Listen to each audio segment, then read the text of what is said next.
Hey there, gorgeous gays. Version 2 here with Final Fantasy XIV Endwalker finale. For reals this time. This is it. This is where everything comes to. This is where everything ends. We're at the end of Endwalker. 6.0, there's still patches, don't worry. But the story that we've been working on in this game for the past 3.5 years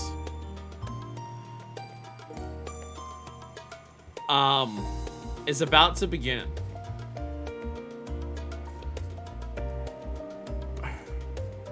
We're about to end. We're about to begin the ending. My brain's not working because I'm like, oh my fucking god.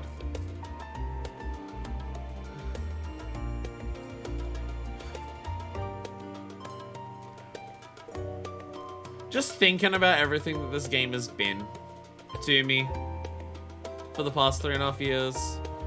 What this game has become for me. And it's not like it's going away. We have probably more than 100 streams still to go. Especially if we count all of the unreleased expansions that'll come out in the future.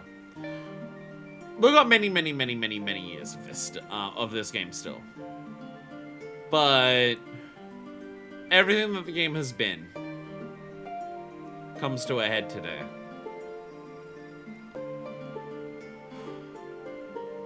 And story-wise, holy fucking shit does it feel like it.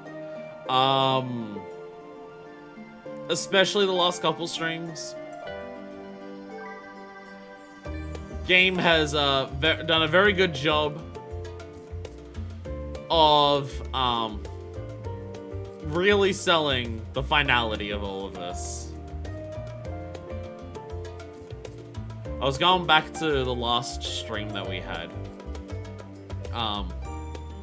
Of going down through Labyrinthos, speaking to everyone, speaking to Heidelin herself.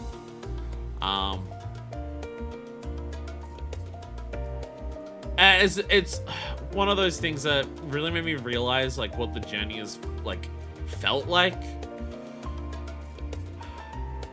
Because you're going through all of Labyrinthos with this plan of speaking to Heidelin, because you now know the cause of the final days. And you challenge Heidelin to her test to prove yourselves that you can do it. And the story does a really good job of making me believe that we can. And I just think about what it's been like to go through this game. And how many times it feels like we fuck up. How many, like, failures are, like, marked on us. Both in terms of, like, me personally, Manifest as a character, and, like, canon intention, Warrior of Light stuff. Like, you start Shadowbringers, and the idea of, like, oh, by the way, the fate of, like, the first is in your hands. And it's meant to feel like, how the fuck am I meant to do that? That's impossible. There's no way I could do that. Though we're now at this point where it's just like, literally the entire star. Possibly all of existence? If Medion's at the edge of the universe? Are the stars being hit by final days? Or is she very... Because surely, given like what her thought process is, she'd want to target all of reality with it, not just Atheros? So possibly the entirety of reality is on the line here? And just the level of stakes going down are laid out so clearly. And it's like, if you try and fail, everyone dies. Literally everyone dies. And you have that idea of the entirety of Labyrinthos as you're going through it. And it still manages to come across as some of the most, yeah, we can fucking do this shit in the game. And it's just...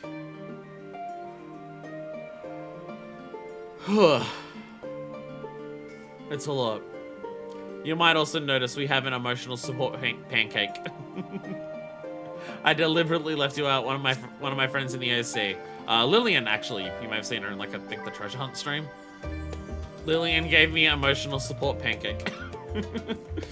So, emotional support pancake is here doing his little flips to cheer us all on while I get Duma about the beginning of the game. Let us give our emotional support pancake a little pet. And, well, it's gonna be a little dangerous for you, emotional support pancake, but we'll come back for you later. Stories on some Lord Rings kind of deal. The era is ending with all the old things ending with the Island offering up the Mother Crystals feel especially hit that way. Hydaelyn's entire character is utilized so perfectly. I am so glad they didn't go for the shit of, oh, and Hydaelyn was secretly evil all along. I'm so glad they didn't do that. I feel like it's the type of story that so easily could have gone that way. And I'm so glad it didn't. Hello! I'm about to beat Endwalker.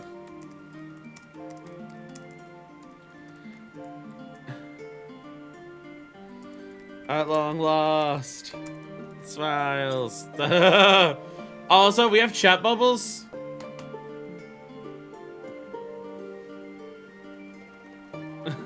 We also have chat bubbles, by the way. That's a thing.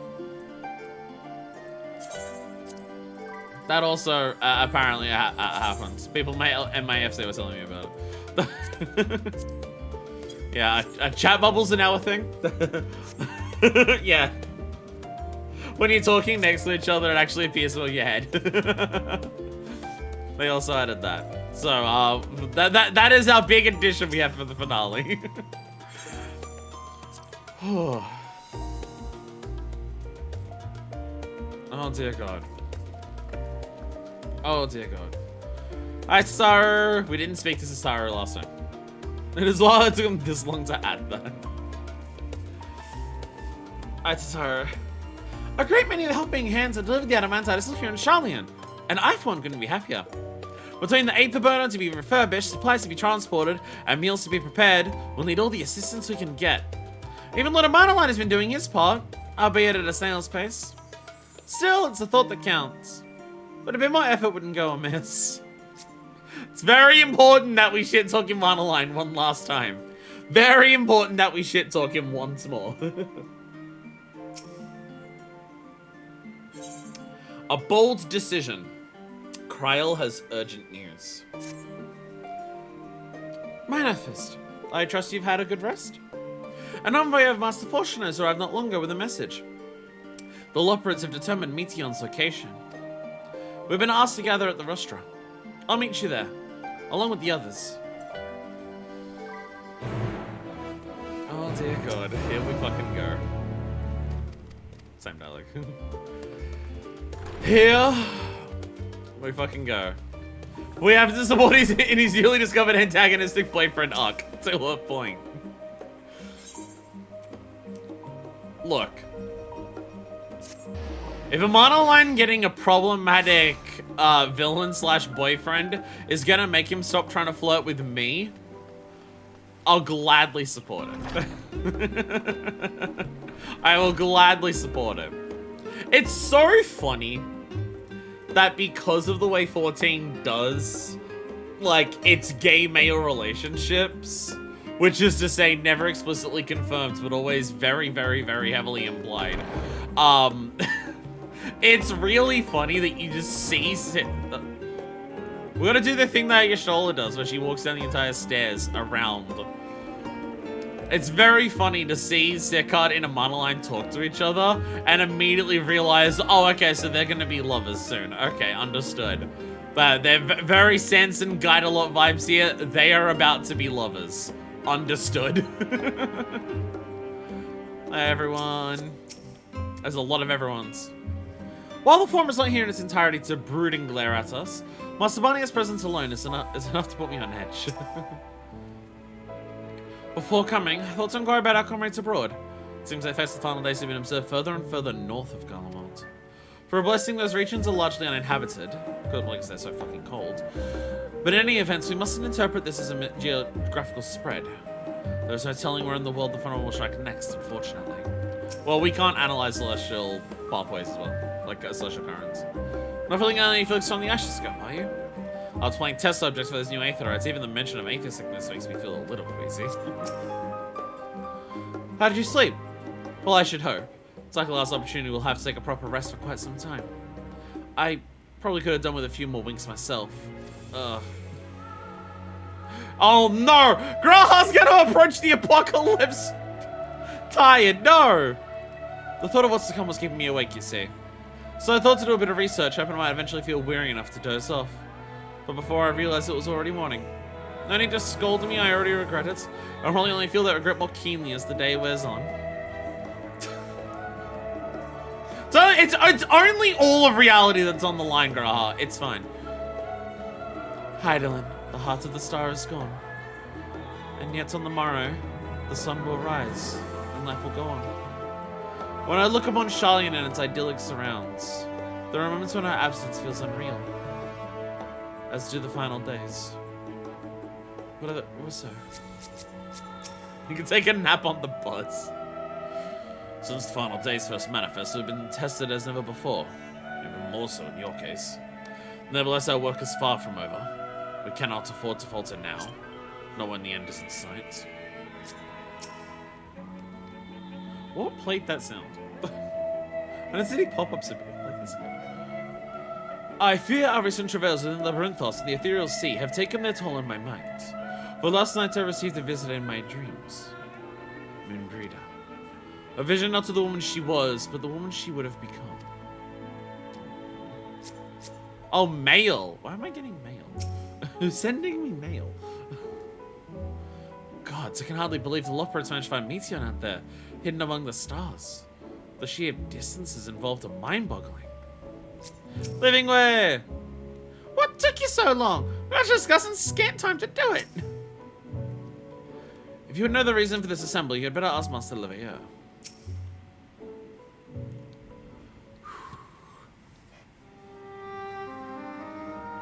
Oh dear God.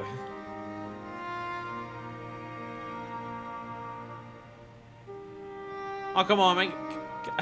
What should I be Jugfish? Have our first cutscene be voice acted? Come on. Everyone appears to be present and accounted for? Good. As you know, the Loporits have deduced the whereabouts of Meteon by means of a crystal bequeathed to us by Hydaelyn herself. Your Korra's location is a place far beyond the moon, in the farthest reaches of the Sea of Stars, at the edge of creation. How long is it going to take us to get there? A veritable Ultima Thule. Edge of reality? Rough translation?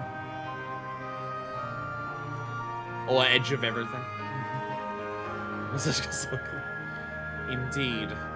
How then are we to reach it? An excellent question. Luckily for you, I have an equally excellent answer.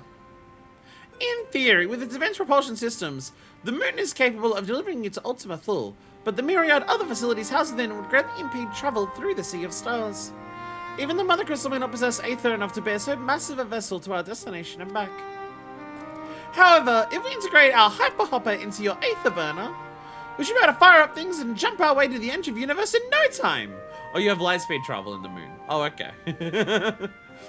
I guess the idea is they've got something that can propel the moon. And the moon is so much bigger than our starship that if you put that level of thrust on our tiny little starship, it just makes it go that much quicker. I guess that's the idea. Ultima Thule is like an ancient term for a place beyond the known borders of the world. Ah, okay. Father, does this mean...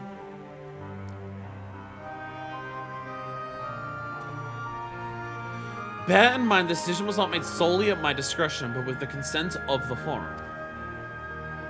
Hearing the Loporits' proposal, the Forum was faced with a grave decision.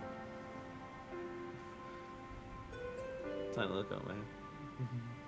Thule was the northernmost area cartographed by the Roman Empire, is generally seen as modern Iceland. Classical and medieval period, Ultima Thule became a concept of going beyond the known world. Okay. Hearing the Luperit's proposal, the forum was faced with a grave decision. Sorry, I'm trying to fix all myself. I was planning on doing full cosplay for this, and then I realized I do this enough. If I was to have a wig and a scarf and everything, oh god, I'd be the only thing I do all stream. To commit the Ark to this endeavor would mean abandoning both our plans to evacuate the moon and to resettle on another star. Needless to say, the proposition invited fierce debates. In the end, however, the forum was swayed by the simple fact that Heidelin believed you possessed of the strength needed to overcome this crisis. The Great Exodus was, after all, a plan of Heidelin's own making. Therefore, if in the 11th hour she would proffer another means by which we may seek salvation, we would be fools to dismiss it out of hand. Indeed, she sacrificed everything, her very existence, to avert the destruction of this star.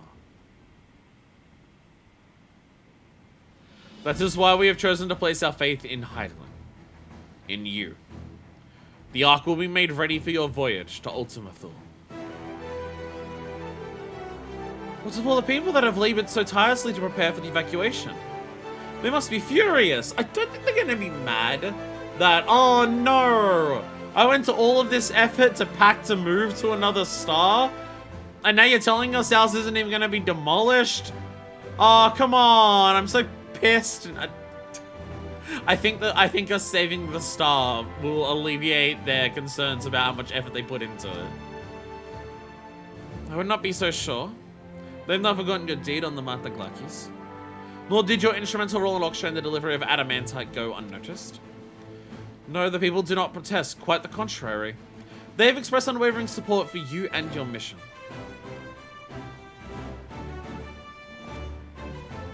Are the Luperits too willing to abandon the Exodus? Were you not listening when we said we were both born of Heidelin's love for Aetheris and its people? If it means your survival, we would do anything to help. And you'll most certainly have need of our expertise where you're going. There's no guarantee Ultima Thule's a place that supports life, an otherwise vexing problem our know-how can remedy. Besides, Heidelin chose us to lead the way to Meteon. Why else would she give your crystal only we can decipher? But more importantly, we were perfectly content to evacuate Aetheris until you brought us here, Oriange. And now we're enamored with the place. So what choice do we have but to save it? Aww. You're gonna have to drag me off this paradise garden world kicking and screaming. Of course none of this is possible without you and your scions. So I must ask, are you certain you wish to do this?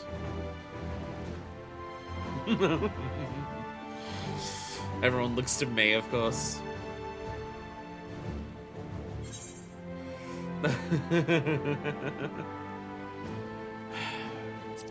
We'll avert the final days. Whatever it takes.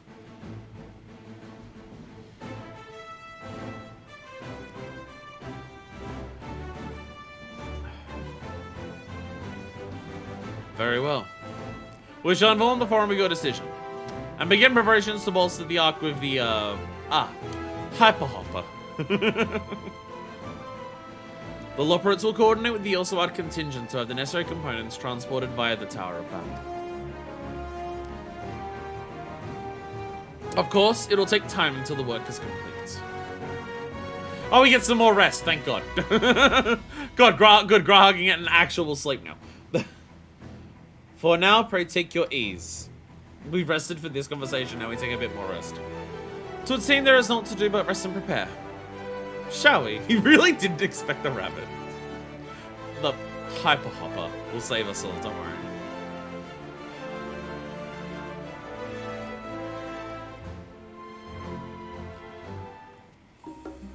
They've done a really good job. This is the type of shit. This is... I've seen some people say, why does 14 need to be an MMO to tell its story? I think specifically 14 all being one game with expansions, rather than a game that has multiple sequels, is what helps sell moments like this. Of, is it, like, how are we at a point where all of these people are truly willing to put all of their trust and faith in us to save the world, to the point where if we fail, everyone dies. If we don't try, we can save quite a few people with the evacuation plan.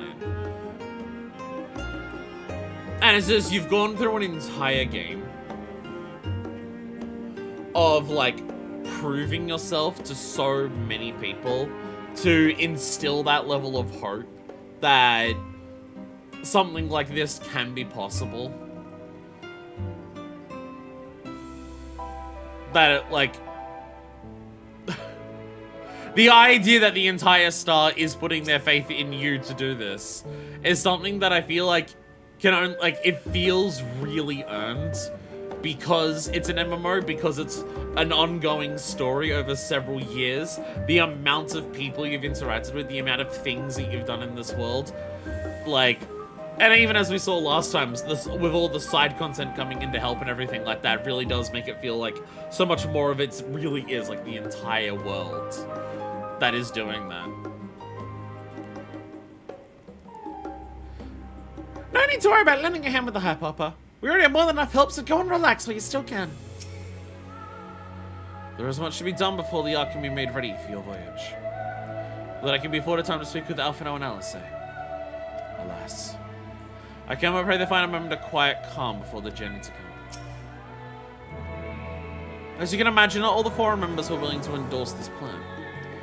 Through no fault of yours, of course. Given what is at stake, it is only natural that opinions are divided. That said, the final decision was reached with an overwhelming majority, much to my surprise.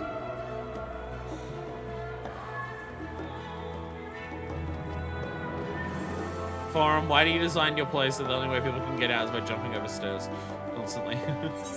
Where is the Moogle delivery in Charlotte? Where are the letters? Okay, right at the front. I was gonna say, do we want to stop by that? If no one in chat's done that, then maybe someone in the FC has sent me a letter to, like, celebrate me getting towards the end of everything. Let me, before we get into too dramatic stuff, let me quickly go check my mail. Oh, Skull Saber. I want to see if someone in the FC has sent me a letter to cheer me on. Or if I've purchased something on the mug shop and I have forgotten. Oh, VeggieTales! VeggieTales! May you ever walk in the light of the crystal, and as you near the ends, pray remember those that walked with you, hero of light, for they remember you. Aww. Aww! Thank you!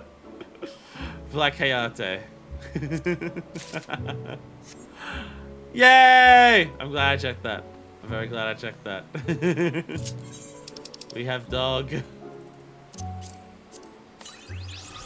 I still don't want to bring any minions out. I feel mean bringing them to the edge of creation.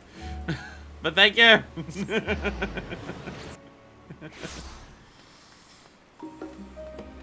So worth it.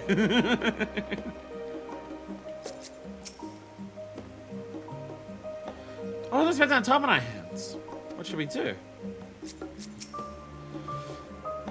In all honesty, I didn't think the forum would approve this measure, and certainly not by such a large margin. I dare say that the Master Fortunate's impassioned recounting of your audience with Heidelin helped sway the votes. You're such a way with words, after all. Where do you think Alphino got it from? Perhaps now I can finish that book I was reading. Get some sleep! But what? Oh, maybe no mind.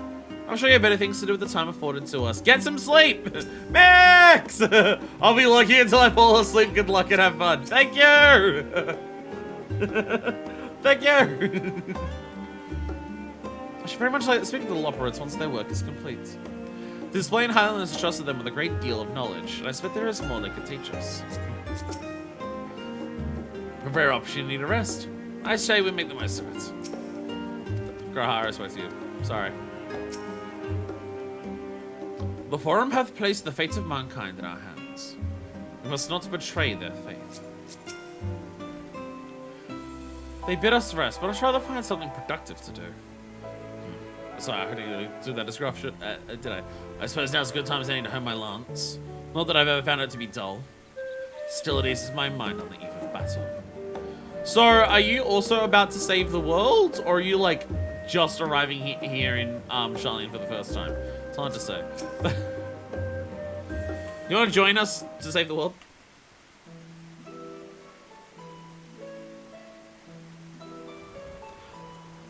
Ere we depart, we must leave nothing undone. Quiet. Though it's difficult to conceive of how one can best prepare to brave a domain where Dynamis governs all. Nevertheless, Heidelin deemed us worthy of the trials that await. But like many other feasible options at this late stage, let us trust in her judgment and face Meteon as we are. Which leaves the not so small task of coordinating our efforts here to you and Tataru. Have I done summer event? No. This is probably not the time to do it. No, next week. It'll still be available next weekend. So when we stream next weekend, we'll do it then. That's the plan. If all goes to plan, we'll be back before you know it. I certainly hope so. We will be praying for your safe return. My habit will fit the Dynamis for the better. We need to. We're gonna do that. As if you had done it off stream recorded. Nah. Now that I can stream. If I have to do that, I'll do it like after a stream in the middle of the week, so it's still like got a stream for it. We need everyone on the star. We need to do this shit. We need to like Dragon Ball Z this shit. We need everyone to like prayers to do a spirit bomb. With that settled, we should get some rest. Make the most of the time we've been afforded. Graha, get some sleep. Taru! The meeting's over, is it? Been there for so long I started to worry. What they have to say. We're flying to the edge of creation.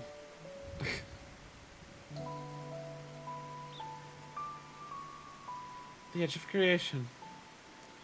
I see. I mean, Tataru's always been worried when she sent us off on our journeys.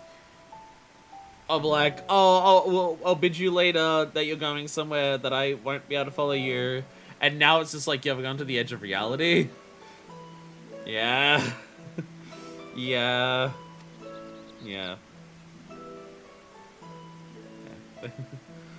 Rest assured, everything will remain in order until you return. And you will return. Hearing Spirit Bomb is so weird. Actually, Manifest, could I borrow you for a moment? Looks like your plans for the incident are decided. Once two of you have finished, meet us back at Valzadesian Annex, alright?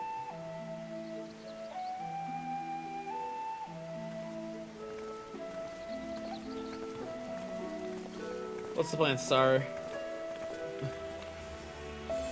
Come into your Agora. I have something to show you.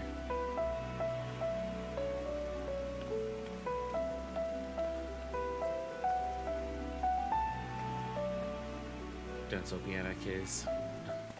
To soothe the spirits of all the shit that's about to happen.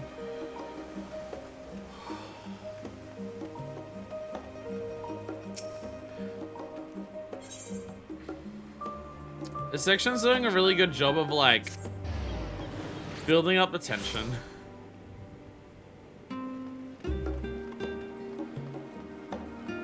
What's up, Artasia? Yeah, he's doing a cool pose. Just, we have this, okay, yes. I have this funny feeling you might also be doing this at the same time. I feel like Gaelia might be joining us on our journey to the edge of creation. We're just in this thing of just like, we know what we have to do. And we have to get ready for it, but we don't know exactly when it's gonna happen. So we're just sitting here just being like, okay, it's gonna start at some point. It's gonna start at some point. Oh dear God, and you gotta like just emotionally prepare for it. Welcome, Manifest, to Taru's Boutique. She's opened up a fucking shop. I've always done my best to provide the silence and fashionable attire, but in your case specifically, I make an extra effort to strive for the most functional yet stylish clothing one could ask for. Tataru, I saw the outfit you gave me for Shadowbringers. That's a lie. Not that I'm playing favorites, but you are the warrior of light. Faced with this unprecedented crisis, I knew you'd need on someone like anything I've created before. And, oh, this is job gift. And that I wouldn't be able to do it alone.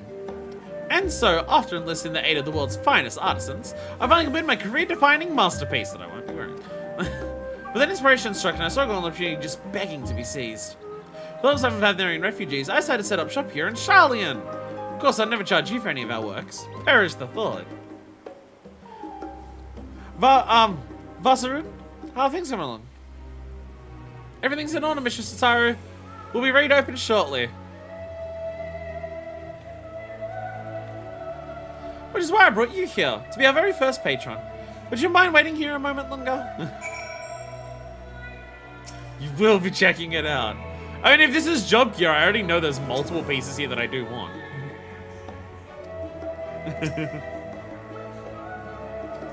They can't be skipped. We're gonna have another one. We're gonna have another moment like this.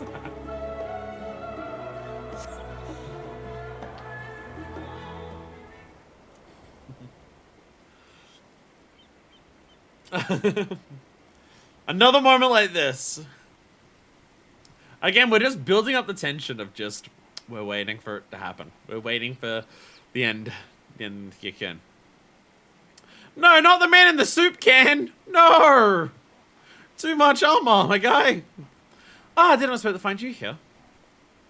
There we got... Yo, Vashan.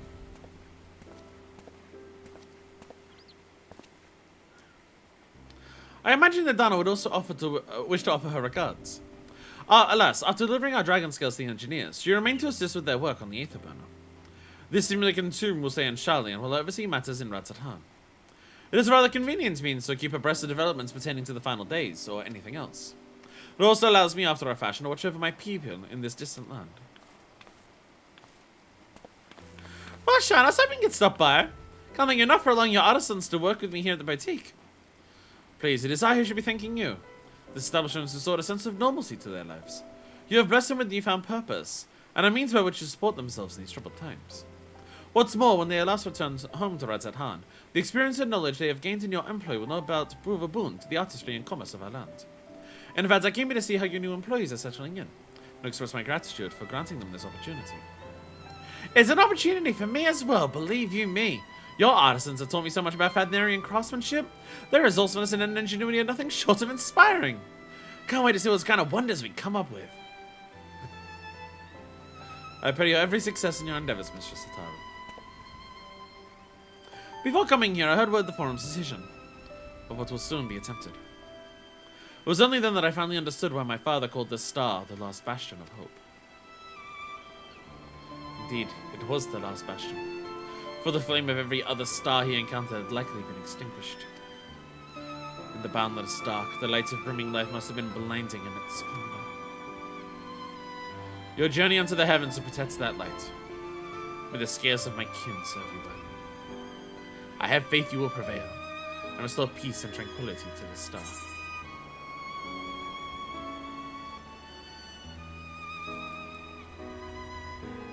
We have to be hope-built. We're at the end of all things. We have to be hope-built. I shall like to visit Ratzathan again when this is all over. And we should be honored to receive you. There is still much of Ratzathan you have yet to see. Forgive me, but I must take my leave. Fare you well, and remember, the people of this star have not yet given up hope, and neither must you.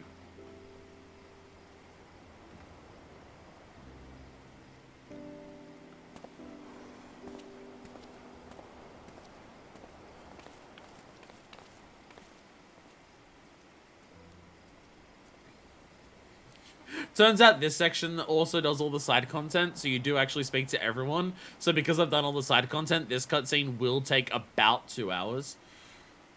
We're going to talk to Leofard, and then we're going to talk to Basiljan.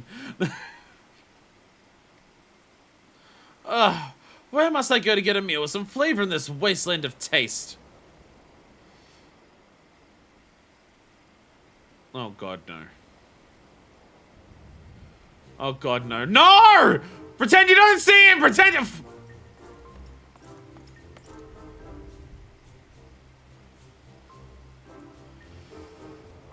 Manifest Local! Why, whatever are you doing here? I'm waiting for some clothes. A new boutique, you say? I've been meaning to expand my wardrobe. Yeah, something with a little more flair, perhaps, befitting a man of my station. Though I have nowhere to flaunt said remnants as long as my confinement continues indefinitely. I, the young Lord Portom, insist that as long as there is work to be done, no matter how trivial, I must abide here in Charlian. Thus do I toil, though every fibre of my being rails against it. Why, I've even suffered the company of that British sickard to see supplies transported in a timely fashion. Yet he was the one granted leave this morning to participate in some supposed covert operation. So I suffer instead for his otherwise welcome absence. Now, burdened with my extra busy work, just fuck him already. And without Honora here, there's no one to prepare my meals. I came here in the hopes of finding a nice cafe, perhaps. Alas, the Charlian delicacies I've sampled were lacking in every respect. Do I send him for more fish bread, or do I, unfortunately, like, subject the poor souls at the last stand to a monoline?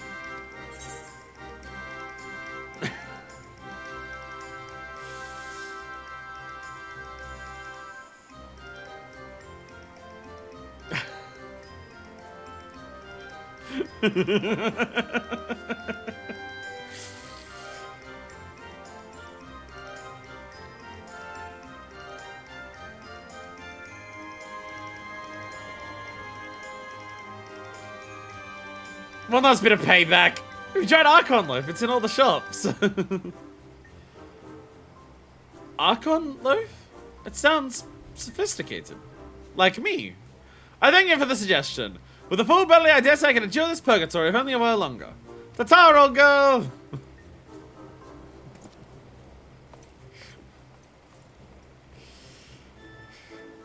My final revenge.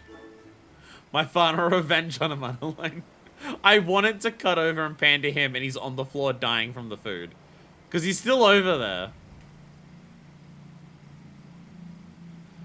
Well, well, is that Manifesting Tataro I spy? Hancock! We're having some interesting choices for our final farewell. Hancock, what are you still doing here? You said you were returning immediately after dropping off your cargo.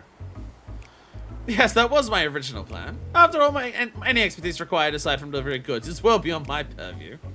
What manner of entrepreneur would scorn an opportunity to study the markets of the northern seas? Worrying not, I will return straightways to Kugane once I have finished. Of course, you'd find a way to turn this crisis to your advantage. She wounds me, the industrious woman running a new boutique. I'm not blind to the travails of those who fight on the front lines to deliver us from ruin. Indeed, I have every confidence they will succeed. I would make myself and my business ready for their return. If you believe in them so devoutly, then why not put your money where your mouth is? Fair enough, Tataru. Fair enough. There is not what I can do to help ready the Arcanite heroes for their maiden voyage. But on your return, I shall host a grand celebration in your honor at the Bakairo Inn. Accommodations are quite costly, given the reputation of said establishment. Please Outland Trading Company would be honored to foot the bill. I stay there for free. I already stay there for free. Will there be lemon cakes?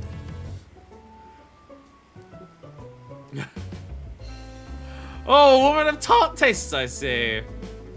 Ever since fucking, was it Cooking Way tried it? I tried lemon. I must try more lemons. Yes, there'll be lemon cakes and much, much more. The finest delicacies the world and Lord Lolorito have to offer.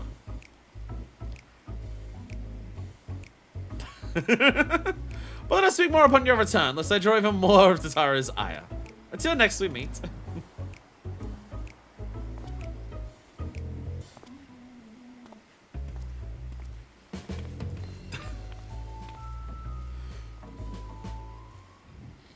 Alright, who else we got?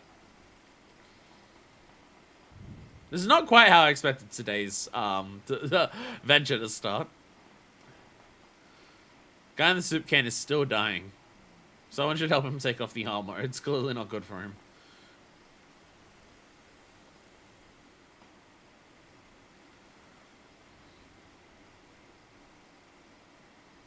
Ah, Manifest! Decided to spend some time at the markets, did you?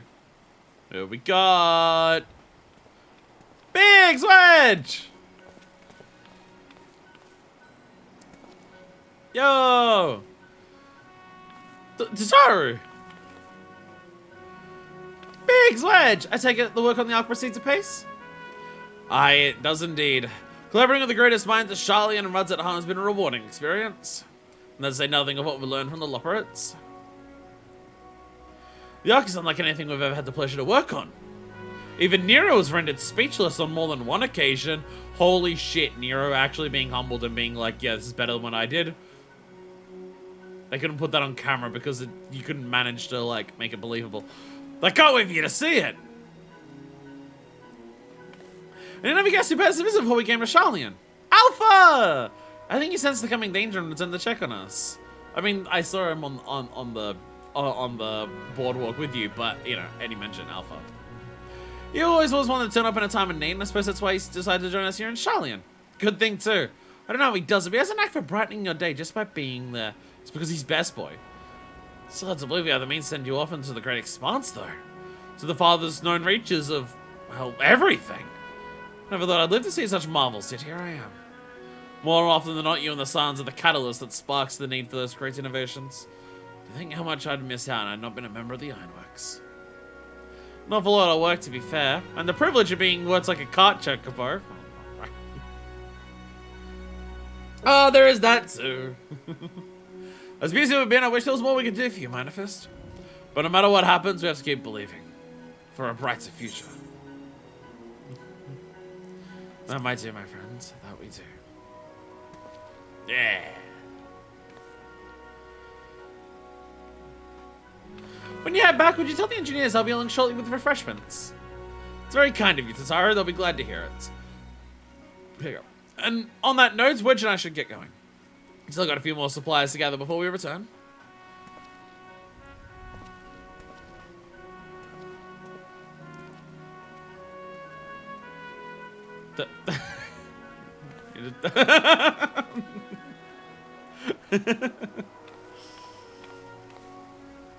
Tataru is super aware of it. Tataru is super aware of it, but just doesn't play along. Terribly sorry for the waits. Right this way, if you please.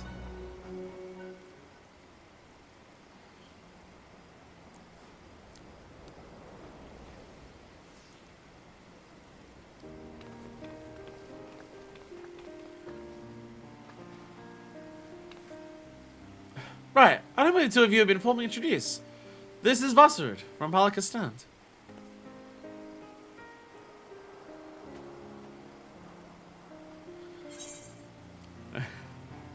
Have we met her before?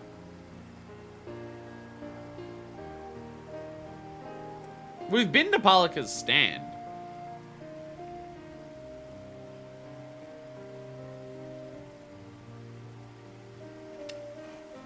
Have we met her before?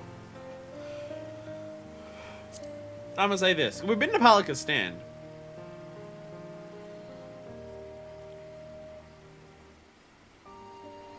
Ah, yes. It was you who helped us at Purusha. Again, when crossing the ice fields, was it not? I doubt we exchanged little more than glances then, but it's kind of you to remember me. I guess, yeah. I guess she was one of the people who, like, we helped in many of the situations. Thanks to Mr. Satoru, I and many of my friends have found gainful employment in this foreign land. It is only natural to feel fear in the face of calamity. Such times we must look to one another for strength and succor. I don't know when we will come to call this place home or return to Father now. We are here today and are glad to have contributed to the cause.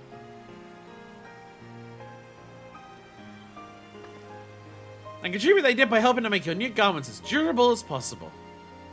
We put our hearts and souls into them and I have every confidence they'll keep you safe in the battle to come. I'm sorry, but I'm not wearing them. I'm sorry, but I have eye level gear from Dawn. I have tome gear from Dawn Trail already. Gods. To think how far we've come since our humble beginnings at the Waking Sands. From the rising stones to the falling snows. And even a certain insufferable someone's Ruby Bazaar. We're always fortunate to find friends along the way. Even when you were swept away to the first, Grahati was there to grant you sanctuary. I'll never forget the relief I felt when you returned to us. I thought my heart would burst. Yours has been a long, long journey, and I've been privileged to watch, often with bated breath, as you persevered time and again. For all the joy we've shared, there's been much sorrow as well. But I've long since learned you can't have one without the other. Which is why I promise to send you off to the Sea of Stars with a smile.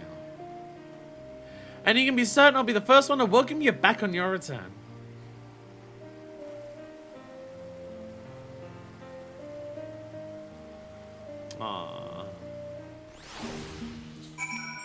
Hey, stop Serena. Oh. Oh. Stop. People are speaking in link shells. People. We're using that link shell to coordinate moving from one FC to the other. I didn't think we'd still be talking about it. Don't forget to pick up your clothes from Vasarud before you leave. They were expertly tailored just for you. Not for now. In addition to all you want somewhere, we have remnants and weaponry for every need. So please feel free to browse our stock. But this is job gear. So jobs if you get from a buster. The weapons and gear tank can be equipped to level 89. The item sets will be subject to item level sync. Upon reaching level 90 with corresponding job, the items will no longer be synced. The gear... Okay. So it goes up from like level 89 gear to level 90 gear? Gear can be done upon completion of role quests, which I've done all of them. I will say... I do really like a lot of the level 90 job gear, and I do think that this is really good. You can still wear it at A9 is still stat appropriate. This does look really good. Don't get me wrong. The level 90 gunbreaker gear does fuck severely. I've seen this quite a lot. It is very popular amongst gunbreakers. That's what I want, allegiance. Well, it does fuck severely. Hell, even these boots could like almost work with what I'm wearing, but they're a little too armored and a little too silver. I will stick with what I have. They're like summoner boots. There's not. Pardon me. There are things here that I know I'm going to be using on some of my glams in the future. There's a number of pieces here that I've been kind of waiting for. This being a red mage hat, hell yeah, red mage hat, really good. Probably wear this for the time being, just for something for red mage, because I don't like any of the tops I have currently for red mage. I'm probably gonna use summoner gloves for my summoner glam. I do really like the summoner gloves. Summoner boots, Convoker's thigh boots.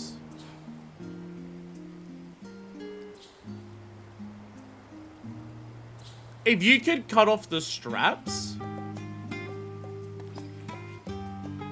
If these weren't thigh boots.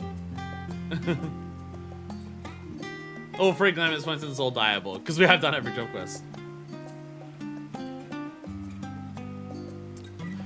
This is another one of those, because you play Vieira, the straps around the legs would work a hell of a lot better than they will on Minifest. But if it was just the legs...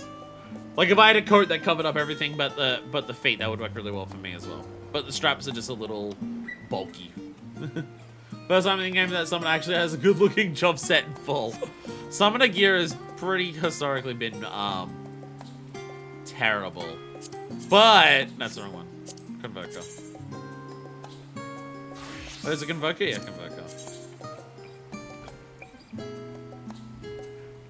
Summoner likes its pointiness.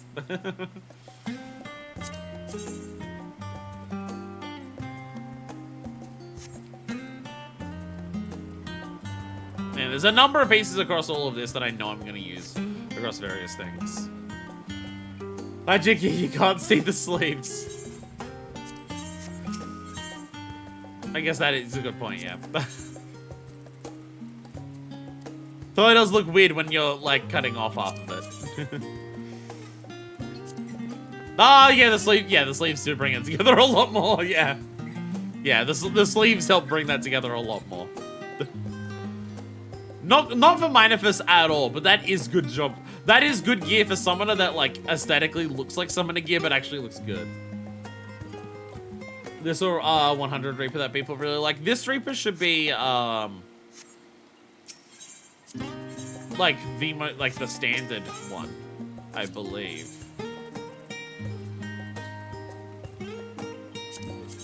Yeah, this is standard Reaper stuff, yeah. The horrible bard outfit. Poor bard.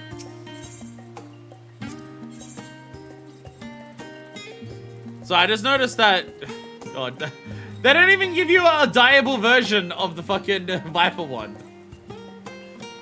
Like, the Viper one doesn't even become a dyeable version of the one that you get when you unlock it. You still get this, but it's still not dyeable. Boo. Oh, that was bad. Sorry, physicals altogether.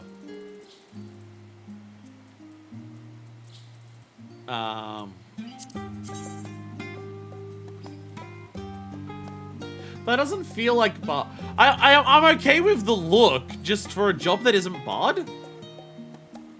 This doesn't look like Bard to me. This could work for a different job, not Bard. It doesn't look like Bard. I don't think it has the aesthetic of Bard. But yeah, say the thigh boots again. The thigh boots is one of those things where it's like it works better on a race who doesn't have like thick legs the way that Rogadin does. And then we have Dancer on. I saw you said earlier that it's not Orientalist, which is surprising more than anything.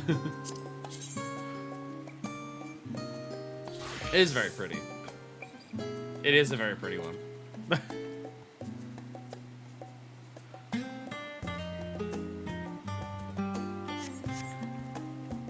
Anyways, we got plenty of time to look at jump gear. We should probably continue. We'll a lot of stream. We'll look at jump gear. Well, I already know what a lot of it looks like. Friends gathered. Though delighted by your patronage, Shatara was ready to send you on your way. I realize you've still got lots to do before you depart, so I won't keep you any longer. I do hope you can find a moment for yourself. Now others can as well. They said they were returning by an annex, though I doubt they stayed for long. So I had to go looking for them. I suggest speaking with Crow first. I'm sure they would have told her their plans. Just hope I would think if you find yourself in need of more equipment.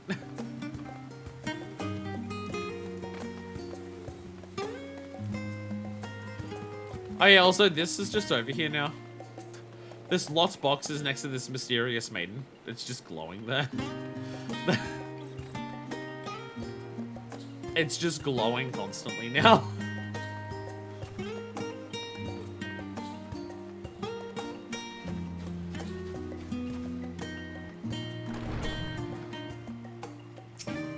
What's up, Gra? You're back. I take it you received your gift from Tataru? I didn't accept it. But yeah, I did. It was surprised long in the making, with many long hours of trying to get everything just right, and I didn't even take any of it. I'm glad to see it realized it, and with great success. You always make me feel bad about this. You always talk about how much effort Tataru puts into outfits, into glams for the Warrior of Light and everything like that, and then I never end up using them, and you make me feel bad. Looking for the others, though, they've already taken their leave. Shola, Thanger, and Nuri and Jay have gone to the last stand for a bite to eat. I was Sangra Hati, and meanwhile, thought their time we better spent poring over books at the Numina. As for Alpha and Obsidian, well, delivered a bay visit to Livia Estate. Obsidian seemed somewhat reluctant to go. Should I be glad for your company if you would mind to seek them out? Should you be feeling peckish, suggest heading to the last stand before your stroll and the others finish eating. But above all else, it'd be foolish to run headlong into a battle, a fatigued mess. Graha, get some sleep! So do remember to get a good night's sleep. The whole point of like the ending last time was to go and get some sleep. And now it's just like, oh, we're gonna even more time to wait, so let's get some more sleep.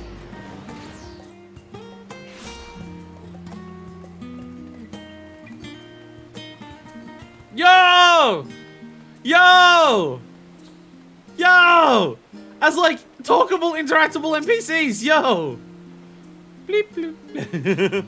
Mention all of them make appears to be staring up into the sky, searching for something. Yeah!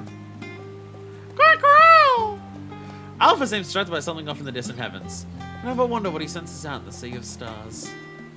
Aww. Aww. Are all different characters just currently waiting around here? Or is it just them? Or is it just them?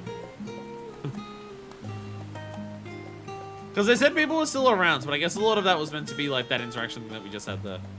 Cutting line for Reaper. What's up, bye? Asked for Tara to make something with status of the Elpis robes, and a gift was that. Aww. Aww.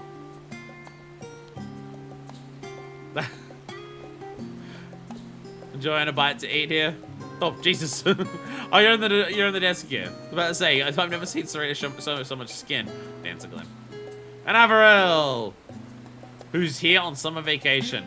But, the most important thing, look! Look at her ears! Coming through the hat! Oh my god!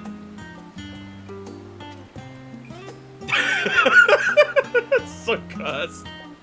It's so fucking cursed. It's so cursed that Vieira's have an ear off option. Actually, wait a minute. Whoa, whoa, whoa. Oh! Oh, no, never mind. Never mind. I was about to say they actually modeled it to have ear holes. I saw it from here, and I saw, like, little frayed parts around the edges, and I'm like, oh, they modeled it to have ear holes. And I'm like, no, that's just like, little fuzzy bits next to the ears that are clipping through. That is fuzzy bits of the ears coming through to the side. Have they done that to try and make it look like that they've modeled it to do that? But I didn't have my proper casually unclothed my dance whoops. You're using blinkers. Yo! Maybe if I face them all. There we go.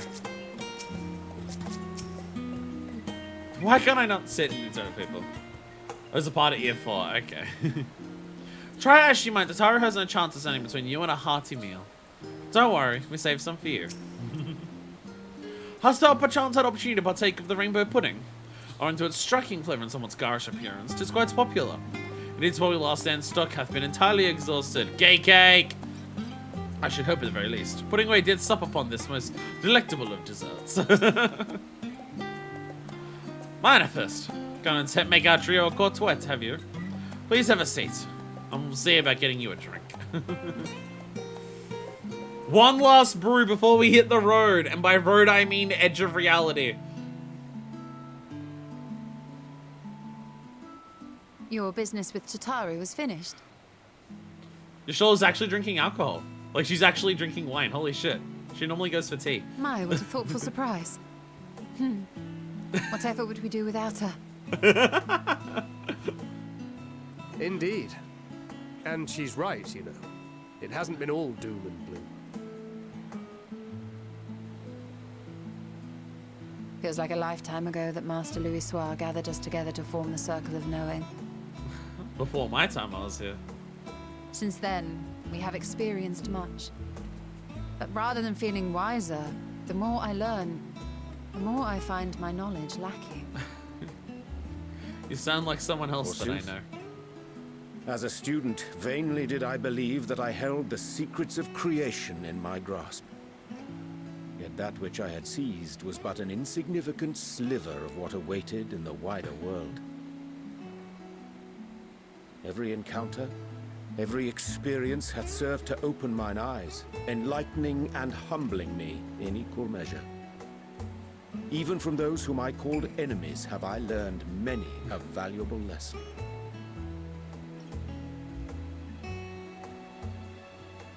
What will we learn at the edge of the universe, I wonder?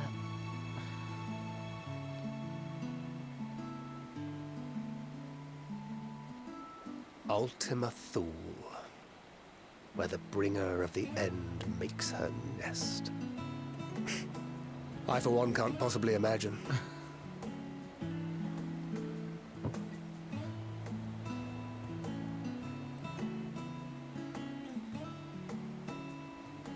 But whatever awaits us there, we will survive. We must. For her.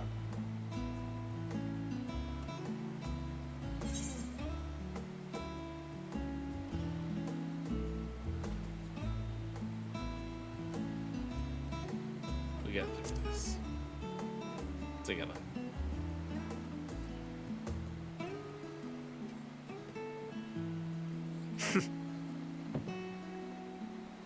Gods, it feels like only yesterday that we went on that mission to Drybone. Oh, God. We've both changed much since then, have we not?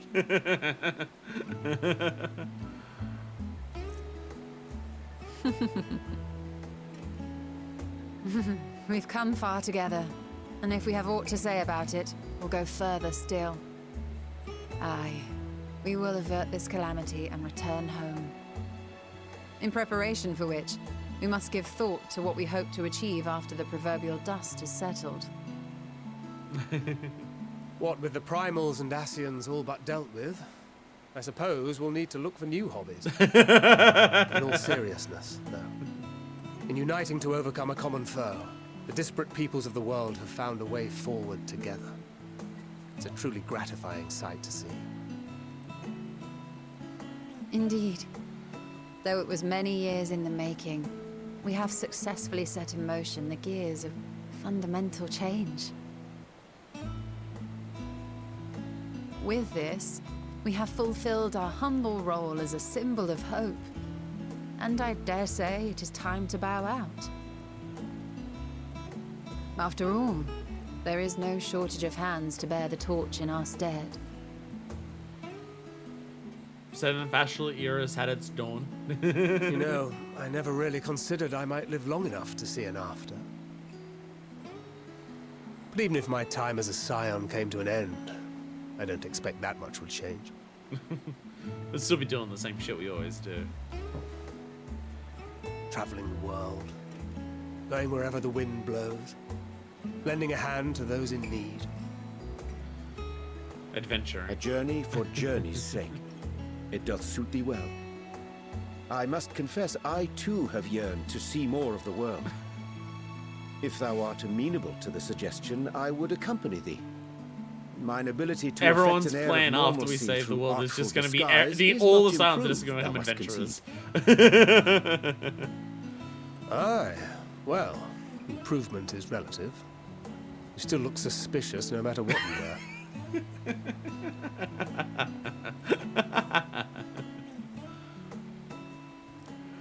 What of you, Ishtola? Any grand plans?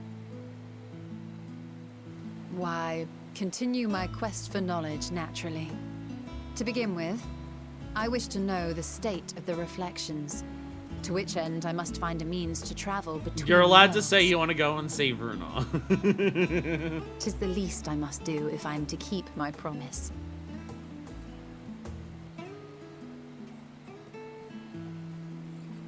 Should my pursuits prove unduly arduous, I won't hesitate to call on you.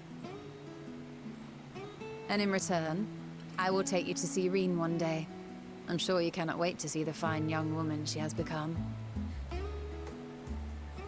Spare me.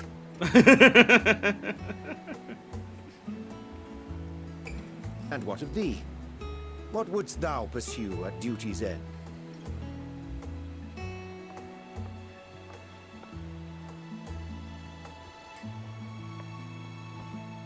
Here's yours. My apologies for the wait.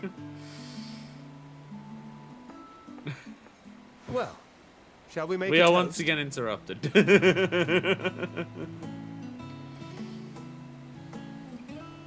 It's not alcohol, it's To literally victory. water, but... To our comrades. To the future of the star.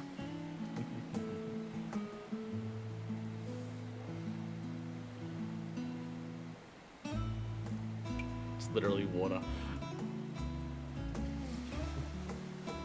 I was considering having alcohol for this, but I wasn't sure whether that'd be a smart idea or not. I didn't realize there was literally a drinking cutscene.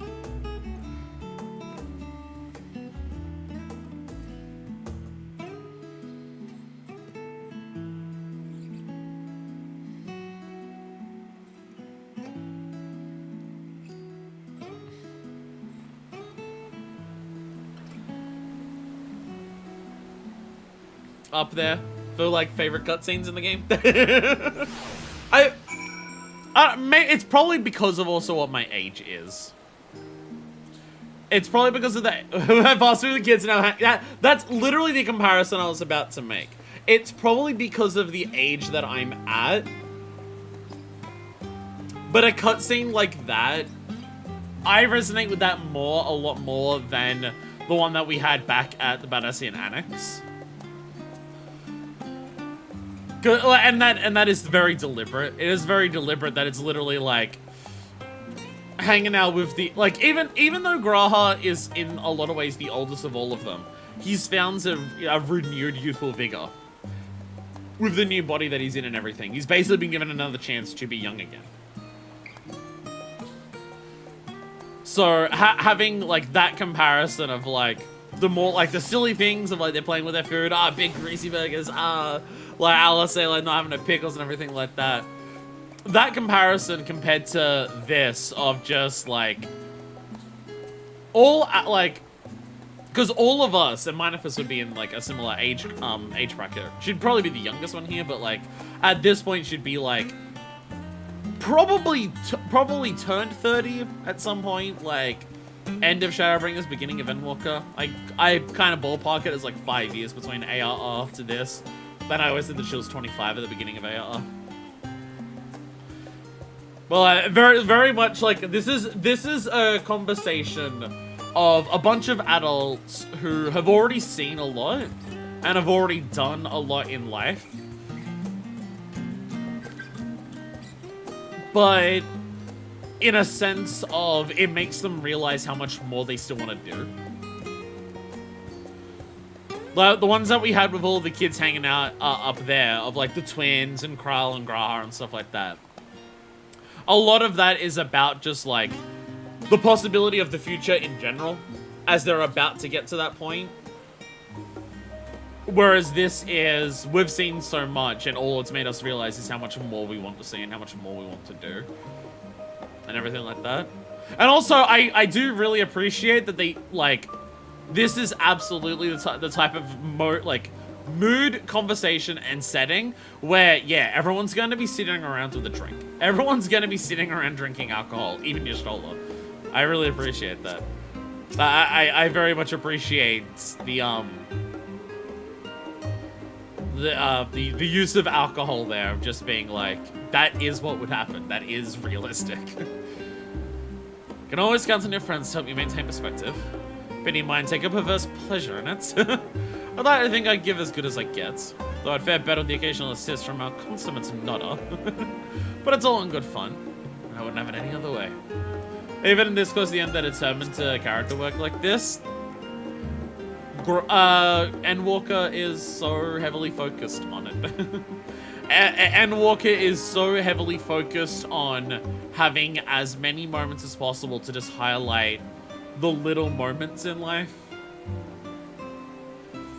It's such a consistent, specific thing that keeps happening. Very, very frequently over food and drink as well.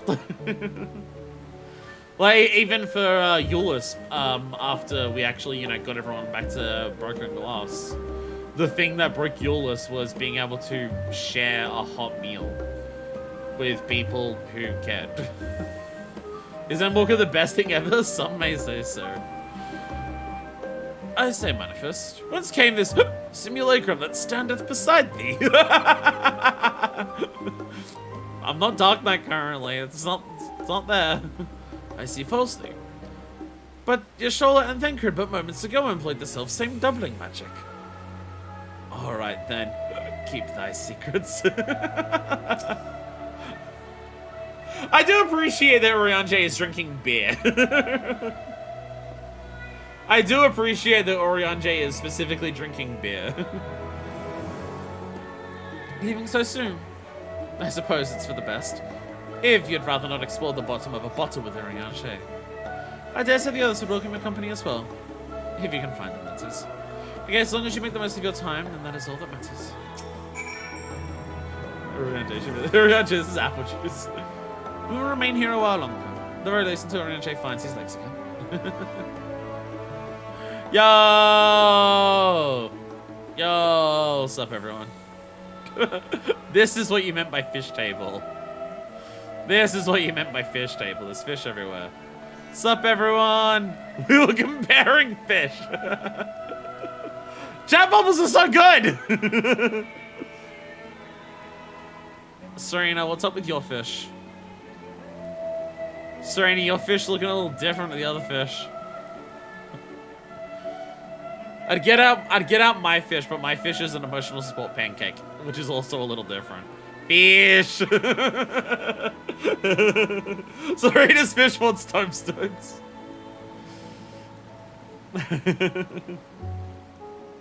Chat bubbles are so good!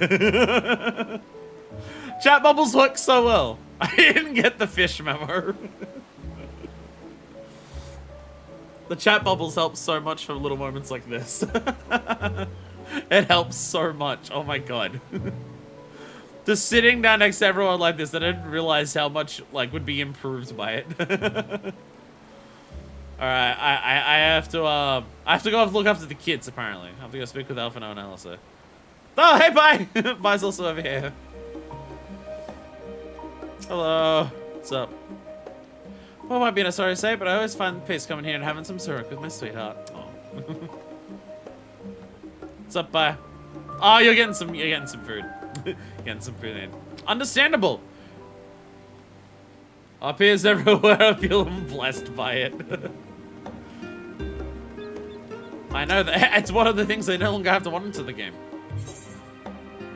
Now they just need to mod in the giant tits.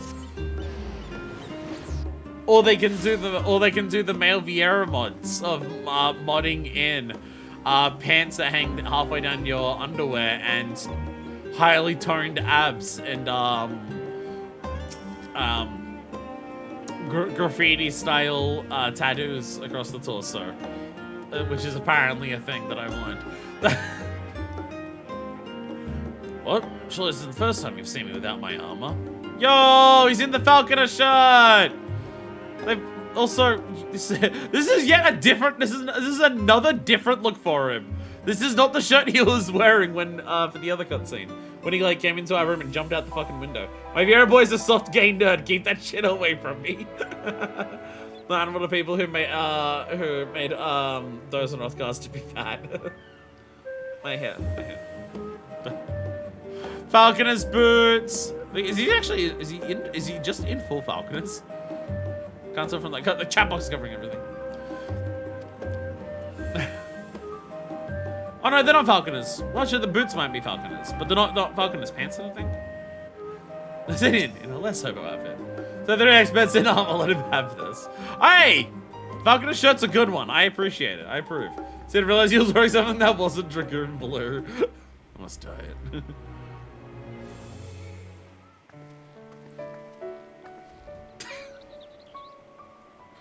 Oh. What brings you here? I've had a couple. I've had a few, and I want to come here and try and So your mum you were again. worried that the Levier household might again be gripped by turmoil.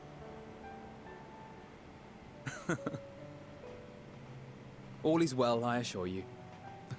In my letters home, I had made mention of Estinian, you see.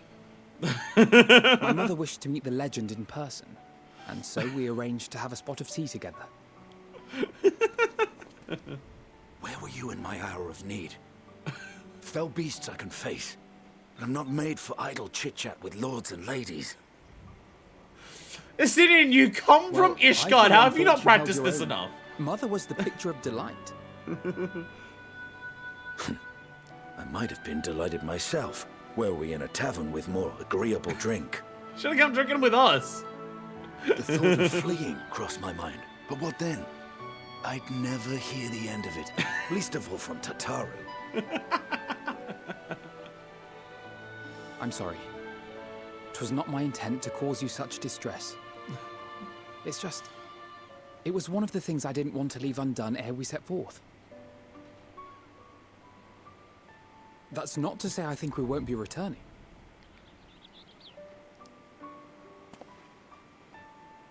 Yet, given what lies ahead, I did not wish to leave for later that which I could do today. After all, tomorrow is never promised. It's fine. Not like I had better things to do. Besides, seeing you with your mother brought back fond memories of my own. Be we rich or poor, family is family.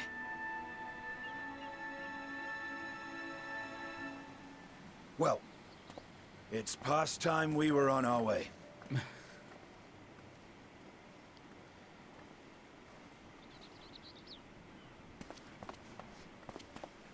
Wait!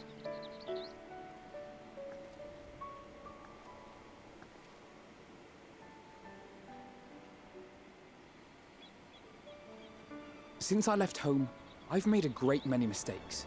Mistakes for which I can never make amends. But through it all, you didn't give up on me. To have returned here with you at my side, it means more to me than you know.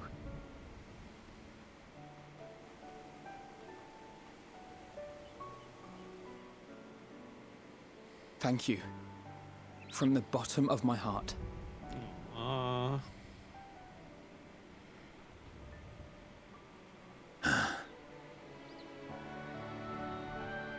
Forgive me, but it needed to be said. I'm the one who owes you thanks. Were it not for you, I would not be alive today, nor come to terms with Nidhogg's spirit. I am ever grateful.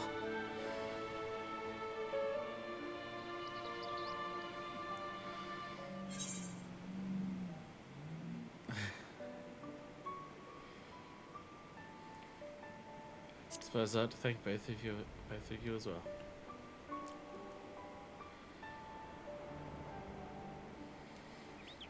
I mean, I wouldn't be here if not for Estinian either. And often I was been. Well, we needn't make it a competition.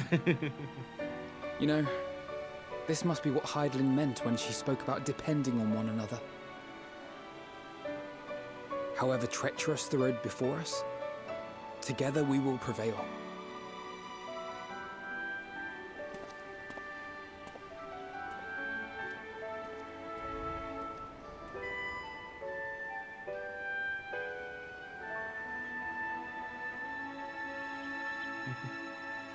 Sydney made me have to kiss you in front of Alpha.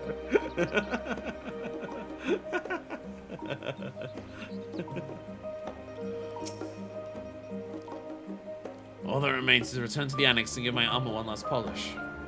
I expect Alphado's maintenance to carry out on those floating things of his too. A few of our comrades decided to remain well and shyly after making their deliveries. Did you happen to pass any on your way here? We have to look around. We gotta find some more. There are apparently people hanging around. Unless that, like, if there's more to hanging around. Also, one of my headphones died. I accidentally put in the pair that died quicker in first. I accidentally did that. Yeah, does anyone, I think you can find Coulternay. Oh, I want to find Hori and Coulternay. Hori and Coulternay are bros. I mean, it's Ainur who likes the Hori part being a bro, along with his other bro, but, you know. Ainur might be joining us. But Hori and Coulternay at least. I want to see them. I'd like to hang out with Hori and Coulternay one last time. They finally got voice acted in this. They finally got voice actors in this expansion. They have been elevated up in importance by actually finally having voice actors. Voice actors with multiple cutscenes. Hair.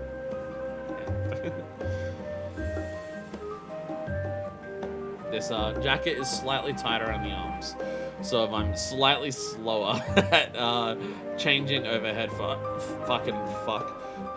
I do apologize. Also, the caps on these ones keep falling off the bloody headphones. I don't know what's going on with them. They've fallen off. Try to stick them on there and they fall off, or I stick them in my ear and they come off a little bit. It's like, how dare you? It would make life a lot easier if they just, you know, could fit in the box with the caps on there, but they don't. Ah, yes! Name, my favorite character.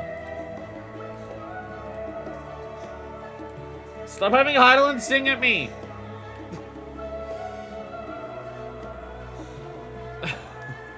Stop having Hydaelyn sing at me.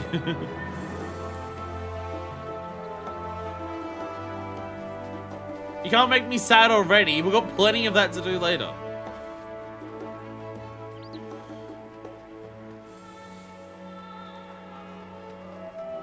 Yeah, does anyone know where to find people? Because I can't. Well, I found Alpha and Omega, so I found the most important ones, obviously. But I have no idea where anyone else is. I was like, let me walk along the streets. So we can actually find people. Where, oh yeah, the Numenor. Yeah, I was about to say, where are the others that? No, it's the Numenor. I don't know, I did this a few months ago.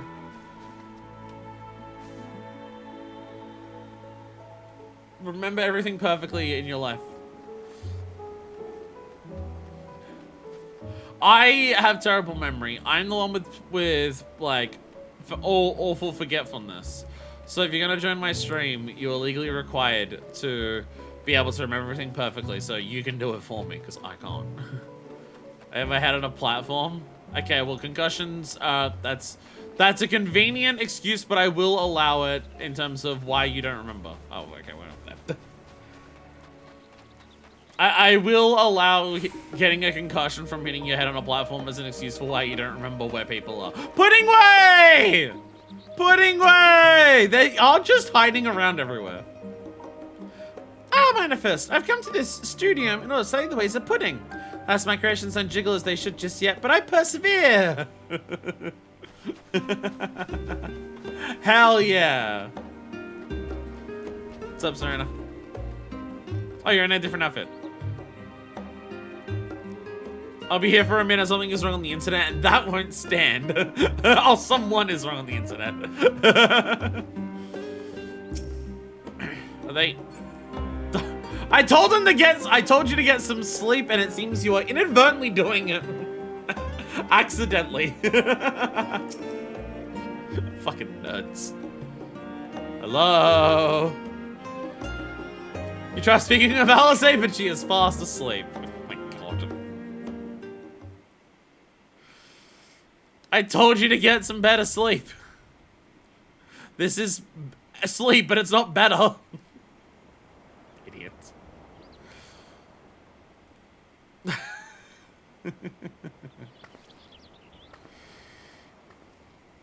I'm just gonna go sit next to him.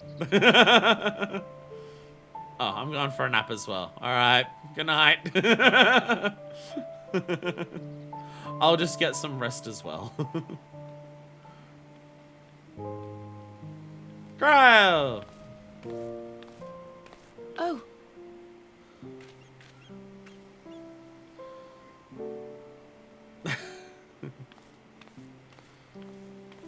I'm not actually asleep, I'm just resting. What's up? Knowing them, they're probably dreaming about the celestial adventures to come. Just as well. They've been running themselves ragged of late. Unlike you and the others, I'm a few steps removed from the danger and excitement. The things you all get up to never fail to impress me. But by the same token, I can't help but worry. Not only for your safety, but for your happiness. After everything you've sacrificed, you earned it 1,000 times over.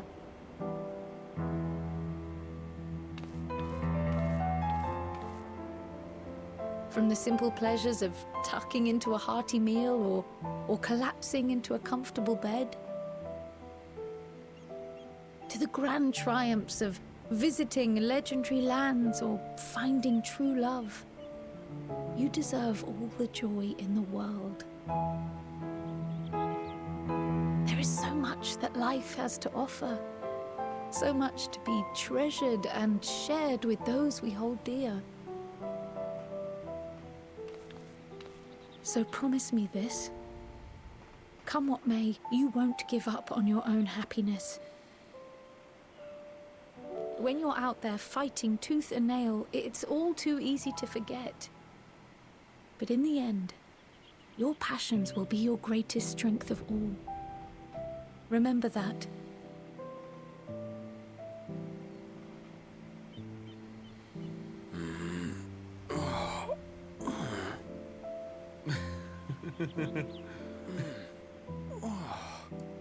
This feels familiar. Just good to see you awake. Well, 'tis good to be.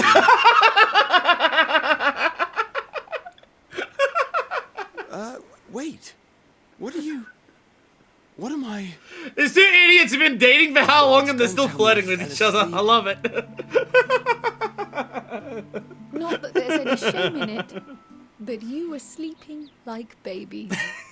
Oh, how embarrassing. I told you to get proper rest. I told you. I told you.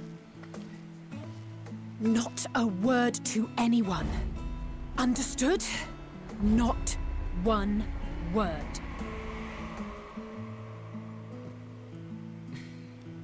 I'm told that sleeping in proper beds of your own choosing is a much more effective way to prepare for battle.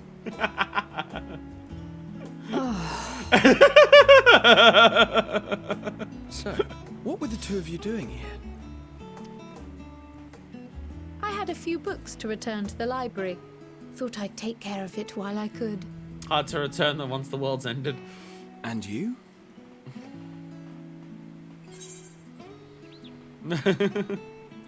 Just enjoying a little peace and quiet.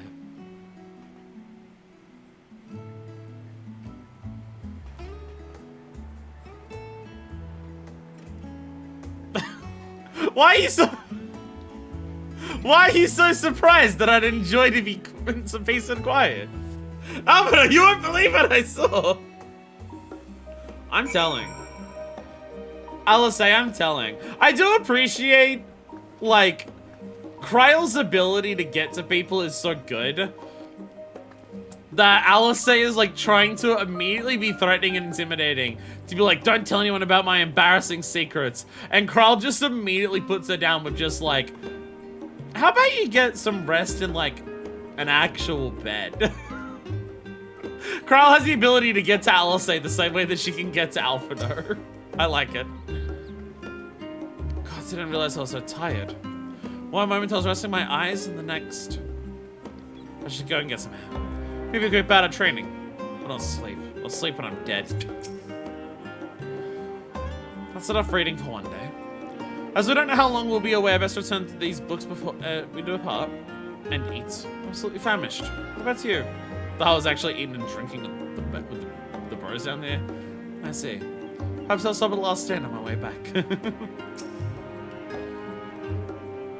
If nothing else, these two seem to be in good spirits. Still, I'll see them back to the annex for some proper rest. Even though I have to drag them back by the ears.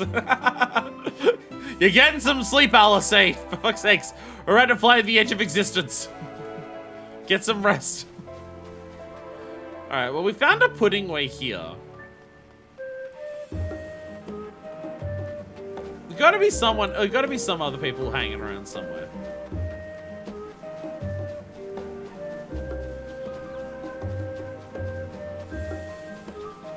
Oh no! Oh, this is a horrifying quest.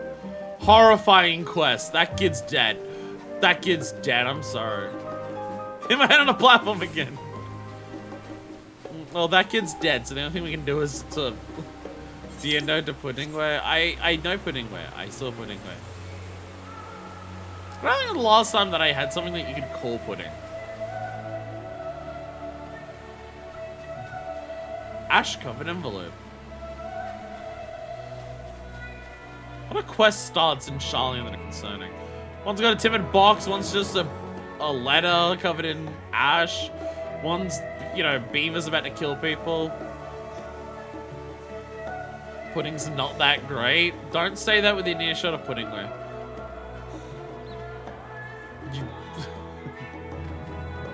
Creme brulee. See, here's the secret. Here's my secret.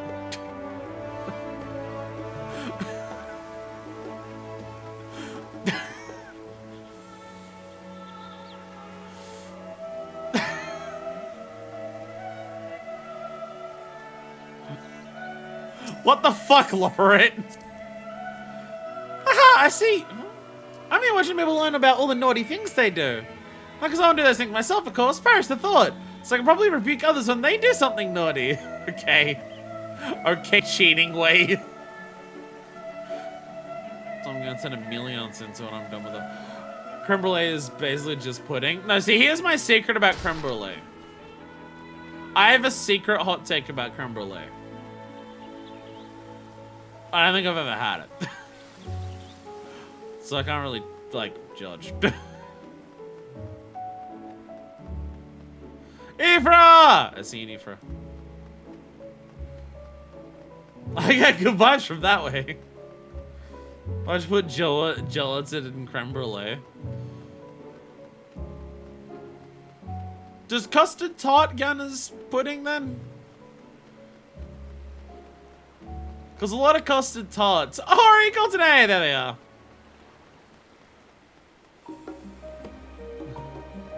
Orion call today! Manifest!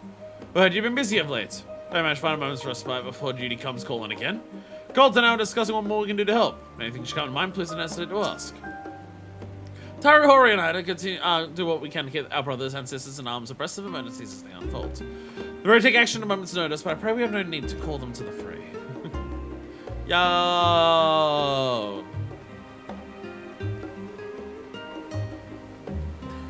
Just a couple random people just spread out across the entire everything. Trying to look at the people who don't look like they're Charlemagne. But yeah, custard tarts, I've got gelatin in them. Or at least most of the ones I can get here. Where they're like, it's custard and gelatin together. It's one of the things that my local bakery is actually just very distinct with. Their custard tart is one of the few custard tarts that I can buy that isn't like a gelatin made custard tart. Which I've had gelatin custard tarts for so much of my life that having that, I'm just like, this is almost too much for me. It's almost too different.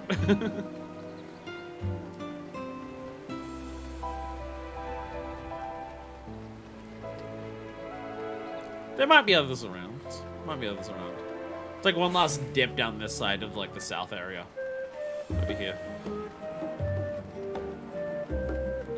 It's not often that they'll just be like, oh, here are characters just spread out everywhere who aren't part of like the normal quest. Like finding characters around because they're off doing their own thing is a mischievous Mikote. Hi, Miko child. Like when you're with a bunch of characters and they all say we're gonna go out and try to find our things, you can find them frequently. But just characters who don't appear in the quest at all being spread around randomly is not super common. Gelatin and custard feels sacrilegious. Oh, well, sorry, that's Charlie and House that they haven't patched in yet. I'm allowed to go down there.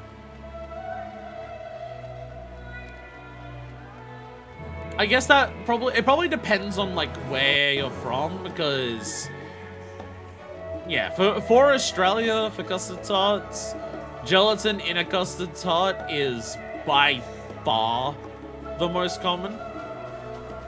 By like a very, very large margin. I don't see anyone else. I got pudding way, I got Hori and Colton, I got Alpha and Omega, they're the important ones. But yeah, they're by far the most common custard tarts here. I have quite a soft spot for them and I love them because I've had them for so much in my life that they're just like, comfort food. Welcome back, Manifest. Return to catch final few weeks before embarking on your mission, I presume? You're happy to know your chambers have been cleaned and fresh linens laid out. Pray you enjoy the sweetest dreams on this final night before the big day. I thought our big final rest was the end of last stream, but no, we're coming back here for an hour and a half before we have another big rest before the big day. That night's at the Royal Menagerie in El Amigo.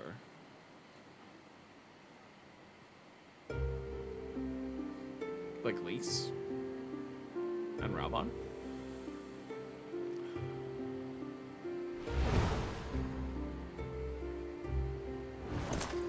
Oh!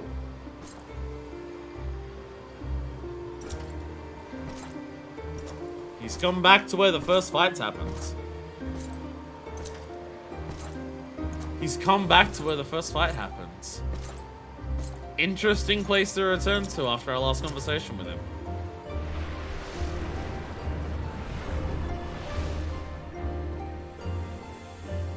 You will never get what you want. Not even the battle you pine for so dearly.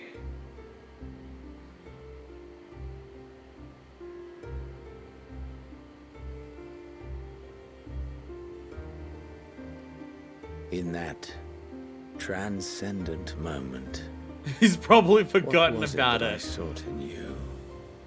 And instead it is instilled the first moment of self-reflection he's ever had in his life. And what was it that you sought in me? Yeah, he probably just forgot. It's not like it's the first time it's ever actually... I had told you! The moment that he didn't respond, that it got to him. The moment he didn't say anything back, it dawns. The day of reckoning.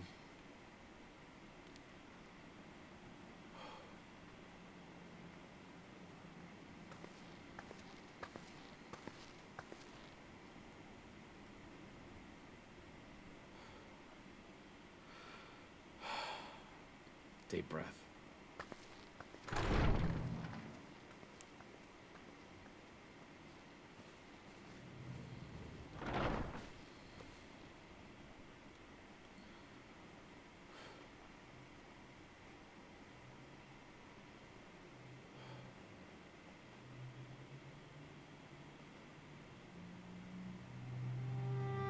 How often have we thus assembled? To combine our knowledge and seek solutions to the problems before us. Back at the Waking Sands, it was all we could do to address the most minor of troubles. Who could have realized what we'd find when we began to look to the sources of the realm's woes? We were meeting up to just be like, alright, At the Rising Stones, we have made one great primal to take care strides of. and shared many moments, from the joyous to the sorrowful.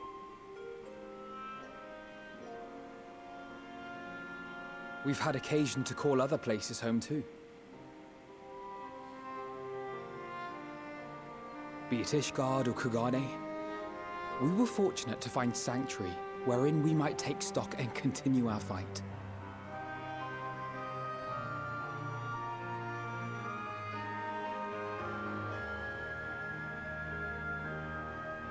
I was honored to host this company in the Crystarium, to stand with you all as we confronted the truth of the star itself.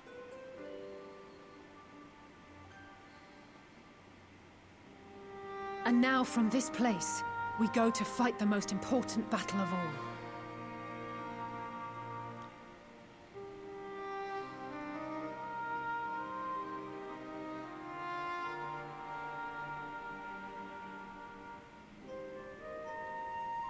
The Forum has sent word. The Ark is ready. The Loporrits naturally will be commanding the vessel.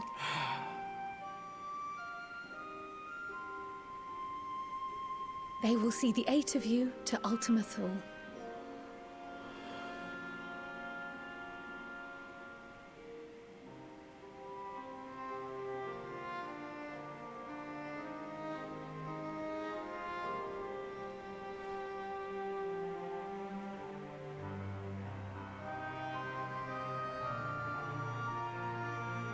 Upon arriving, your objective is to find and vanquish Meteon. As a final formality, the Forum bade me ascertain your resolve. So, are you certain you wish to do this?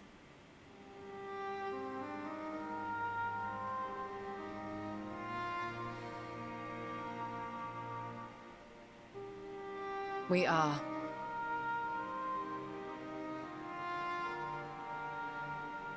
Then, ere you report to Thalmasane, I leave you with these words.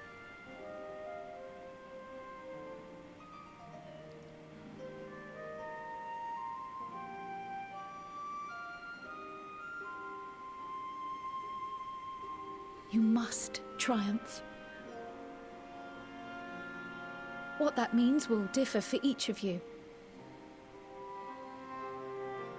To make it back home, or to simply avert doom, or perhaps something else altogether. Yet whatever it is that drives you, I have faith in its power to see you through. So please, triumph.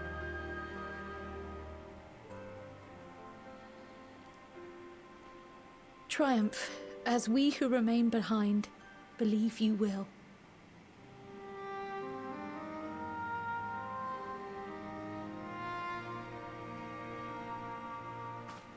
Let us be off then.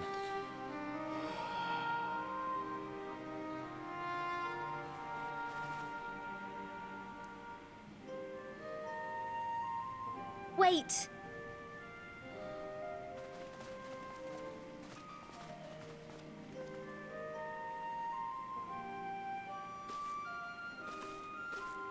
Both Kryl and I will be there to see you off, but as your receptionist, I feel I need to say this here.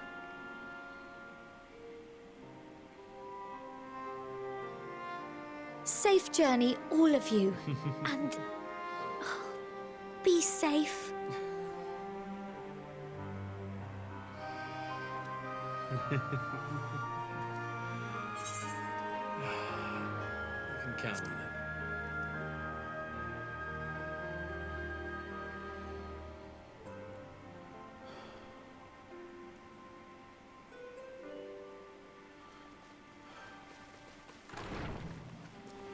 Really selling the finality of everything.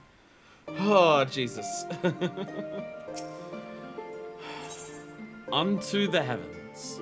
Ojika Sunjika is ready to send you off with a smile. I suppose this is where we part ways. For now, at least. Would that I had sage words of wisdom to share ere you depart?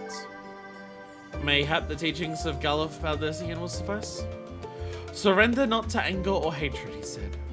Look beyond them, and there find true strength.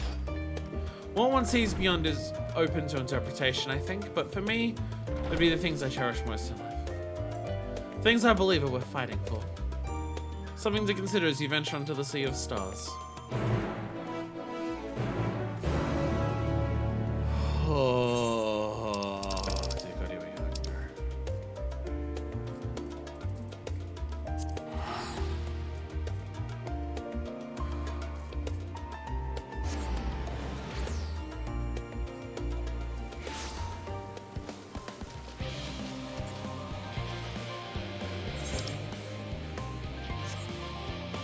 This is just the zone music now.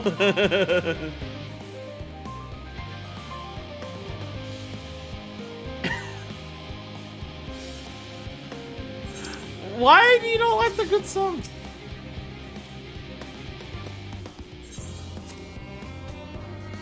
It's literally just like the Endwalker theme remix. I don't know why you hate it so much.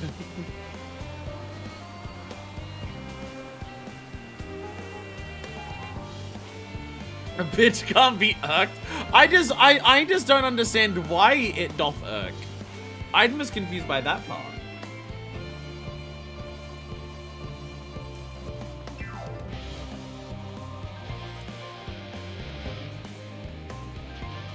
Oh my god. Oh my fucking god.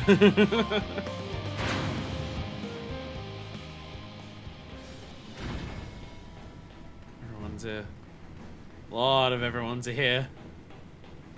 It's a lot of everyone's. Oh, a lot of people's anything inside parameters how long I play, so now opening will blast off the quiet scene. That I can understand. But I played Heavensward and I was used to bum bum bum, so that's fine. So the jump puzzle. I mean, I got a lot of people to talk to.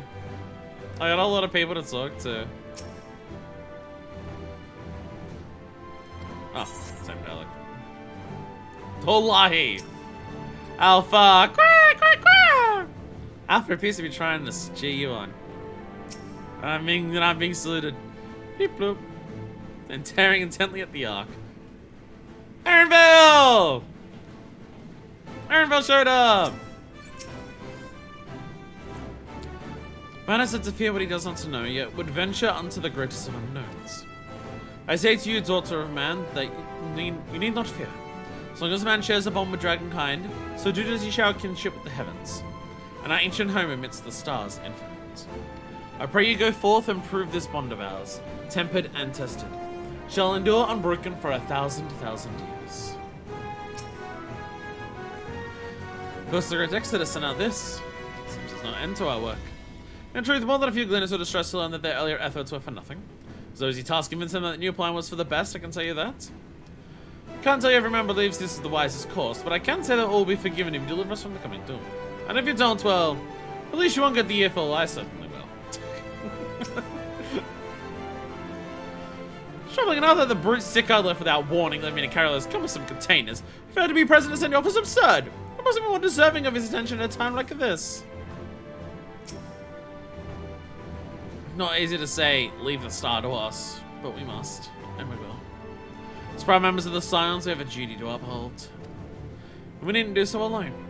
Those dark days when we were driven from the rising stones and hunted as traitors are a thing of the past. We have allies in abundance now. We'll just say you needn't worry about us. Go forth in the knowledge that the Scions will labor without rest in your absence.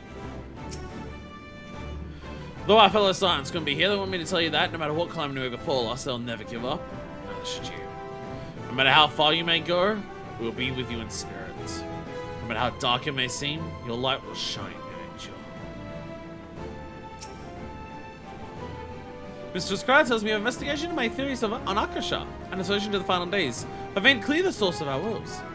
I'm related to know my work was of some benefits, but I could not have shared it had you not rescued me from the tower that day. I owe you a great debt, one I may never fully repay. But I shall try nonetheless. Not only through my research, but through my desire to see you succeed, which I believe may influence the Akasha in our favor, small though the effects may be. Yes, so long as we have hope, there's a chance we may influence the outcome of this calamity. It's like a Horian and I get to be here for this. They have been, like, the Scions, like, right next to us the entire time. I'm glad they can be here. We're quite fortunate Loper's hyperhyper was based on principles similar to those of aetherology. Integrating with the Ark's existing systems might as well have been possible otherwise. We have Sharlayan's wealth and knowledge at our disposal, but there's technology far beyond anything we have ever studied. You're familiar with teleportation magics, yes? The momentary conversion of the body into aether that it may travel via the life stream from one physical point to another. The hyperhyper enables transport through a similar method, but not one involving the life stream. Rather, it utilizes highly condensed aether to create an ethereal current of its own. This current is exponentially faster and more powerful than the naturally occurring ones which we are accustomed. So much so, in fact, that the ethereal conversion of the physical form is not a prerequisite for traversal. If you're concerned about side effects such as ethereal sickness, you needn't be. You should emerge your destination hale and whole. In theory, at least. At the very least, I can show you to safer than the experimental aetherites used to reach Fatsit Han. Breeder has been on my mind more often of late. How different her life might have been if not for our research into teleportation magics. Perhaps she would never have gained an interest in aetherological studies. But to abandon our work out of misplaced guilt for who she could have been would have been a disservice to the memory of who she was. Nay, it was because of her that we found the resolve to carry on. And now we stand at the edge of a new frontier, with the ship ready to bear you onto the distant stars and beyond. It is like as much her accomplishment as it is ours. I regret nothing. I mean, that was the whole, like, reason that we contacted Membreeder in the first place. It was the teleportation magics to teleport into Snowcloak. That was, like, the whole reason we contacted her in the first place. So this ship will be so this is the ship that will bear us onto Ultima Thule. For so many to see us up like this seems wholly unnecessary. Still, not begrudge them for wishing us well. That even Wolfsif and Blueweeder should be in attendance is most unexpected, but I am nonetheless heartened by their presence. This is the pinnacle of aetherochemistry, a synthesis of one innovation in the ancient wisdom of Alag. The Ark's engines appear to be capable of processing condensed aether in quantities I never thought possible. I was supposing quite so many people to be saying this off. Let us hear what Father has to say. They said work on the Ark is finished, but you certainly wouldn't know by looking at it. I'll send what D-Line said is the very moment the ship takes off. Obviously they couldn't be here, but I'm sure they're cheering you on every step of the way. Quite a turnout, wouldn't you say? Then again, who want to be present for a once-in-a-lifetime event? The Ark is missing one last but very crucial component before we're ready to take off. It should be arriving shortly. Look, I'm in the crew.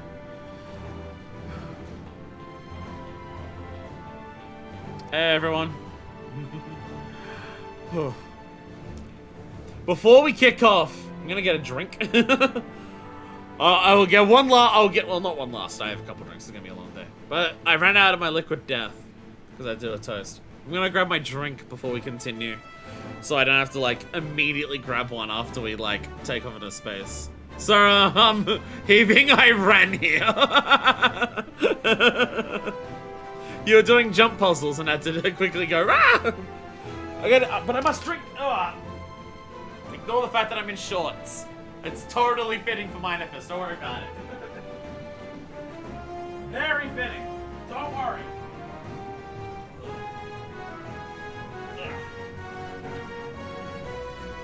It's a long day, so I figured I would need energy drinks. Trying to have less of those. But for a day like today, I think I'll need it.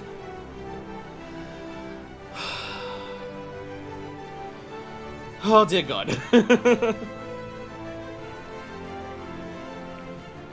Oh my God.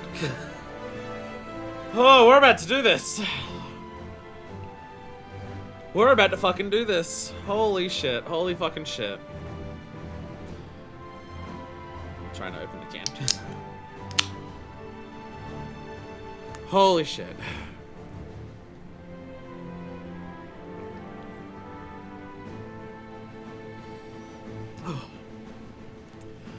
Oh my God. Oh, Jesus. Macho weapon just sold the most important thing happening right now. And put my monster in the fridge. No! Guess I'll have to go in the freezer. Alright.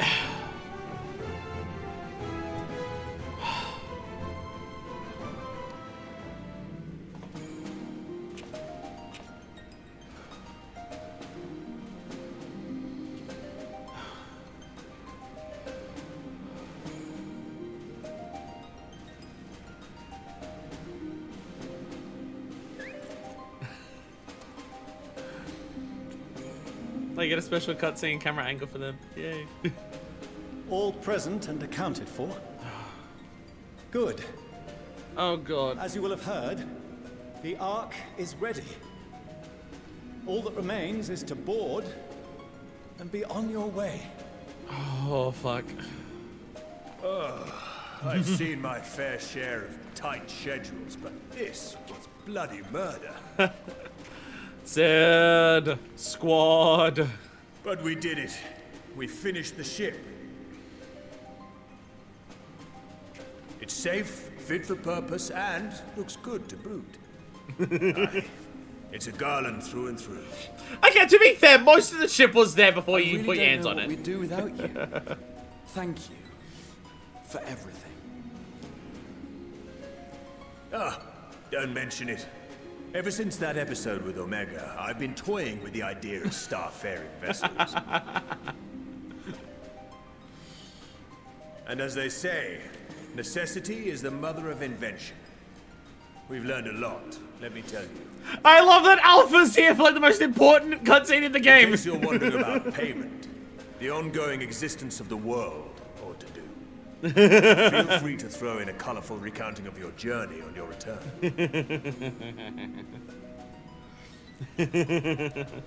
So, have you thought of a name? Oh, yeah, we don't have a name. We've just been calling it the Ark. A name? Wasn't everyone just calling it Father's teeny tiny toy boat? Well, seeing as its purpose has changed, I thought a more eloquent name was in order. I suggested as much to Fortuno, who seemed Yeah, it's no longer an Ark.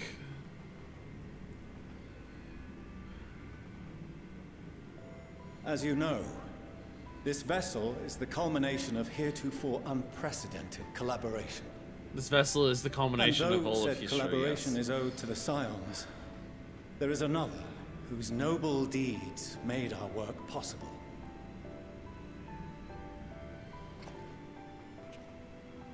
From a fragment of Dalamud, we obtained not only advanced materials such as refined adamantite, but the knowledge to traverse the stars. And this fragment would not have found its way to us had the Archon Louisoix not fought to protect this world. And in so doing, laid down his life. Now that the vessel stands complete, I cannot help but wonder if it was more than mere happenstance. If it was my father's intention to guide us here.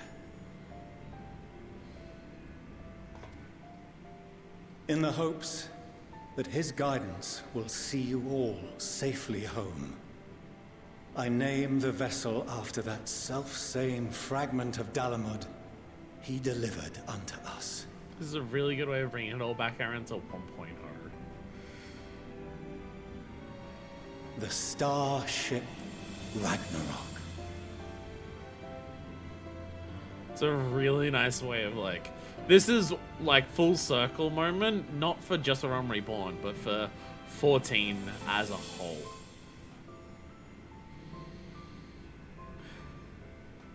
Sorry for the wait. I got everyone you asked for, and not a one less. Sickard! Yo! Yo, Sickard with the squad! What are you all doing here? Holy shit! Oh, I invited them. The representatives of those tribes with religious inclinations. You've done a fine job of readying the Ragnarok, but for it to take flight, we'll of course need the power of the Mother Crystal. Given its immense size, however, transporting it would be an absolute logistical nightmare. Not to mention we'd need to shatter it into tiny shards for feeding to the engines. But a brilliant idea came to me. We convert the crystal's energy into forms that can transport themselves. Are you talking about primals?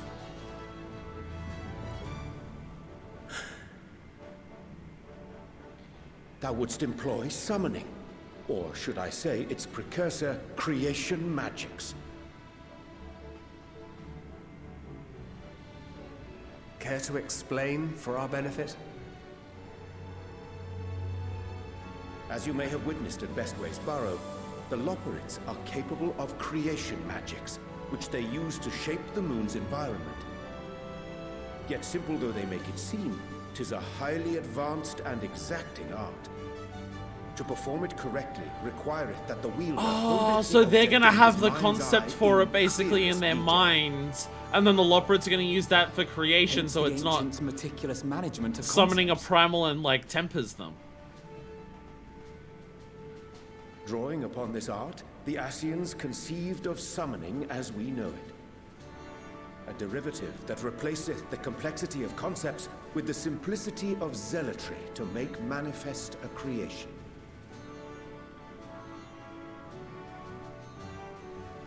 I see. By combining the Loporrits' magics and the tribe's faith, we convert the Mother Crystal into primals of purer form and greater obedience. Holy Summoning shit. as it was intended, one might say. Indeed! Indeed! Holy shit. While Hydaelyn gave us the ability to use creation magics, she forbade us from using it to make anything possessed of a soul, or similar. She didn't say anything about fulfilling the desires of others, though. So, borrowing our friend's faith, we'll create deities using the Mother Crystal's power and send them to the Ragnarok! Am I the only one here concerned about the risk of being turned into a tempered minion? Oh, right, I was getting to that. From what I've read in Sharlayan tomes, it appears the Ascians incorporated an additional nasty element into their summoning method. The fervent desire to assimilate others into one's belief. Beings thus created are instilled with the self-same desire and use their powers to enthrall people, starting with the summoner. That's why they temper people. In contrast, our creation magics, the original and the best, except no substitutes, don't incorporate any of that rubbish, so there's no risk of tempering. I mean, if the being was on the scale of Zodiac, you might feel a little tug, but I think we'll be safe enough. Truth be told, I do not understand the intricacies of this plan. But none of us would ever turn our backs on you. When the avatars of our faith ran amok, you intervened without decrying we who birthed them. Where others vilified and suppressed us, you offered understanding and friendship. Eventually, ignore AR. Eventually we did that. Oh no, Sylphs! No, we did do it in AR. We will share with you the true expressions of our gods. Not malevolent deities, but benevolent saviors. Oh man! We've gone from like End of Shadowbringers of defeating the primal threat. Stay in sight, else you're liable to get lost. We've gone from defeating the primal threat and being able to cure the tempering to fuck it, the primals are on our side now. May we have a moment? Holy shit. In anticipation of the day man might journey to the stars, we developed these.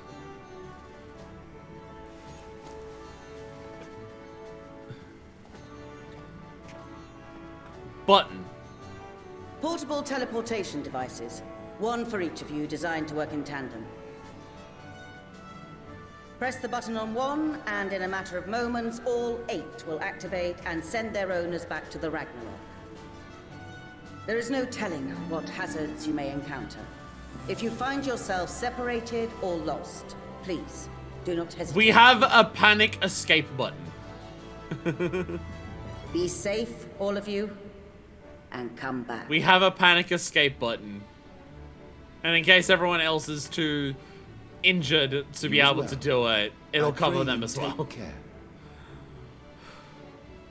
like everything is in order, so I'll go ahead and board. Holy fucking shit. A few of my fellows will remain to assist with the summonings, but rest assured, the vessel won't want for competent crewing.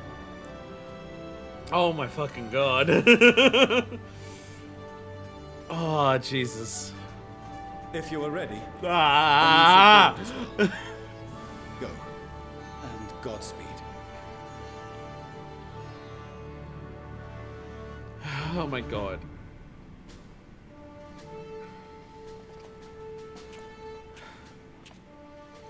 We're fucking doing this, aren't we? We're fucking doing this. Oh my god. How much dialogue similar? Okay.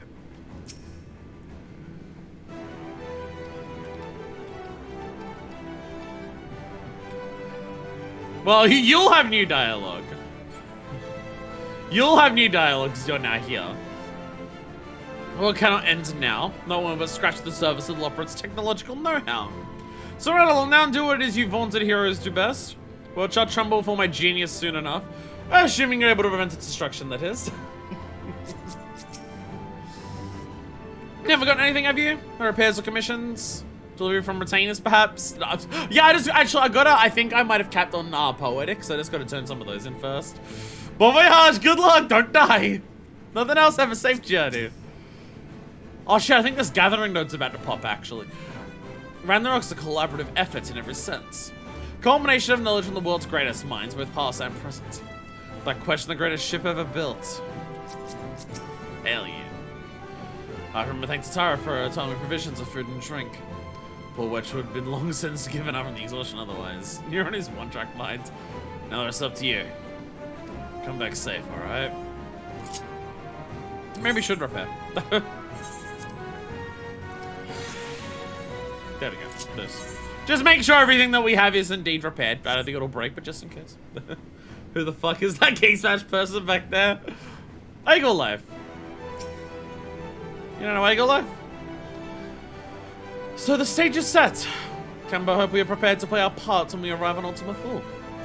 The key I suspect may lie within Heidelin's parting message to us. Darkness and light, despair and hope. As goes one, so goes the other. Knowing Meteor wields the power of despair, we must bring to bear hope in equal measure. Rather than spend any moment mulling over strategy. None of us are strangers to despair. But the source of our power, we are ready for it. I mean, most grateful ones on Blue Beater have devised a contingency should the need to flee to arise.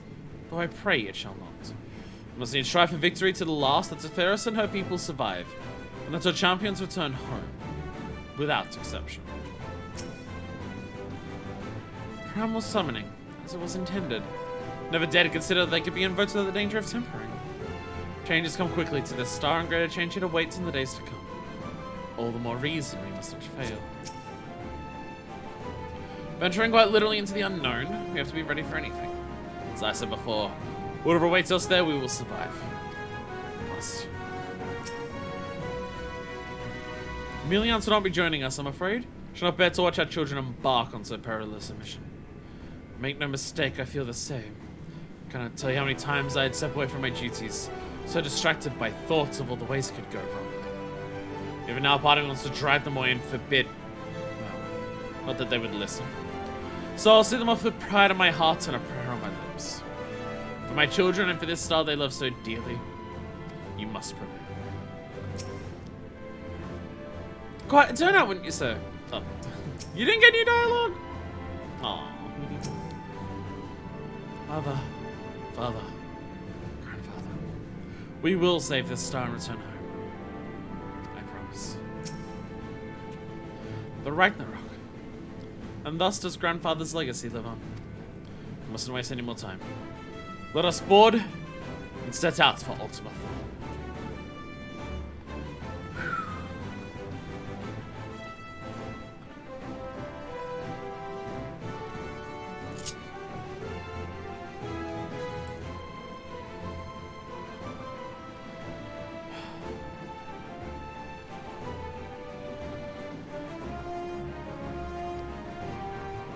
Oh god, this is happening. If you'd come this way, I'll direct you to the bridge. Several cutscenes will play in sequence. I'm shocked. Oh my god, oh my god, oh my god, oh my god, oh my god, oh my god.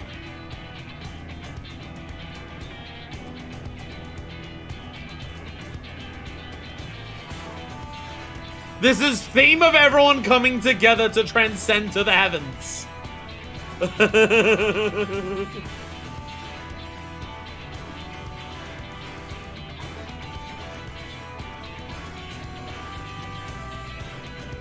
Mapping way. Welcome to the bridge. Is it mapping way that sleeps? Pretty sure it's mapping way that sleeps. I hope you have everything, because I can't be bothered turning back. Jesus Christ, Lawrence. Right then, make yourselves comfortable. We're setting off in just a moment.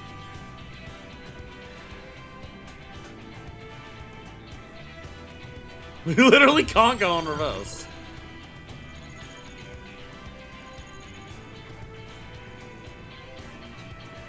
It's incredible.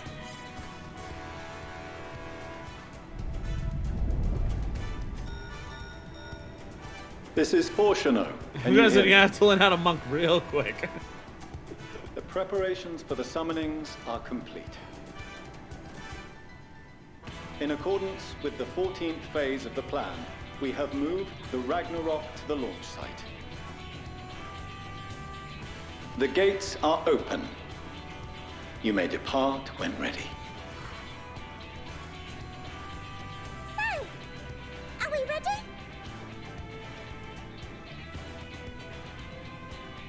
As ready as we'll ever be. Let's get going. Oh, come on. The burnt out star's got No, more not mapping fire way, in it's its asleep. belly. Oh, it's a growing way, maybe? Try it again. With feeling. I guess we'll go. No, no, no! This is momentous! Can't pause in 2 hours. Gotta go back! Issue the command to launch out to Alpha to do the honors? No, they would want me to do it.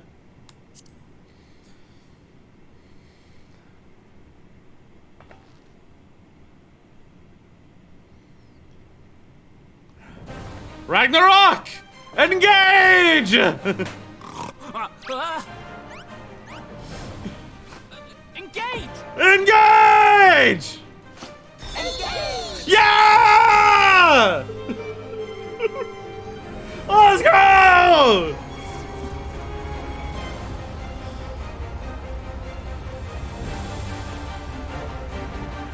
Yo, let's go! We're going to fucking space! But like the most space that is ever fucking spaced! Yo!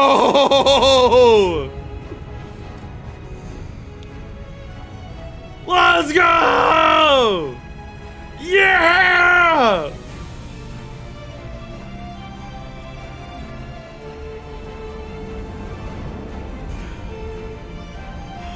Look at our badass ship! What's a little flirt if you let him, but he doesn't. They say Ragnarok engaged. You're like, through for their own being into and dialect stuff today.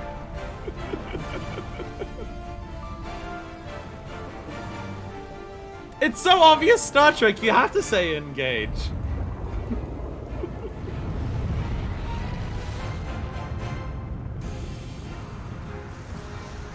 Yo! Primals! Yeah! Look at them all go! Hell yeah! Good King Muggle Mug! Well, when I show the primals coming out of the pillar of light. Oh my god, the callbacks. Ah! That I must carry landwalkers into the sky. I cannot imagine a greater indignity. You summoned me for this? Do not Susano! For thy mighty winds exist not only to buffet and batter. Susano is hype as fuck! They may serve also to thrust forth with vigor. Such is thy glory. And thus it is an occasion to rejoice! Come, let us revel! Yeah! The stars part for we alone! Let's go! So long as the wind blows freely, I suppose all is as it should be in creation. Garda was one of the most, like, vindictive of all the primals we've summoned, so getting, like, a whole thing at the end is Render cool. unto them a storm, that they may pierce the firmament and fly free! Hell yeah! Oh, that's so fucking cool! Oh, that's so fucking cool!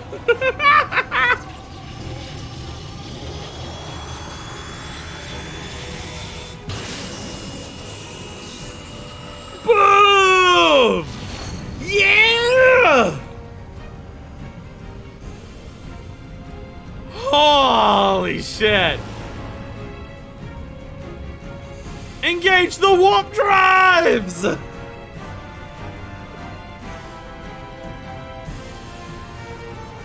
Oh, this is so fucking cool! Holy shit! Oh my god! Oh my god!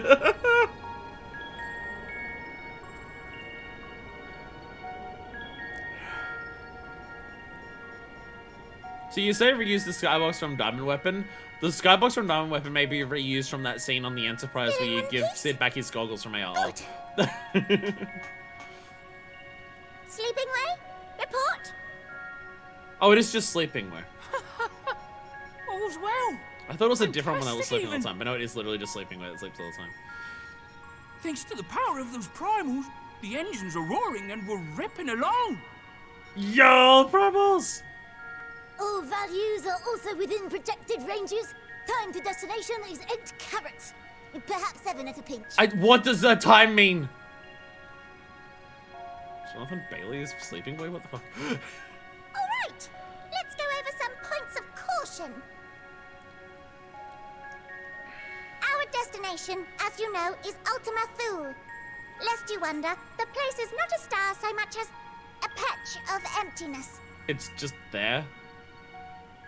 How do we do anything That's the there? extent of what our equipment could determine. Anyway, Then how do we do anything? from what we know of Meteon, she's likely used Dynamis to obfuscate her location. So, in conclusion, we'll only know what's there when we get there. The crew and I will see to it the ship's ready to take off at a moment's notice. We'll support the search as best we can, but it'll be your paws on the ground, assuming there is any.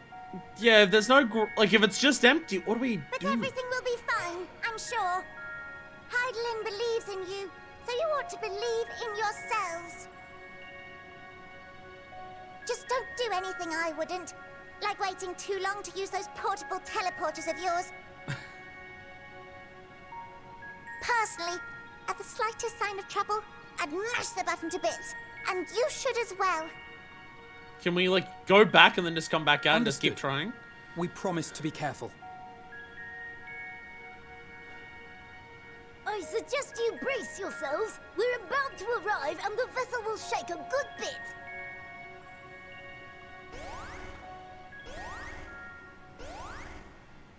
I assume that's not a good warning sound. What is this? Something is interfering with the equipment.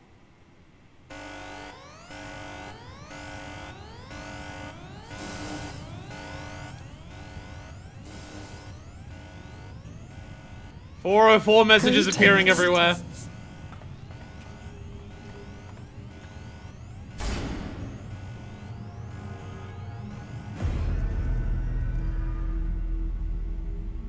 So she was very ready for us. Greetings. Can you hear me? First thing she said to us when she spoke to us of Dynamis.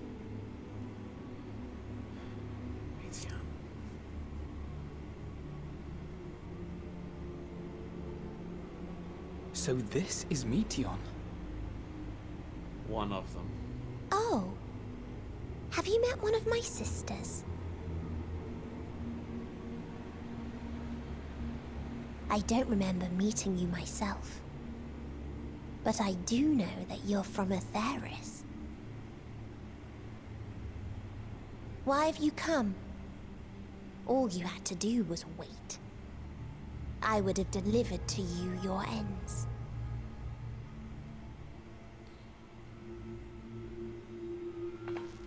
We didn't ask for that. I don't understand. All life is destined to end. Why choose to prolong your suffering? Effort, ambition, love, they amount to naught. Happiness, should you find it, is inevitably lost. Stolen away by events beyond your control. There is no logic nor meaning in it. You think there is. Convince yourselves. But it's all a cruel accident.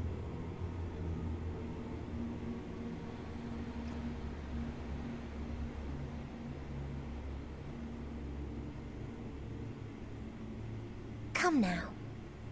I speak the truth. A truth you would recognize if you looked up at the night sky. Unbroken emptiness. Cold, dark, and silent. Your world, like every other, is but a blemish upon its perfect fabric. Life is an anomaly. It is unnatural and cannot continue. The sooner you accept this... Yeah, I have a feeling that Meteon's aiming to easier it will extinguish all life, not just ours. Just to be clear, we're not here to argue with you. We know that life is fleeting, and that in the short time we have it, we're not assured happiness.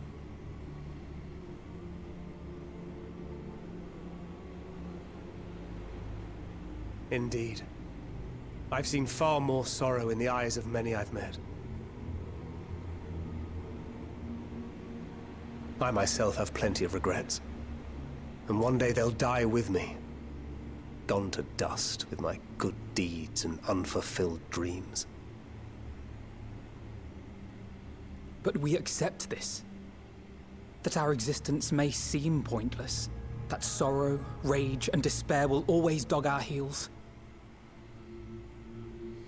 And we press on regardless. That is why Hydaelyn guided us here. In her boundless love for mankind, she has prepared us for this trial, and in her name, we have come for you.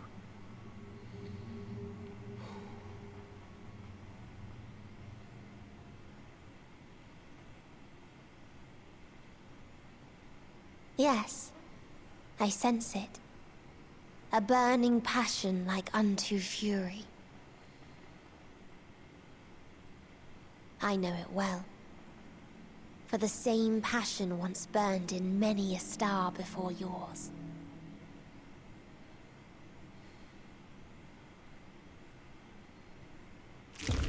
Suffocated and extinguished now.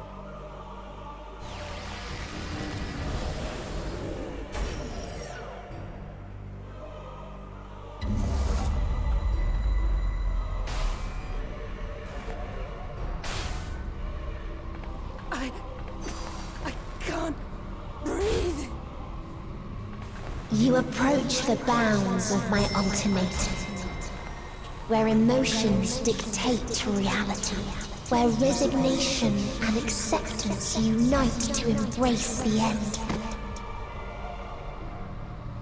where those who yet valiantly cling to life can thrive.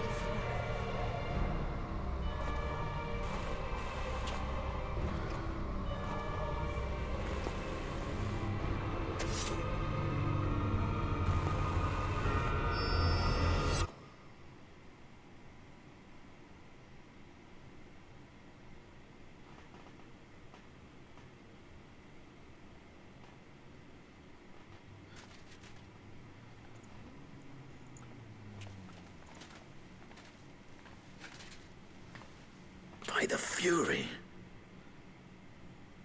What the fuck just happened? Thancred? Where is he? Meteion has gone as well.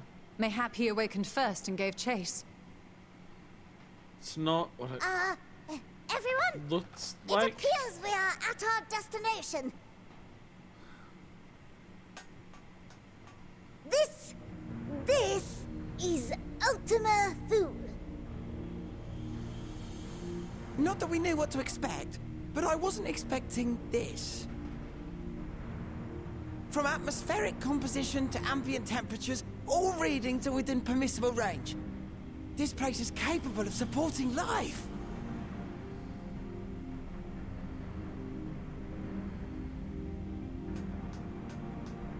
If that's the case, then Thancred may well have gone on ahead. Let's go and have a look.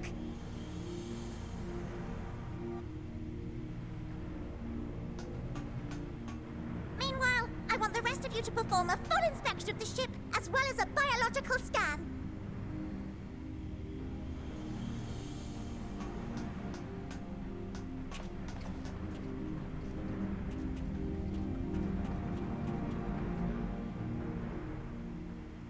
So it was that the brave wayfarers arrived at last at Dream's End. Ithildaeus, no.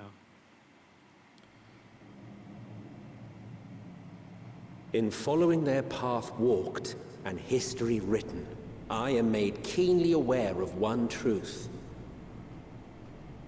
Though the curtains may fall again and again, so long as others take the stage, ever shall there be more tales to tell.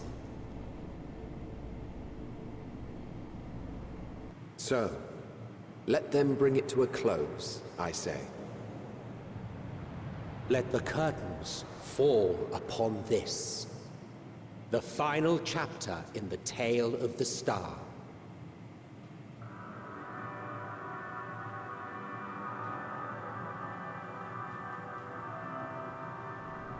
Is this a dead star? It's hauntingly beautiful.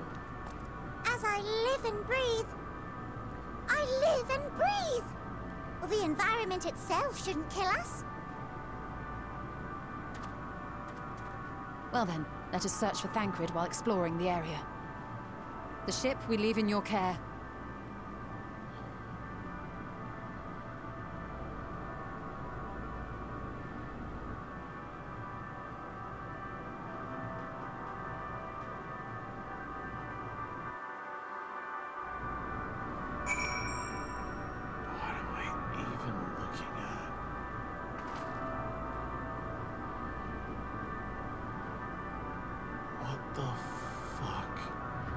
Am I even looking at?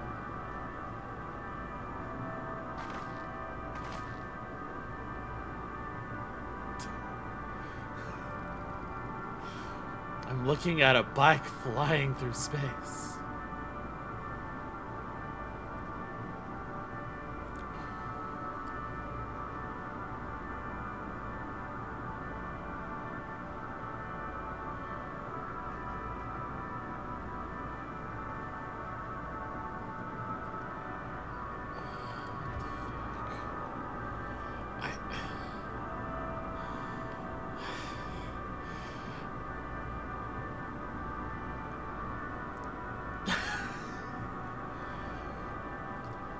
I don't even know how to, like, emotionally react to that.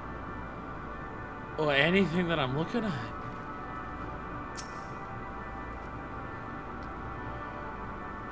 There is a dizzying, disorientating feeling about this place. As if I could lose my footing at any moment. Must be careful.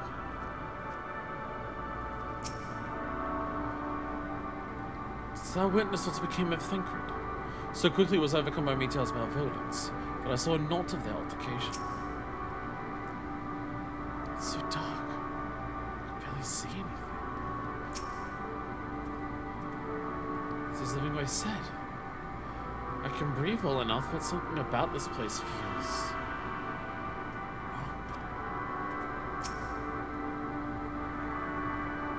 Clearly no match for Meteor, and yet we survived unscathed.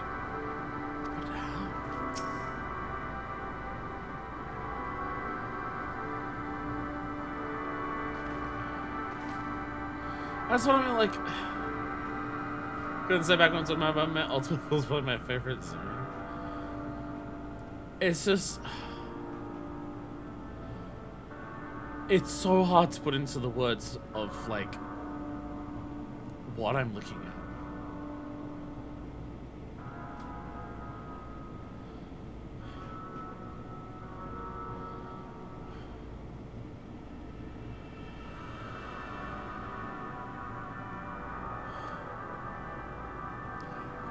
Meteons are striking him with such overwhelming force.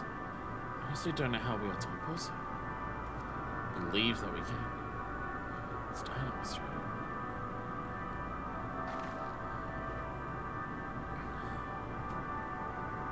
Like, I see things I recognize, twisted into things I don't. And I don't. With the backdrop of creation on it, I don't.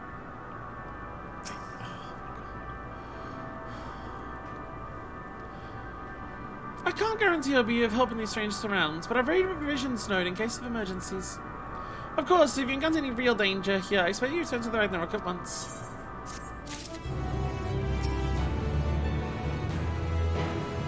Don't hesitate to make the most of the provisions node. I'm telling we might run into out there if anything we have to offer might help, but a person rather brave the unknown with a full pack than an empty one. Oh. I'm not gonna find any merchants out here, so in case shit breaks. A strange new world with some different symbols in that. Try as you might, often I couldn't find no sign of things. We're fortunate this place can support life, albeit barely. I suspect, given the torpid, stale quality of the air. Mighty simple. But never mind that, we must find Thancred. Let's begin our search from the prow of the ship. Seems as good a direction as any. Try not to stray too far, else we lose sight of one another.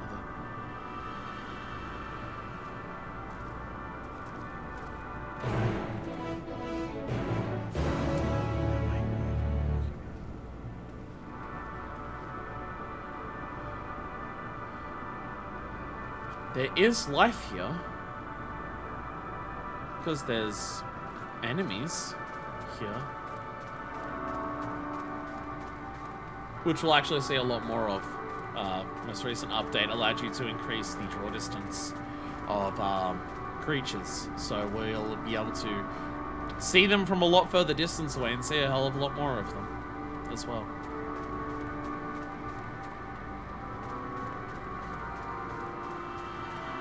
Ostracon deck. I was about to say their models look like they are dragons.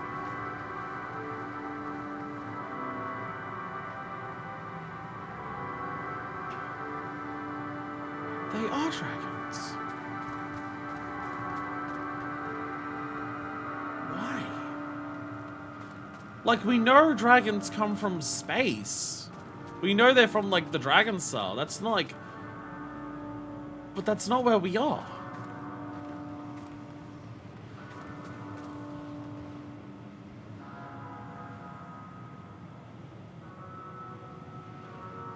What the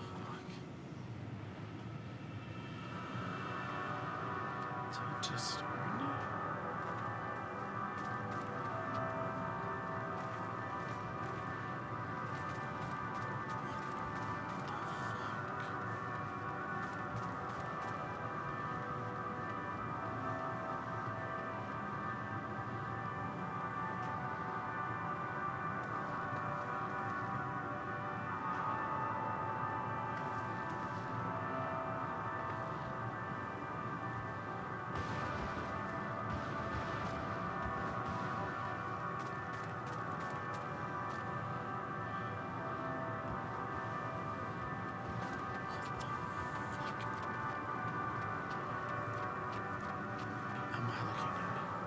Vitrified.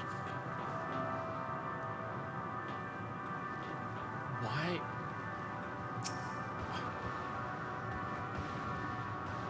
So no one else has power and waste to you?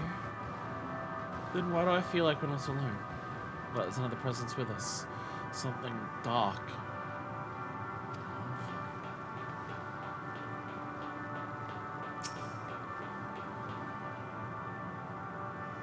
What's this, I wonder? What is this? It's called a... There's a structure here in front of me, yes?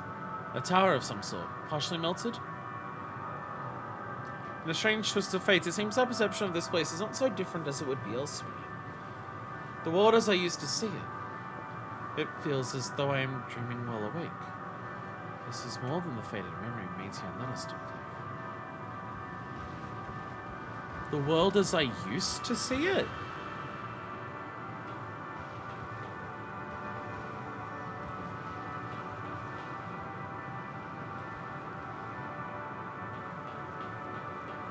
How?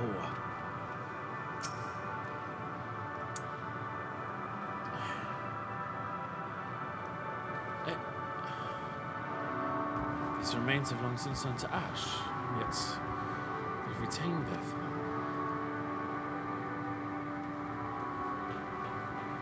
What the fuck is going on?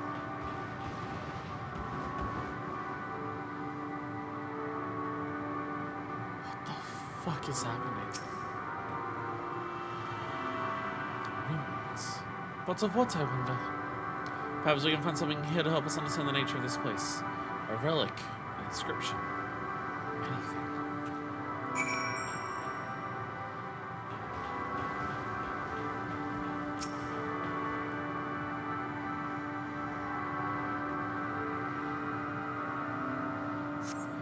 The metallic pillar has been partially melted, likely sometime in the distant past.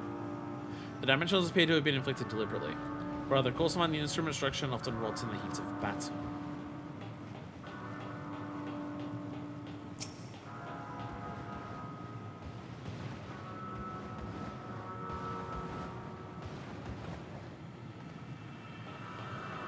The vibe of the coloring of some of the stuff that we're seeing and the patterning on some of the stuff that we're seeing.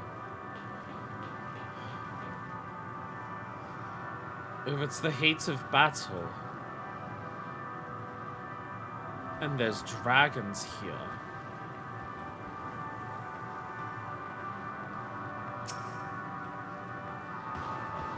I'm immediately brought to mind Omega. Look here, this part is relatively intact. The intricate design of the top suggests it is man-made, though its builders were surely not men as we conceive them. Having said that, I swear I've seen this pattern before.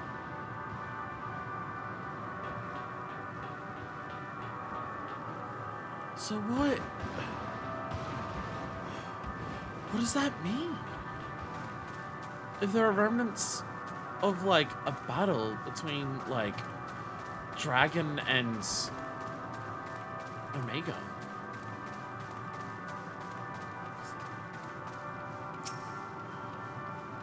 Palestinian. Dragons everywhere. I thought this might afford a better view of our surroundings. Poor decision in hindsight. Besides the light from the ship, all is shrouded in darkness. If Thancred is here, I'd never know it. From what I can tell, we are near the edge of an island, if you can call it that, surrounded by floating debris. Of course, you decide to climb higher. Were you to fall, you might, well, tumble through the great expanse for an eternity. You're not even joking about that.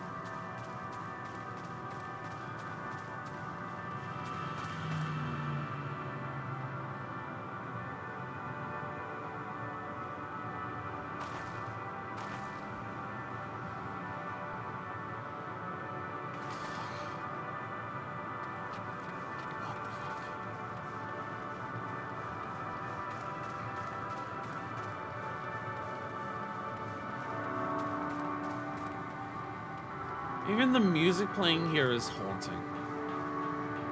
It's like it's only half coming through a broken radio.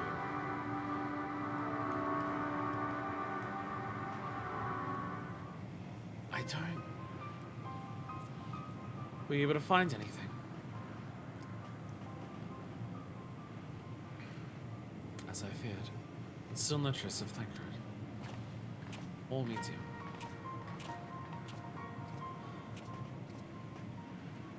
There's only my emptiness as far as the eye can see, which unfortunately isn't very far.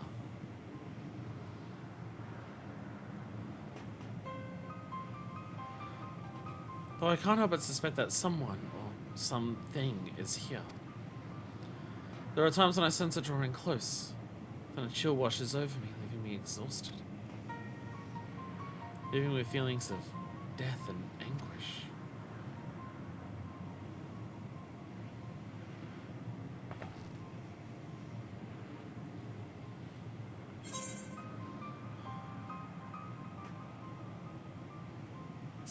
See something over there.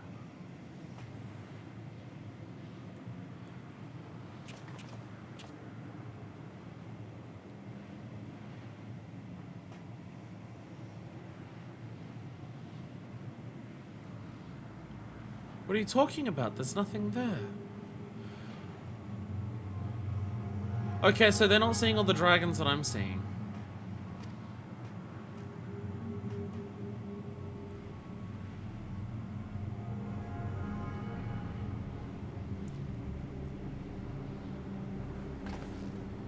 Before we jump to any conclusions, perhaps we should search elsewhere. Agreed. If I only have more questions and we're in desperate need of answers. There's a fair stretch of terrain from the ship's port side we get to explore. Let's try searching there then. Are they less familiar with interacting with Dynamis so they can't see them? Manifest. A word before we join the others.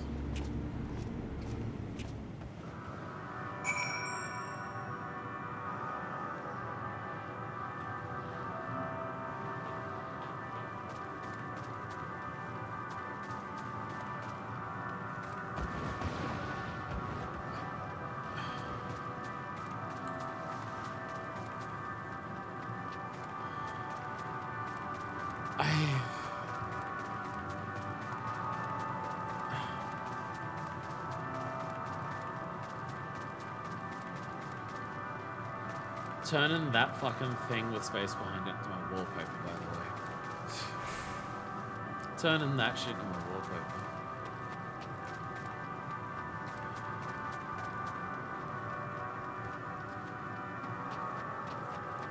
I really didn't think, out of all the games that I play on stream, out of all of them, that Final Fantasy XIV would be the game that has a setting and backdrop that looks the most similar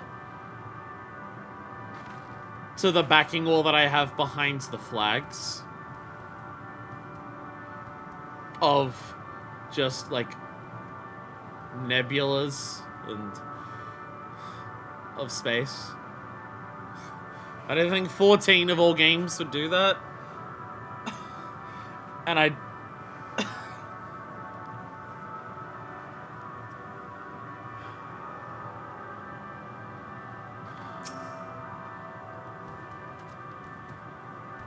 You see them too, don't you? The dragons. Okay, you do as well. Yeah. As I thought. Spires. Their presence is tenuous at best, but there's no mistaking it. More attuned to the emotions of dragons, possibly. With Estinian's history and us being around them so much, we're more attuned to the emotions of dragons, so we can attune to see them more. No doubt you're born with Midgardstormer, and my Nidhogg is what allows us to perceive them. Could these apparitions be related to the dragons that now live on Etheirys? I guess it's because we're more specifically bonded with Midgardstormer. Alpha was around them for a lot, but he didn't have any specific bond with any of them specifically.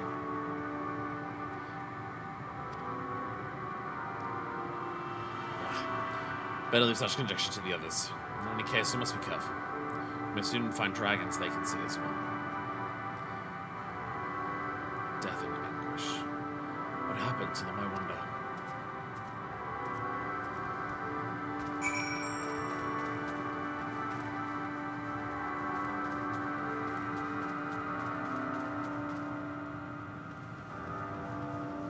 Nor the person mining there.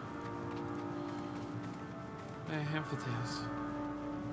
They're so similar to my dragons.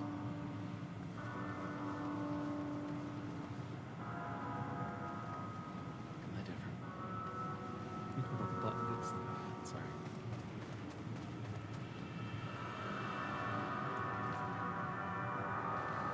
A form of Aether, perhaps? We can talk to some of them.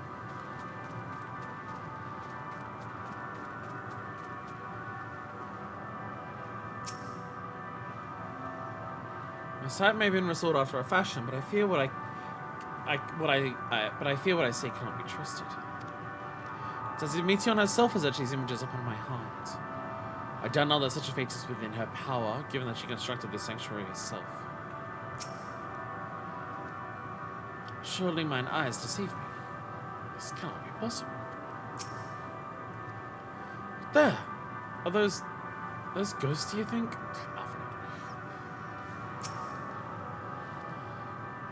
Dragons.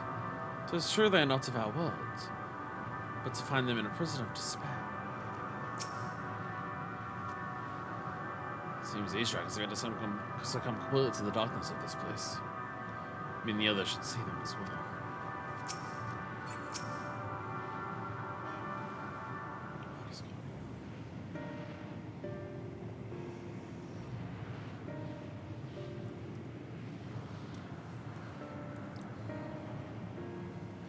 You were talking about would never not be funny.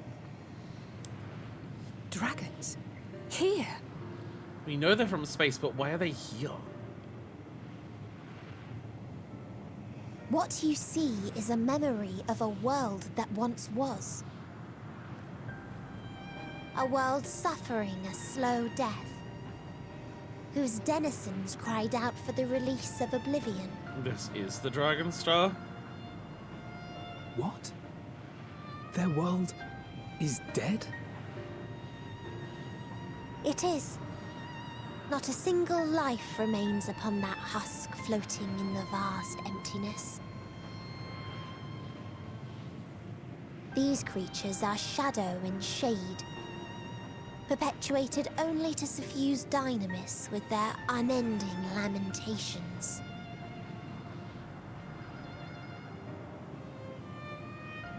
Our friend Thancred. Where is he? A strange question. He is at your side, is he not? We not see him. Oh, yes. He is here and there, and everywhere within this space. He would tell you himself if he had form to form words.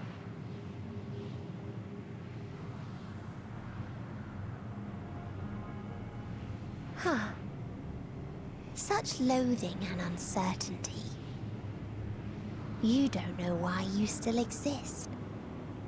In like manner to the oblivion I send, I tried to drown out your ether with dynamis.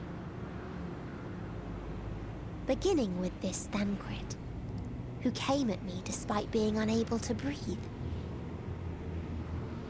Such a simple thing, unmaking men. In the blinking of an eye, he was gone. Didn't even have the chance to be transformed. Yet somehow, he managed to leave a slither of himself behind. What you call the heart? Or perhaps the soul. In his final moment, he cried out from it. A single word. Survive. That wish proved stronger than the despair that ruled here. It overpowered it, causing this space to be remade. Into a place you can perceive, and where life can endure. That you draw breath is proof that his soul lives on. For how long, however, remains to be seen. Well then, we should hurry and tend to business.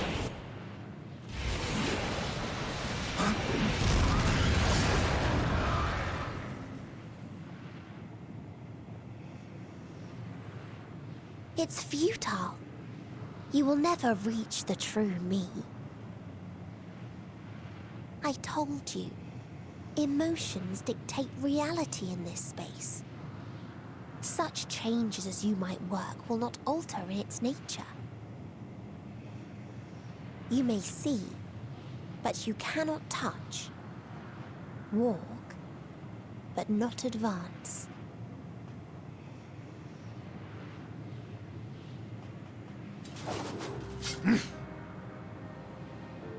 Meteon holds too much sway here. How do we contend with a foe who can unmake us on a whim?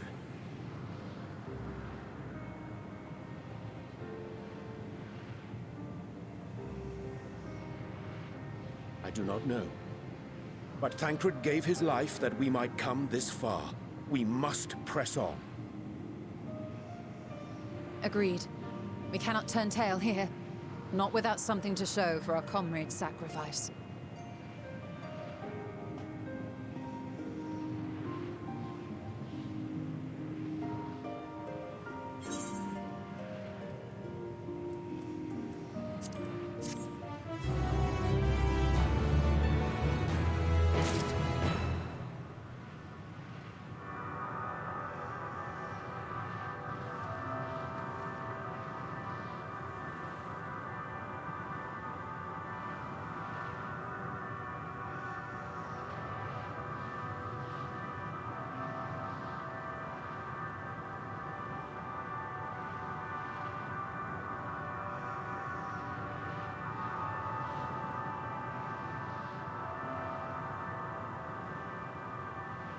It's just gone.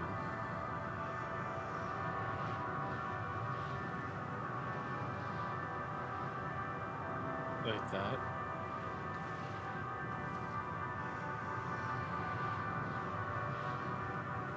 It's just gone.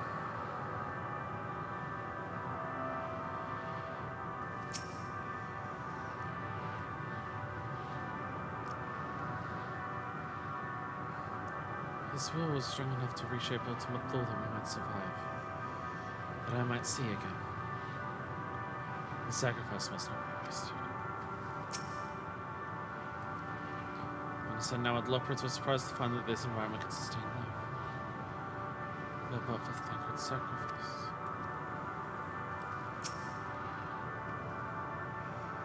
Can't really be gone, can he? Mityon herself said his soul persists. That he is the reason we are still breathing. If so, then maybe.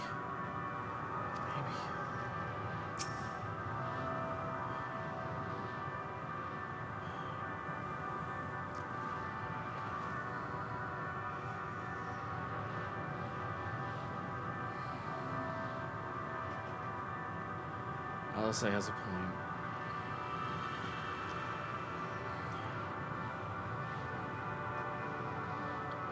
We're in a place literally dictated by emotions.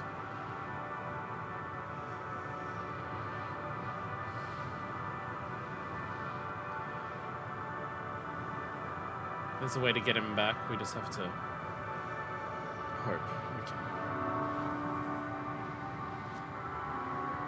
My aim was true. I had her. How we defeat an enemy we can't attack.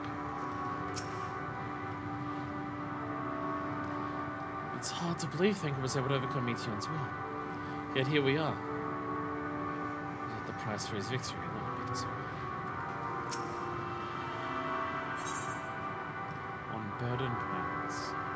Despite Meteon's words, Orange cannot accept his comrade as gone. Soul without body. A form of being with which we are not wholly unfamiliar. Indeed, for we existed in a similar state while residing in the first. Circumstances are rather more dire than that, 'tis true, but I choose to believe he is not forever lost to us. Regardless, in sacrifice he hath afforded us a chance to prevail. Let us not squander it, and ascertain the nature of this wrong we might confront and defeat Meteon. Asinian, Mindfist, would you accompany me in speaking with these dragons? Mayhap they can enlighten us. I would ask the rest of you to survey these surrounds. If there is a path that may lead to our quarry, we must find it. Very well. We can reconvene here when everyone has finished. Meteon set these dragons a shadow and shade, from a world whose denizens sought oblivion. As such, they're not like to be amenable to company, let alone conversation. So please be careful.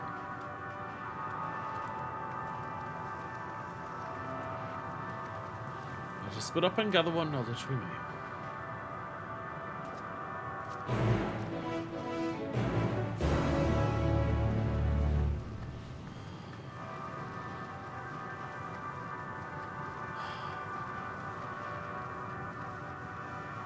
Oh, Jesus.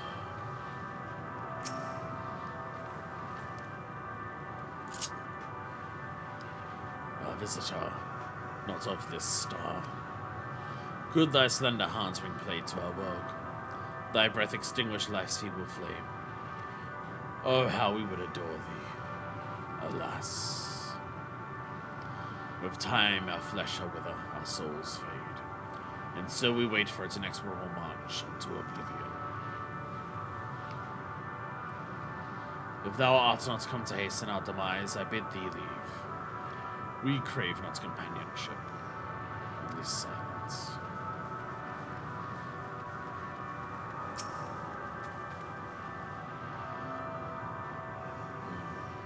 Thou art unlike the others. This place ill befits thee. Do not tarry, The telling of my tale alters not its course. Thou knowest my brethren once ruled these skies, will our kingdom return. Should I boast that I was the first among our hunters, would the comrades I failed live again? Nay, once I lived, and now I await the coming oblivion. Nothing more. This is not our home. To our home did the metal demons, who of life and joy scoured it clean. These are mere bones, and among them do we rest our wings for the day. Leave us now to our morning, traveler. Thou wilt find no solace here. Yeah. These are the same dragons. These are the same dragons. Metal demons to make. To dwell on the past yieldeth naught. Our desires meant little to our destiny, and less now. Its regret meant me little less.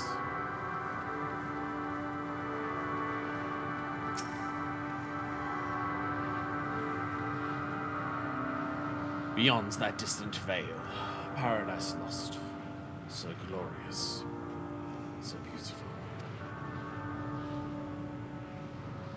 We were a proud and noble race, strength embodied. We knew only love before they came.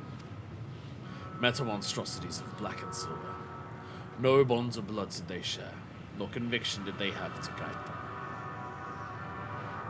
A crushing defeat. Never had we known such shame. Stilled now are the winds, though none could feel these wings burned by ignominy. We fly no more, and we sink into oblivion.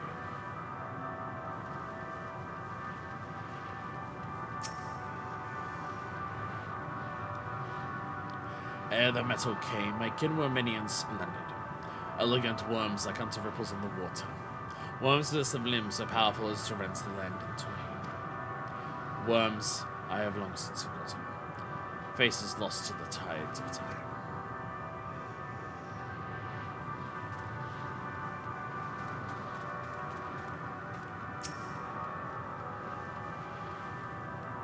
Drink not of this spring.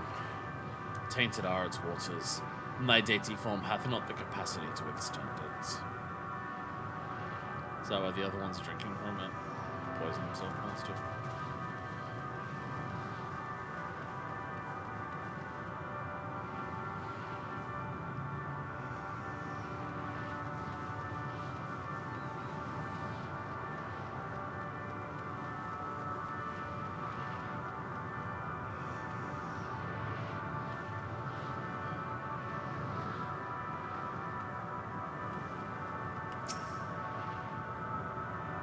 Thou wilt bid me speak? Folly. I observe the lesson of stone. I shall not fly, nor speak, nor roar. Only watch and wait and end. But one sight yet stirreth my blood, tempteth me to raise my voice in lamentation. No, the cradle of unsung dragons. No words, no songs are possessed of the weight to describe such tragedy. Go, if that be thy will. I shall remain.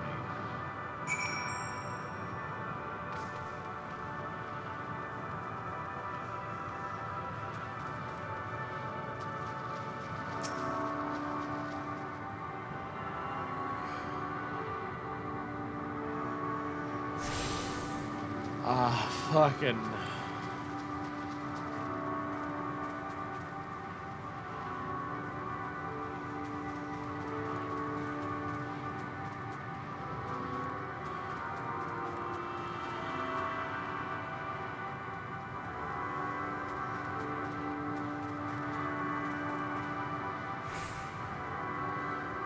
The idea that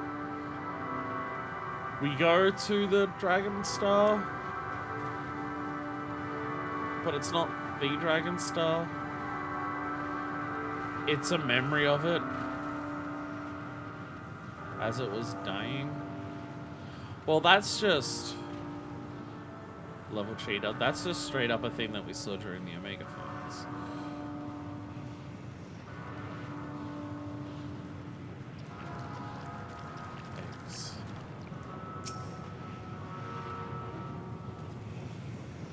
Village here as well, did they? Was described to me as the source of their woes and proof of their kind. I think I'm beginning to see why. It's a hatching ground, or was. I've seen similar on Theris. Midgard's almost kind must once have lived and thrived in a place such as this. Beatrice said his father was driven from their ancestral home by war and strife. This, then, is the fate of those who remained. Let's have a look around. Maybe these eggs have more to tell. Have more to tell of the time. Essentially, these eggs as fierce as any weapon, whether there were winds to carry it away.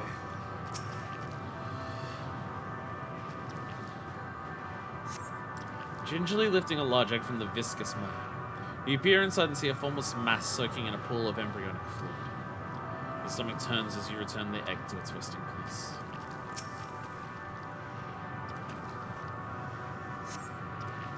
A murky liquid is pooled inside this eggshell. The noxious feature is indicative of contamination.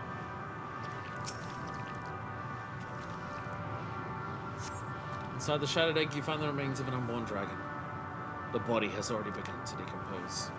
The gelatinous, half-dried membrane covering the corpse suggests it failed to emerge.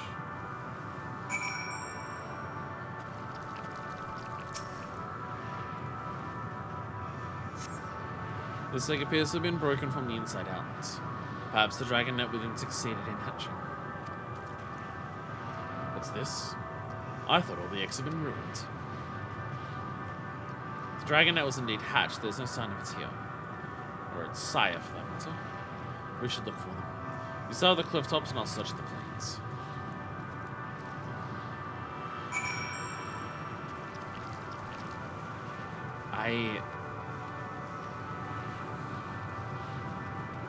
I'm feeling a chill through my entire body of just existing in this fucking place.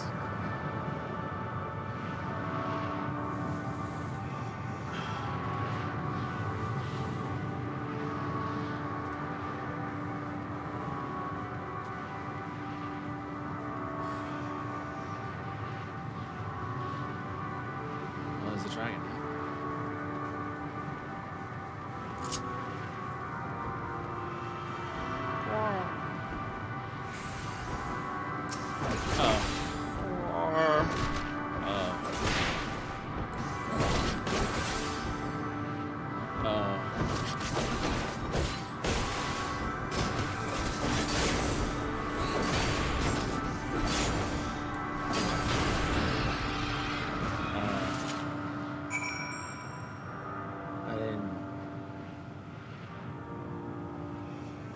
I didn't realize the enemy would be the baby.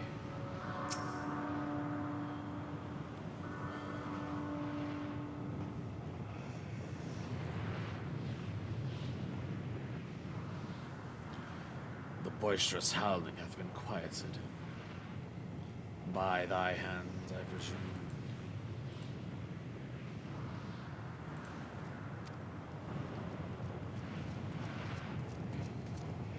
Everything alright? Thought I had a dragon or something resembling one.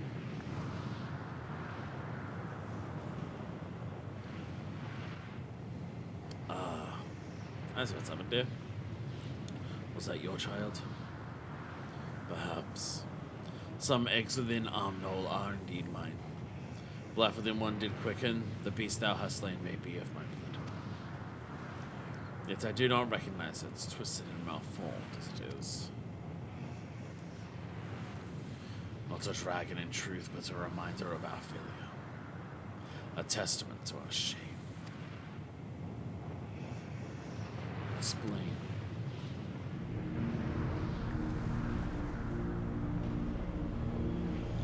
They descended from the heavens, cold, heartless machines, and with them rode war and death. With fire and fury, rage and rancor, we gave answer. 'Twas a long and bloody battle, but only the beginning. Untold chaos and destruction swept over the star. In the end, the invaders were victorious. Yet when they looked upon their prize, they deemed it unfit for requisition. We were abandoned to our ruin.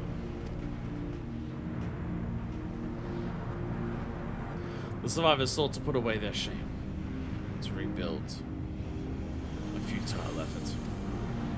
Impure soil replaced with aether did we once cultivate our nesting grounds, but our lands were barren and any eggs nurtured in such desolation were fated to rot.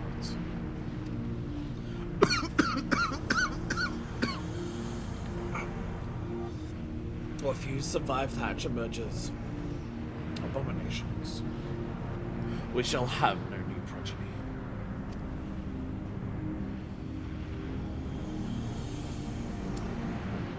But there are dragons among you capable of journeying to other stars.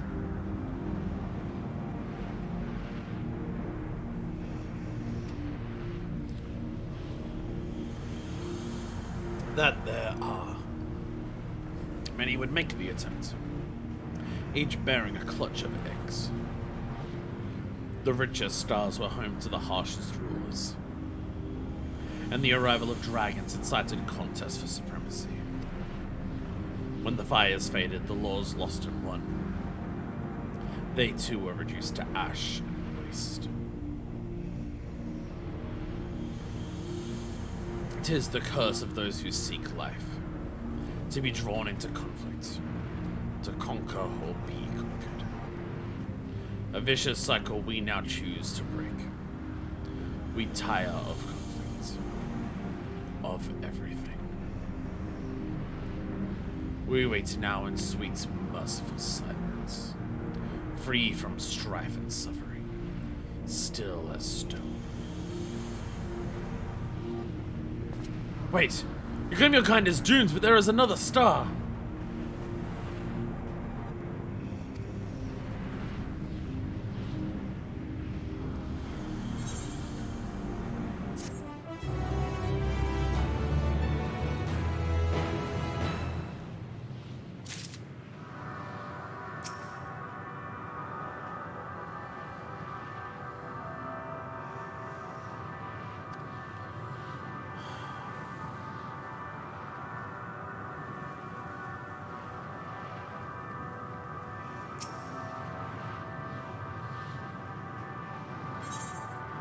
Test of will.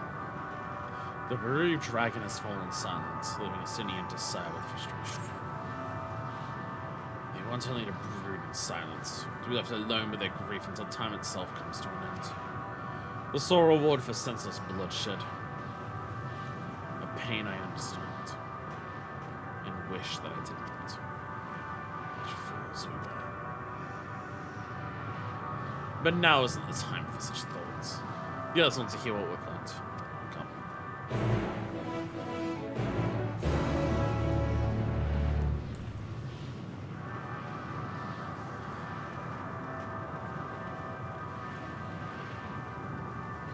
The idea that this is the final fate of the Dragon Star. Like after Midgard's on the left. The way it ended was just what dragons remained. Just stood in silence. Until they all died. And that others did try to do what Midgard's did.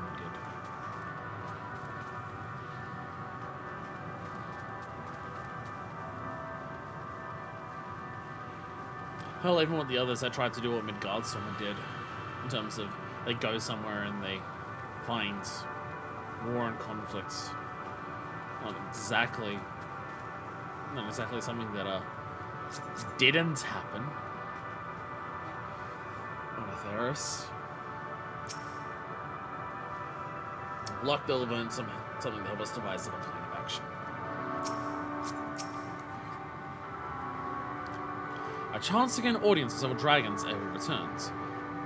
Though I expect their tales are much the same as those you heard. Good to see you made it back in one piece. The more I see this place, the more bewildering it becomes. Did your exploration prove eventful? Converse with any dragons? Let me hear what the dragons had to share with you. Even if so different from what they told Orianche, it would be valuable. We also establish any meaningful contact with the dragons.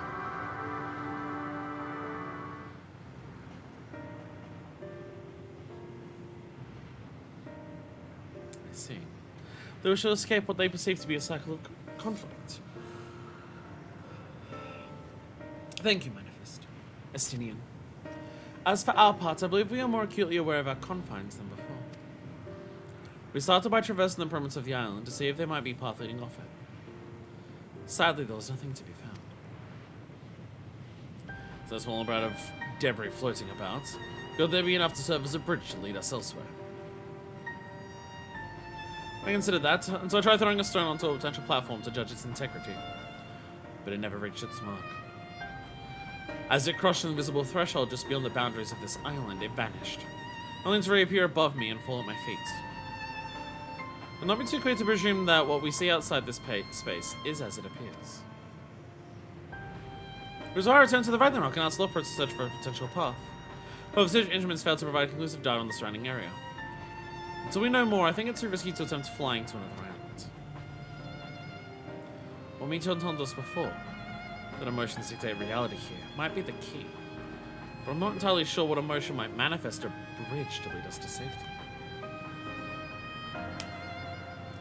So what you're saying is with no way forward.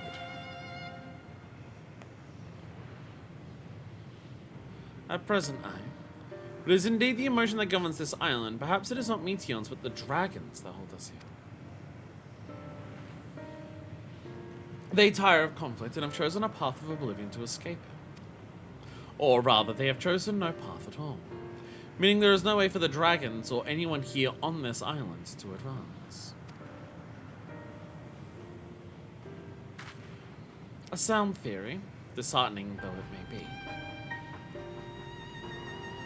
If that is the case, what recourse do we have? They are not like to be persuaded to help us. Their reasoning is built on a history of turmoil and strife. Without irrefutable proof, the future is not as bleak as they believe it to be. Mayhap persuasion is not the answer.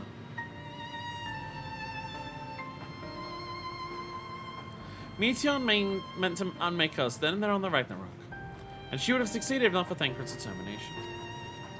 She considered it was strong enough to overpower the despair that otherwise rules Ultima Thule, and reshape it to a degree. Perhaps it can be done again in a like manner, by overpowering the prevailing emotions. It was Ultima Thule's architect Meteon herself, against whom Thancred did pit himself in a clash of wills. Though I marked no leader among them as such, I did chance to encounter a dragon possessed of despair far more potent than most. Potent enough mayhap to dictate the course for others, and thus their domain to follow. He spoke but few words carefully chosen, their tone and timbre alone threatening to rend my heart in twain. Challenging his desire to remain may allow us to alter the island upon which we stand. Alas, I fear my vaunted rhetoric affirmed me not against his calcifying heart, but mayhap one of you will fare better. Alright. It's time to pep talk our way into being able to continue. Then I shall guide thee. Al-End, they call him, in the dragon tongue. Thou wilt find him nearby, eyes fixed upon the water.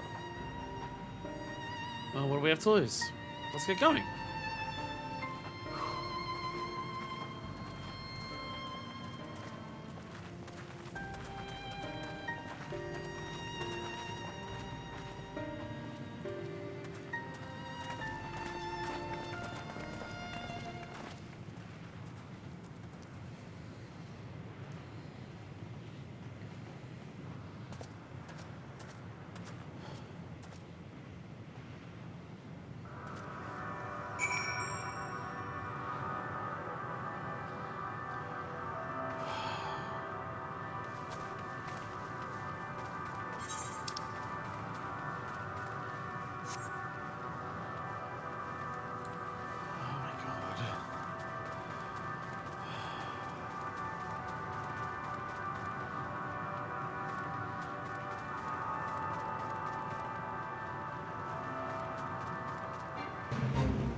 The fucking fate descriptions here are even sorrow begets anger, anger begets violence. Even amongst brothers does this cycle of loss perpetuate itself unto the end of time, or such time as a more powerful foe arrives to end their suffering once and for all.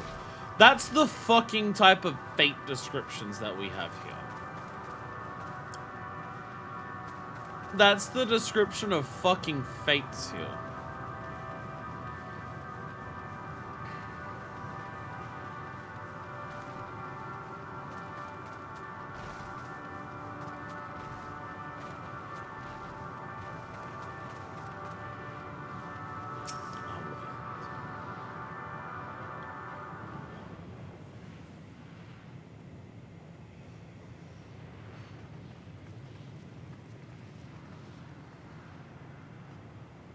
He remaineth as he was when I first approached, entombed in melancholy.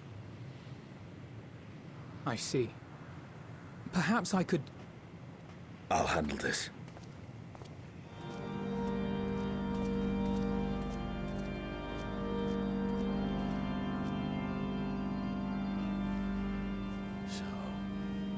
Waiting to die like all the others, are you? Fire is crushed and our souls corrupted. The winds are still to the heavens. Offer no resistance.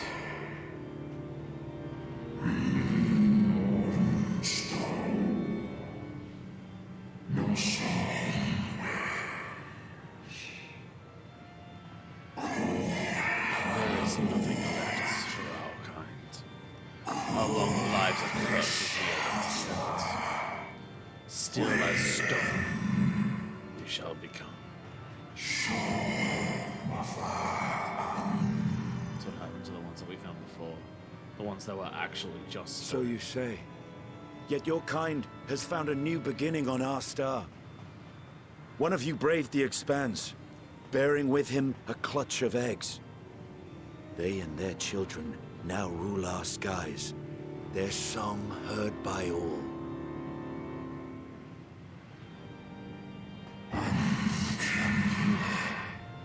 On another star.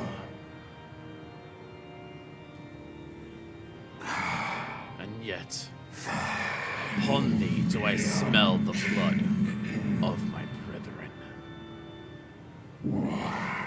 Were they drawn into discord and war on their new home? They were. They suffered much, and repaid their suffering in kind.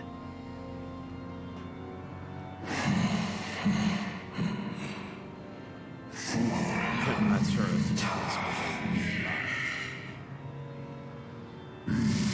Ever will a sanguine ocean await us. Ever will retribution's wheel turn.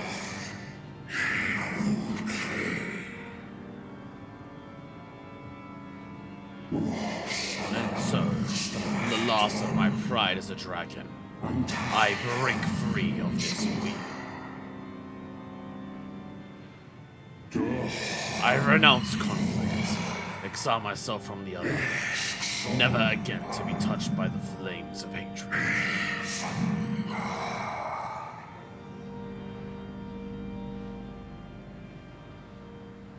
Had your brethren made the selfsame choice, my family might still be alive.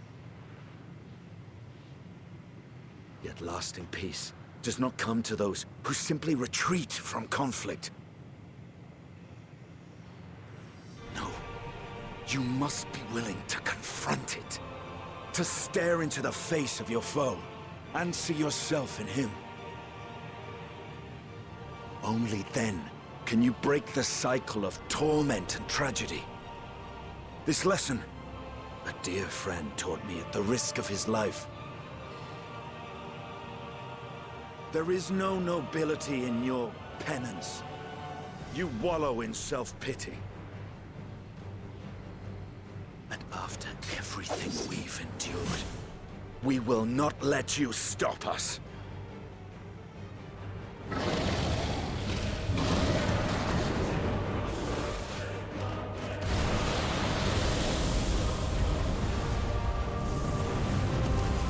Estinian! Stay back!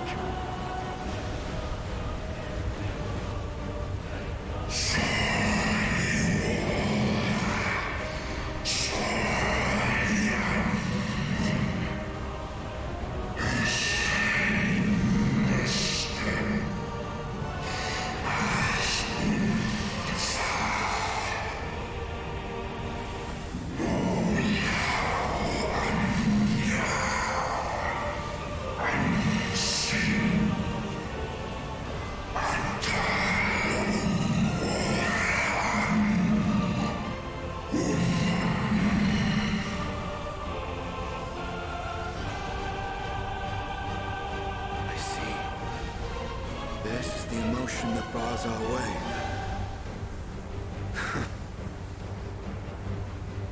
is up to you.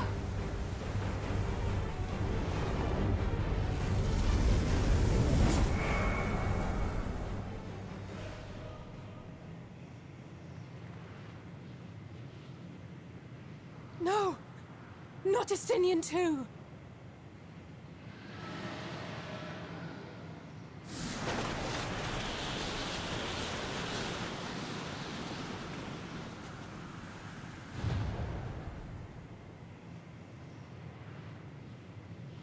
There's a wind.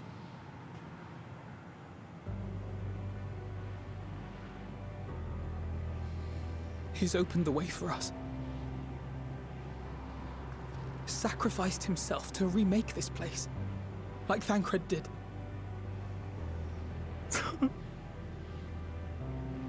Oh, Alphino.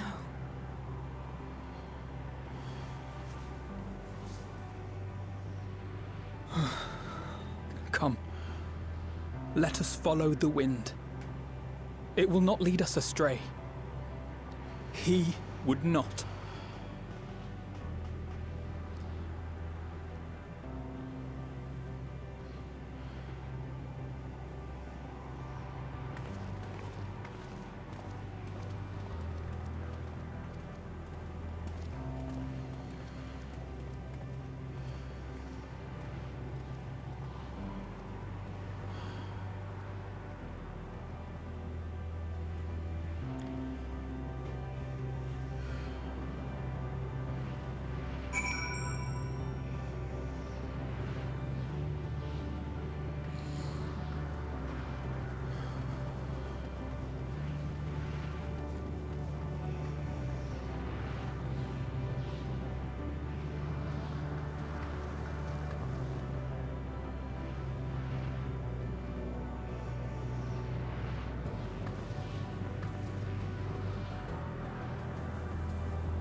Must this always be the price paid for safe passage?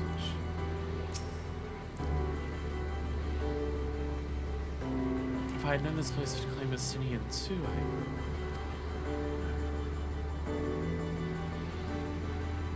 that's what had to be done. As by the beating of mighty wings doth wind blow, where dragons may ne'er again touch the sky. He in the shade he bore shall soon free. The wind has stayed, the fog that had covered the silence. Yeah. It no longer feels quite so stifling.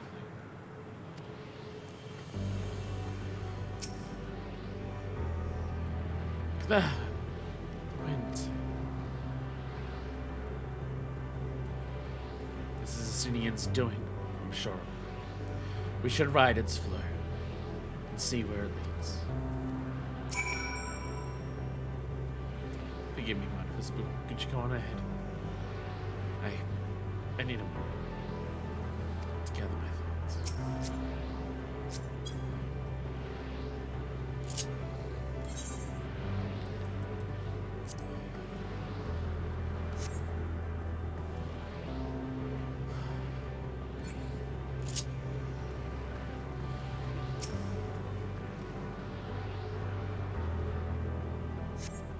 Whoa, jeez.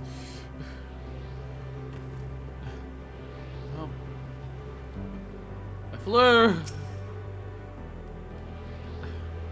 Powerful gales deliver you to another.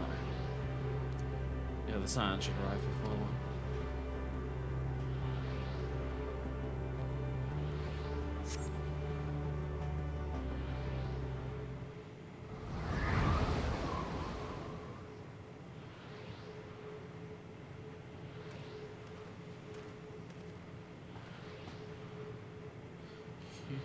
You did it.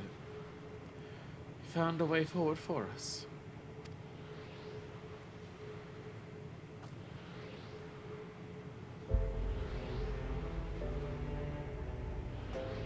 The dragons remain trapped within a prison of their own making, lamenting the horrors of war. Yet Justinian knew them better than most. He was a man of honor and a dear friend, willing to fight to the very end of what he believed was right.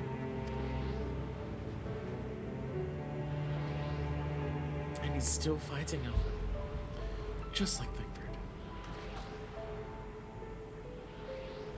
Their sacrifices are why we can survive here, why we still have a chance to stop her. Even in spirit, they're unwilling to give in to despair, and we mustn't either. Say is right. We must press on, for their sake.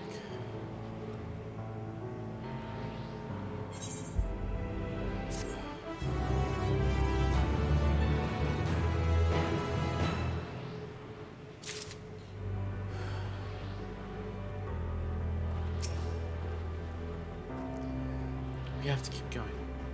Even if City isn't here to see it, I'm sure Alpha and I wouldn't want to disappoint him.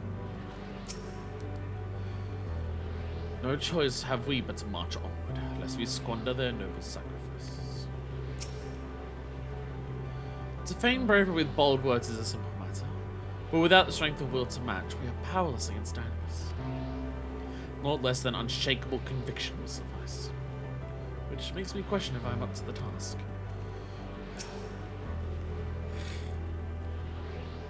I don't know if that questioning means that you aren't, or whether it's proof that you are. Because the questioning that you are means that it isn't unfounded bravery that you have.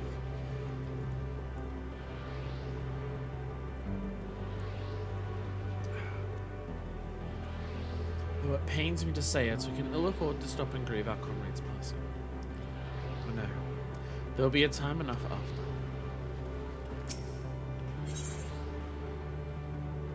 Roads paved and sacrifice. I assure you. Alphino has regained his composure and is ready to proceed. As you saw in Alizé said, we must continue.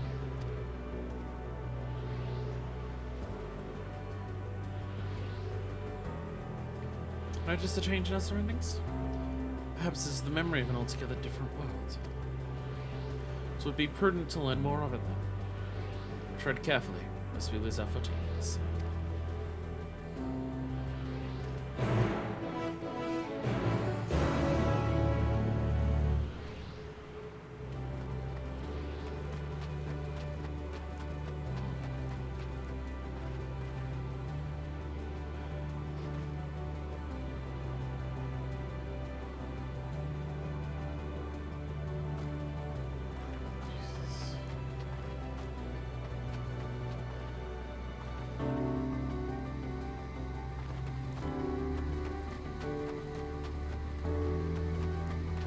Music's a lot clearer now too.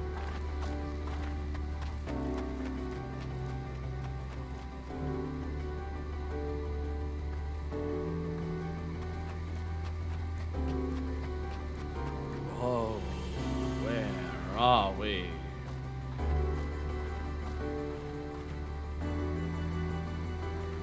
I don't know if we know this. Drifting beer. Sand everywhere. And not for the light emitted by these cliffs. Might as well have overlooked this monolith. Another seemingly barren world. From Mercy, the air is nowhere near as stale, but still quite dry. The sense will no doubt prove bothersome in due time. If you're worried about my vision, you needn't be. I can still see quite well. Were it not for the violet crystal embedded in its surface, it would appear to be an ordinary stone. A curious script hath been etched upon them. Alas, it is not a language with which I am familiar. I cannot say I recognize it either. Nor I. The dragons, from what I recall, preserve their knowledge in song and eschew the written word entirely. So I assume this is the work of another race. One we have yet to encounter. Meteon claimed the dragon's world suffered a slow death, seeking the release of oblivion. What life we find here, like as not, doth wend its way towards a similar end. Fascinating as the script is, we'll glean naught from what we cannot decipher.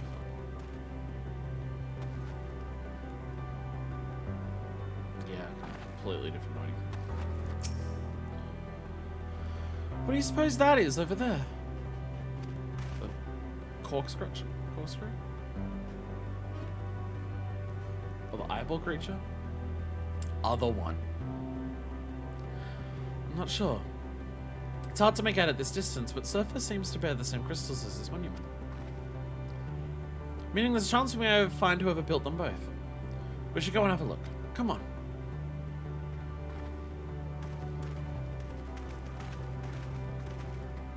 Yeah, this one's gonna be a completely unknown. What are these?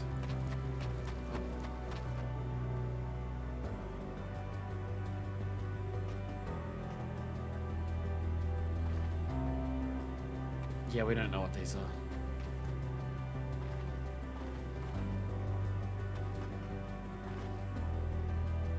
They're...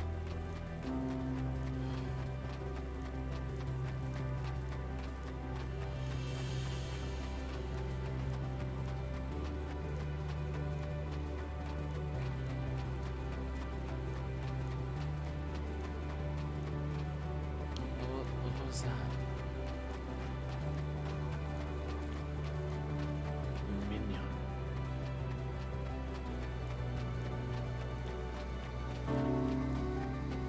These, it's not really things. Hollow of the flesh. Oh, there goes.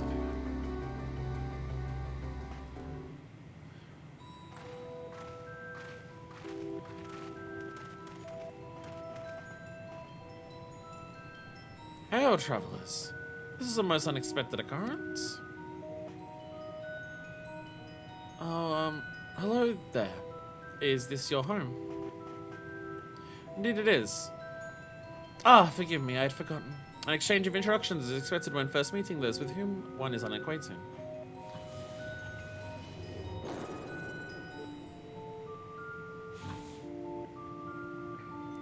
When the vibration of local folds was still required to convey our thoughts and intention, ear, I believe, I don't know. It's 2 letters. I believe, was pronunciation used when referring to our people. Though it's not entirely applicable given our present states, you are welcome to use this appellation. As a nomenclature to address my individual person, I believe it would be pronounced Kofkuj. Yes, Kofkuj of the ear. We have encountered beings that communicate intimately through voice, but never one that is wholly without voice. I'm presuming we have this conversation by the medium of ether, or dynamis as this space fused with vast quantities of it. Fascinating in either case. I gather your response to my presence is positive yet. Then, that is well, for there is something I wish to ask of you. Like yourselves, we here are ether-based life forms. Therefore, it may be surmised that your bodies are of comparable biological composition to those we once possessed. I have a number of queries regarding your subjective perception of the 5 senses. Sight, sound, taste, touch, and smell. In total, I prepared 198,712,180,827. I don't think we'll be alive for long enough to answer those questions. That's rather a lot, isn't it? Ah, my apologies. I've omitted a great many details necessary to understand the nature of my request. Though we dispensed with our corporeal vessels long ago, We have rediscovered a need for the flesh, and have endeavored to recreate our erstwhile forms. However, all permanent records have been lost due to the passage of time. A race that discarded their bodies to be purely aether-based life forms. Like in the ethereal plane sense. And now want to get them back, but it's been so long since they did that, they don't even have records of them. Holy shit. Take, for example, the nervous system. It is well within our power to recreate, but we have no frame of reference for sensations once experienced by our people, which may compromise our ability to interact with our physical environment. And the reason you need to regain corporeal forms? Why, to bring an end to our existence, of course.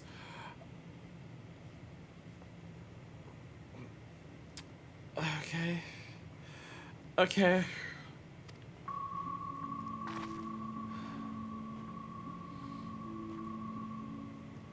Though need is perhaps too strong a word. It would be a simple matter to unmake ourselves through a use of etheric sanguinators. But such a death seems inadequate.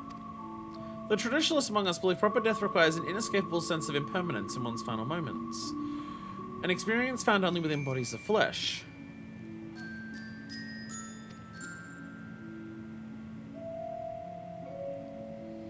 Killing yourself just doesn't have the same high if you don't have a body for it. We should very much like to hear more of your plans. In exchange, we'll answer any questions you have to the best of our ability. Such an exchange of information would indeed prove useful. Very well. To ensure efficacious exchange, I hereby invite you to our home. Yes, the abode of the ear, where we traditionalists prepare for our demise. I presume your consent to answer questions is indicative of a tacit approval of our plans? In which case, your cooperation is greatly appreciated. I must caution you, however, to be mindful of the ear wandering the desert. Their desire for bodies of flesh could be described as overzealous. Now, if you would follow me. Oh, they're going to try and like forcibly take our bodies. This is going rather smoothly. Not that I'm complaining, minds. Even so, we must not forget their aim is oblivion, much like the dragons. Though I've heard to see why civilizations so seemingly advanced would choose to unmake all they have created. At any rate, we'll find no answers dallying here. Let us be on our way.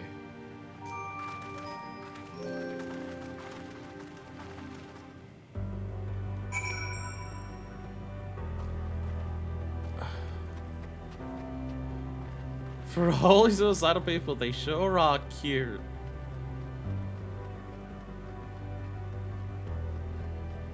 I get a good view.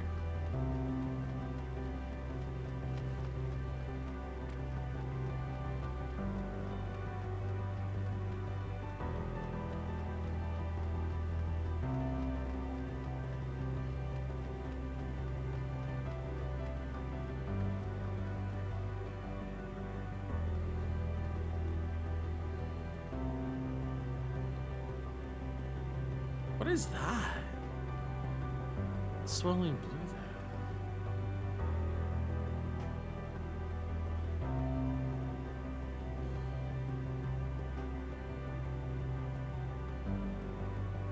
What? It's so still though.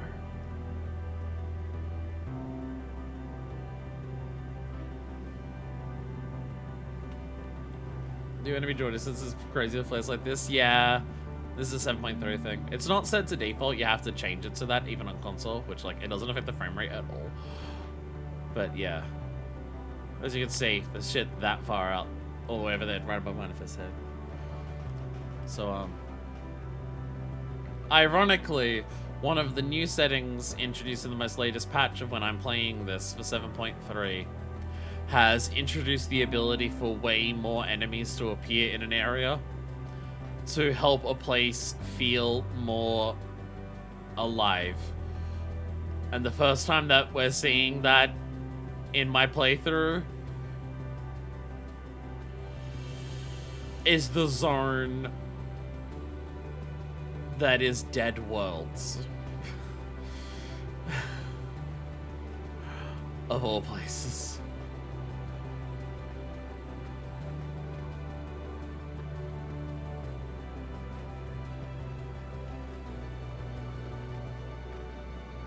I don't want to fall down to my death in case some of these enemies are the things that like, oh, if you're below half health, they activate and attack you, and then I fall down, get to 1 HP, and then I respawn in them, so it kind of ruined the moment. So I will take the ramp back down. Well, someone else here is would you like some help then? Get out of here. What is this? I don't know. No combat music, by the way. Which I appreciate. The music that's playing here is vibe enough that I'm glad there's no combat music. I think more zones in the game need no combat music. For the most part, it's fine, but very particular ones. So we've seen like one enemy like this, and it's far serious. They actually found a way to reuse the fucking res enemy from Far or Sirius.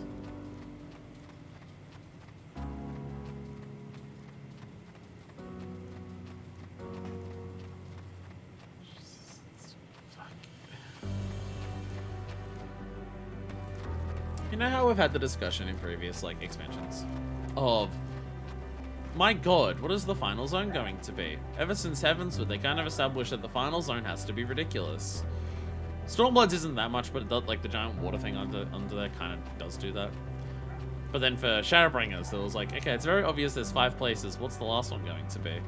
And then we got to the Tempest, and I was like, oh my god, recreated Armorer. And then in this expansion, it's been like, bruh, the moon was the 4th zone. What the fuck is going to be left? And then back in time to the Unsundered Star was the 5th. And then it's just like, what the fuck could possibly be next? Yeah, I mean... yeah. I mean, yeah. Yeah. This'll do it. The Isle of Dragons is shrouded in the silence of the dead, yet the stillness here does suggest that are by and large merely sleeping. More violet-colored crystals. Can I place my finger on it? But there's something unsettling about them. Well, I don't want to get on any mountains. I want to walk. Don't be surprised, their concept of our village is so different from ours, and yet... oh, this is their village. Something tells me you have different definitions of the word abode. I said there'd be others, but... I don't know what I was expecting. Welcome to our abode. Most of our compeers you will find remain idle in their domiciles. Though your quizzical expressions indicate my phrasing is unclear. So you go to the violet crystalline constructs hanging from the stone structures there. You say they remain idle, but what if your work to regain corporeal bodies? An astute question, and understandable given your finite nature. We have no desire to pursue our research, for it is no longer necessary. If, in our idleness, we are struck by sudden inspiration, we rise to pursue said inspiration to its conclusion. That is what is present for your arrival, and why continue to engage with you still? While the others are not currently in a motile state, rest assured that they would not object were you to disturb their respite. You need only cast your thoughts towards one of their crystalline domiciles to communicate.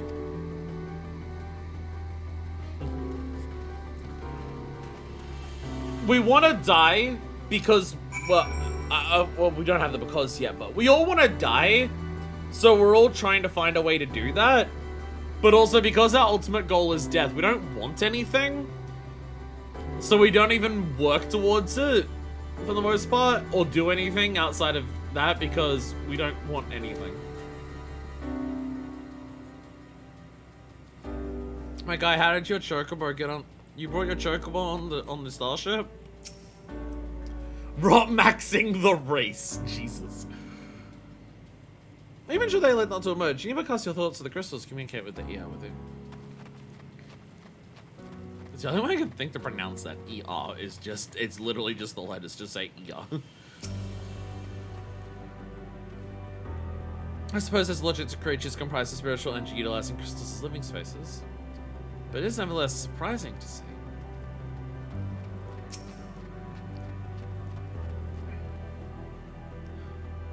One thing I like about this is the fact that, like, we're seeing something that is completely unlike what we know. But, like, the laws of physics as we understand them still exist. So they've, like, they've separated, like, the ether from the flesh. So, yeah, they're fully ether. So, yeah, they can put themselves in crystal, because, like, that's all it is. And their far-flung brethren, EA Sports.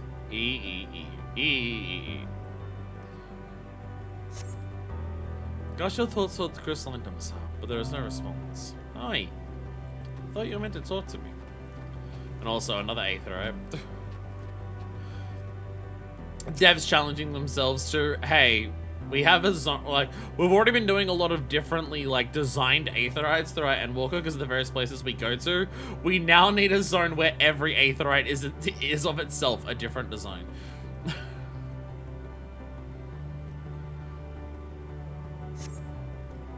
You wish to speak? Very well. Pray a moment, if you would. Big brother EA Sports big.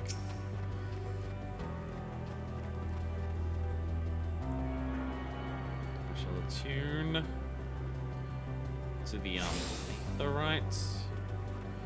This is what we saw before. It is water.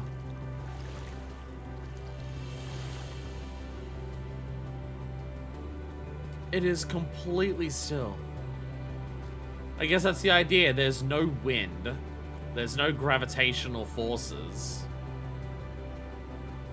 Well, I'm assuming this realm wouldn't have... gravity exists, but I think something like this, you can't really... I don't know, who knows, how does it work? I don't fucking know how that would work.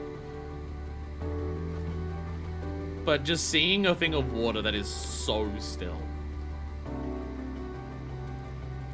Looks like glitterpool settings spot.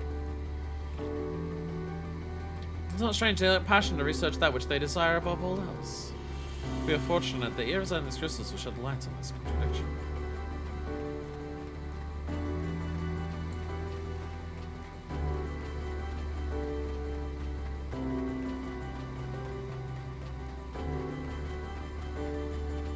Most people say something's dead in the water. It's not the water itself that they're referring to. No, that is some dead fucking water there. That is some death water right there. Why we seek the ends, you ask? If you wish to know, I will tell you. Just a moment. I must remember. What form did I take when last I emerged?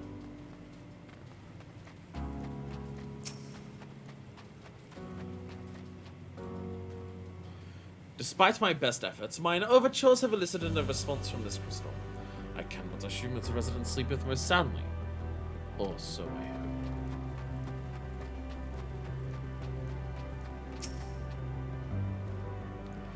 If I heard correctly, the ear within this crystal says it will emerge from within shortly.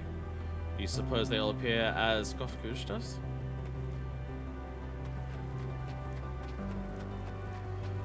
Oh my god.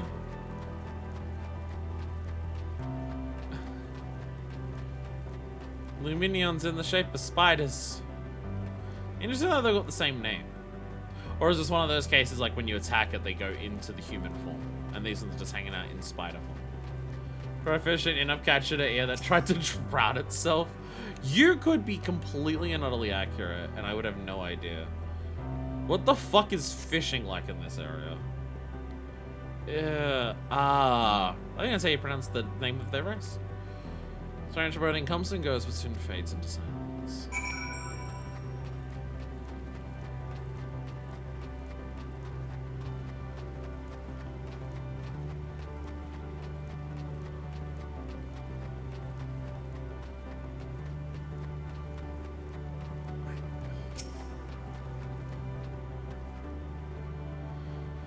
Did your inquiries yield satisfactory responses?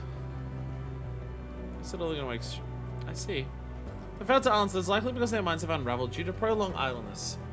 They are naught but concentrated aether now. Worry not, there are no others who have need of these lodgings, and they will not prove a hindrance to remain as they are. But more importantly, you said some few did answer your request for an audience, yes? I imagine they'll be with us ere long.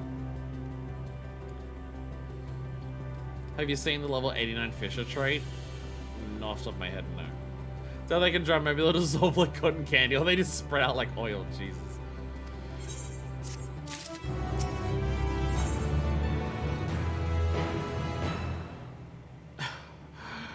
The quest titles are getting harder and harder to read, but I assume flesh abandoned. Kofkuj languidly awaits their brethren's room. Starfishing allows you to cast your line in space. I figured that would have been useful on the moon, but nah, fuck it. We're also doing it here. I had no luck, but everyone else fed well enough. Quite a few have awakened. Ah, there they are. Hello.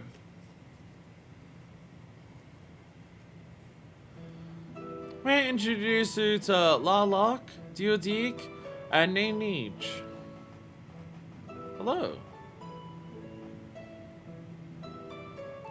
It has been too long, Kofkuj. I dare say Sardia 4 has since completed an orbit. Indeed. Until the travelers brought it to my attention, I hadn't noticed how unraveled some had become. Travelers? Ah, of course, of course. The ones who wish to know where we seek to regain corporeal forms. The truth of the matter is as plain as to see as the neighboring systems. My single account would fail to satisfy their requirement for scientific objectivity. Thus did I bid them awaken you. Am I the only one who struggles to tell who is speaking? Nay, thou art not. In the absence of corporeal forms, the divergence they afford may have such similarity in voices unavoidable. By the way, Kofkuj, have you already observed the requisite custom for the travelers? That which one is supposed to do when receiving guests. A matter of proper form.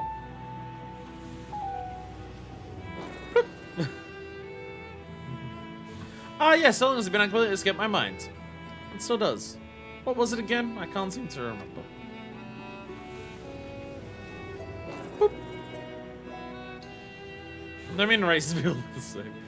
Neither do I. Pity. I was hoping you would. Patrick can search the archives for the answer. Come now, Neej. The archives have long been frozen. Thus we jumped ourselves to further dollar.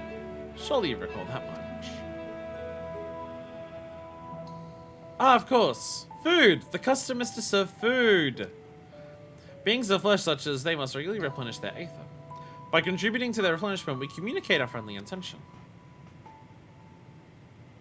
That's right, that's right!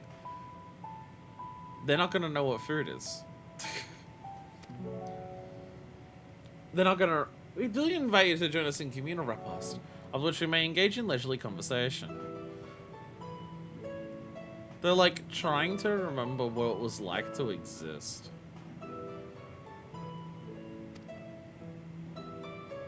If you have a chance to learn something, then I see no reason to decline. Excellent. If you'd care to follow, we shall feast you on the purest aether.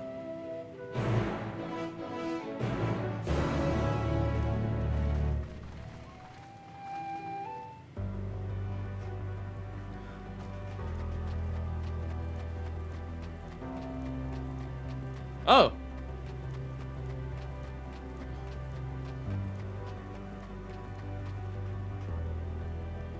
Oh, a lot of them awakened. Is there no end? We've come through and the whole neighborhood's woken up. Oh my god.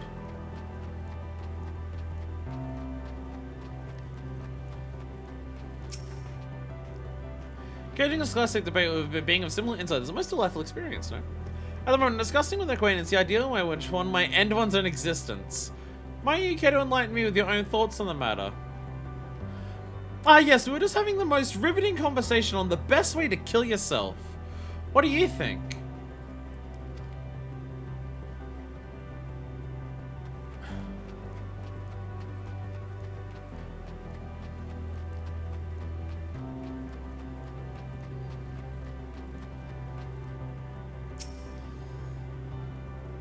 I think I'd forgotten what had become of the archives. How much has my essence deteriorated since last I was awake? Not on my best having my mind fade away in this manner. It isn't so unlike the natural degradation of one's flesh. How delightful. Throughout the universe, but few races completely shed their flesh as we have. As a result, we seldom receive visitors from other systems. Extreme differences can inhabit meaningful interaction, you see, and none more so than those which affect communication. Most entities, for example, cannot even comprehend our words. You have earned in your ability to do so. You value yourselves of dynamis, yes? It is impressive application, even is ultimately pointless like all the rest. How much aether would be adequate for your kind, I wonder? As I recall, there is a fine line between optimal satiation and violent sickness. This facility is where we replenish our aether. There's no particular name for it, but we traditionally sometimes use the word restaurant. Now then, if you take your place with your comrades, the space will soon be awash with purest aether. Please absorb as much as you like. I'm concerned. Hello there.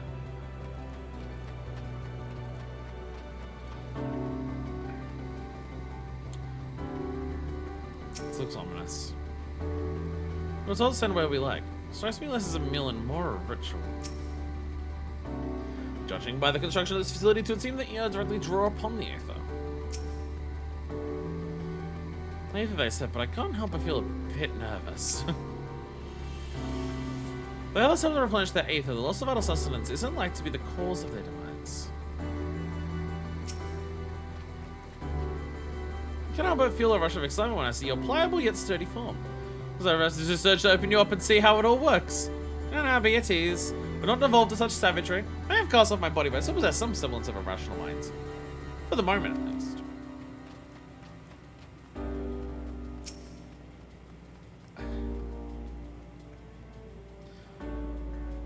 If it is as I suspect, then this so-called feast. Actually, let's just say for ourselves. Fear not, we are not like to come to harm.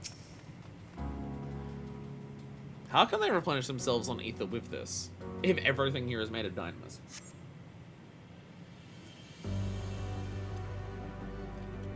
You brace yourself for a rush of sweet, sweet ether. Nothing seems to happen. I might need to wait a little longer. Yeah, I don't think the machine's gonna work because there is actually no ether.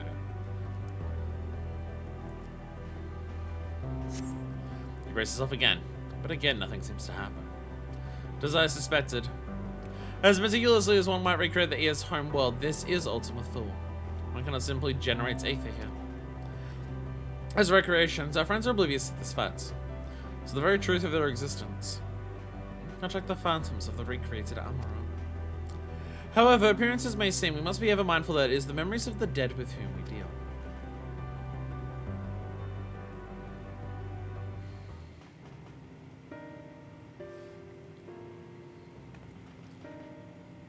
So, did you have your fill of ether? Alas, we couldn't absorb it. A deficiency in our forms, it would seem. Oh, how very unfortunate. May I ask how you normally replenish your ether? Food. But like tangible, physical things that we eat. Through your mouths, you say? How very primitive and quaint. To think that their mouths are not only to expel sound, but draw in sustenance besides. Such life forms have long since vanished from our systems.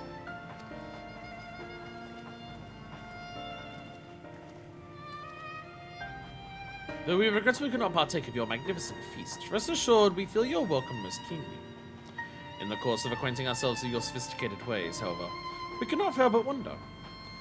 Wherefore do you wish to obtain vessels of flesh, and thence to vanish? Will you not favour us with an explanation?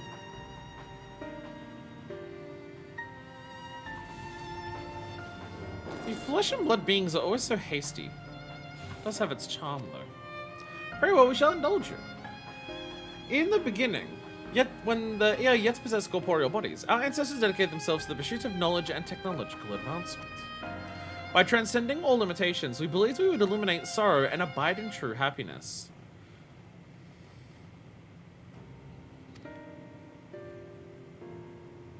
From the tangible such as the land to the intangible such as labor, there exist myriad hindrances to progress.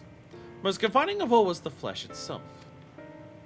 Our natural lifespan was distressingly middling, you see.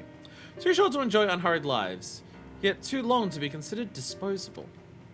Furthermore, to simply maintain the integrity of our bodies demanded considerable resources. But we managed to solve this problem. After long years, we discovered how to become non-corporeal entities with everlasting lives, untroubled by the failures of the flesh. Thus changed, we had more time and freedom to continue our scientific pursuits. We went on to make ever greater strides in our quest to transcend all limitations.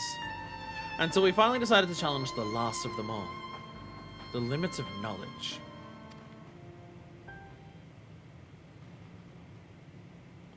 That is to say, deciphering the laws of creation.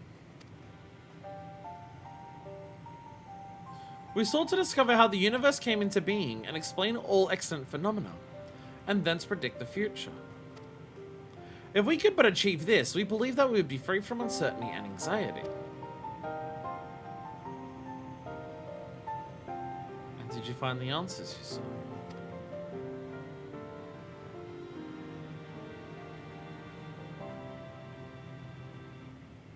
Yes, we did. Our efforts revealed to us a fundamental truth.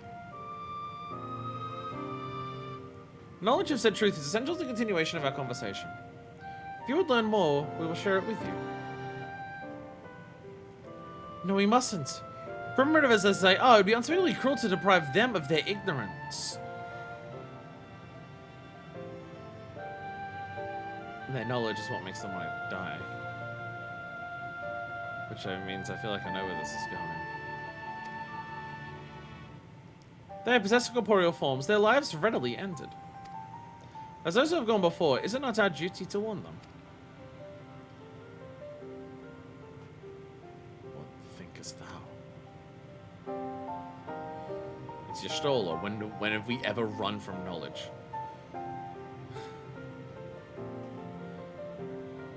No matter what that knowledge may reveal, when has Y'shtola ever backed down from it? We have deliberated and come to a consensus. If you are resolved to know, we will disclose to you the truth we discovered. The truth of the universe. Seek us at the stone pillars just outside the bounds of the abode. A place called Elagaya. Gaia?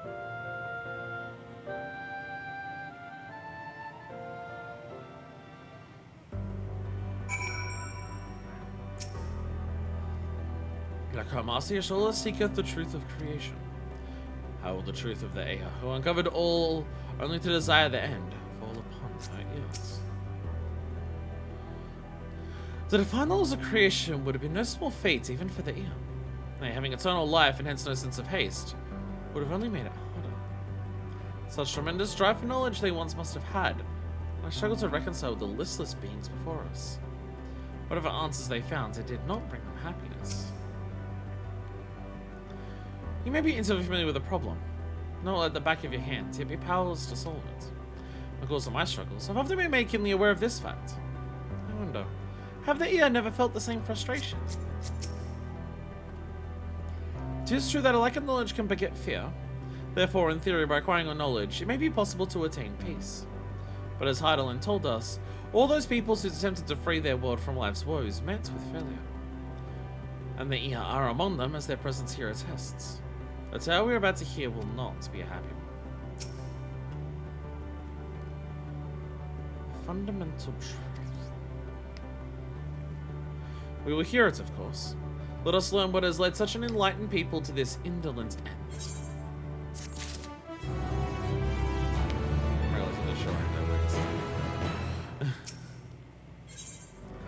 Where knowledge leads. Something seems to be weighing on Orianja's mind. Ere we join the Ea, there is one trifling matter I would fain investigate. Manifest Grahatia. Might I trouble you for your assistance?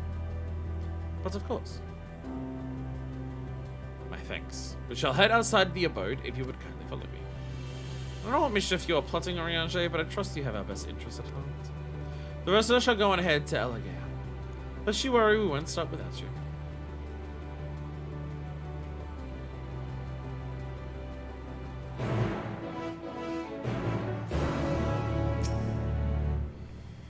Go on, assist Orianja with his mysterious task.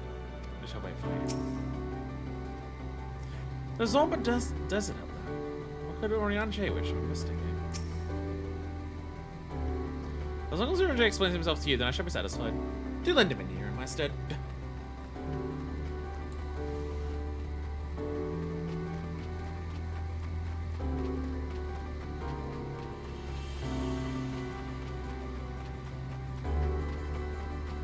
Where are you? Orianja! Uriangi! low battery already? It's been 2.5 hours.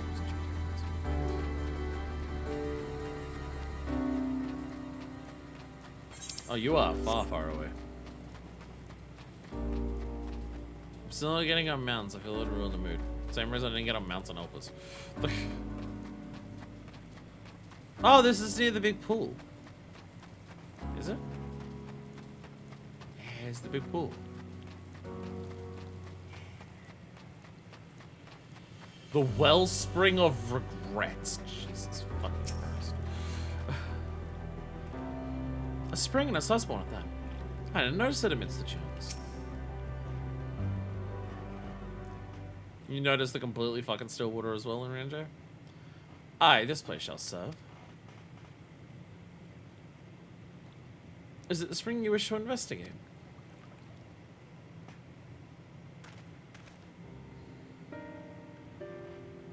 Pray forgive me, my friends, but there is not to investigate. 'Twas but pretense to speak in private.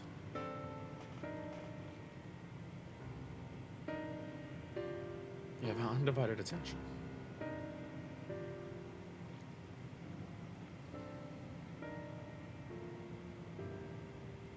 Final course is still at stagnant. Yeah, but it's like way more still than what normal still water looks like. Like nothing inside of it's moving over. Like it's very As we have established here in Ultima Thule, those denizens of ruined stars are recreated in their twilight days. Yet one question doth arise in my mind. So faithfully formed are the simulacra. They believe themselves yet amongst the living. How dost thou suppose this is possible?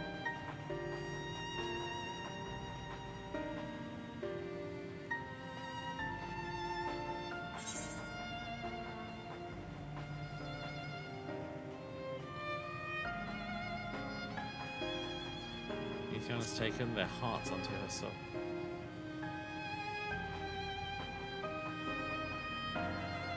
I'm inclined to agree.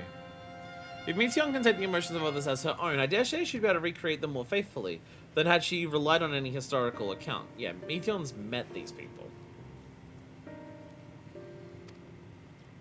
By which logic, she must have visited them when they still lived, the dragons and the Ear both. So too did I theorize, and upon that assumption, consider how those two races may have met their demise. According to thine own tale, Meteon perceiveth the emotions of those nearby as her own. A heightened sense of empathy intrinsic to her nature as an Enteleki. In the course of her starfaring journey, she encountered beings who strongly desired a cessation of their existence. She would be powerless before that desire. Even as she possesseth the power to grant it. The power of Dynamis.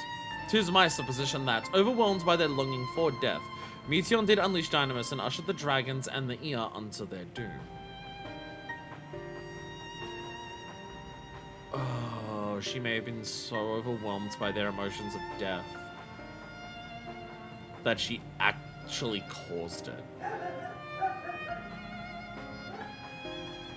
Like, if this is the Ear and then they got wiped out, presumably the Ear didn't actually find their answer of getting flesh and then letting the flesh die. If the dragons are, if the Star of Dragons is completely dead now, then presumably they didn't just sit still until they actually died, because that wouldn't have happened by not enough time has passed for that. Dragons live for a really long time. The dragons kind of even said they were waiting for the end of time itself.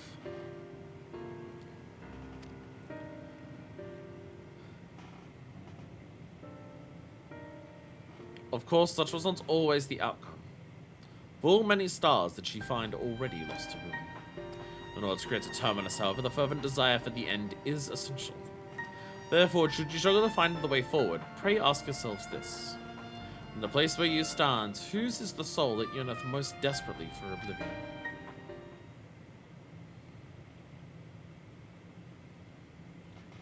Why do you tell us this now?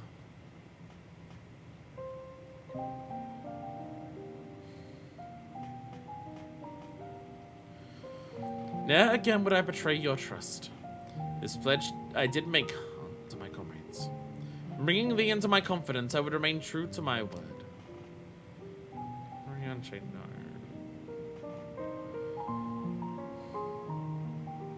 As for thee, let us consider it my fitting reward for the secrets I harbored for the Crystal Exarch. Payback's a bitch. I once placed my faith in thy chosen path, walking at thy side full knowing that we were bound for thy demise. I ask that now return us the favor, and abide in faith as I fulfill mine own destiny. If you say my debt has come true, how am I to refuse? 'Tis indelicate of me, I know full well, and I can but beg thy forgiveness. Yet even if I must needs go to such lengths, I cannot well feign ignorance of the answer I have found within. The answer to the question. In what moment might I stand strongest?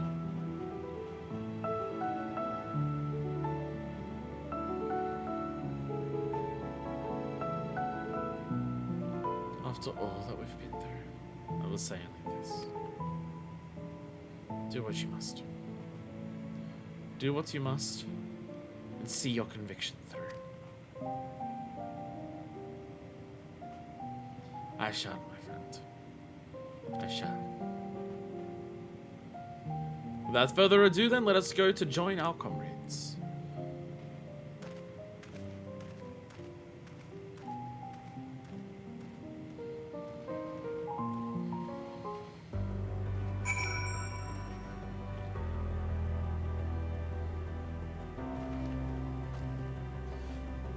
Change my headphones because I feel like I will need them for a certain upcoming voiced cutscene.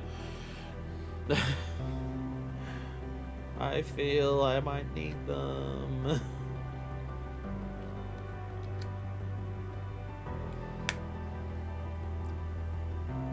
Just a funny feeling I have.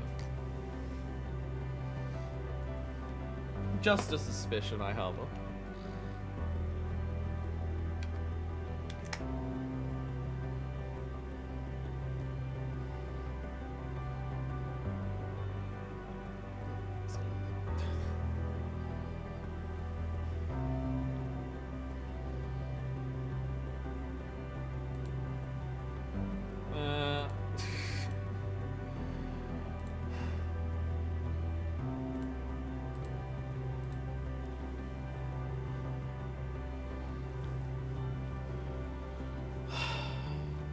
Free company talk.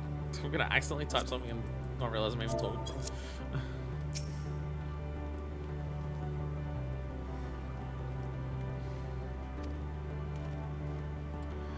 Let us be off to Alligator.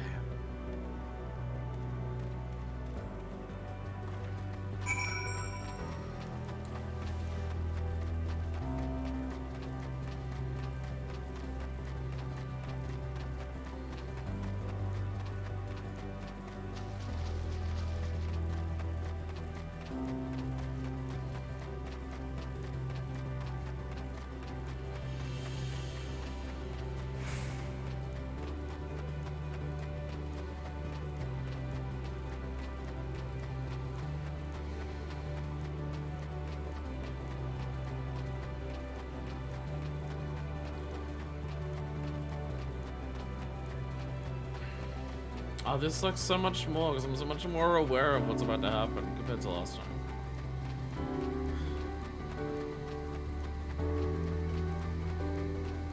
Oh, this sucks.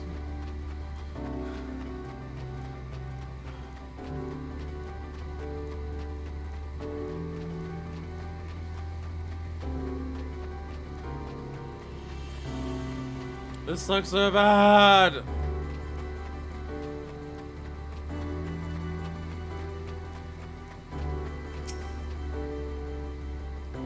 Are you here already? Your comrade said you would be late. Prepared for our recounting. Facilitate comprehension, the information will be simplified to match your primitive minds. The companion in front, the one called Yastola. She seems the keenest to learn the truth. I pity her. Your team Yorstar too has been plunged into a panic-induced cataclysm. We hope that our tale will not serve to exasperate it. Yorstar 2 has been plunged into panic-induced cataclysm. They've seen other worlds fall to final days. Instead, you've taken care of business. If you're ready to begin, then so are we. While we waited, we mentioned our star situation to the ear. They nodded sagely, or something to that effect. Come, let us hear the ear's tale, and learn what caused such enlightened beings to crave nihility.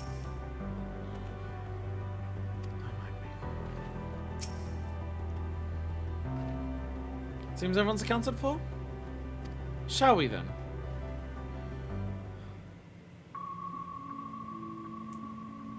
Please continue. Tell us about this truth you discovered.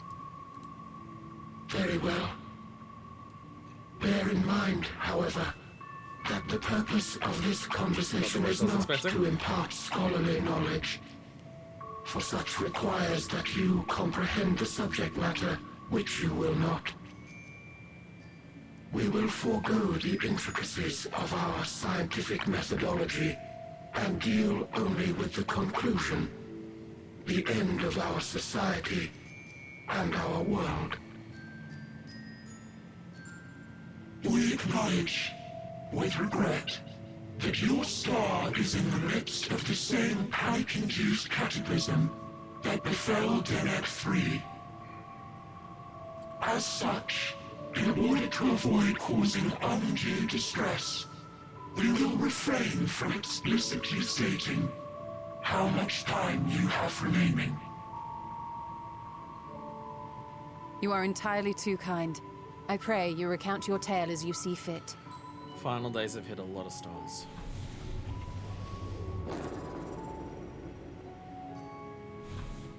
In the beginning, the universe was but a tiny particle.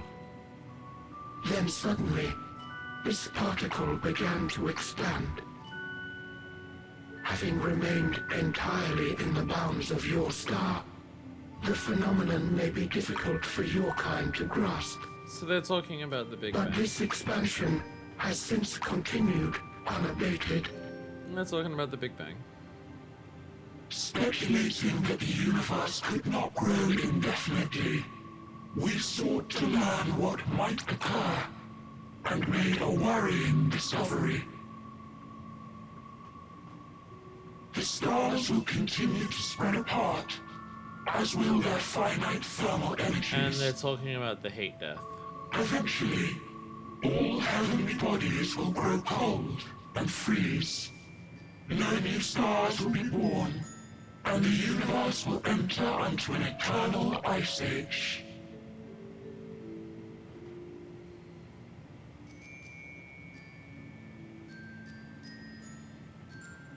In hopes of proving that this determination was erroneous, we scrutinized our research from all angles, even as we sought to avert the everlasting winter.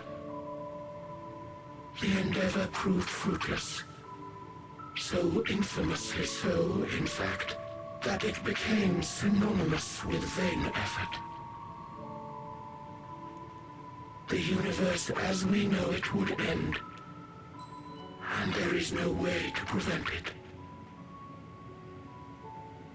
Beneath the weight of this knowledge, our society stagnated. Though we had time still, it was a cold comfort. Why strive for anything when desolation is assured? When our wealth of wisdom, accumulated since the dawning of our kind, would be forever lost. No civilization would rise from our ashes.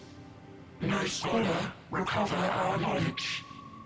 In silence unbroken, naught would stir.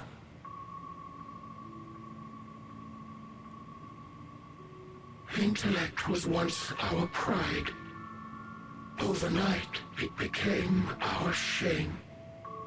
Our works, monuments to futility.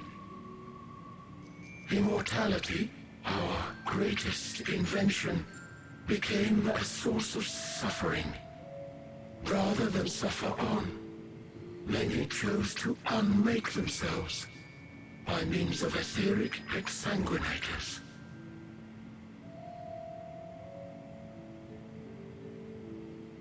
Etched upon these stones are the testaments of such souls, though many left no words at all, thinking it a pointless gesture. Once we have obtained vessels of flesh, we likewise intend to vanish. If you understand this, understand aught of our tale, you will abandon your quest for knowledge. Ignorance truly is bliss. If you would cling to your illusory happiness, remain primitive and pure. It is the only way.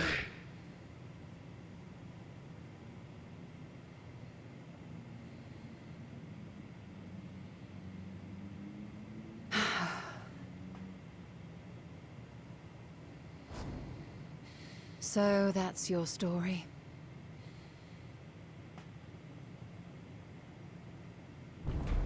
While I appreciate your advice, I will not heed it. Convinced though you may be of this truth, it is yours and not mine. Indeed, truth, I have ever believed, is in the eye of the beholder.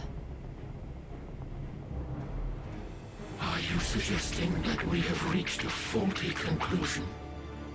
That our science failed us? Hardly.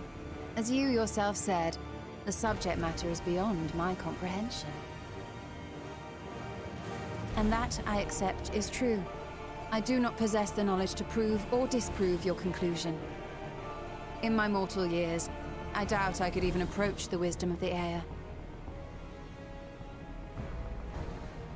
But of one thing am I absolutely certain. I would not be happier in ignorance. Y'shtola, no! You mustn't!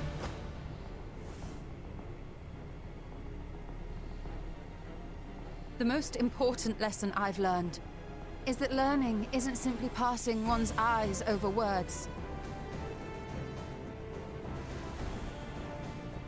Nay, 'tis when understood for oneself that knowledge attains its true value. This is what has sustained me, driven me onward in joy and wonder, in anger and sorrow.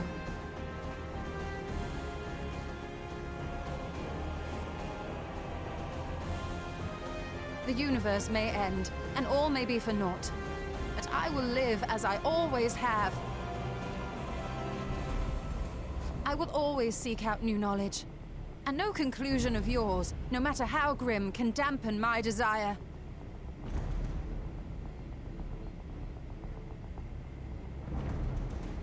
I suppose it is only to be expected. Their feeble minds cannot fathom the terrifying gravity of it all. But worry not. We consider it our duty to enlighten you. And we will not stop until you grasp the full extent of our despair.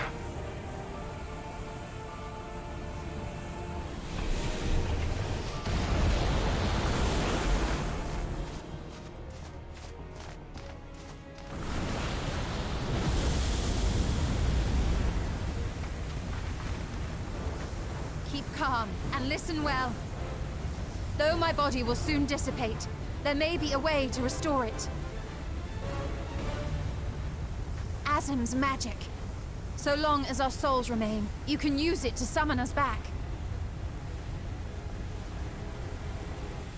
But you mustn't, for it would mean losing our way forward. This I only reveal so that you can promise not to invoke the magic. We came here knowing what victory may cost, so press on. Press on. And do not look back.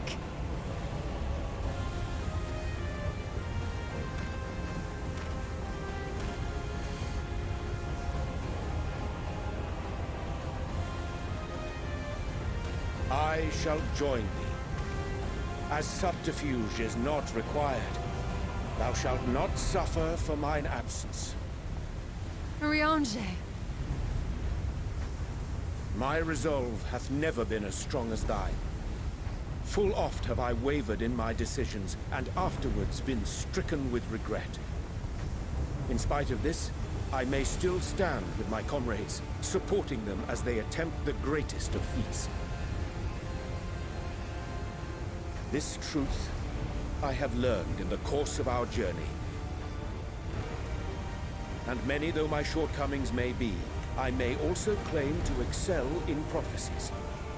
My studies, into which have granted me the flexibility of mind needed to bend this malleable reality.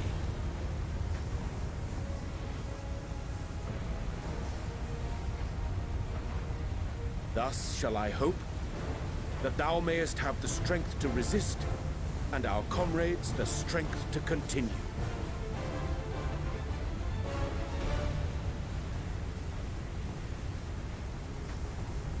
With you to urge us on, how could we possibly fail?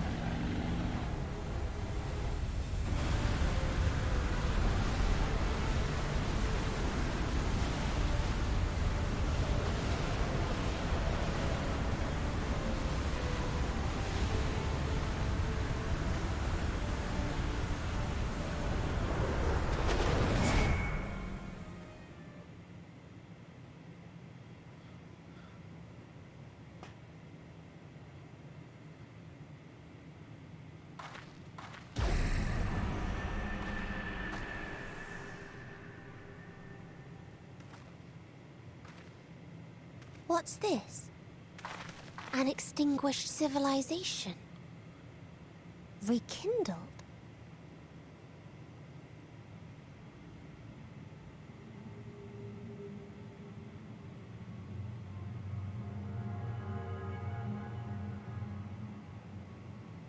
That's right.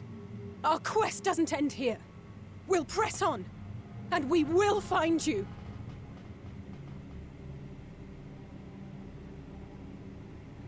There. That's where you'll find me. Is that another star? Of the stars we visited, most were already devoid of life. And where there was life still, the inhabitants wished for death. But even death, we learned, isn't truly the end. It is but a part of the cycle of rebirth.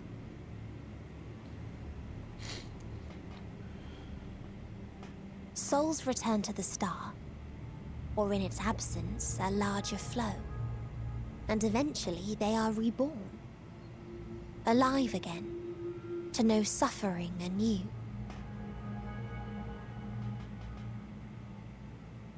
True salvation lies not in dying. It lies in not being born. This is the gift I would give to you. To all life on beautiful Aetheris. To that end, we created an egg wherein life cannot quicken. That dead sun. Attain it if you can. Before your friends' emotions fade away, along with their protection.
Like I said, our quest doesn't end here.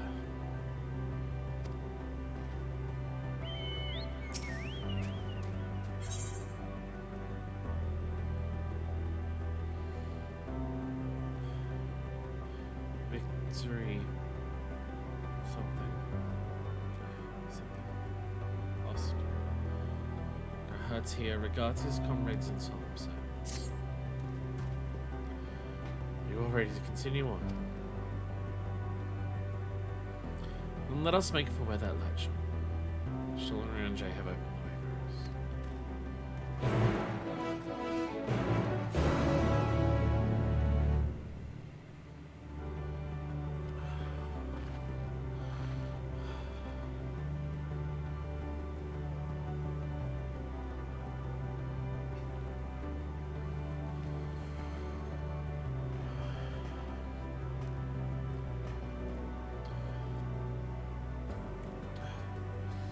One race had concluded that finite time was the root of all woes. Aspiring to shatter shackles, they went in search for infinity. They found that nothing was infinite, neither time or death can be cheated. Disillusioned, they gave up on the future themselves. Didn't Meteon say about one resigning themselves from conflicts?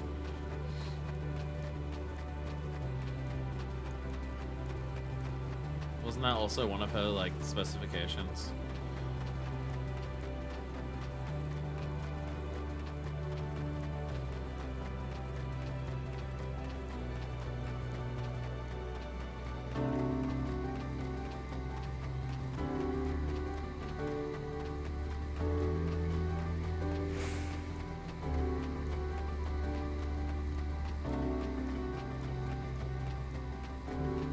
The minions is the actual bird fuckers that they actually look like in Paraseries.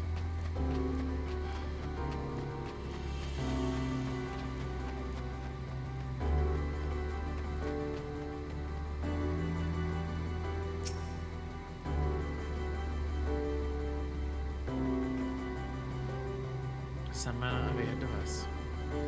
Our friends awakened and that it should be safe to use. Direction should be the place. Yes, I could feel it. The aether emanating from the arcane pattern. This is a portal and no mistake. Let us see where it leads.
Yeah, she mentioned one about Conquest. I can't remember exactly what she said about the star that tried to do Conquest. But yeah.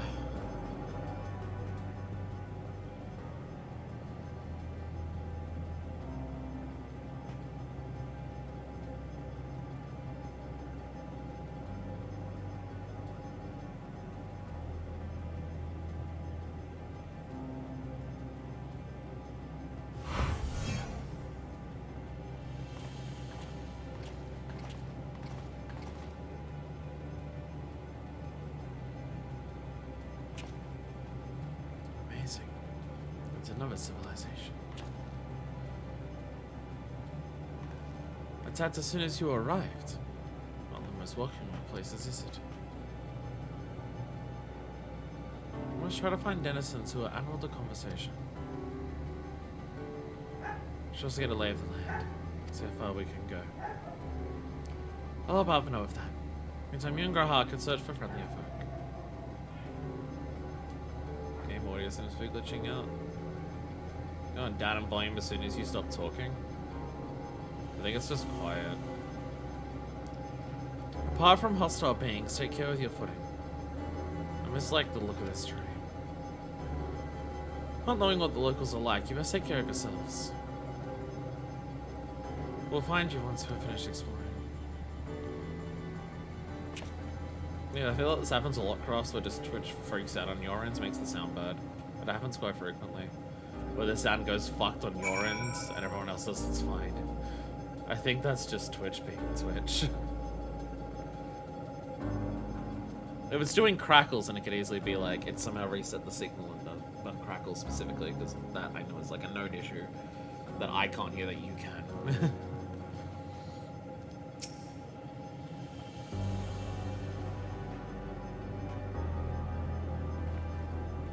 I expect the twins will seek the outermost bounds of the Isle, so I propose we search the central area. There are machines patrolling here and there. Sentinels in all likelihood. Like those you encountered. Oh. So many people doing this at the same time and are getting ahead of me. Like those who encountered, they'll most certainly attack any who would venture too close. So, let us avoid them.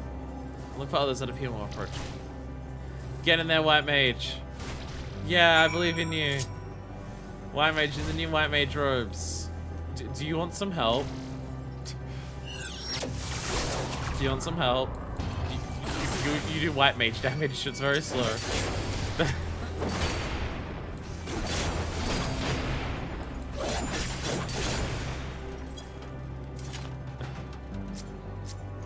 Hey, it's Galia! I saw her before.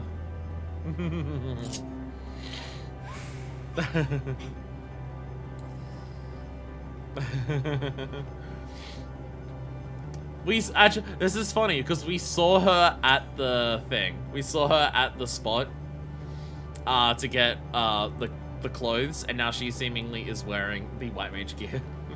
She actually put it on. Not often that we've seen like multiple people do the same MSQ at the same time as us. You see no patrolling machines in the area, but don't seem to incline to non-violent intercourse.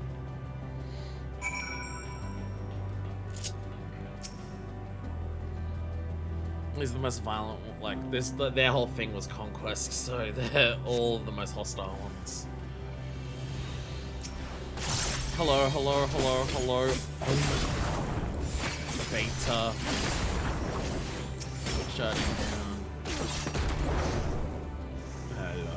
They're all breaking out of names. Hello. Well, not level trigger.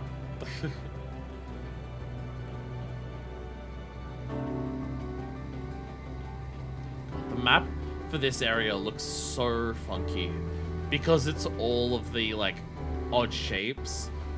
Like the boundaries of the map here look so funky compared to other areas.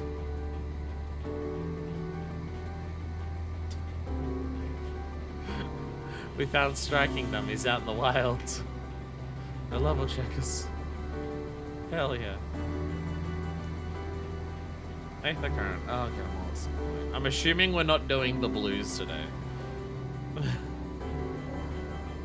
No, they have the gemstones here. N0055. Whoa. Whoa. Fucking old school FF style speech boxes. The subject appears to be capable of thought, yet chooses to keep primitive armaments in possession. Further observation is required. The storage crates around the base contain weapons and materials recovered from various star systems. Access to them, however, requires STARS authorization. Rest assured that engaging with units outside the base will not register as hostile activity. We welcome additional combat data. However, engaging with Omicrons inside the base will place you squarely in the sights of our entire arsenal. You're encouraged to moderate your behavior accordingly. Okay, so not, okay, so yeah. These ones are Omicrons.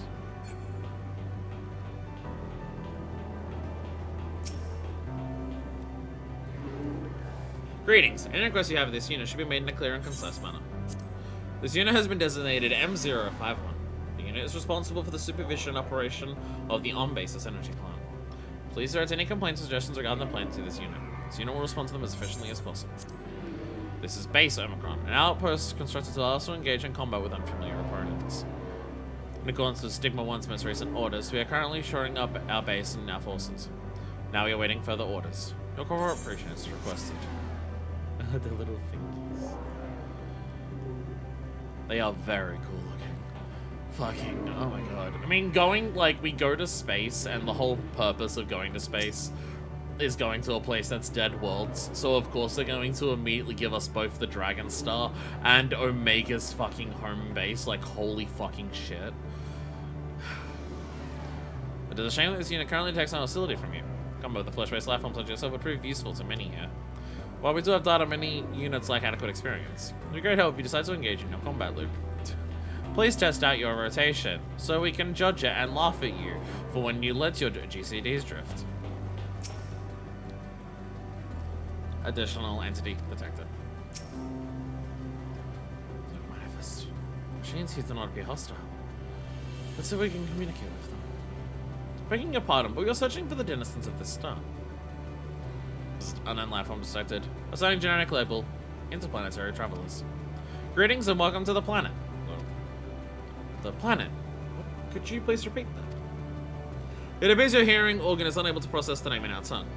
It may be translated into yours as Alphatron.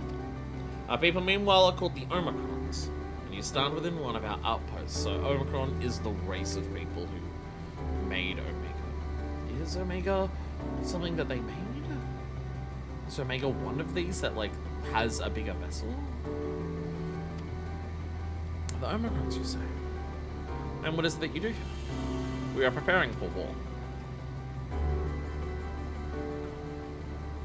As we presently don't have a designated target, you have nothing to fear.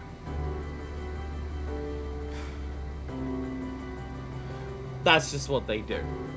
They just prepare for war. We don't know who we're attacking. We've actually got no plans of attacking anyone at the moment.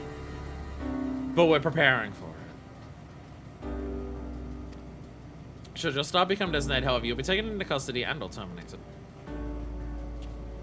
A little frightening, these Omicrons. But at least they seem to be forthright. I'll see what else I can learn from this fellow. You can try speaking with the others.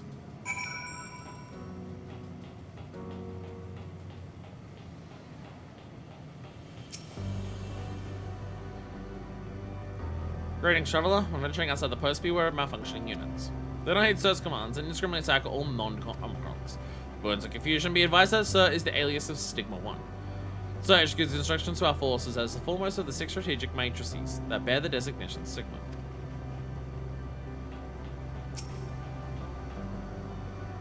Sigma balls. Precision measuring combat capability. Results negligible.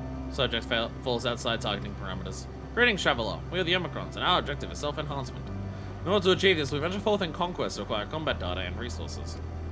Most recently, you have succeeded in subjugating the homeworld of the beings whose strength to be without parallel. The dragons. Yet though we never yielded a wealth of combat data, the star was rendered barren and unable to yield resources.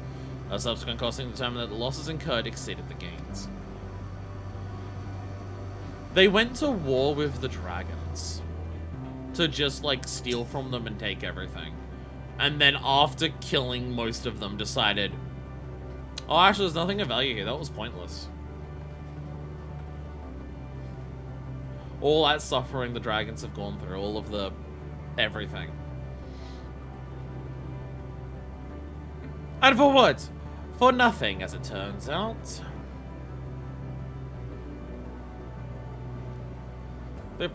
Autonomous weapon deployment complete. Vanguard armament complete. Munition levels satisfactory. Combat readiness assessments nominal. Awaiting instructions from Sir. Maintaining state of combat readiness. Well, dragons put enough resistance to their home was too destroyed to make use of it. Ultimately, the result is the same either way. Yeah.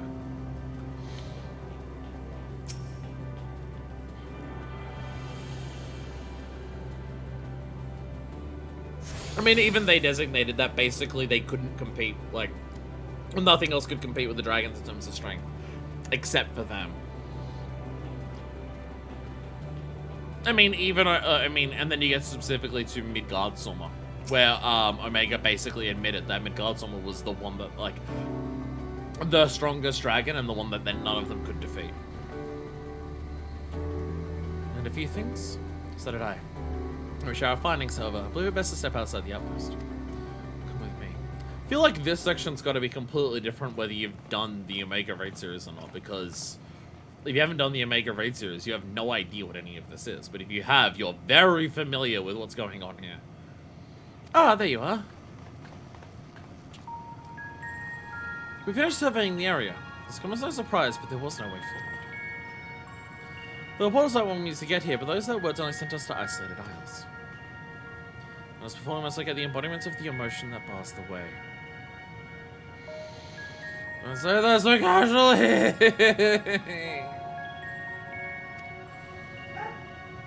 What of yourselves? Did you find anyone to speak with?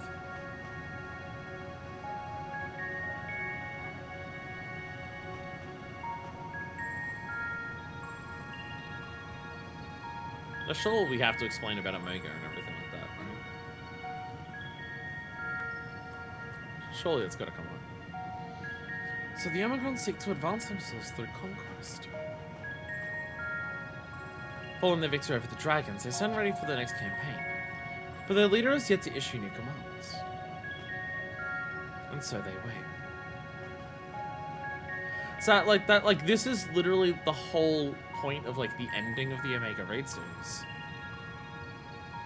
Is that Omega was trying to do the same thing. Omega was just trying to get stronger by fighting enough things for the purpose of getting stronger.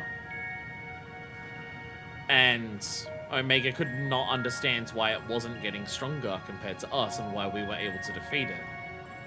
And it was in the last few seconds of Omega's life that Omega realized what its desire was for getting stronger, and it was to return home, which, given that home is here, kind of implies that there is no home to go back to anyways. But Omega's whole thing was this drive of conquest, this drive of self-improvement.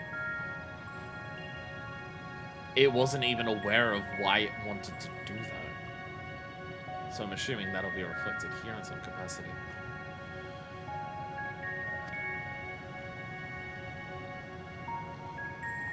In such a place, who could it be that fits Orianje's description? A soul whose yearning for oblivion surpasses all others. Orianje said this? During investigation before we joined you in Elegate.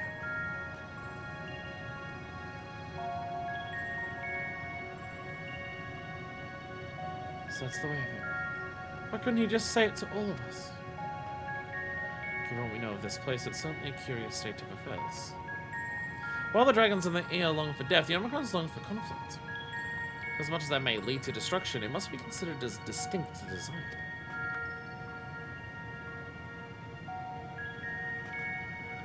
In order to find the source of the dominant emotion, I believe we should seek out their leader, this Sir. According to M032, the first Omicron with whom we spoke, there is a console by which we might communicate with him. M032 is also there would be a pointless exercise, but that in itself, I believe, is worth investigating. What say you?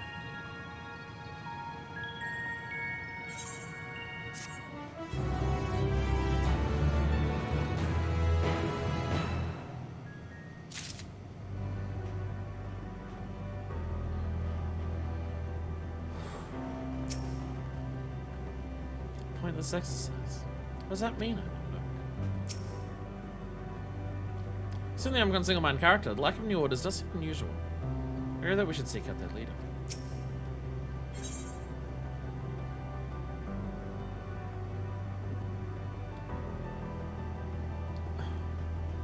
So the titles are almost completely unreadable now. No bound. No found. I don't know. Grahatiers 37. So the console we seek lies on the far side of this island. Given the nature of the grounds, the route may not be entirely direct as it seems. But also watch our step as we make our way. Oh hey, blues have appeared.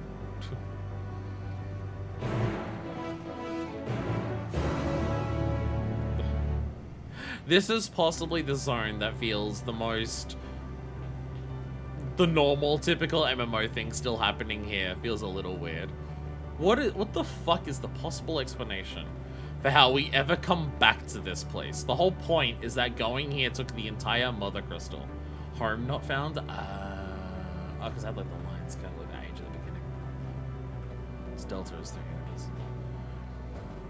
What the fuck explanation could there possibly be for how we're able to come back here, considering the whole point of coming here was that it was going to take like all of the Aether ever, that it was the entire Mother Crystal to get here.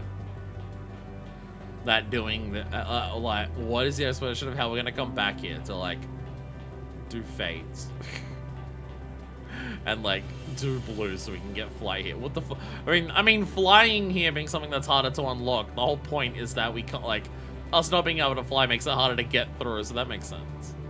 Ludicrously, bro, the teleportation to the edge of existence. All right, that's just gonna cost you 6 million gil if we're talking about comparative distance. Okay, cool. Just 6 million gil to teleport to the edge of existence. All the rarest achievements are here, just because every time you want to teleport here. This is why you need Aetherite tickets. It's just for this, because otherwise it costs millions to get it. You will absolutely wait that 15 minutes for your return to come back, so you don't have to pay for the trip back. Greetings, sir. Can you hear me? Say something if you can. Awaken. Activate. Password. Well, I tried. Wild Rose. The glow suggests it's still operational. But how it's interacting? This appears to be the console. But it seems unresponsive. Would you care to take a look at it? I'll do much better. Besides the Omicrons with man, I'm reasonably confident the console is controlled by the orb. Manifest that it's time for you to ponder orb. Ponder the orb. Ponder the fucking shit out of that orb and see if you can get it to do literally anything. You try touching, smacking, and attuning of the console, but there is no response. You banged it like Fonzie. It didn't do shit. No luck, I see. But there must be a way to activate it. There must.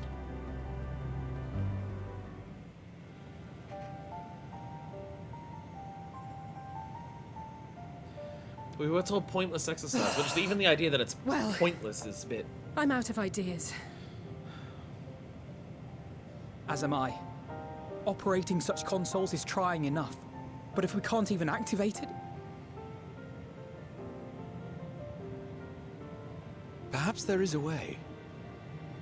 No, Alaga and Blood's not gonna work this time. First, consider the world that has been recreated here. Ready for war. Its inhabitants were machines who gathered combat data to enhance themselves. And among the many wars they waged, the most notable was that against the dragons. As you've doubtless surmised, I believe this was the homeworld of Omega. Yeah. Sid built a jamming device to defeat it, a device which generated massive bursts of lightning, its sole weakness. That's all well and good, but what does that... Wait. You're not thinking to strike the console with lightning, are you? The thunder, Alisei, let's go! As a matter of fact, I am. Ask yourselves this. Why would an entity as puissant as Omega not be designed to suppress the effects of lightning? Because they are lightning. That's what they operate on. Because it relies upon it, or something akin to it, as a source of energy. They're computers. My thoughts exactly. And there is a good chance the same is true of the Omicrons and their devices. How the fuck does this cutscene work if you haven't done the Omega race? So, shall I cast caution to the wind and try something reckless and dramatic? This is core to the MSQ.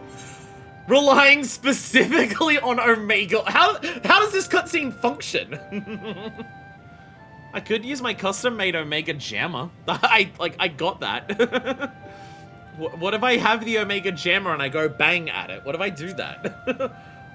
Firstly, I've never seen the non-Omega version of this scene. The Omega jammer lines you need to do in the Omega, and so is most of this. Sid and Nero's legendary device, which brought low the super weapon Omega. I have to have it in case I get the raid again in the roulettes. Wait, the actual device was much too big to lug around, so you must only have the control module. And Nero was getting all excited. Oh yeah, he had the teapot Never kettle mind. thing back home. Bam! Damn it! An old-fashioned spell will suffice. I need to pee. I need this cutscene to end because I need to pee. Damn you, bladder. I started needing to pee like the moment voices started kicking in. Yeah! That is just the computer equivalent of Fonzie shit. Just zap it with lightning and see what happens. Don't do this with your computer at home. Holy shit. It's the eye, like fucking we saw during Omega. Strategic Matrix Sigma 1 now online. As the primary strategic matrix, you may address me as Sir. Holy shit. Checking for new communications. None found. All units, please maintain current state. End transmission. Closing. No, goddammit, we just... Goddammit. No! Wait, we have questions for you. Goddammit. Pointless. Of late, no mission orders have been issued. Why not? Has there been some manner of trouble? Reply. The Extended Operations Unit is yet to determine guidelines for future assignments. Why? All strategies are calculated, devised, and actioned in accordance with said guidelines. Why hasn't it not done that?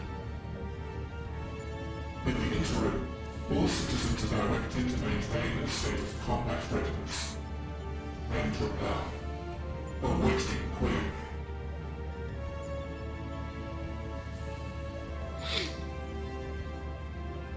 Can you tell us why the Extended Operations Unit hasn't yet determined the guidelines?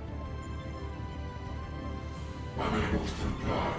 Information unavailable or access. Password. Wild Rose. In that case, is it possible for us to communicate directly with the unit? Access denied. Unable to establish connection. 1, 2, 3. Okay, so you can't connect to it, yeah. Is there anything you can tell us? Have there been any abnormalities, like a threat to the star or widespread unrest? Reply. Negative. All citizens continue to So it's not the final days that hit their homeworlds. If your operations are suboptimal, please proceed to a maintenance facility for evaluation. Otherwise, stand by at your designated post. End reply. End transmission. No, goddammit. Closing connection.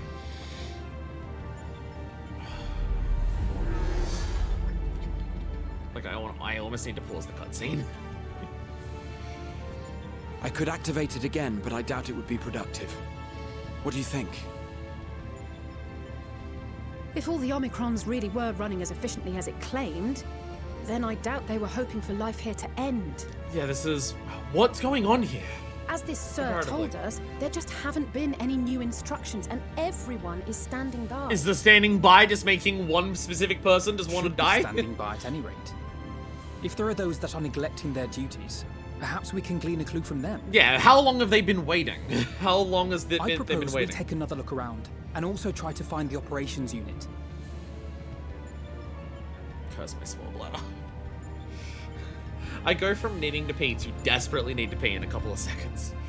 Okay, cutscene ended, I'll be back. Oh my god, sorry. And we are back. We've got a lot of friends going through MSQ with us. We now also have an Aura. We apparently have a lot of people joining us. A lot of people who insist on, at the end of the creation, having their chocobo follow them. Though I never encountered Omega myself, in conceiving the means to send the Crystal Tower to the First, we borrowed much from its mastery of the Rift. Indeed, so many times that I repeat the report of your battle, I can believe I can recite it word for word. I mentioned his miniature lightness also survived to the future, if a little worse for the wear. Must confess, I was delighted to see it again in the present. Aww, you met like little Omega in the future. Emotional support birds. But I didn't bring my emotional support pancake. I remember when we set Omega loose to deal with Shinryu. An elegant weapon we once thought. And here we are now visiting a recreation of its homeworld. Can you imagine how else these beings will surprise us? I was running around on it tomorrow. I don't give a fuck. No, I mean, I'm doing it on stream. I am streaming this for an audience. It's slightly different for me. Let us focus our search on the outpost. Alice and I will try speaking to the Omicrons this time in hopes we might learn something new. However, you and Grohar could observe them from a distance. These beings are systematic and routine by nature. There any that aren't, it shouldn't be too difficult to spot them. But no questions, then let us begin at once.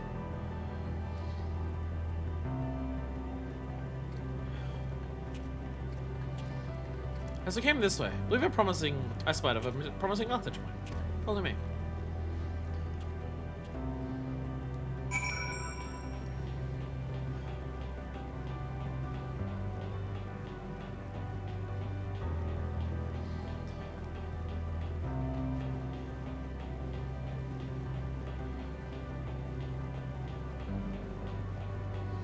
It is wild to think about how, I guess what level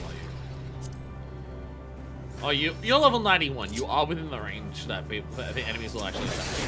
I guess that's why they've got them around. Because they're at the level range where they're actually going to be hostile. I'm going to have this for the final zone at Dawn Trail. I'm not going to know how to deal with it. I don't know how I'm going to deal with going through a new zone where enemies will actually attack me. And it's wild to think, like, I mentioned it multiple times in the past, and it's just getting more and more ridiculous every time it happens. Of, holy shit, the dragons, they're in, like, a Realm Reborn, and, like, you talk to Midgard Soma, and, like, patch 2.5, and you also learn about, like, fucking, Teleji trying to get out the Omega weapon from, like, underneath Kartano and shit like that. And then you get to, fucking, like, you get through Heaven's Wind, it's like, oh my god, what the fuck do you mean dragons are aliens? It was like so haphazard and just, oh, by the way, dragons are aliens. Like, it was a non sequitur that meant very little in the context, but you were still told that, by the way, dragons are aliens. And then you get to the end of the patches and you actually get the Omega weapon out of the ground and you go through the fucking quest line. It's like, oh my god, Omega's a thing that fought the dragons, and it comes from, like, the story of the dragons and Omega, all of it was planted, like, well, I guess the dragons were planted in 1.0, but like so much of that comes from a Realm Reborn. And in this, the final zone of Endwalker, we are still like continuing that. It's like, holy shit. I should have busted with some Overwatch. Here we are. I see the twins are wasting their time with their inquiries. Let's begin serving the Omicrons. They're supposed to be standing by, so we should look for any that aren't. Oh, it's going to be a vantage point thing. I want to talk to them first. Avedon and Alice are down there. They will have unique dialogue of being like, why are you here? I thought you were observing them from a distance. This is not a very far distance. I will go pester them, because I can. So I asked about the extended operations units. This is very worthwhile dialogue I'm getting here.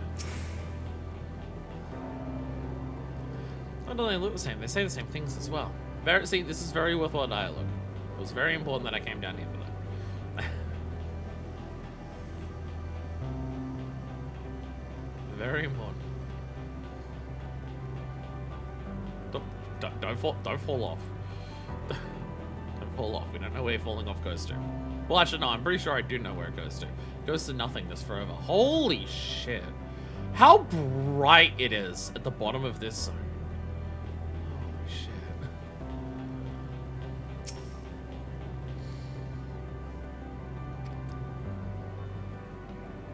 There's somehow going to be a shoe build here, and I must find it. Where will the shoe bill be? How? How? How? How is the adventurous ambystoma here? That's no Omicron. It's an ambystoma! Especially a lively one at that. If I was sung aboard the Ragnarok, whoever came to be here seems to be completely in its element. We found the creature.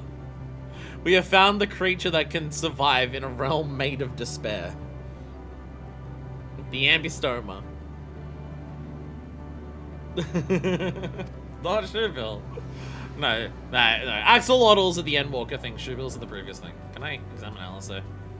Well, I don't examine LSA. I can't analyze the twins for funny dialogue. Reminds me of an Alpino. You can't hear the conversation. It appears otherwise normal. So that's the way it skitters around. Bleep bloop. Creature is impossible to be sad. I go and say this is the next device. This one suggests unusual behavior. What about the one running around going bleep and bloop?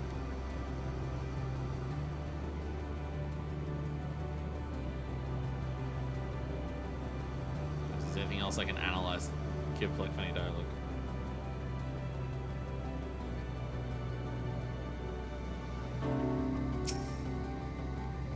Everyone wonders about ceaselessly, as if neglecting a clear objective. I got it!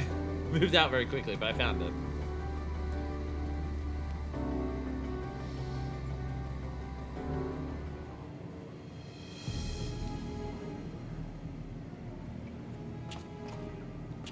Then my lip off and make some semblance of dinner at 5 a.m. You're gonna ruin your sleep schedule for the next couple of days. Don't worry, I am also taking tomorrow off work myself. I don't know how long the stream was gonna be. Long, I'm presuming. But I figured at the bare minimum, I'd want time to emotionally process and the End of Endwalker before I return to work and normal life. So I'm taking tomorrow off as emotional recovery period of End of Endwalker. Omicron wandering aimlessly. Where? It's kind of running around everywhere. I work on Sunday. Today's my Sunday. I work tomorrow on Monday. Aha! I see it. I think that's it when it scratched.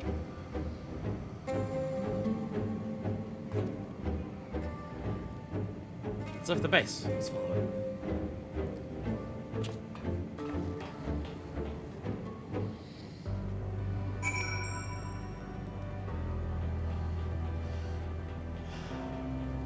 So the thing is that Omega was so focused on getting stronger and doing like following its orders and everything like that, it didn't even realize that it had a desire.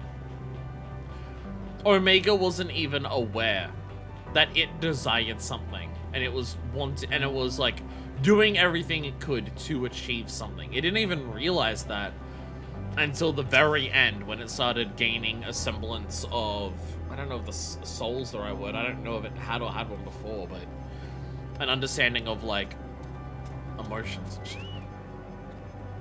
It's not here, but it definitely came this way. Must have used the portal. Time to go through and see what we find. I think most malfunctioning units. Come, portal awaits.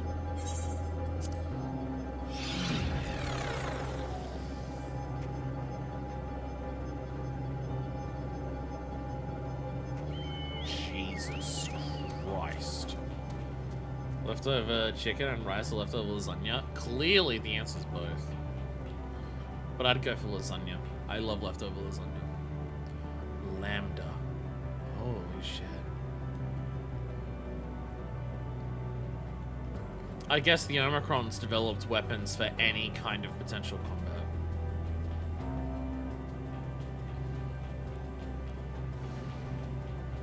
You can leftover lasagna in the microwave, assuming it's actually been cooked and it's just cold and not like, I didn't cook this part of the lasagna. Magitech Rhoda, we meet again. These feel way more intimidating than cool. M017. The Tree of Life. Huh. Like the one organic thing that's here. The only thing that's organic anywhere here.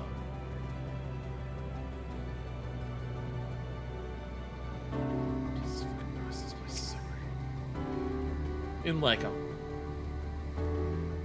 not a normal pretty way, but still a pretty way.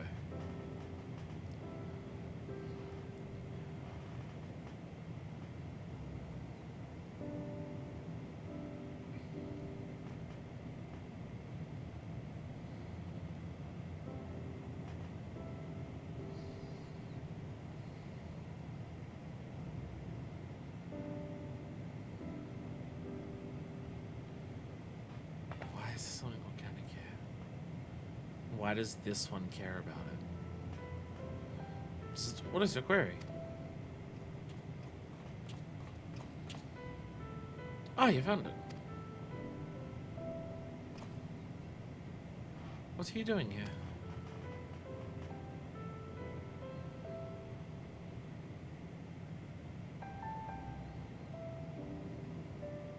I am looking at the tree.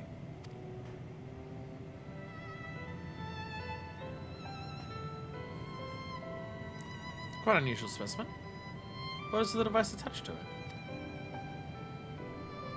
The tree is a sample collected from another star. As it cannot survive in our environment, however, it requires life support. That is the function of the device. What is their environment? Everything that we've seen is something that they've made.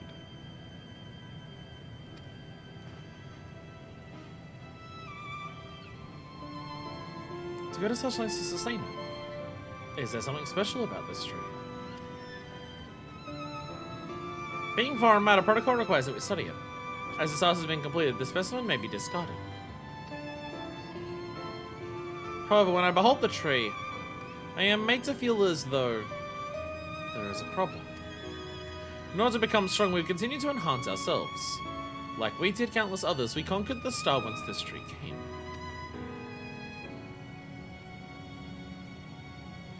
It is the last remnant of a dead world, and there is nothing towards it which may aspire. Yet it grows, extends its branches, sprouts leaves, produces seeds.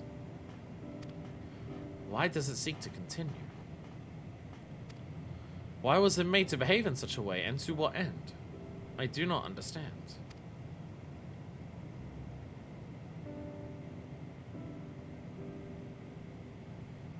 I see. Out of curiosity, does it pertain to your duty? No, it does not. My apologies. I shall return to my designated post and assume a state of combat readiness.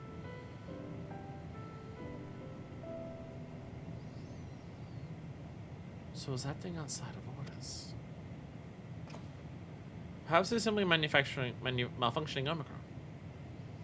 These are by no means uncommon. But it may also be a unit possessed with the ability to make decisions. One not unlike so. I believe this bears further investigation.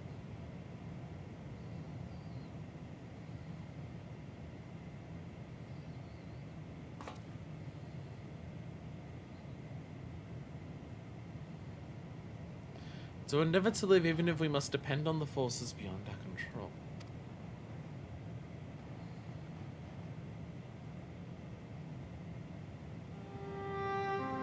Tell me, Manifest. One day, when this adventure becomes a part of your epic, do you think I'll be mentioned in it?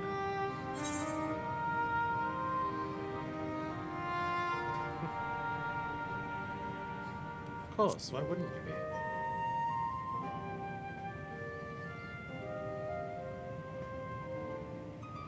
You truly think so? That would be a... I shouldn't say such things till the moment comes to pass. Never mind the embarrassment. Well, we best get on with our task. Tracking down Sir and understanding the nature of the emotion which bars our way.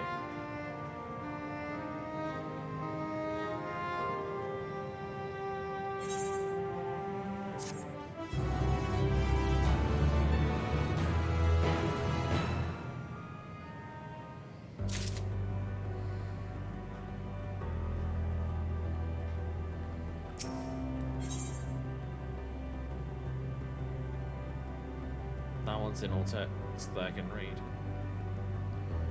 Hello, world. Rahatir is ready to take the next step. Postage from Final Boss Teo. Oh my god, I didn't realize Agraha Teo was in the Going Under DLC. We should return to the outpost for now. We also wish to hear about the errands Omicron.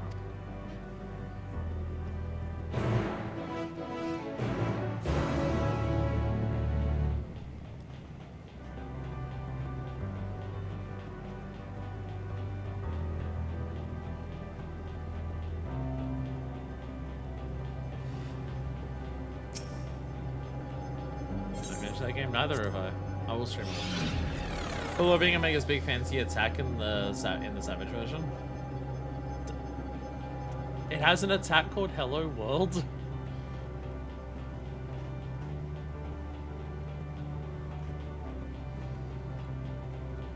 Interestingly specific. I feel like it's a reference of some kind. I've given them the short of it, if you care to provide the full account. God, it is so noticeable when we come back to the group. And there's hardly anything here. I'm gonna say, I don't mention this shit terrifies me. Not even sure what we're talking about. The Hello World thing? The program thing. Ah. Whose two of you made a promising discovery? Kara says you found a suspicious Omicron. That's good because the units here were of no help. Well, the same thing say about the Extended Operations Unit, but there's no way to arrange a direct routing. One of the first things that programs learned to code, making a code that, when executed, simply spits out the phrase "Hello World." Okay.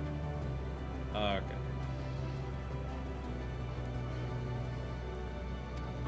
Still, that serves to prove that it's business as usual at the outpost.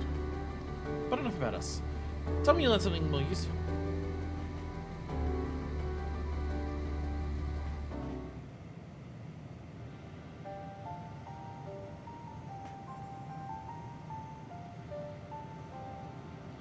None of them trying to make sense of the meaning of life. None of the others are even a fraction as philosophical. This unit may well be in a position of leadership. Perhaps even one of those that comprise Sir. As we know, the Omicrons invade other stars and enhance themselves using the spoils of conquest. With the technology at their disposal, they should be able to alter their bodies, be it in part or in whole. Setting aside the question of motive, if Sir, for example, wished to have an ordinary Omicron's body, I see no reason why it would not be possible. Problem is how to go about ascertaining if that's what's happening. I attempted to probe further, it promptly entered the conversation. If it is indeed Sir, I doubt it would willingly reveal its true identity.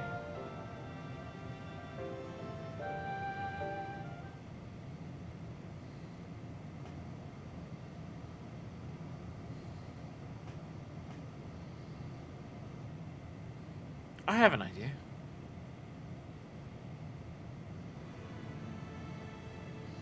We use lightning on the console again, but we make it stronger. Much stronger. At that moment, should the unit exhibit a reaction that can suggest that it has a connection to Sir? An inspired idea. I dare say it's worth a try. I had a feeling you'd be on board. This time you'll allow me to do the honors. I'll stand guard in case your incantation draws sentries to the scene.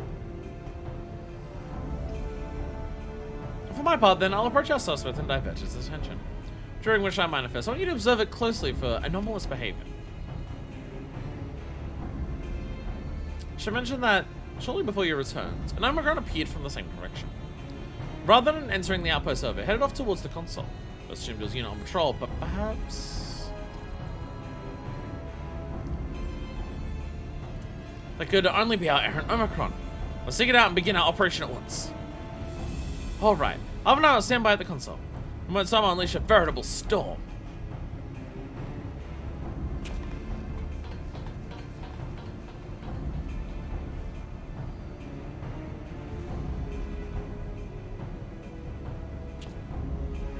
This will work, I'm sure.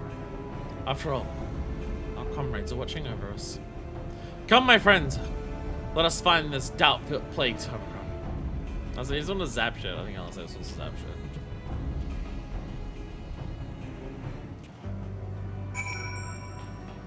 I think Alice just wants to electrocute shit.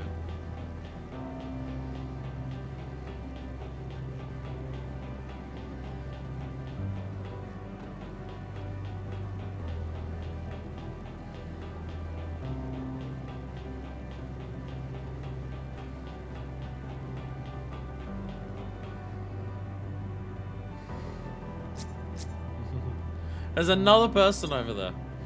We have found yet another one. It's you again. Or is it a query? You're the ones that was in the trio, you know? Full again am I to find you again. I have a question for you, see. About the device which sustains the tree. Rise on to state the disclosure of restricted information very well. Girls going to start the Omicron. Soon else they'll shut the console of lightning. Dancer. Observe closely for anomalous behavior. Target area and confirm it. Oh, we're watching real close. Hello.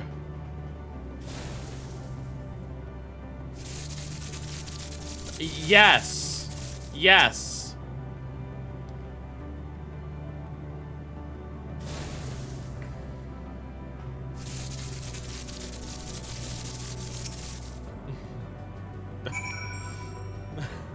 Yes, it's very noticeable. I like how I just stand by and do that while Graha's talking to her, and then we find it and it's like, ah! I think I found it. Every enemy in Ultimate will has the same drop, Dynamis Crystal. Yeah, I guess none of them made an Aether, so they don't have anything else to drop. An anomaly, you say? Performing diagnostic, error confirmed. My connection to Central Command is suffering from intermittent failures. Must leave to present myself for maintenance at the nearest facility. You'll excuse me. What you need, my friend, isn't maintenance, it is to confront the truth. While we spoke, I come shot the console used to communicate with Sir. That is the cause of your anomaly. You are connected to Sir, aren't you?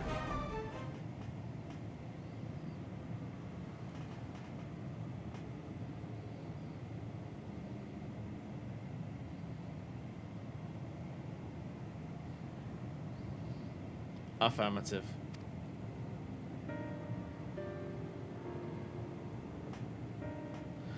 To what end you sought to assert this fact, I do not know. But before we speak further, we must move away from the other units. I don't wish for them to know my true identity. Very well. Our friends at the console. What I said there.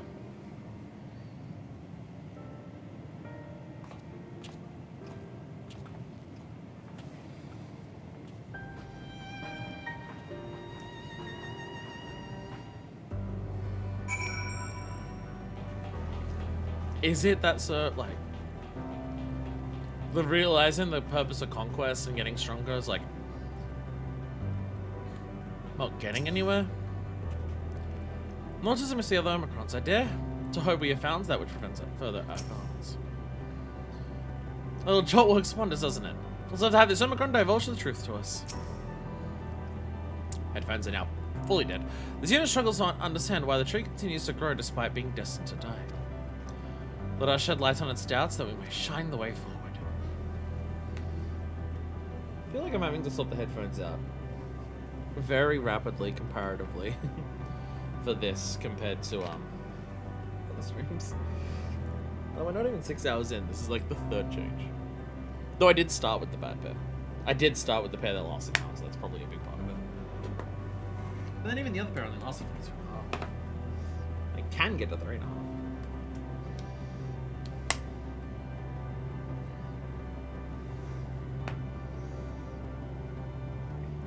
Very important that we hear everything today.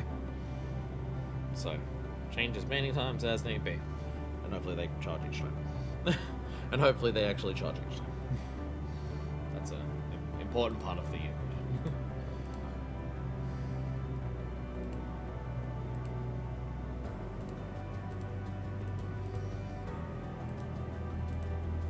I have enough money right now to like buy a second pair and see if they're better. I just don't know if that's what I want to spend my money on. There's a lot of things that I need to spend money on in the coming future. Of like things to purchase for various reasons. And I don't know if I want new headphones to be one of the higher priority ones or not. It's for streaming and I do a lot of streaming. Or at least I try to. So part of me says I should. But then part of me is just like, other things are just like more useful to purchase earlier. Whereas this is just like to make life a little easier. I respect it.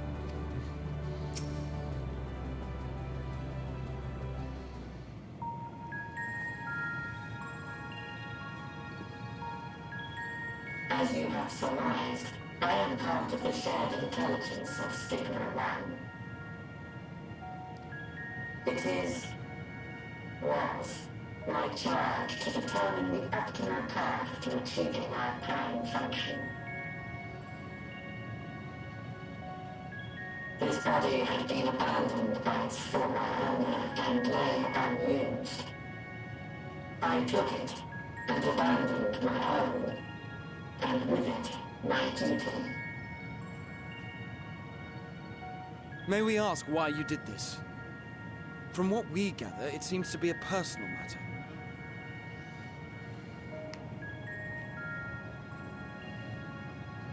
Our kind did not always look as we do now. Long ago, we possessed frail and feeble bodies. So another one that is separated their body, their like souls from their bodies. Our ancestors took to augmenting their flesh in order to defend themselves. So they were conquered with limited parts eventually spread to the whole body, and at last, a means was discovered to convert the mind into data, rendering even the brain obsolete. Such complete mechanical beings were called the Omicrons, and by their might, we came to reign supreme over the star.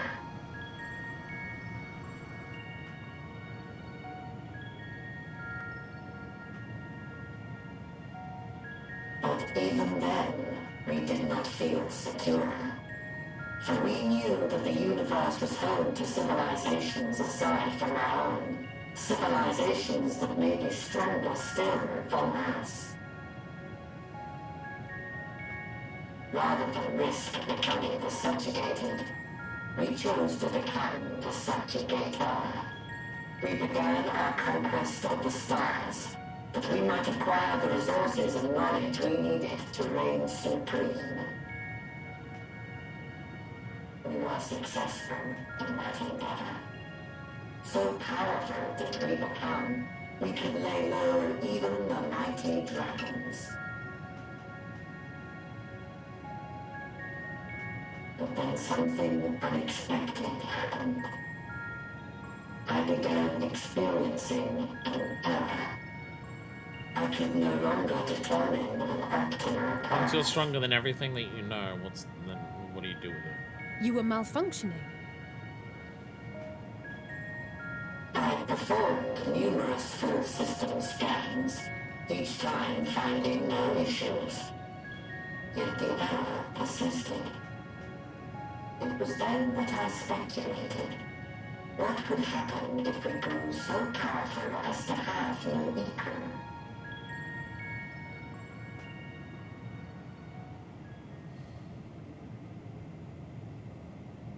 To become stronger was essential to our existence. Our every action has been in service to this objective. But if nothing lies beyond this, can it be truly said that it was essential? Have we been engaging only in wanton destruction?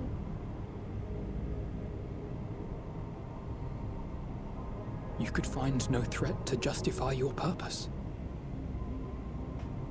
The Omicrons will never leave this star. They will stand by until their reserves of energy is spent. For I have no path to offer them. None. It is not our place to pass judgment on the deeds of the Omicrons. But surely, this does not have to spell the end of your people.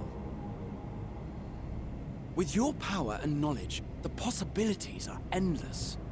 Why not seek out a new purpose?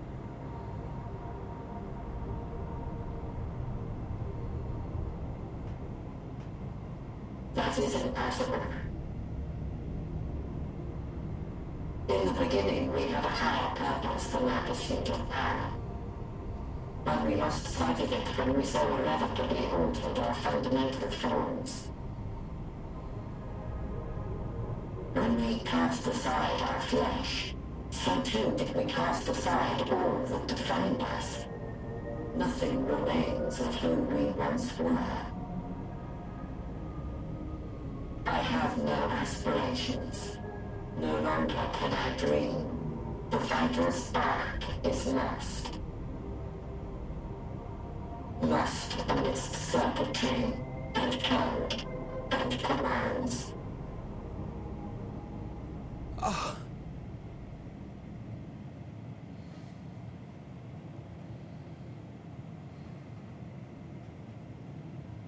I believe I know how to overcome this despair.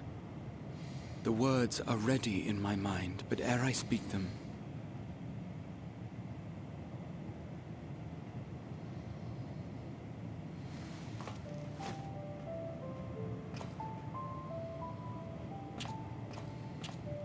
I want you to make me a promise. Be it across time or space, our promises have always connected us.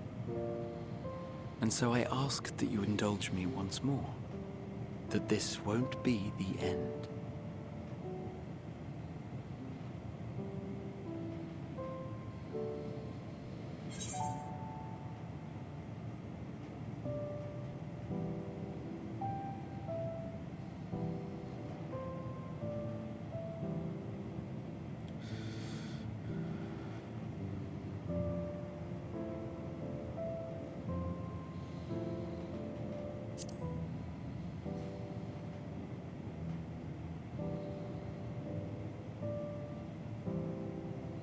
I promise.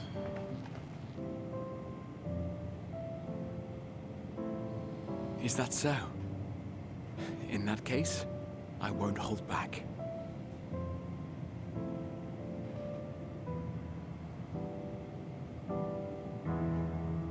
First, I want to visit Ishgard with you. Properly. We scarcely had time to look around last time.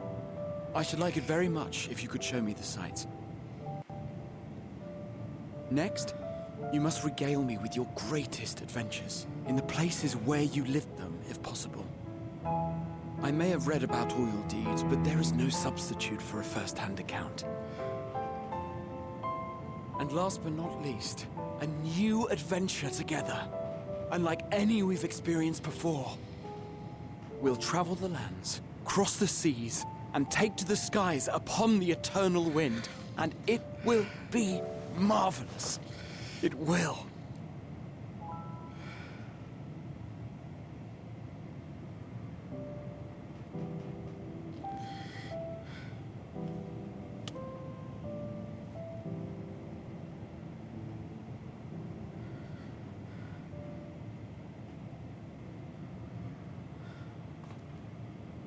If you would humor me a moment.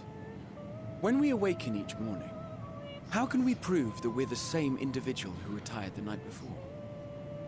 Through the remembrance of past events, we might say. We have our memories, yet there are times when we forget or recall incorrectly. What of our bodies, then? It is the same one, we might say, yet technically speaking, as living beings, our bodies are constantly changing. It will never be as it was at an earlier point in time. Our souls are no more immutable. On our star, people are known to inherit the souls of others, yet they are decidedly different beings. For my part, I've subjected my totality to much and more. I've made my body into an extension of a tower, blended my soul and memories with those of another self. And each time I would ask myself, what is it that makes me, me? Were you able to determine an answer?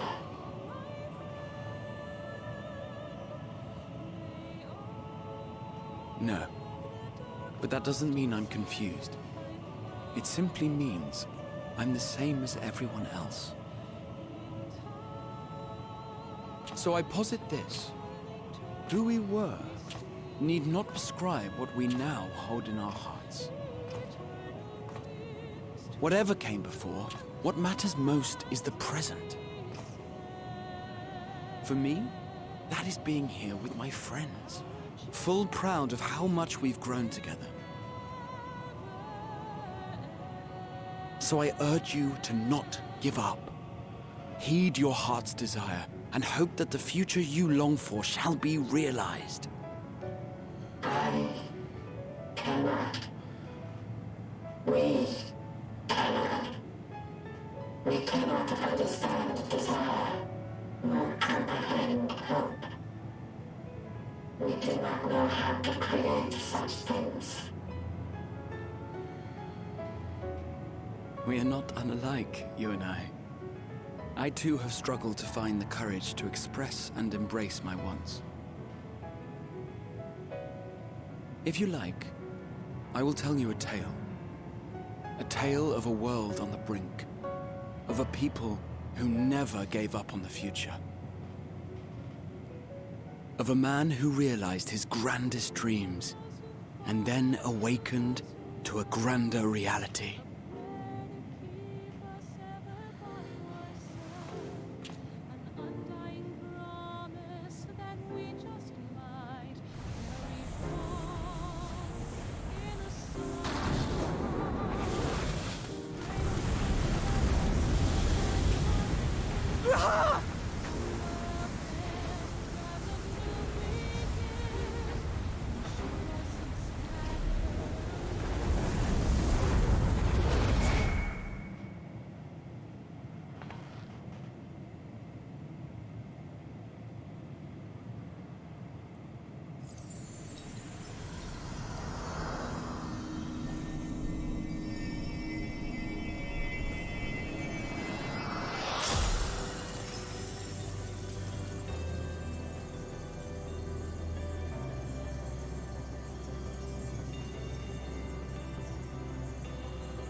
You idiot!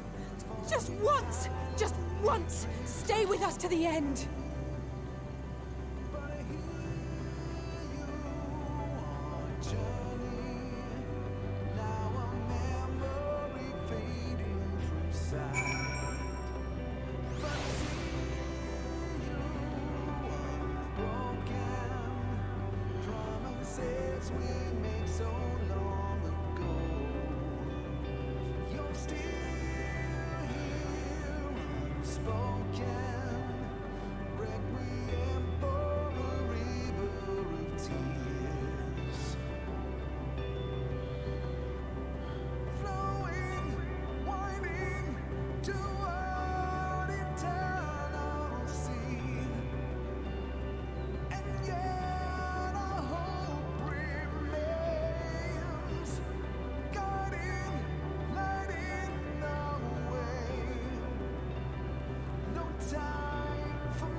So easily.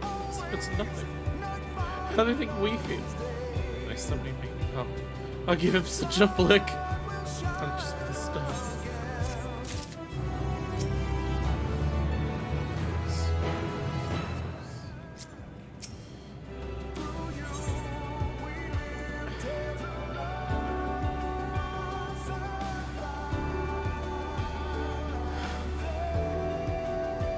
It's the sadness felt when it was contents.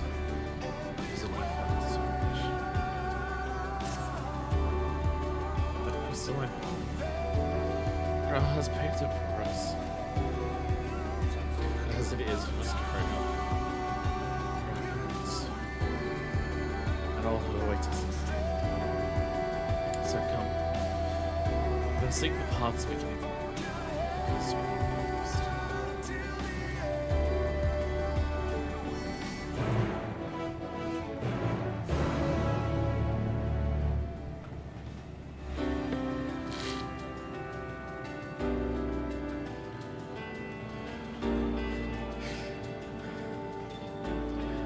I imagine this is not a zone that gets easier to watch when you watch other people do it.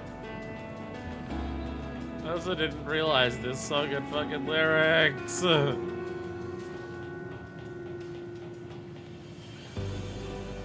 This song is just like slowly evolved to be more and more hopeful as we go on. According to the Endwalker Center, this is Oddbert singing "Fuck You!" Don't give me sad love if you thought.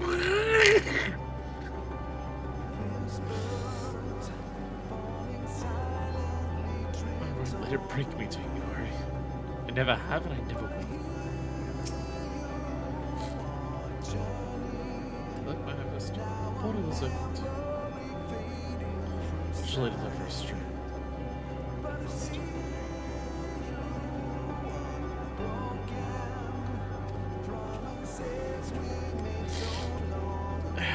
Yeah, like we're getting up higher and higher. To the point where we finally get lyrics for it. On top of everything.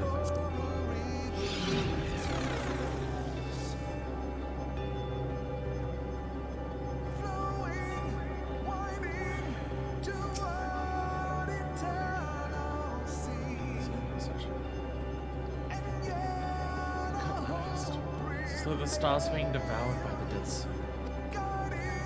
That's where we're headed. To the war of darkness.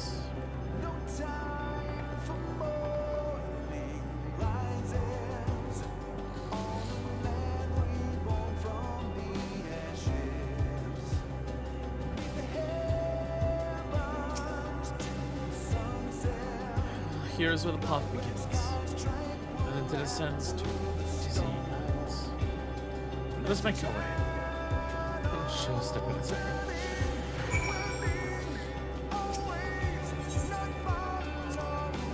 Now more than ever, we must walk as one. We go and take Alice's hand. Our friends got us this far.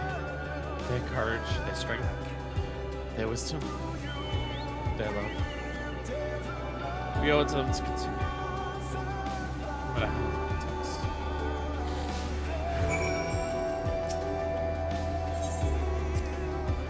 Our hard path paved this way for us. We don't need to.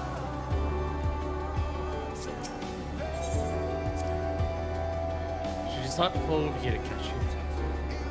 I know you'll do the same for us.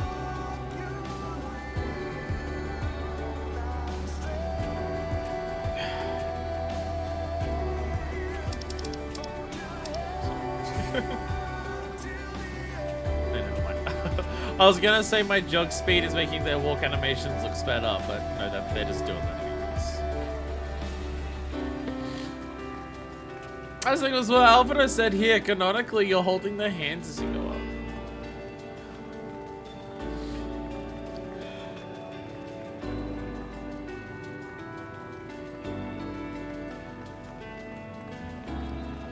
Yeah, these aren't even like on the map, like this crystal path.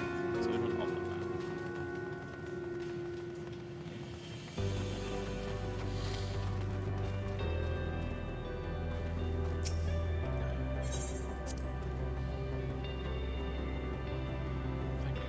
Gathered ahead.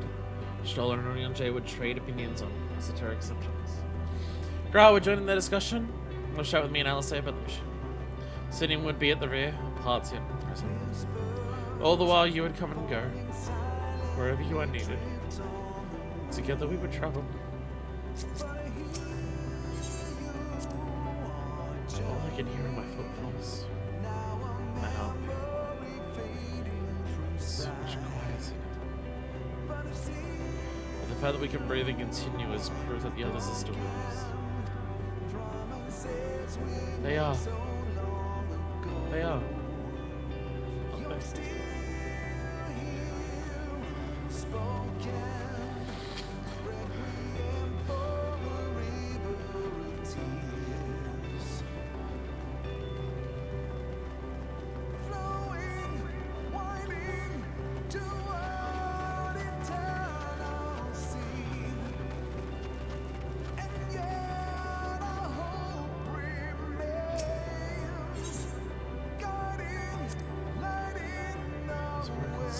see. Shattered, ruptured, ravaged. Aren't there also worlds recreated? The size of them fills me with a sorrow I cannot describe. A truth I cannot deny. Birth and death. Once we came and where we returned. The wheel from which there is no escape.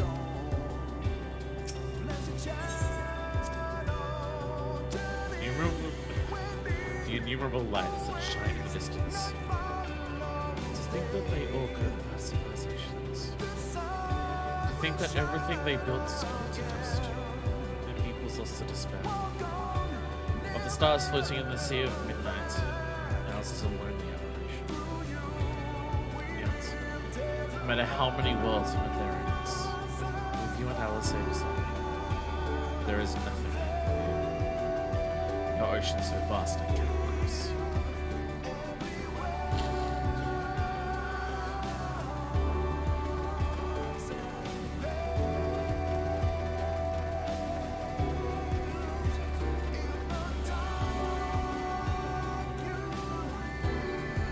We're actually struggling out how we announce.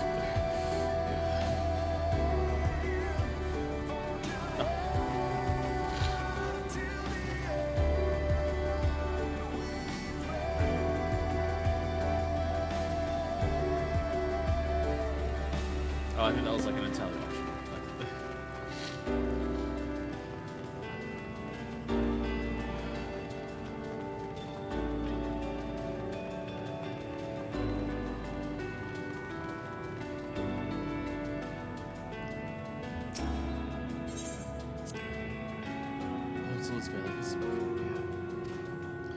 Surely we've come far. Much farther than would have been possible had we kept chasing perfect ideals as we did in the past. It's because we've known failure and frustration that we have learned and grown from them. That Heidelin has trusted us with this mission. With the fate of the very star.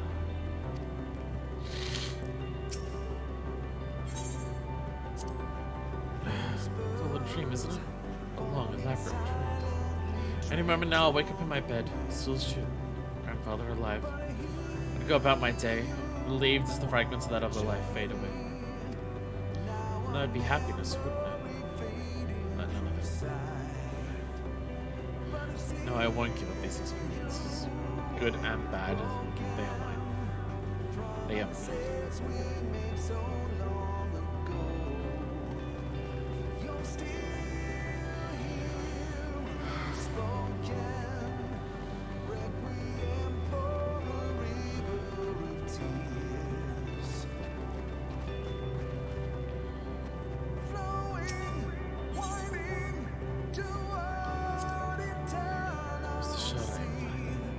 But thank you for your concern.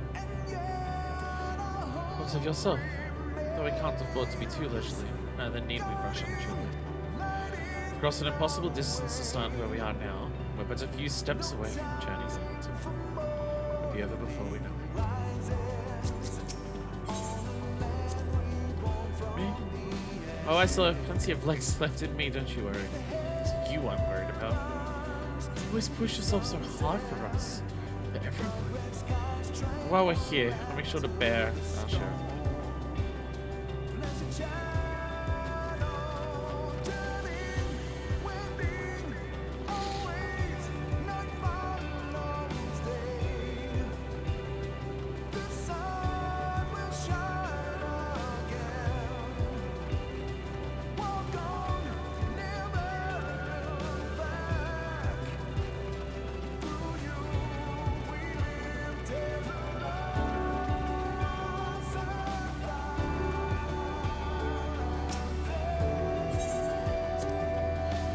This is it.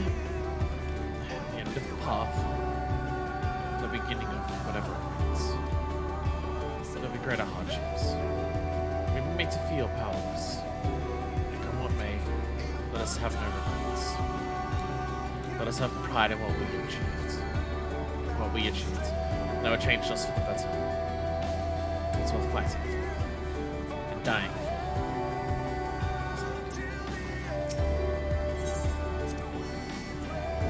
Structures up ahead. Still a ways to go before we reach the dead side. All this. I don't know how naive it must sound to hope it all works out somehow. Still, you'll forgive me if I wish for it all the same. And for you as well. Not that you of all people need it, it's just... after all the help you've given me, for once I want to be the one to help you.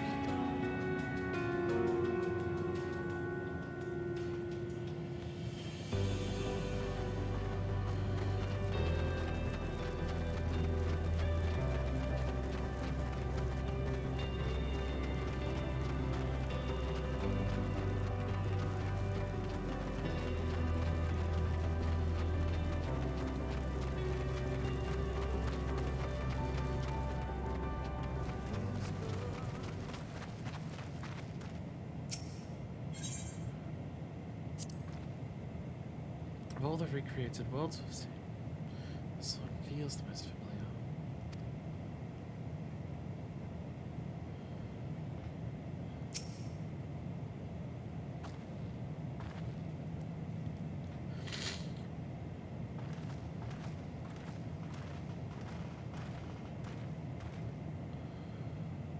This is almost...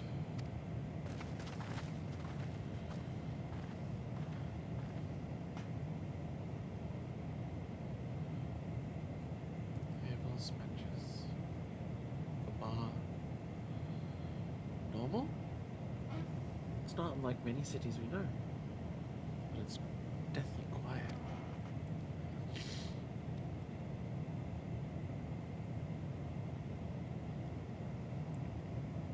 Are the inhabitants within the buildings, or invisible to our senses? Wrong on both counts. There is simply no one here. Meteon. Final zone of dead.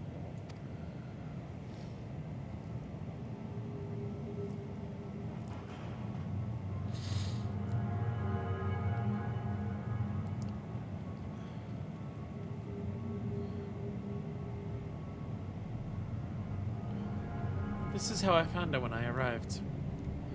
Another star which once pulsed with life, but no longer. How it ended I do not know. Invasion, sickness, suicide, none can say. None live to speak for the dead. They are gone. Gone. Search all you like, but you'll end up turning back.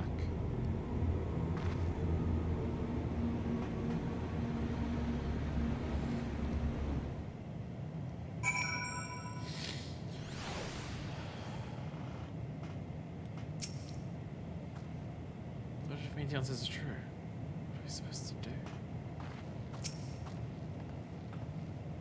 You think you've caught me?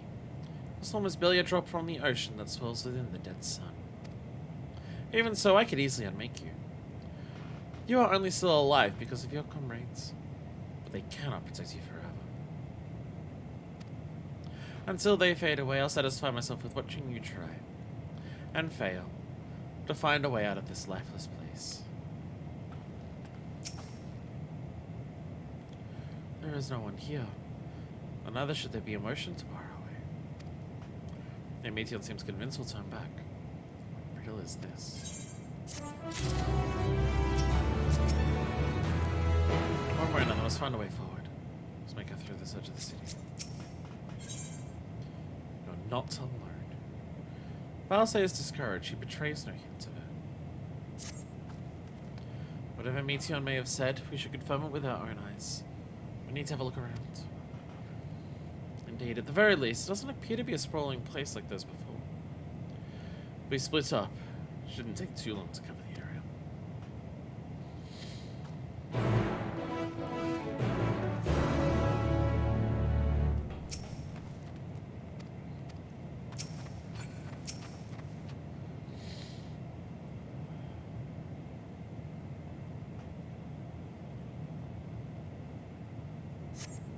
There doesn't seem to be anyone here.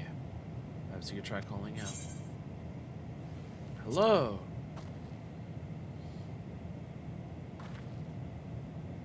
If anyone has heard you, they do not respond.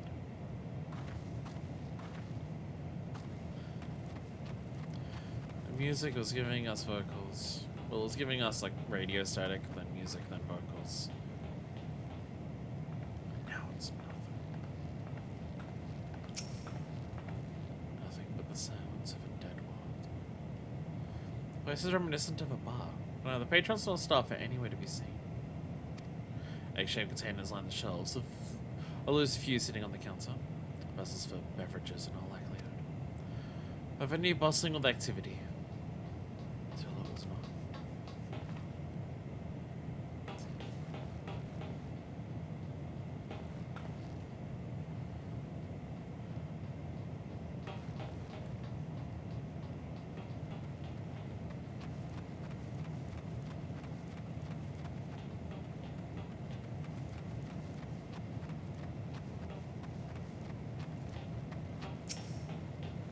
MSQ duo. I'm shocked at how many MSQ duels we've seen today. It's quite a lot. The object resembles a tree, and appears to have been fashioned from a stone-like material. Or it's in place of an actual tree, or to serve some other purpose perhaps. Regardless, there is no one left to explain, to tell the story.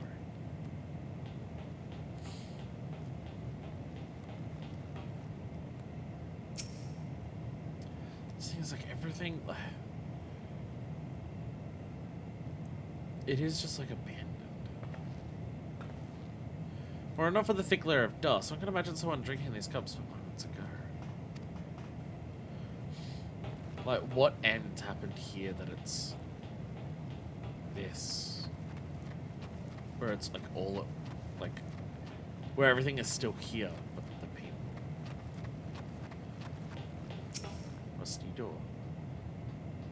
Though set slightly off the ground, it appears to be a door, while the objects to the left could be letterboxes. The door is rusted shut, and the film and dust all over suggests no one has come through in a long, long time. Oh, the Meteon knows it's just, yeah.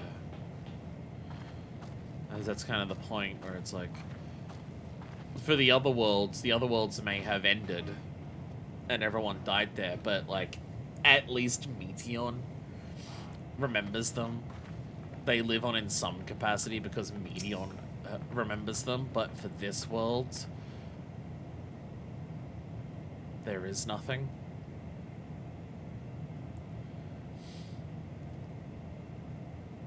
Very hot where you are, Crofts. I'm glad that's not the case for me. In the distance, you glimpse Alice picking her way through the ruins. I did see her, but you otherwise spied no signs of life. If anyone can hear me, say something.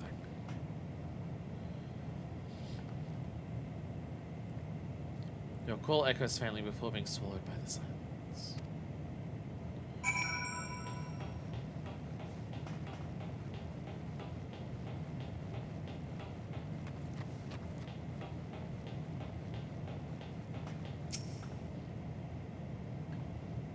Manifest, take a look at this.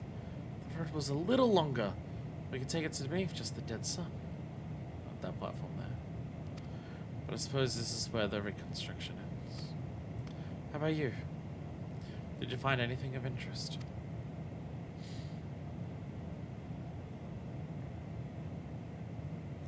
I see.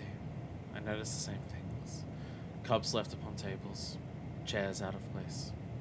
I don't know what happened here. But I do know I don't want to be alone anymore. We're searching enough for now.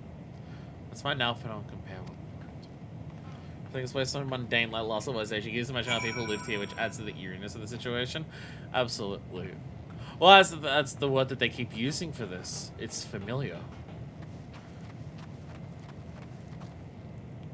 Like, all of the other places, their concepts of, like, their ends have all been existential to the extreme of, will our entire lives be war? Will our entire lives come to an end with the end of the universe? Our entire lives are meaningless because our pursuit for perfection has no reason for existing. They're all very extreme ends of existentialism of all these other stars have had to advance so far for those questions to even be questions that are relevant to them. But this could be us. This could become what's left of us.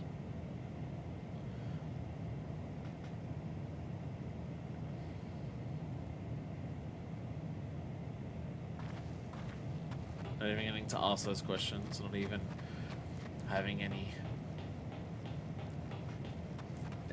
like that, just one day it all ends.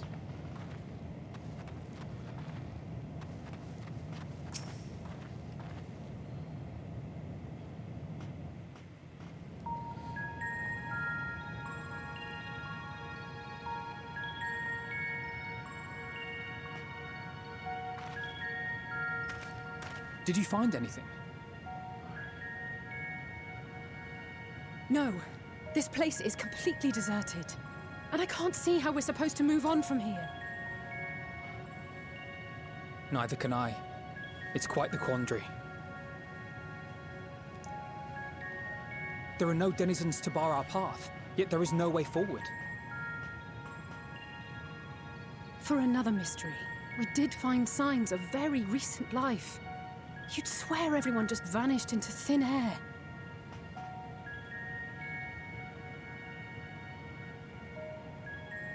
I wonder how many ruined worlds like this has Meteion seen. Ah. Could it be? Yes.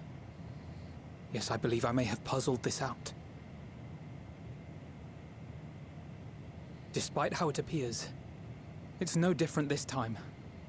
There is someone here who has wished for this ruin. Meteion herself.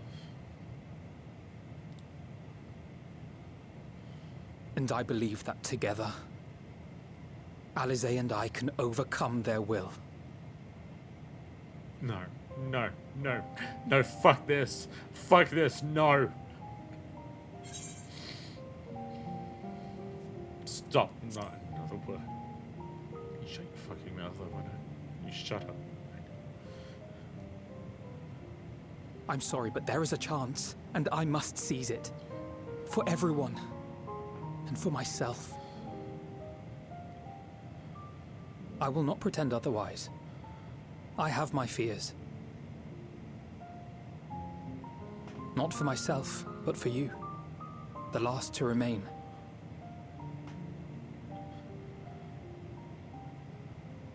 You are no stranger to carrying the burden of others.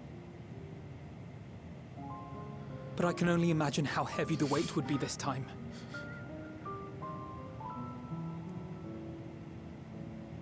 As your friend, I cannot bear the thought of making you suffer so.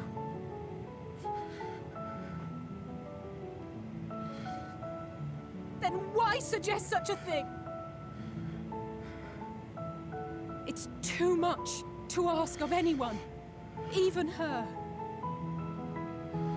Why must she be the one? Why must she fight alone? More than a hero. She's a dear friend.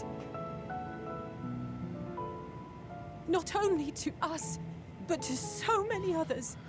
There are so many people in the world who care for you, and yet... And yet...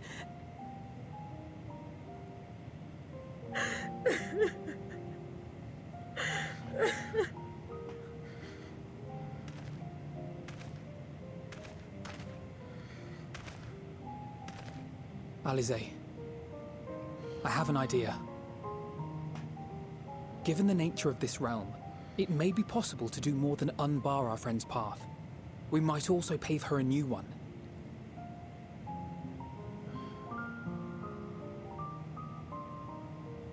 For instance, a path where she finds happiness at journey's end.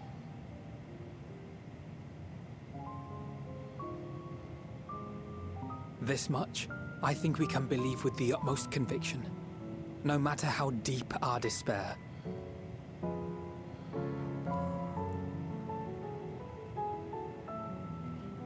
So please, believe in us too, and press on.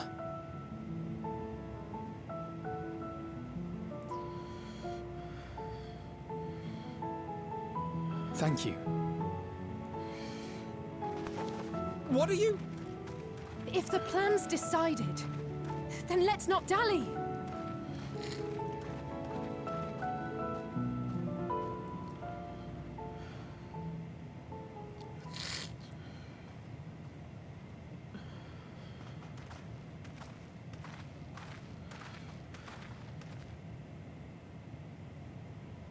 Ah, there you are.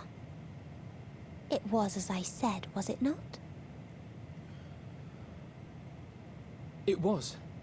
We couldn't find anyone. But this place isn't entirely deserted, is it? You are here.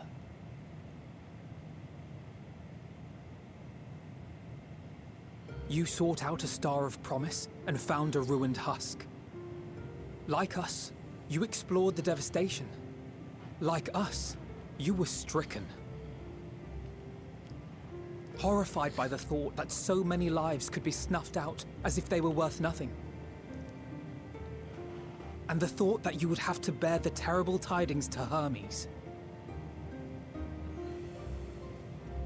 That which you saw and felt, you shared with your sisters, as did they share their own grim findings with you. Overcome by the pervasive despair of these stars, some of you inadvertently ushered their peoples to their ends. Knowing the horrors you know, anyone would feel the same. They would fear what lies ahead and struggle to move forward. Fear. I had forgotten that such a thing existed. So focused have I been on shepherding despair. If you can remember, then you can still face and overcome your own fear.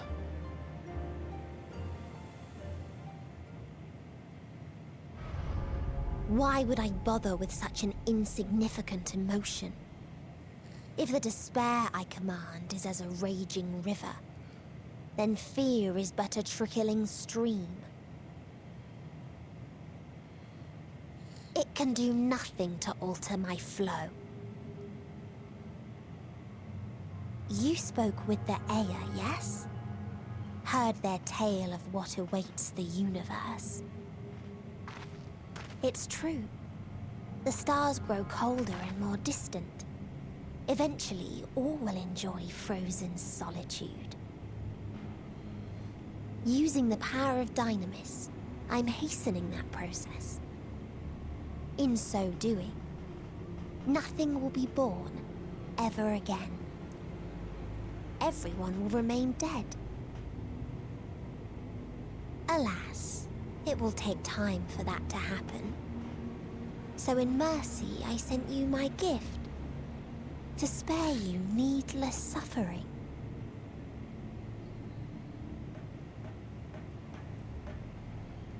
Don't worry. Even if no living witnesses remain to mark the event, I'll make certain that Atheris has a proper end.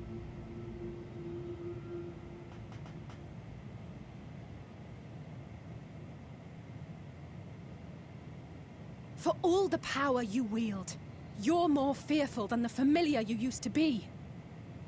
That Meteon feared simply to move forward. But your fear is such that you've given up on everything. I know it well. That sense of defeat. I've tasted my fair share of it. But as many times as we've fallen down, we've learned how to pick ourselves up and carry on. We take each other's hand, share in each other's courage, follow in each other's footsteps, and turn sorrow into strength. There are times when we fail. We bear wounds that do not heal. But these experiences are part of life, and they make us stronger.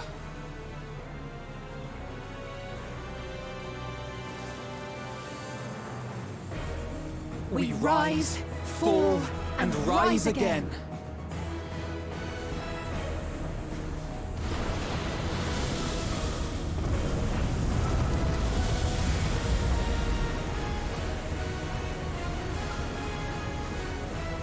Don't worry about us.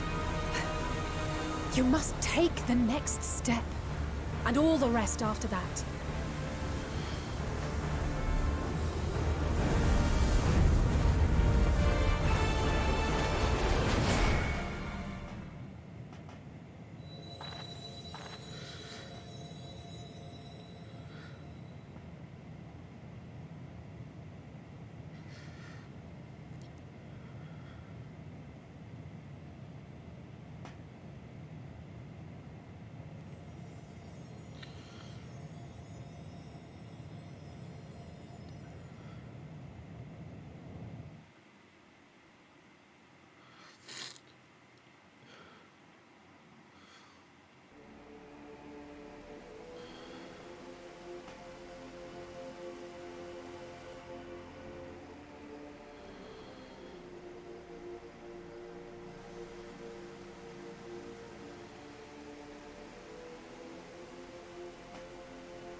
Please. Please. Oh, please let them all be safe.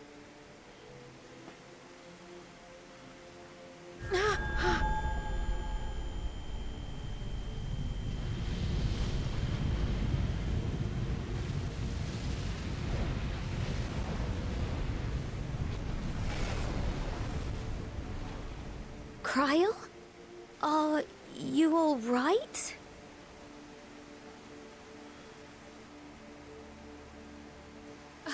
It's nothing. Just a headache. They'll be fine. I know they will.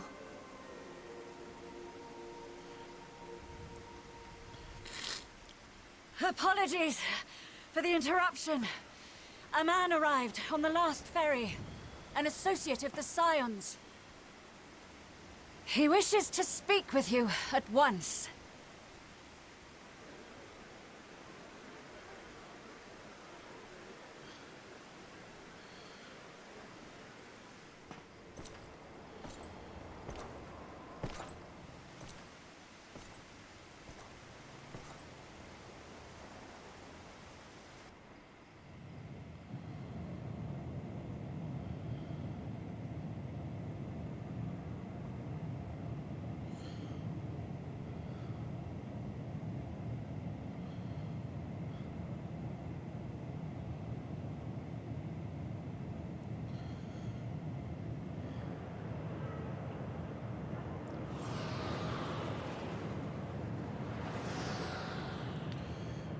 City devoid of life.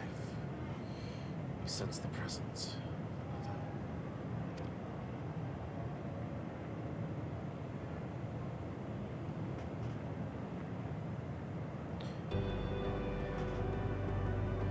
The sorrow of a thousand worlds weighs heavy,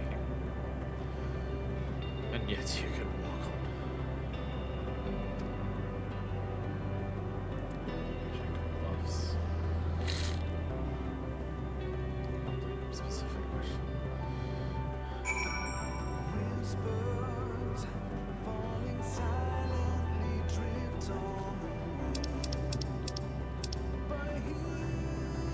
Endwalker, walking alone unto journey's end, the burden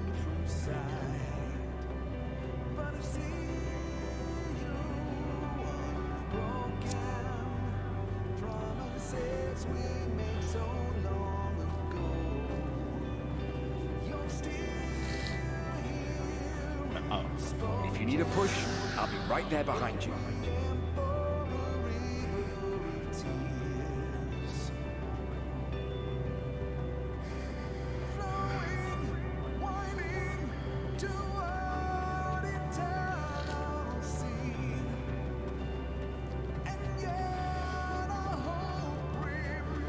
Do not despair. You are not without allies.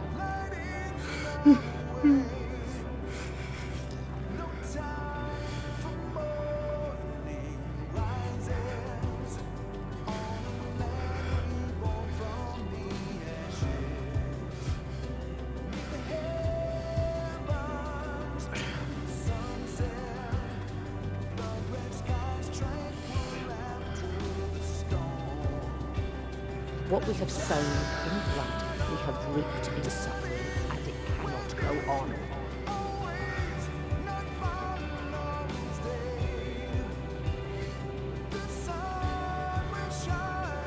Upon the souls of they who have sacrificed themselves to pave the way for peace, we will never abandon our cause.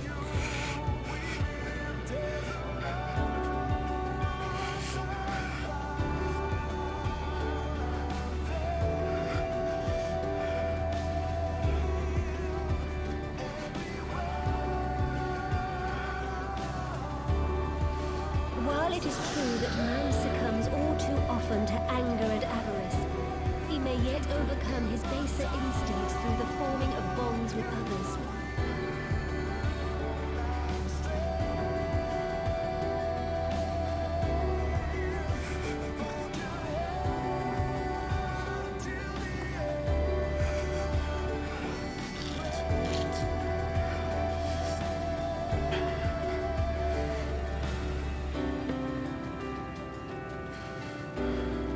Such victories are rarely won without sacrifice, but the prize is worth the price. And we, for our part, are glad indeed to be able to welcome friends both old and new.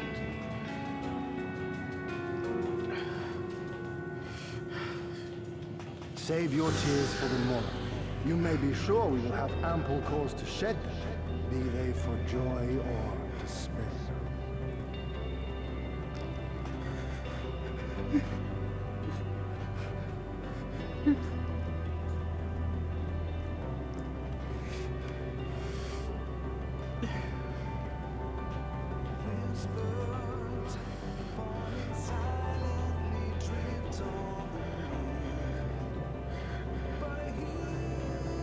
From tragedy and sacrifice, we rise to greet a new dawn.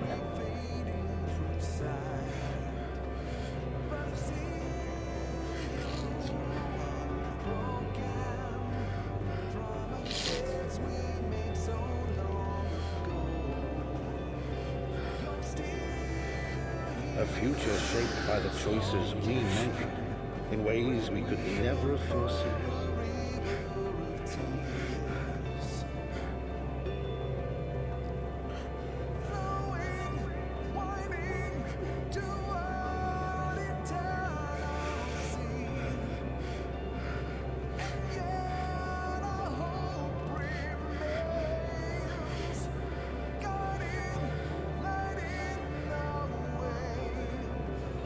Yet miracles do happen, so let us pray and will our friends home.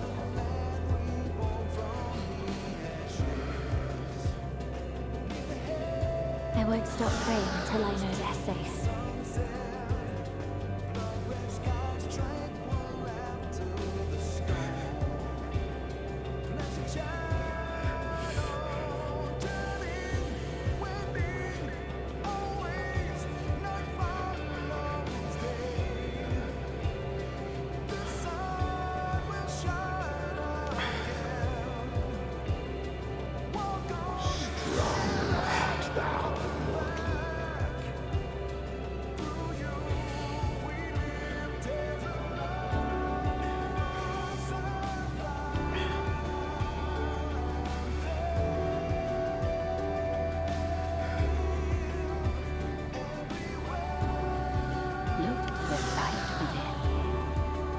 You may continue to serve as a beacon to others.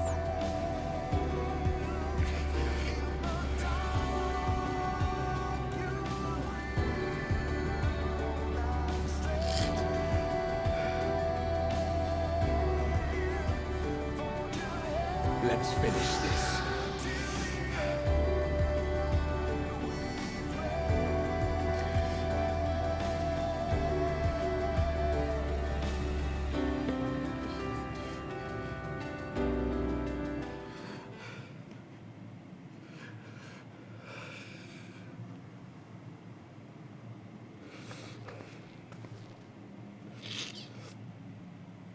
Here the path ends. There is no way to reach our nest.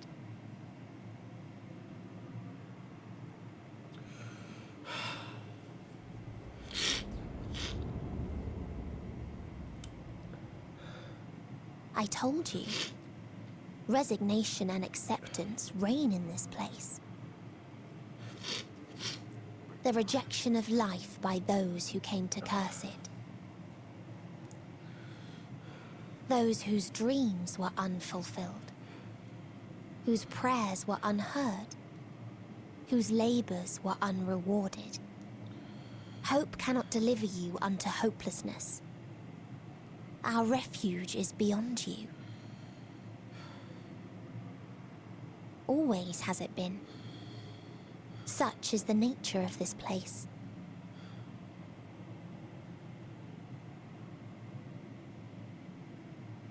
You should have remained on Atheris.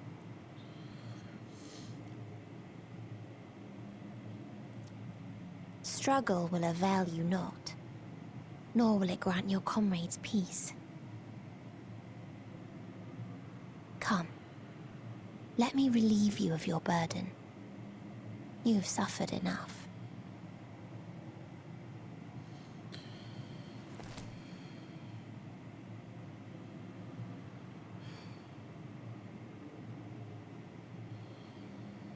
Asm's magic.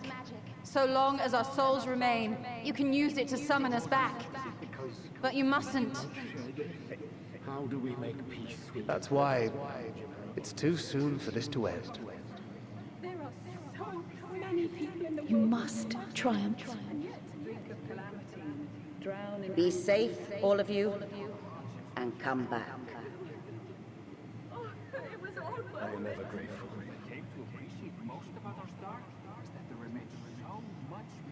After all these years, Is this the answer I was hoping for? So long as we remember, our fates remain ours to shape. Perhaps when our time comes to return to the star, we shall remember these few days we have lost. Do not squander it. The legacy I leave you.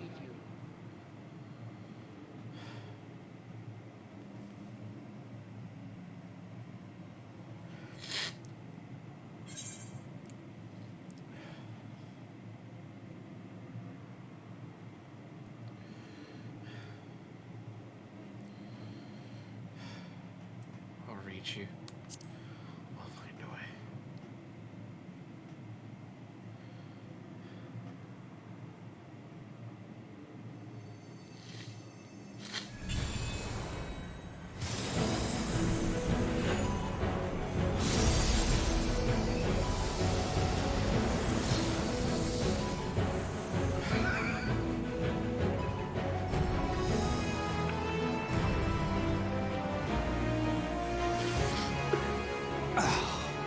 I bid them remember, but all this time I'm the one who had forgotten. A right fool you've made of me, Hermes. And to add insult to injury, I've been denied a sound rest, forced to watch this clamorous show. We bring him back and he's immediately pitching. It's been a gripping tale. Unbreakable bonds and noble sacrifice, sprinkled with moments of levity to counterbalance the pathos. It's got it all. I, for one, would have been perfectly content to watch enraptured from the stalls. Yeah! But I won't say no to a bit part. Ah, it's the thing you said down in Amarant. What are you? Half-faded souls of the dead. Isn't it painfully obvious? We're dead, what the fuck do you Worry think? not. We haven't the power to defeat you, nor is it our duty to do so. Not anymore.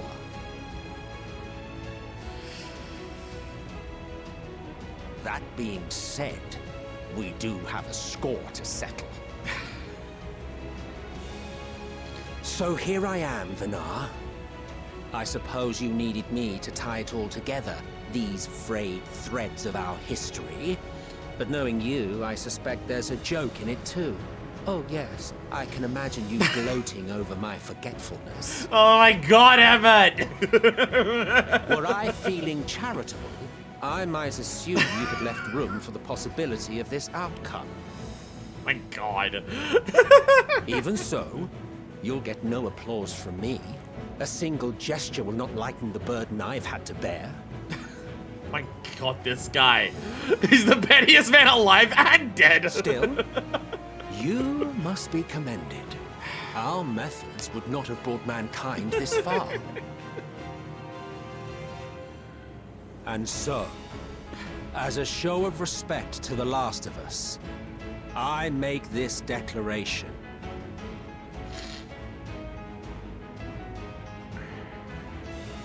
You will not end our journey. Yeah! That is our answer. Yeah! The answer of all lives of Atheris, past and present. Yeah!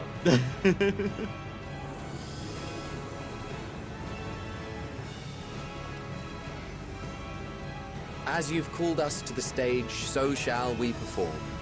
And creation magics never fail to please. Drawing upon the hopes of your comrades, we will make for you a new path.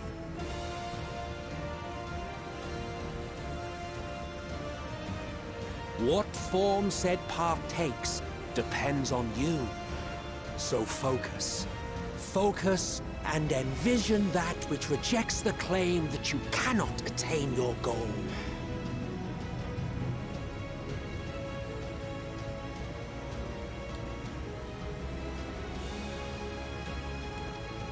Ours is the wisdom to weave the fabric of reality. Ours is the power to create.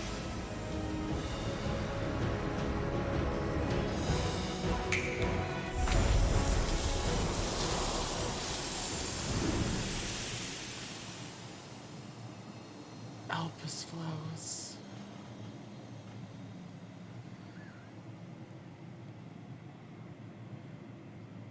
Meteor, though I gave you these wings to soar the heavens, I did not teach you how to walk the earth. So loath was I to bind another living being. In the course of your long journey, you will learn from those you meet. Learn to walk and run, and so much more. A flower.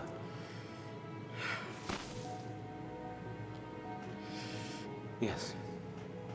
Upon your return, I will gift you a beautiful flower.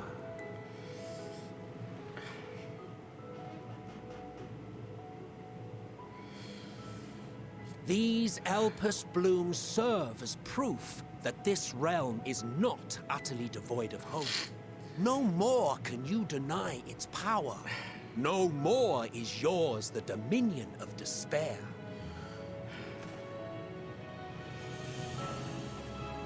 In case the practical implications were lost on you, your comrades no longer need fight their fight. So go on. Call them back to your side.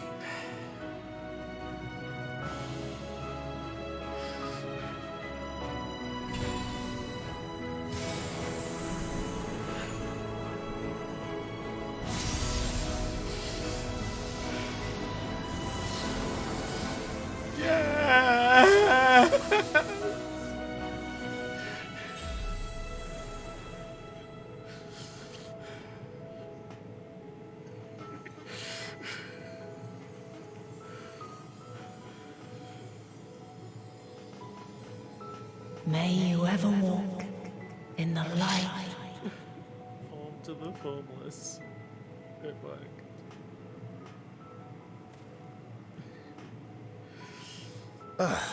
How disappointing.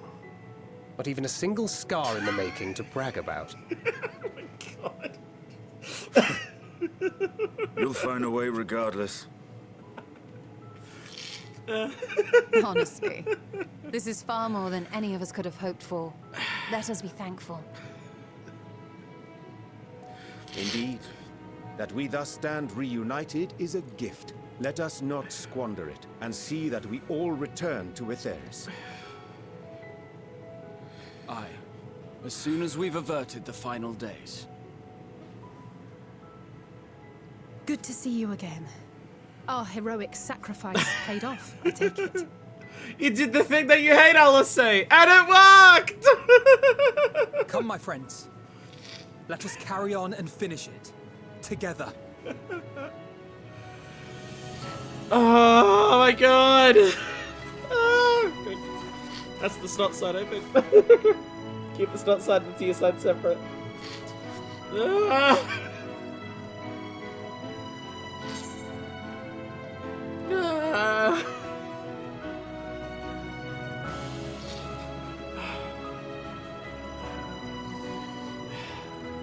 Let's be tea.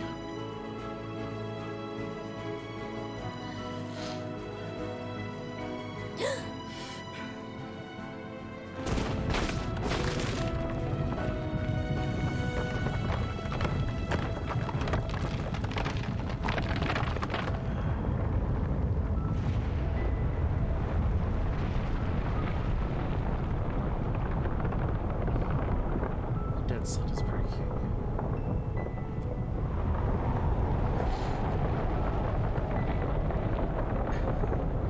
We're not making a path to it.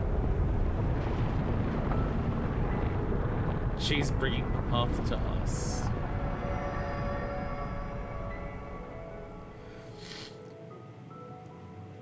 Can you hear me? The voice is within, crying in pain, wailing in sorrow, hurting, hurting. End it. Silence it. Silence our song of oblivion.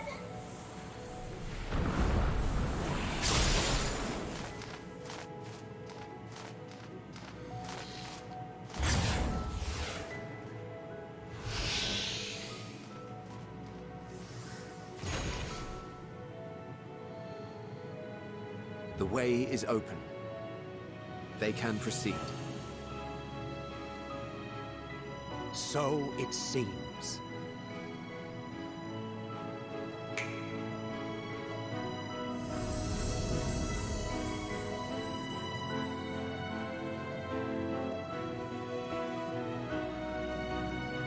You're leaving? Of course. The encore is finished, and I will not suffer myself to live again by Heideling's magic.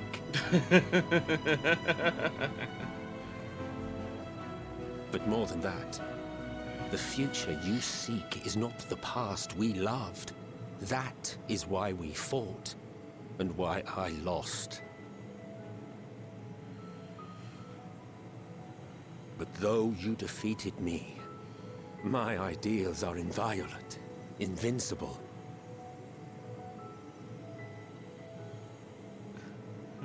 I don't regret any of the stuff that I did, by the way. I might be helping you now, but I still stand by everything I did. Pity.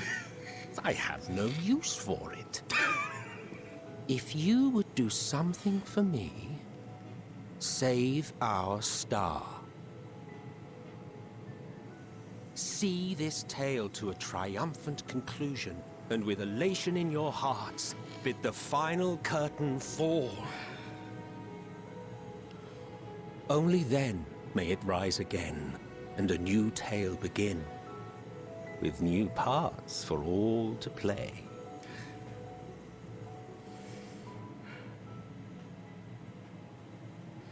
The story might be over, but a new story will take up its place. Tell me, have you been to the ruins beneath the waters of the Bounty?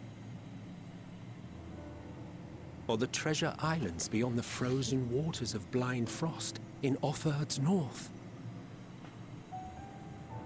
The fabled golden cities of the New World, the sacred sites of the forgotten people of the South Sea Isles. So much I've never even heard of half of this shit. What about Mericidia, the southern continent, Do you know aught of its present state of affairs? I don't even know if it has dragons still. I thought not. Even of your Spoilers, little Emma, Eorzea, Jesus. you know Can't precious you read the little. top of the stream? The true identities of the 12, for instance. All of which is to say, expand your horizons, go forth and seek discovery. Some of the civilizations in the reflections will surprise you.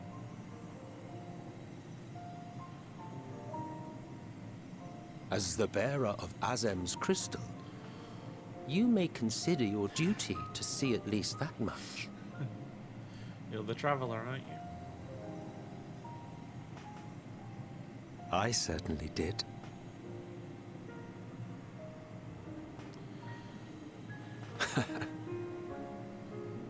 I pray we meet again. If not in this life, then perhaps another. Whensoever it should be, I trust it will be a most joyous reunion. For you, maybe.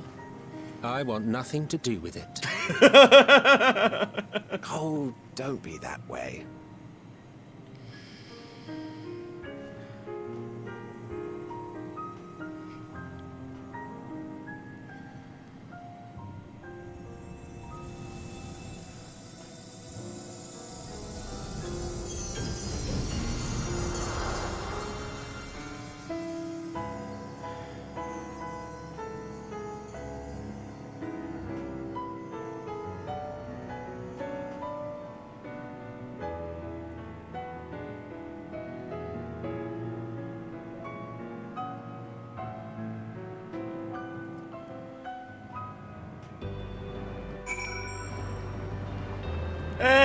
Hey! Hi, everyone! Hello!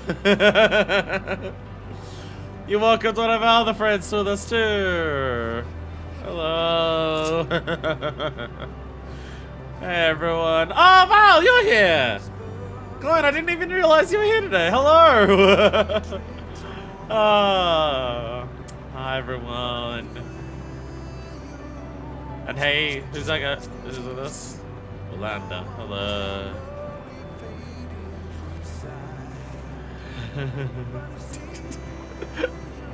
Don't meet me at the edge of existence just to throw cheese at my face.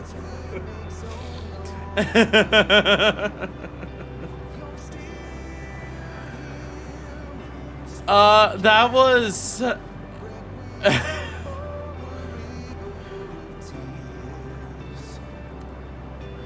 That was emotionally the hardest thing I've ever had to do in a game. It is, oh god. It is hard to overstate how much that Endwalk is. Oh my god. Like, it's just you are beaten, like, I'll be honest. Going up the crystal, with us having all of the dialogue with Alphino and Alice going up the crystal, and then coming to a city where there's nothing there, I thought we weren't going to lose them. I thought we weren't going to lose Alphino and Alice as part of that, with what the build-up to it was. It really felt like the very final thing we were about to do, and we were doing it together. So the moment that it's just like, hey, you know the twins, like, everyone, like, all of the other characters have had moments where you've been worried about their lives or, like, whether they've been lost or anything like that. Not as much early on Jay, but, I mean, he was kidnapped in, like, in ARR. I mean, I guess if you count, like, Shadowbringers, then it's been, like, you've worried about, like, most of the characters multiple times in terms of whether they're losing them. But it's so rarely been the twins. And it's so rarely been the twins super directly. Like, you have one moment where Alice gets injured during Stormblade. And then you have, like, them being on the first, which a lot of other people were as well. So the twins have kind of felt somewhat untouchable in terms of they're not going to threaten them because it hurts too much. So the moment of just like, no, you're going to lose them both at once. And both of them, and as they're about to die, both of them are just standing there saying, I don't want to do this because of how much it's going to hurt you for this to happen. So immediately after that, just having this walk, it's like the entire weight of everything this game has been. The entire weight of everything this journey has been, from the very beginning till now, with dialogue from like every fucking expansion, of major characters from every journey you've been on. It's just the emotional weight of the entire everything that has happened so far just comes crashing down on you at once. And oh my god. Oh, fuck.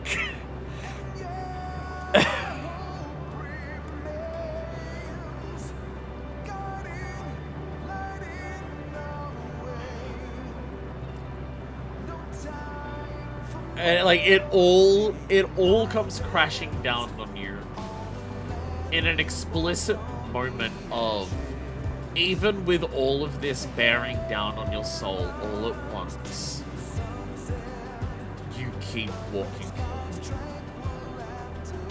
It weighs this much, but you have to keep walking. And just, oh my god. Oh my god. Hi everyone. Yeah. Seeing some of the other people who came through our journey with us.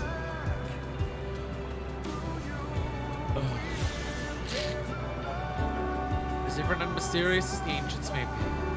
They were people not unlike us. The first people to fall and feel pain. And the first force to find a way to rise again. From them we have come, and in our pain and suffering we are connected.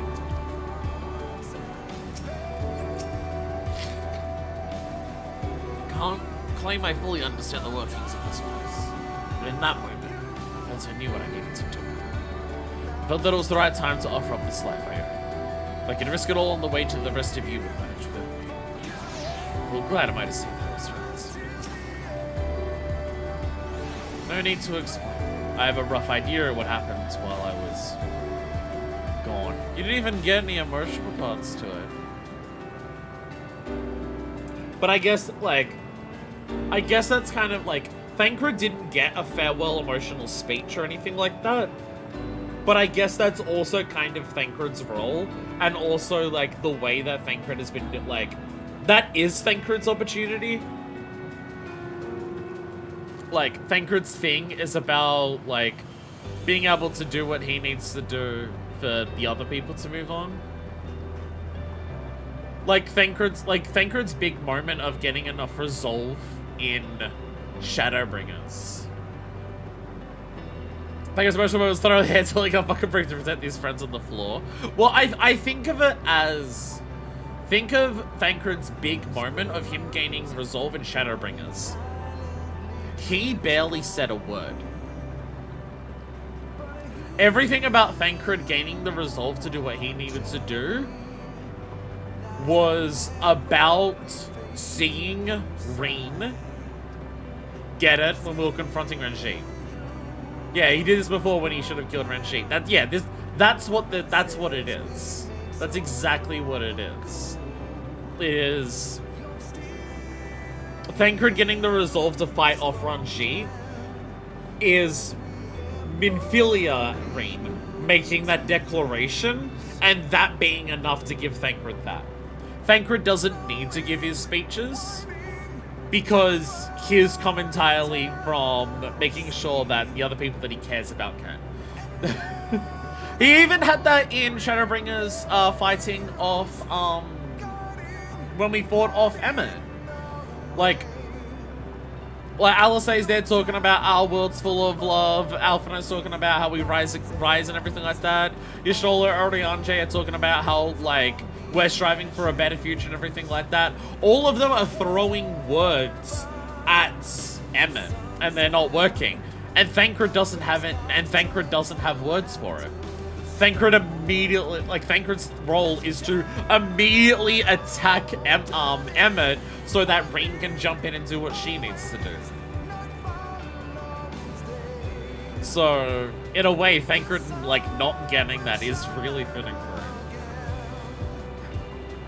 Even to the point where we don't even truly understand what he did and the sacrifice he made until after the fact. It was a strange feeling. As though I was struggling in a pitch-black sea. A powerful tide was trying to wash me away. One that churns with hatred and envy for life. It was all I could do to swim against it. And suddenly I was here. Felt long and short at the same time. Easy as in a dream. But through it all, one thing was crystal clear.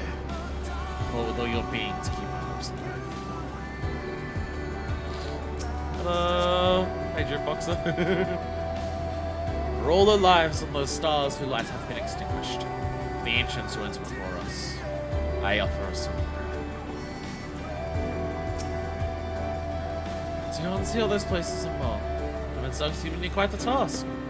Suffice it to say, I shall be glad to assist you, once we've returned together triumphant. Yeah, you're right.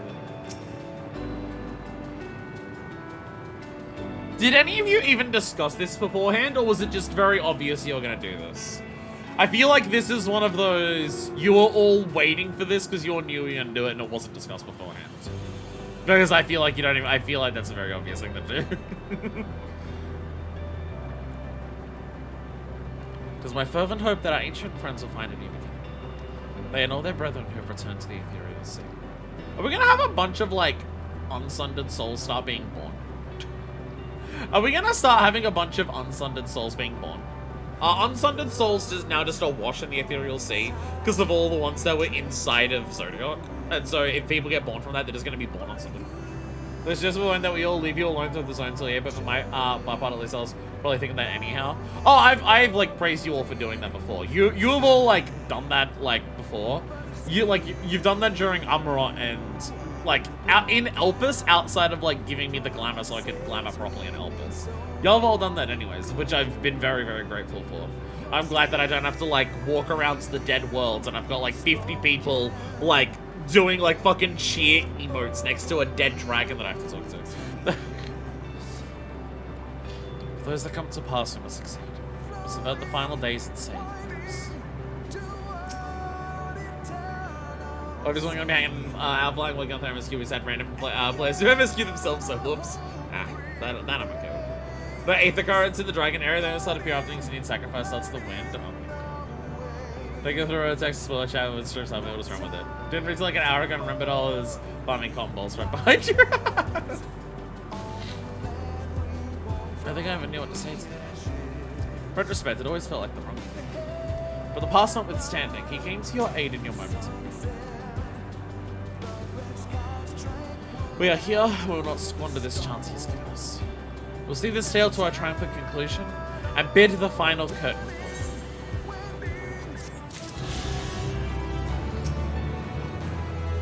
Let's usher in an ending worthy of the grandest ovation, one that will give all Aetherius schools to raise their voices in celebration. People joining us. Endwalker. It's one hell of a picture for it.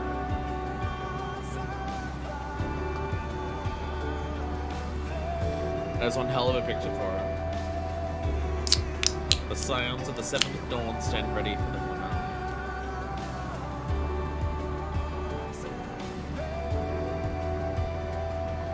We're here. We're here. Maybe they're gonna let you understand the win, so we just like, let us hit his favorite food is down. I think I grew maybe confusing this random dancer. Cheer them on anyways. Welcome them as they walk to the end of their own journey as well. Are you ready, my next?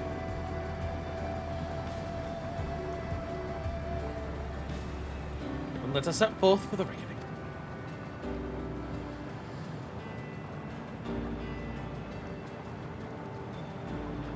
Having come this far, I know everyone's resolve is beyond doubt. So I'll say only this. Within that dead sun swirls the emotions that Meteon has harbored.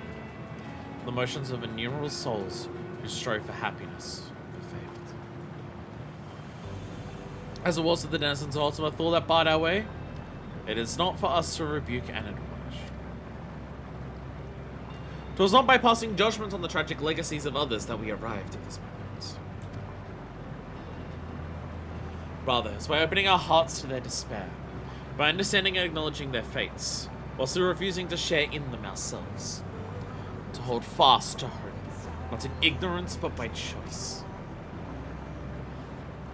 Should you struggle to do so, I am here to help, as you have all helped me.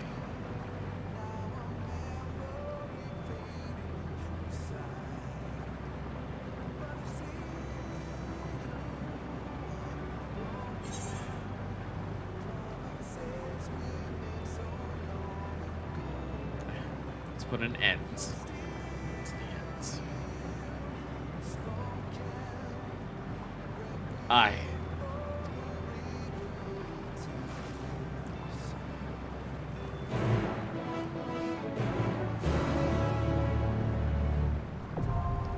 the dead ends. Fucking Christ. Name.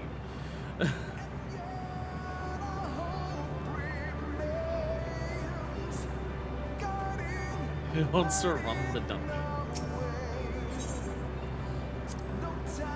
Just so you know, Manifest, I will try to keep up with you in the coming battle. No, I mean to surpass you. Does anyone need to keep up? It's a Stinian. Generally speaking, most dungeons have big fan styles Japanese, like the final size of battle match at Castle Praetorium. What is the dead end's Japanese name? The Final Fantasy? Oh my fucking god. I'm not joking. But I don't know, it's hard to come far. Some said I slept higher. So you better watch out or else you find yourself in my wake. Okay, but you have to stand out of AoEs to do that, Alison. In return, thanks to you.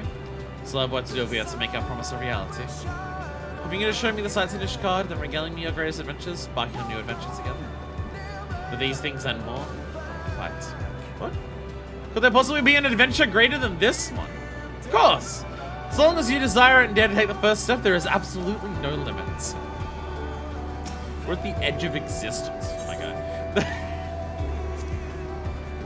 So the moment of reckoning is finally upon us. I must say, when I pledged myself to your cause, never did I imagine that it would bring me to the very edge of existence.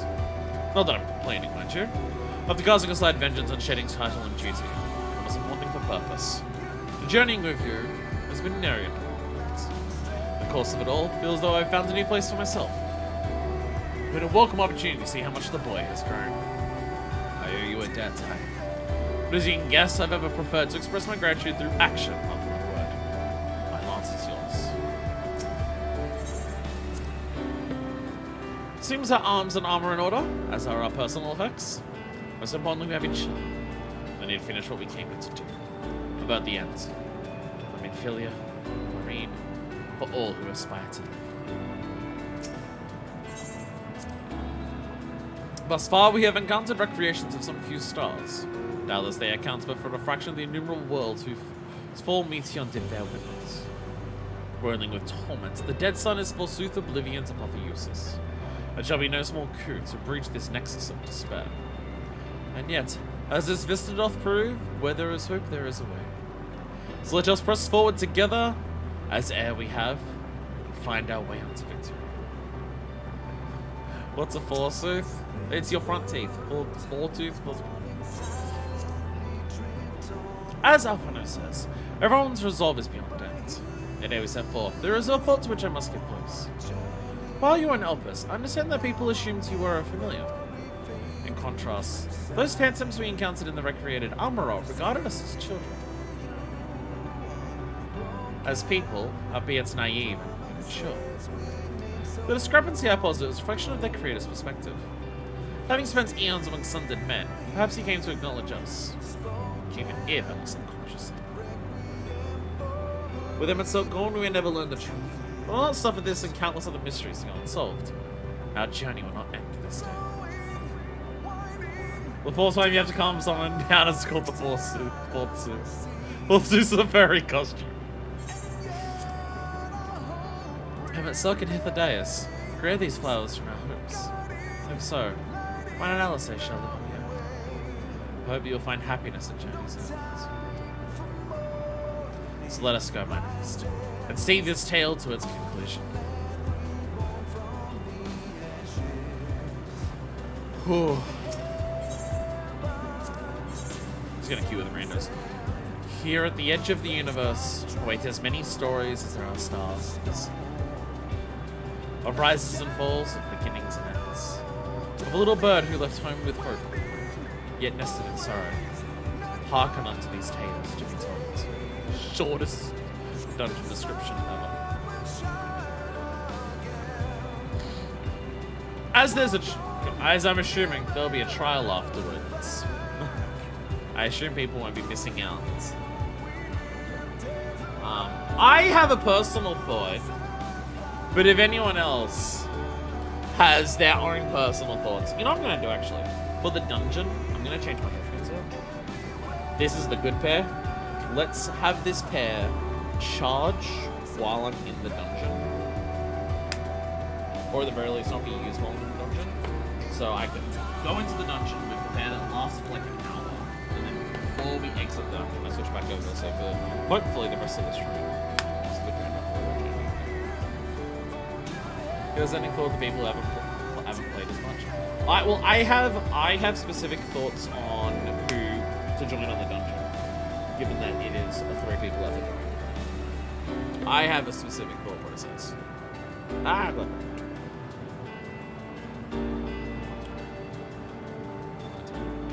or the dead pet didn't even charge. No, they didn't. I'd rather watch them play. Well, my thought process is, for the final dungeon, if the 3 who have been here for the longest would like to join, I am welcome to that. Not that I don't respect the fact that all of you have been here for so fucking long, and I do very much appreciate it. But, for our final dungeon, given that 3 people can join me, there has been specifically 3 people who have been here since episode 1.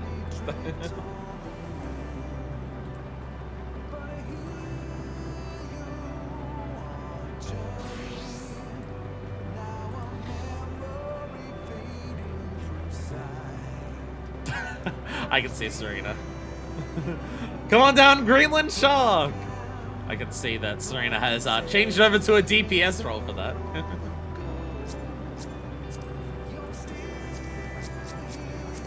It's alright, we'll all have a big trial after this as well.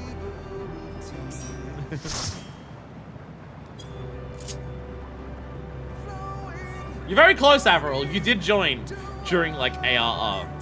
And Ifra, I'm pretty sure Ifra's been watching me since longer than 14, but and Val, we picked you up like during Stormblood. I'm pretty sure Ifra's been watching me since longer than me doing just 14. Well, fortunately, our teacher's gay for this dungeon. Eager to watch this dungeon while I work on comms.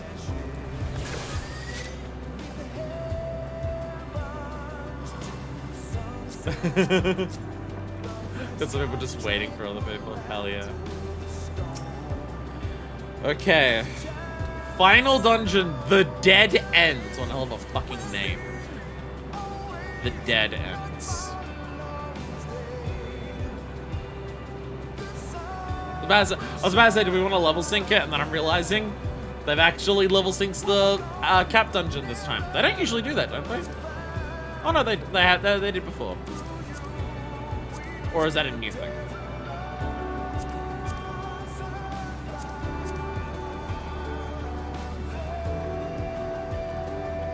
Oh no, okay, no.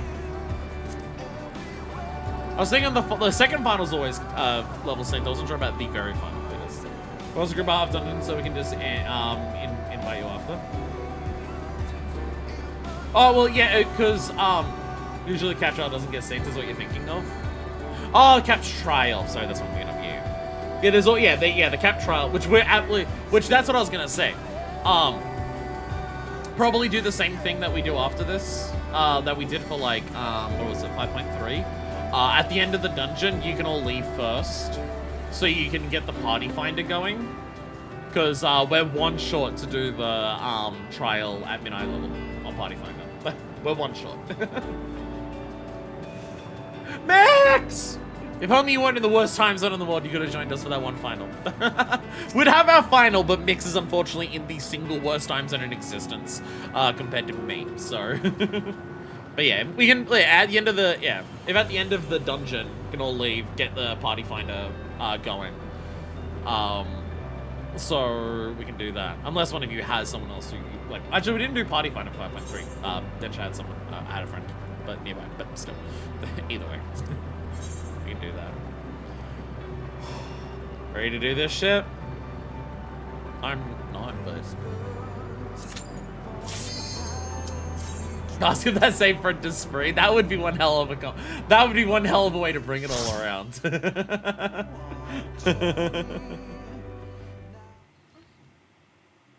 So you are finally here, in this place between death What the hell is and this dungeon gonna rebirth, be?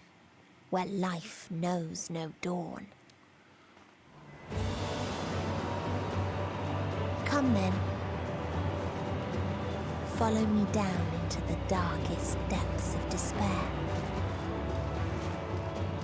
Whoa! Whoa!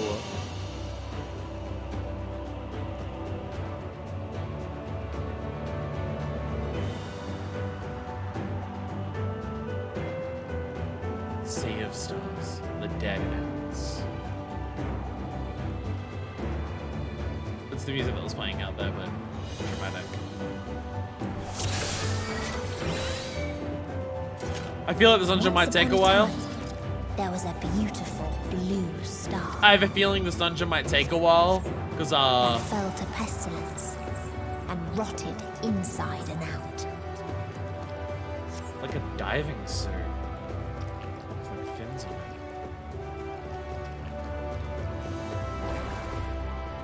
Oh god.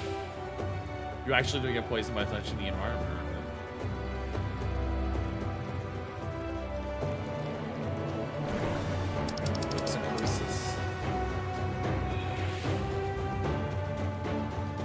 The plague will consume us all! Oh, God. The more its people clung to life, the more they So suffered. hot, I can't breathe. No, you must hold on.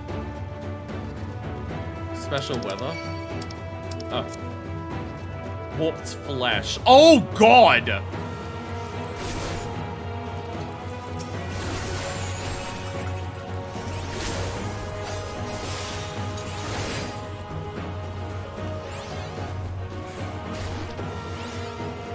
I just want the next group to join. Oh god, I'm level 90, I have double down.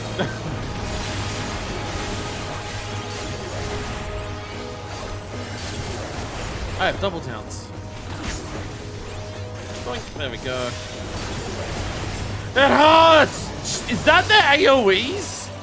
Just the rubbing hands kill me! That shouldn't even ramp up. Whoops, my bad. Bombs like that. Because I don't ramp up the next time.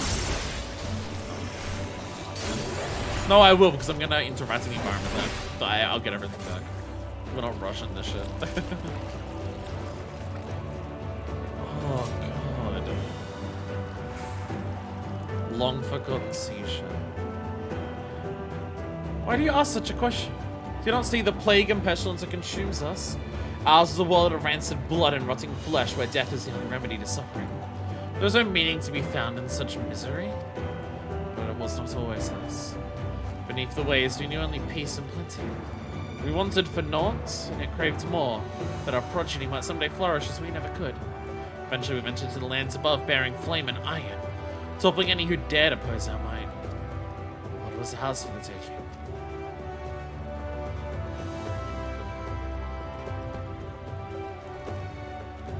Yeah, so this is a world that's like they didn't bring about their own doom.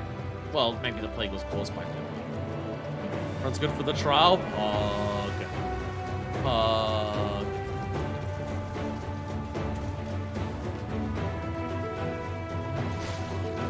Don't splash the toxicosis at us. Gross.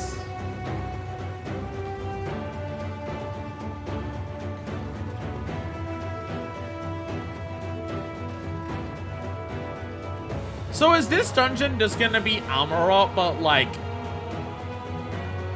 several different Amarots? Cause oh god.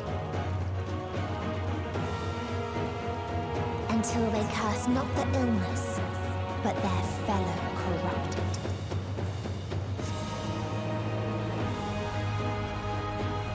The sky is the fucking... Are they like other dead planets in here? Because this is all within the dead sun, so I assume some of what we're looking at is the uploads of this. Purify them! You lot brought the pestilence! Oh, they started infighting. The Blackhead, run! Jeez, I wonder if any of this was inspired by COVID. I wonder if any part of the development of this section of the game came from this game being made during COVID. I wonder. I wonder.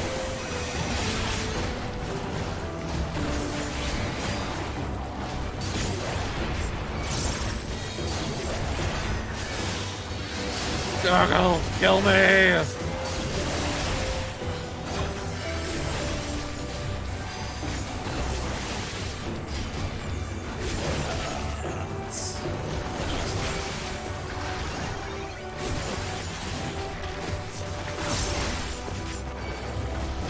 And now I'm just like, I'm nearly dead, but like, pull so close to ending. Oh, there we go.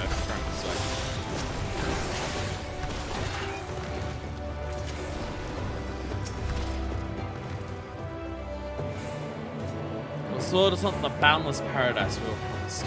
Population quickly outstrips the habitable lands, while seas we thought would shine forever blue and dry, spoiled in forging the tools of conquest. Guess it was. Cramped homes turned to squalor, then came the sickness. Our undoing, the final blessing the star has to offer. We're no longer the fools we once were. Wheresoever life goes, death will follow.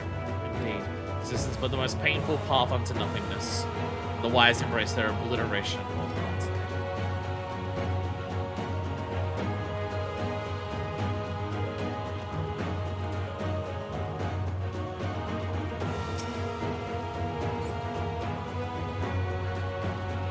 Caustic Gravelon.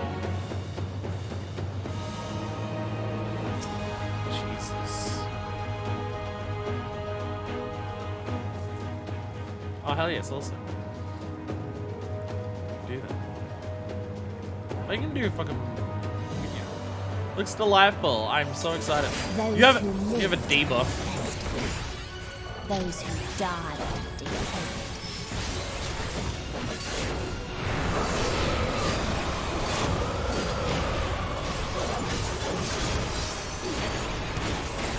Oh. Miasmata? A plague descends! Oh, okay. I saw the north wind blowing and I'm just like, is it gonna like shoot us up north? I guess I was wrong about that? Oh god. Oh god. Oh, they're constantly blowing north when the winds go. Okay. I completely misread that. So I have 3 Vons, so oh fuck, that sounds like a raid word. Targeted AoEs. Constant targeted AoEs. 3 days! No! Y'all stacked up so far away from me! Thank you! Oh, no, never mind, I got hit. Y'all stacked up so far away from me! You left me dead eye!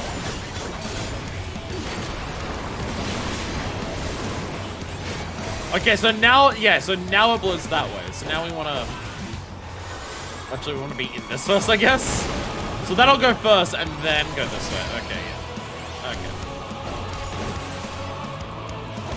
That... It's just that moves and, like, blows up so frequently. That really got me. That's a good one. Like normal, like it's kind of, it's just basically exaflares. But it goes way faster than I'd expect like exaflares to do for a boss. Apologize for my full balance. I'll try to take this with you, assuming I don't die. I take this with me, well, I'm figure out what private PF last time I missed the entire time. No, don't worry, I only found out that they existed when I did, what's it called? Medicine. Awesome. Which was like earlier this year. The last earring of Fending. And the very last of them wished they had never been born at all. And then, yeah. All the enemies have the same plague debuff. Fun fact, if you don't miss another plague, you just instantly die. Oh. that makes sense. That makes sense. Spatial distortion. Visions of another world unfold before your eyes. And 6... Oh. Oh. Oh, so West... Yeah. It is just a series of different... In a faraway place, a brilliant star Retreat! disease. Oh, and they... Oh, no. Before destroying the self-same lives it had saved. Global citizen. It means to kill us all! I have to end this.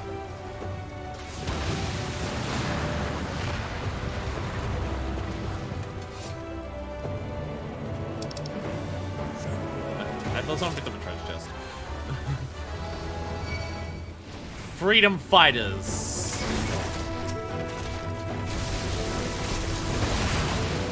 Oh dear God. Executing peace protocol, commencing extermination.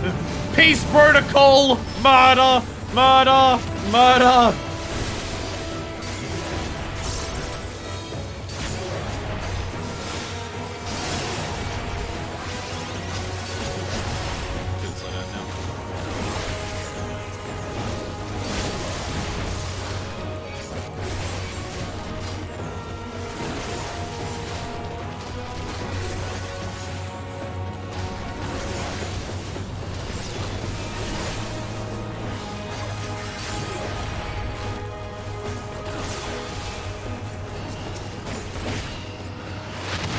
Just like the ability for the game to just go like completely fucking whatever with it and just like sought ever greater freedoms no matter the cost.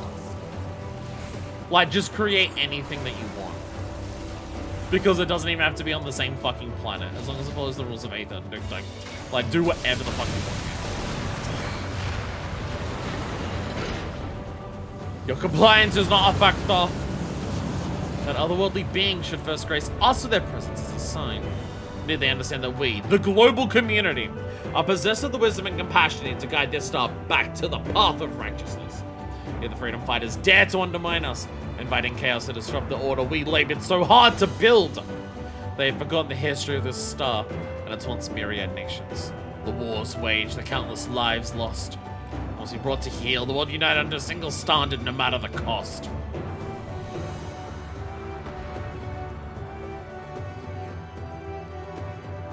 This one feels like it's deliberately meant to be invoking Golem molds.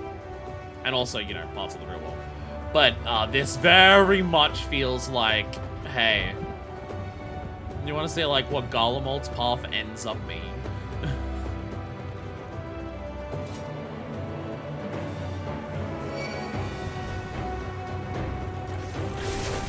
Keep activating sprint before, like after Tried the to fight peace with fire and steel.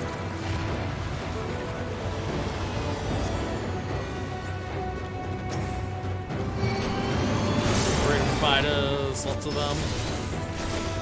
Previous ones, if you didn't work with the base tribes, this would even make peace with Garlemald, all dead ends. Oh god. That came out a couple seconds too late.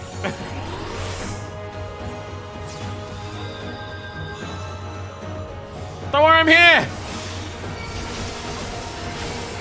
I'm here, don't worry!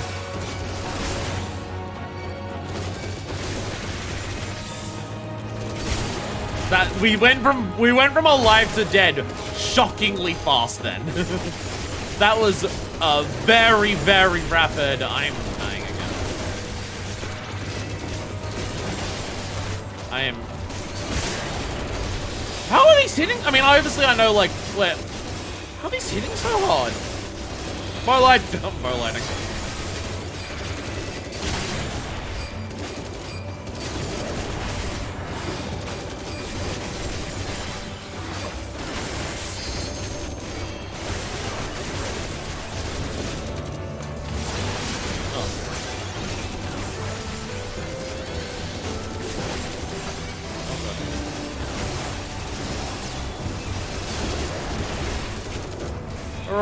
Come back to me!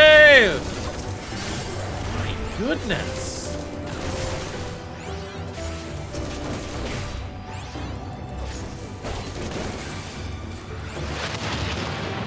Pretty sure I had 2 overlapping mitigations at the beginning, like at the beginning of that, and it still like fucking killed the shit out of me.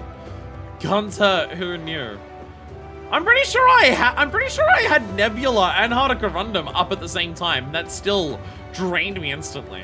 And also ping means that I didn't get to bow light, which is what I was trying to do, which didn't work. The animation went off. But at least it didn't go off enough that it like actually no. That's like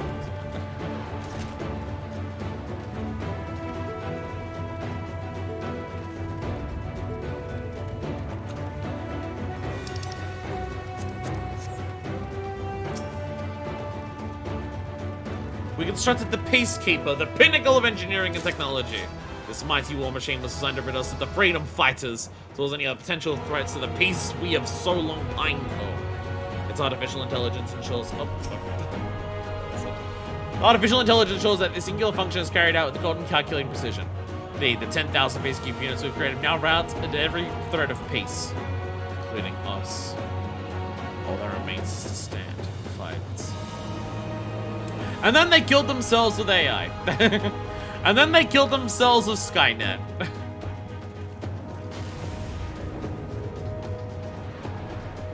They invented Alexander but guns. Oh, Jesus. Alright. Time to bring on the Peacekeeper. Resuming peace protocol. All life forms must be eliminated to achieve peace in perpetuity. Oh, I don't have my decimation.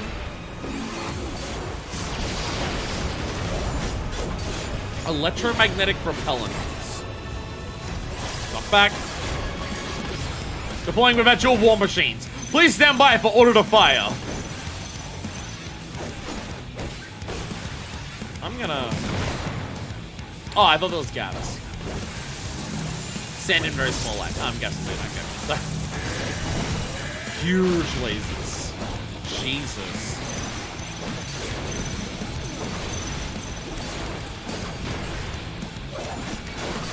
Vital signs active. Initiating extinction protocol in accordance with primary directive. No future.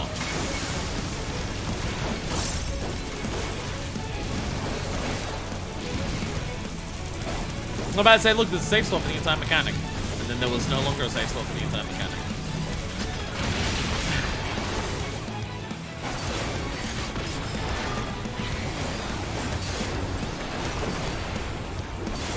Peace fire.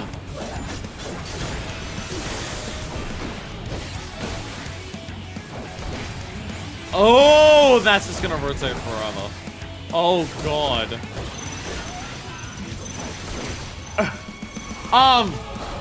So I'm gonna say it. We haven't even gotten to the last section yet. Best dungeon in Endwalker so far. By far. Not even fucking close. Conceptually, yeah, but mechanically too. Holy shit. Holy shit.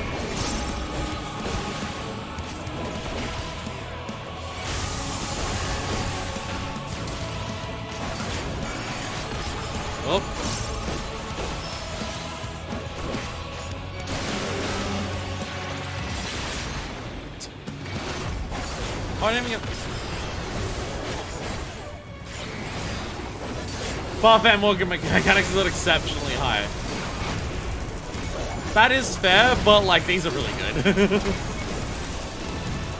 Thing is, like, some of these, even if they're easy to do, they're gonna be fun to do multiple times. Which I care about a lot. These are all fun mechanics to do, even if they're going to be, like, not the hardest things in the world. And they are still having absolute moments where they're messing me up. As you saw, I got 4 bomb seconds. Really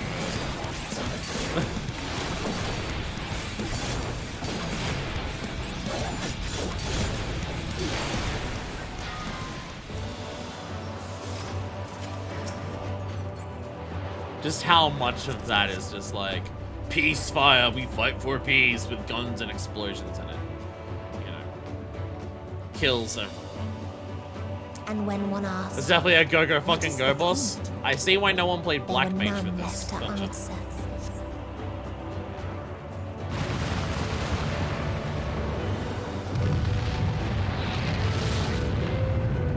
Killed them all.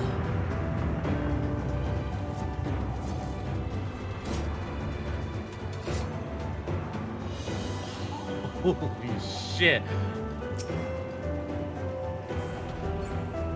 My god.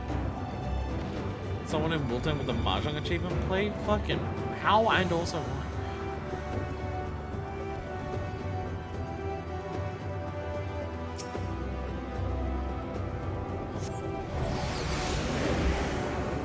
The Plenty. Oh my god, it's Monster Hunter Wilds. Wow, it really is Monster Hunter Wilds. Always gotta console that guy. No, he's at the console. He's the one who used the console to kill everyone. Yeah, this really is Monster Hunter Wilds. This is Windward Plains during the Plenty. Oh my god, I see where they got it from.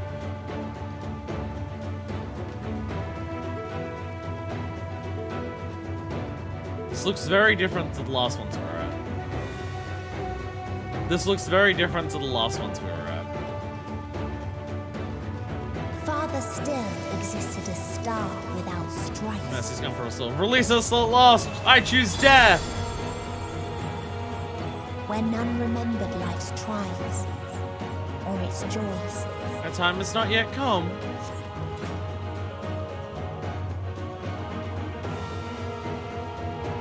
Rala shall settle to rest. Our end of the ancients continued onwards to perfection.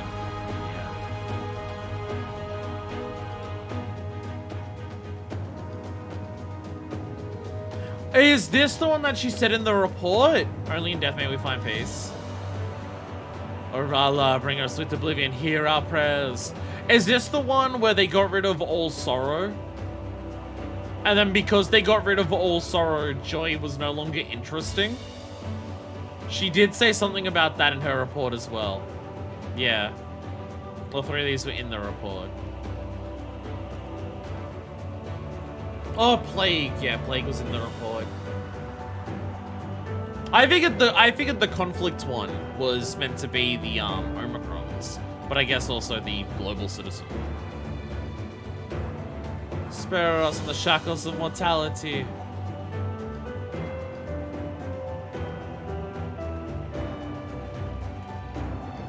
Butterflies, deaf to live on golden wings.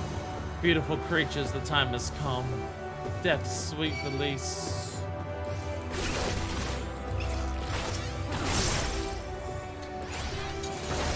Only in death may we find peace. I saw there's a thing back there, but gotta do the full pull. If we can. So there we go. God.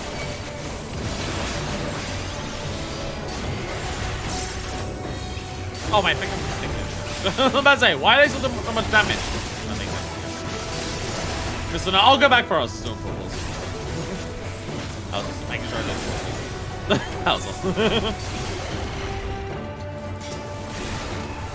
And Walk already splits up so many of its pulls between so little that I've got to make sure I do full pulls with the options available. Don't walk forward, don't walk forward, don't fall. Oh. I was gonna fall immediately. Long forgotten essence. Curious Traveler visited our star. A bird which proffered these questions. What meaning does life hold? For what do you strive? I could find no satisfactory answers. Only bittersweet memories of an age-long past. There was a time when we were lesser, in our nascent sole purpose, struggled to justify life's worth.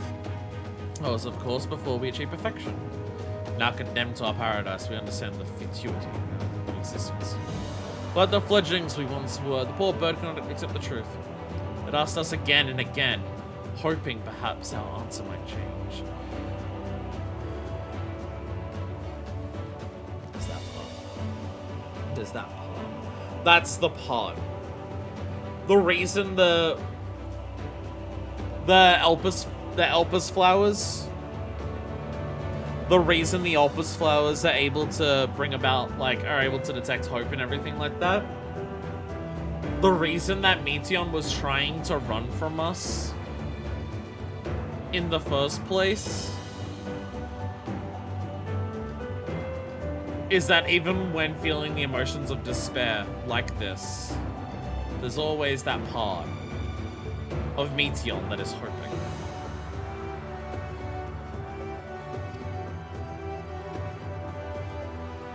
From nothing we were born, to nothing we must return.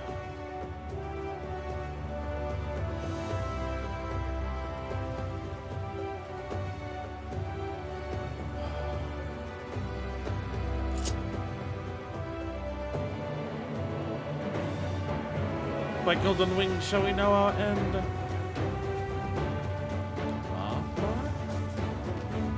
What is people had gained from ease? They lost. Thank you! Please, Rala, come back! I long for release! I beg you and my suffering. Has my time come at last? Golden wings, Xenoportus, Xenophores.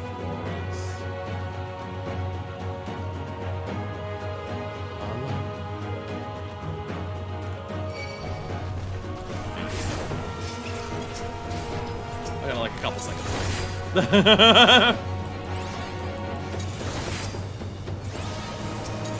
Xenophonas.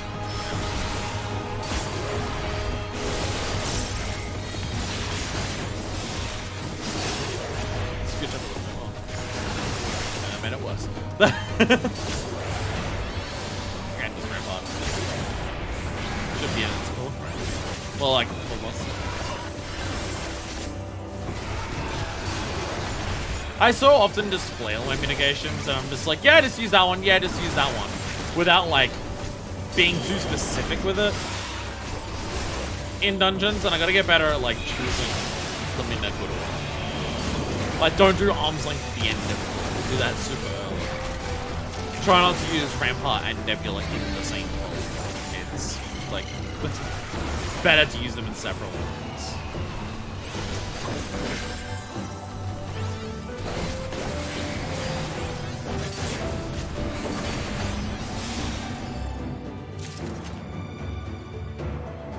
Please, unmerciful Rala, free us from the shackles of mortality. And yeah, final dungeon, so we can't have any interesting armor. It's gonna be that. Rala, she set all to rights.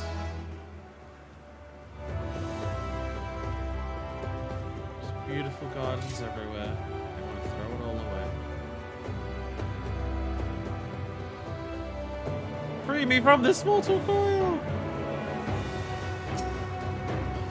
There was a time when we yearned to explore the heavens, found purpose in the hope of unveiling life's mysteries. A dream shattered when we reached enlightenment, found it empty. There was a time when we believed in our legacy, thought ourselves making a worthy path our successes might follow. Efforts rendered futile when we discovered the keys to paradise and mortality. As individuals, we struggled to know what was right. Yet in today's perfect unity, there is naught left to question. We are infinity constructed by the finite. But no more. Rala shall grant us the mercy of annihilation.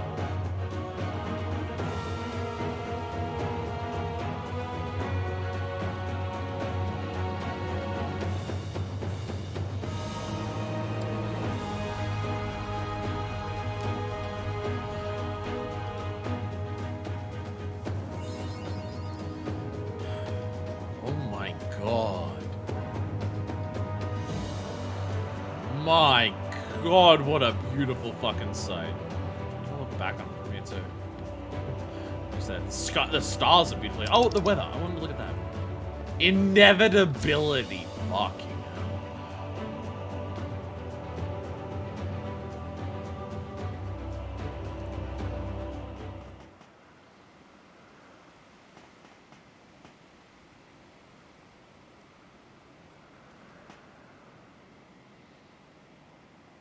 The fact that they're all like wearing same robes and all have masks. The ancient comparison, yeah. The Last Mercy, Rala.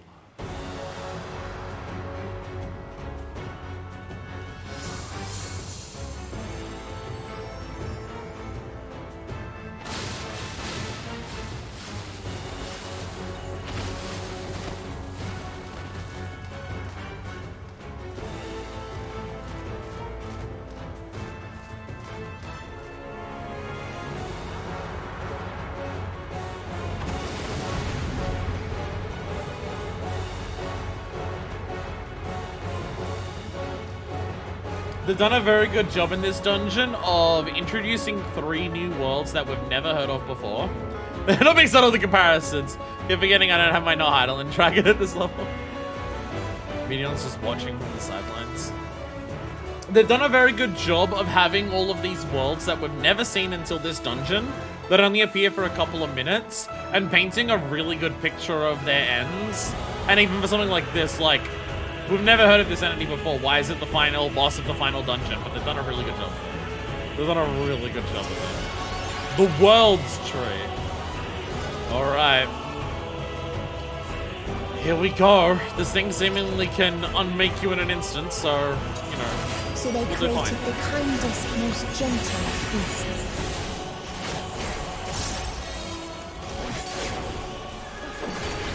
Warm glow.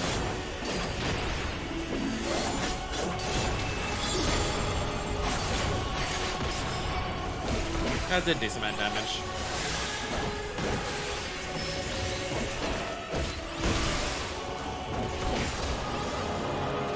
Did it a little late, my extra mitigation percentage. I did. Its steps were light, and its gift was as painless as it was beautiful.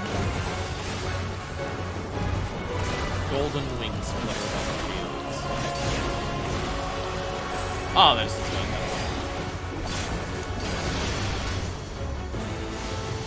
I want to keep up time. And I did it! And I did keep up time. Warm glow?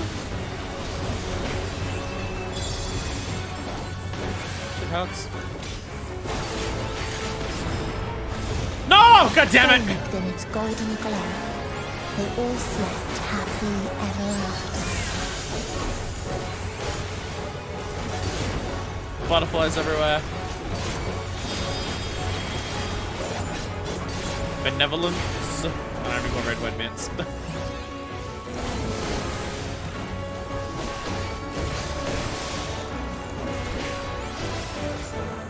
Loving embrace. Oh! I didn't expect to have directional mechanics. I've made that a lot harder for you. Whoops. Maybe try to keep it centered. Warm glow. Match that. I got it.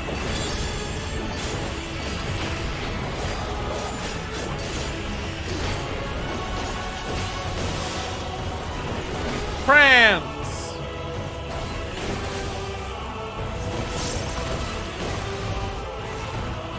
Thing is, you can keep uptime in this. Oh, that was done with me. You can keep uptime, so I really badly want to keep uptime. Still embrace.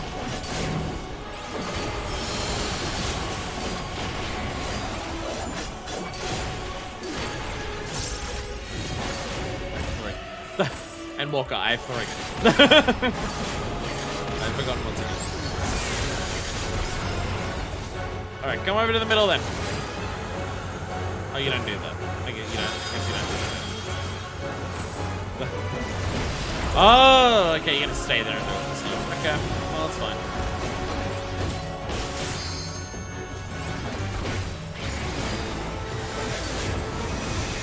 I've drifted Gnashing Fang by a total of 15 seconds now. Oh my god. Better Gunbreaker when I do a dungeon not for the first time, I swear. I swear I'm better. When it's not the first time I've done a dungeon. Wait. Double down! Yeah, why not double down? Oh my god.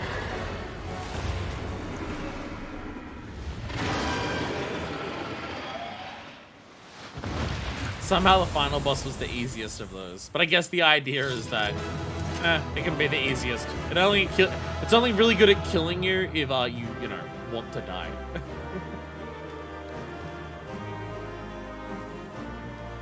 But proper pulls the entire way. It's broken up into a max of 2 between bosses.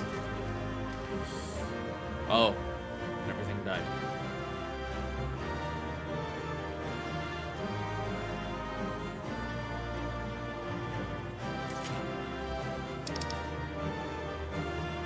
You can get a really nice medium from here, but it's stupidly rare. Dungeon, actually rare medium for this dungeon is Starbird. Oh, you can get a blue medium from this dungeon? Okay, but it's extremely rare.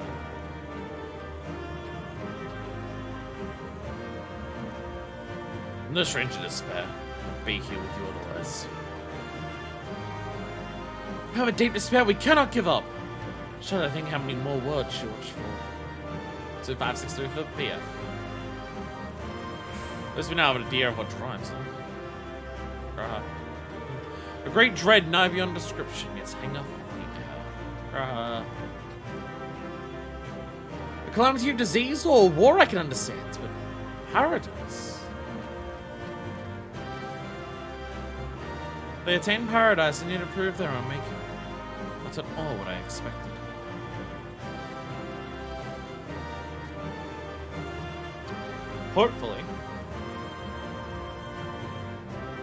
Hopefully, one last change. Deliberately went to the pair that wasn't going to last as long for the dungeon, which, by the way, the dungeon still took 35 minutes. So that we could use the remaining battery life in the other pair and hopefully charge them a little bit. So hopefully, for the rest of the stream, I don't have to charge it. Or at the very least, credits will be more by the time I have to change it. So I'll have time to change them. Means I had to do a double take when you said Peacekeeper's mechanic will always be fun to go through.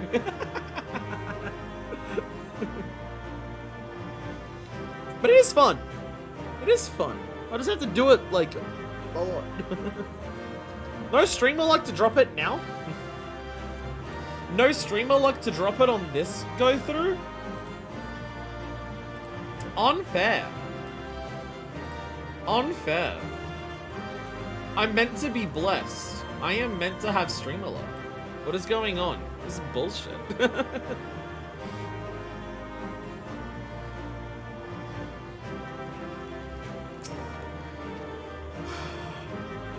another drink before we go into this.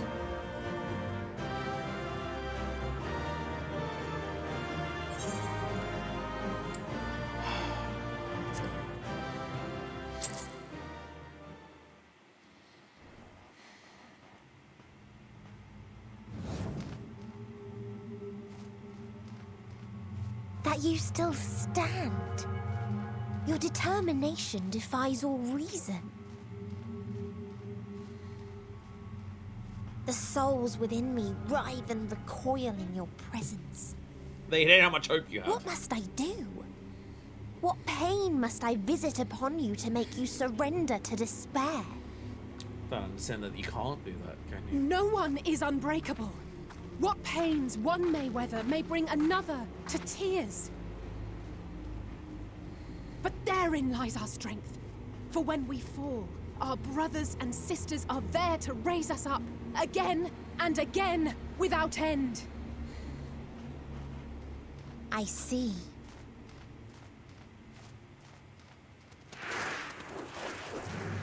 But no matter how much hope exists, ever will there be more despair. I did not realize there was that many of them.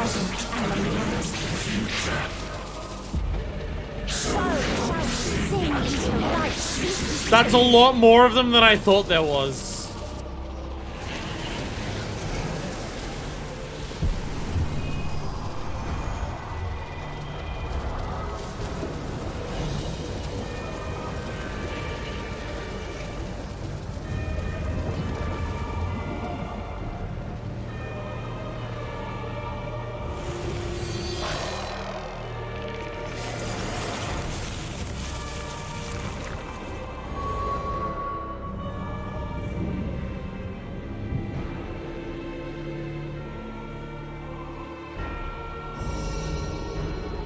That Seven is the hells. most JRPG final boss thing in this entire fucking game. Oh my On your guard.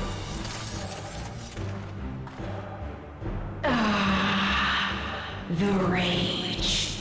It rises. End singer. Rises. End singer. Fucking Christ. Okay, so you have the ability to just attack us with planets, okay?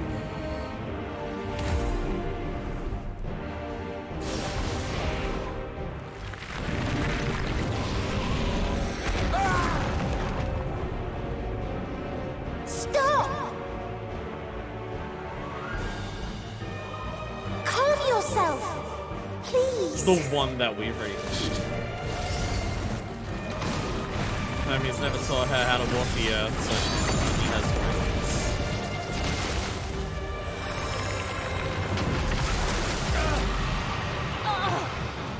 We die in pain.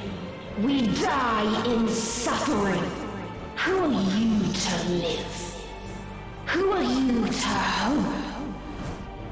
Hold on, my friends. Fucking hell. Oriange, watch out!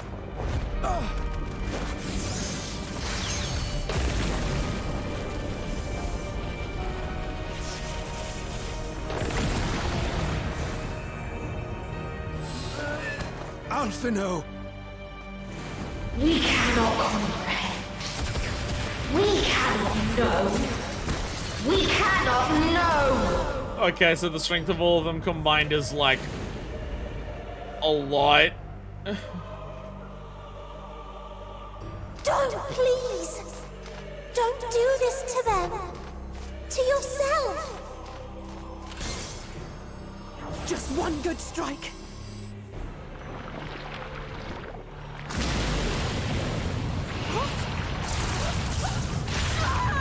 Stop! Please stop! We will not suffer alone. All will know our pain. No, you don't! Passage of arms!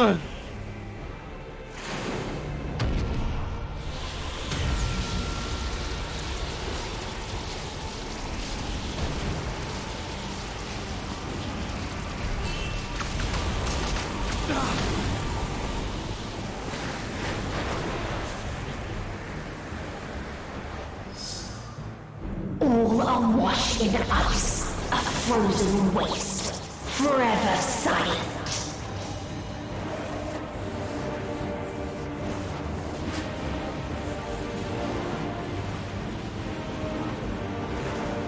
Oh no. Oh fuck.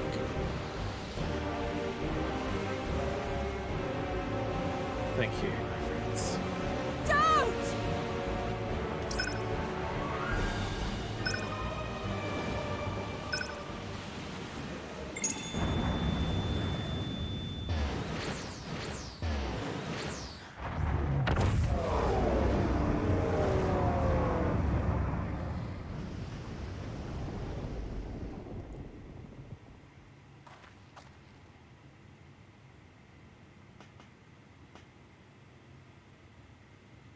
You gifted them escape. And rendered yourself powerless. Bereft of the synergy you claim is your strength. Unless you mean to call upon the dead once more.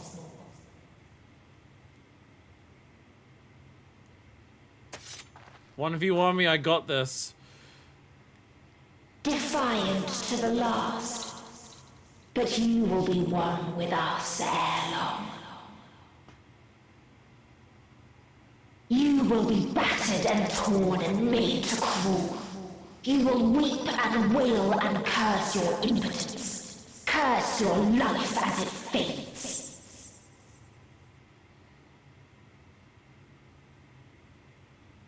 As we did. As we died. Such pain and sorrow we felt. Such anguish and rage. We tried. We tried. But it was no use. Only when we surrendered did we find release. Only when we embraced death.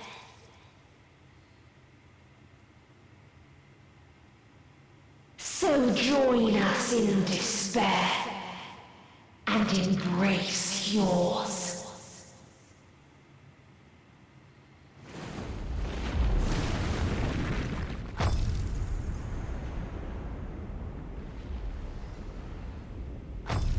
My ultimatum.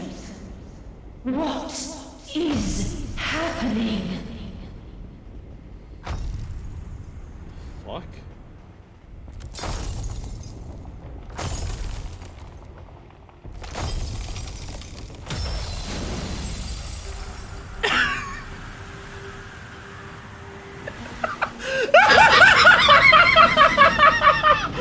No fucking way!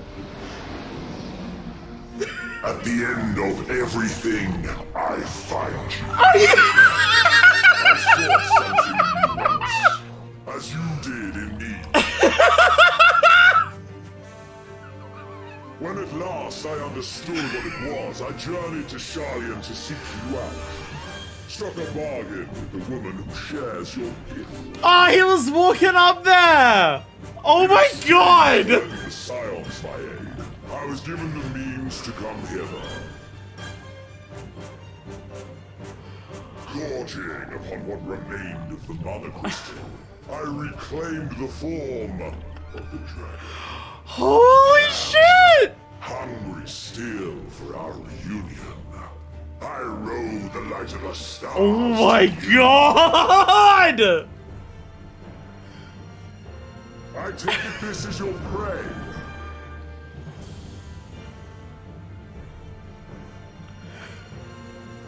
But why does it still live? Surely it I assumed you would be above something so gnarly as despair. Am I mistaken? Oh my god! Oh my god! Oh my god, we made him like reflect on himself. We made him reflect on himself for a couple moments. I was just like, oh my god, I understand it! I'm uncomfortable moving and not about me.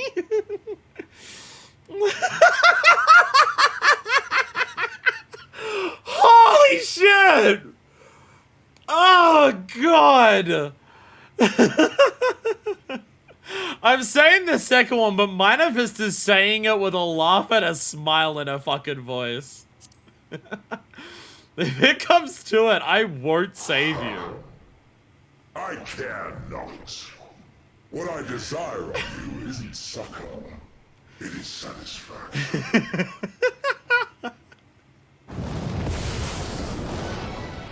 So come! Let us dispense with this distraction, you and I. Let's fucking go!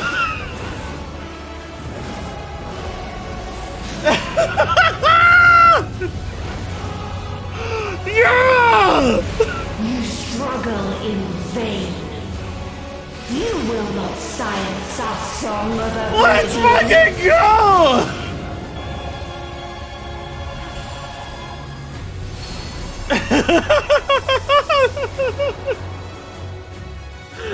Xenos really rocked up and just stared.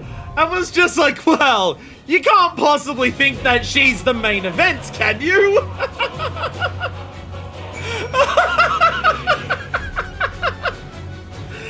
Motherfucking Xenos having one moment of self-reflection and just being like, oh my god, I realize what I need to do.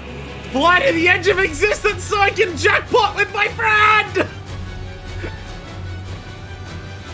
Why is Big Fat Tacos playing? Hello! Dusty! Hello! Hello! Welcome back, Dusty! Yeah! Welcome back, Dusty! Oh my god! Oh my fucking god. Holy shit! Oh. It's final boss music of every final boss. It's Big Fat Tacos cause Ultimate Weapon. It's... yeah, this is thought on. It started with the Shinryu. Oh my god. Oh, it's all the final bosses. Of course it is. Of course it is. Oh my god. Oh my god. So fire, kaiju battle in space with Xenos while powered up by Hydaelyn. The commas are a bit different though.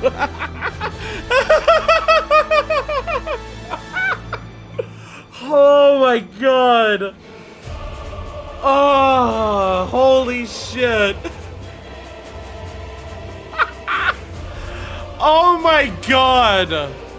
Oh my fucking god. Holy shit.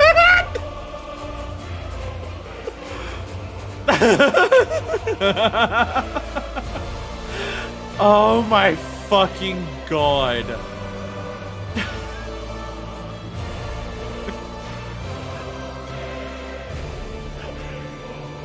I am going to kick the ever-loving shit out of your fucking ass when we are done here. You fucking insane asshole.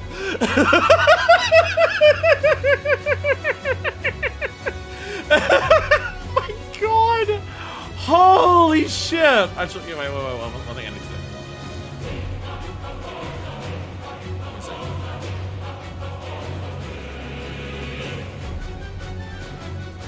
Sorry, just gonna... Oh! Why not different bars? Sorry, I'm just getting a good wallpaper. Just getting a good wallpaper. There we go. I has wallpaper. Oh god, holy shit. I didn't expect my response to getting into the final boss to be fucking laughter, but holy shit. What a perfect fucking way to bring him back. Oh my god. Oh my god, the best it's ever fucking been.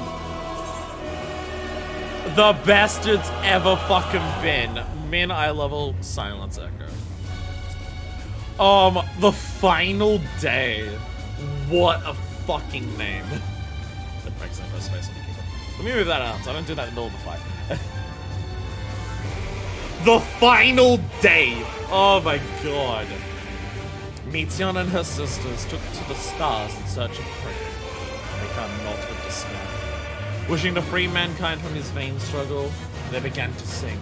Their chorus borne upon the invisible winds of guidance to usher in the final days.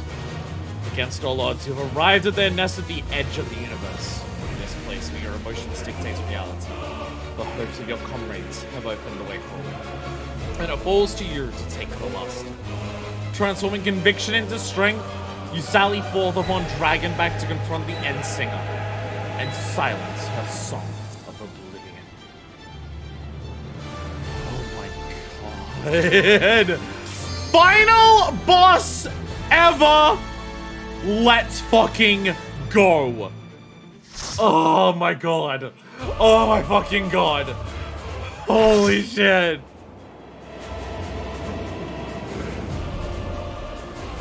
Oh my god! The Sea of Stars, the final day. God, holy shit. The End Singer. You will never reach it. Will never reach the deliverance you seek. Yeah! Squad up! Woohoo! Oh, now we have the same 5.3 squad entirely. I never knew Despaired Slade. Weather. Termination. Oh my fucking god, holy shit. Oh my god. Everyone get your portraits up. Fuck yeah. We are styling so hard. Oh. Can you fall off? I'm going to assume so. I'm going to assume so. Because, like, the outer lines... Yeah. Yes. Yes.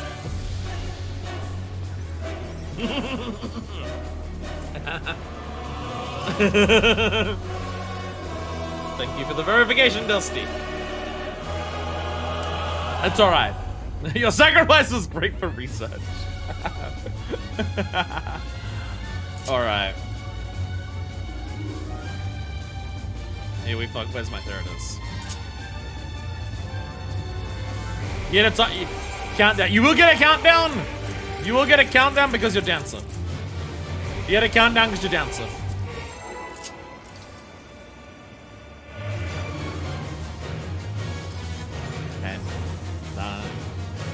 Ready? 5, 4, 3, 2, 1. Boom! There's nowhere you can flee that we cannot follow. Hell yeah! Get in there! Stars must die. Eligaya! That was the name of the thing before. Ooh, ouch! A painful one, that it seems. Oh god! Oh god! Oh god! Oh god! Okay! Okay. Eligaya, be wary of stars colliding.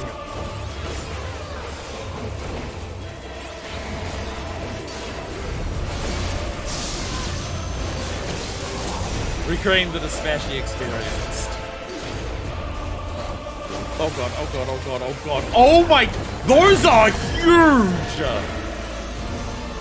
Galaxius. I'm gonna not respect that.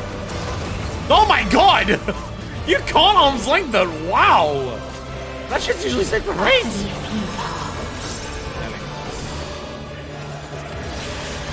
Oh, okay. Now it's glowing. I'm taking a lot of hits, I'm sorry. Your suffering is at an end. Oh, it's a face of the eyes, so now it's out the sides. Oh, okay. I see them, I see the tell now, I see the tell now. Attached on the cutscene, yeah. Oh, sprints. Okay. Okay, pointy sprints. Very pointy sprints. Ooh. Ooh. Wait, feathers, I'm gonna go ahead and say I don't want to be near those.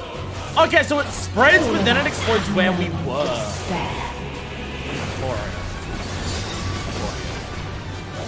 I'm gonna assume they're line AoEs. I have a good assumption that they're line AoEs.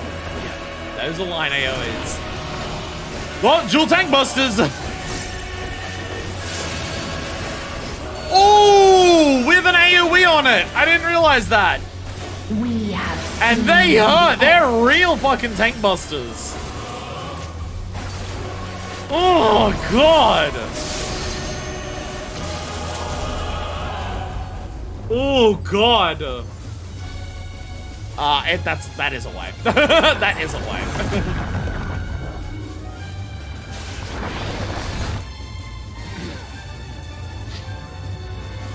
The same end. Jump off the edge! Wait, how did Tisha come back? How did Tisha come back? When did she come back? All racers were dead, who brought you back? Or was it like a delayed res that you had? Then res that you just before I died. Ah, okay. Okay. So it went off, okay. So I might have had a Phoenix down. I thought you were gonna use that in Trials, I thought it was like a dungeon or something. Well, this is why we had no echo. Real fucking battle. Real fucking battle. I'm glad this is kicking our ass. It's the final boss. It's the thing that would destroy all of existence. It should be fucking top. Oh my god. There is nowhere you can flee that we cannot follow. Even stars must die. Wrong order. Alright, where? Okay. That one's going slow, that one's going fast. No, never mind it! The other way around! That's a hard tell to try and like work out where they're gonna combine. That is not a simple one. Trying to work out which one's fast at a time when they're everywhere around. God damn. That one's going fast, so I'm gonna get away from that. Yeah, if you see the one that's going fast, you just want to know that you want to be not near it. And there you go, huge AoEs, my god.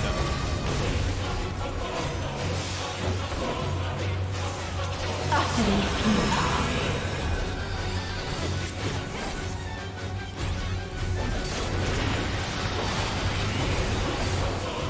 Your suffering is at an end.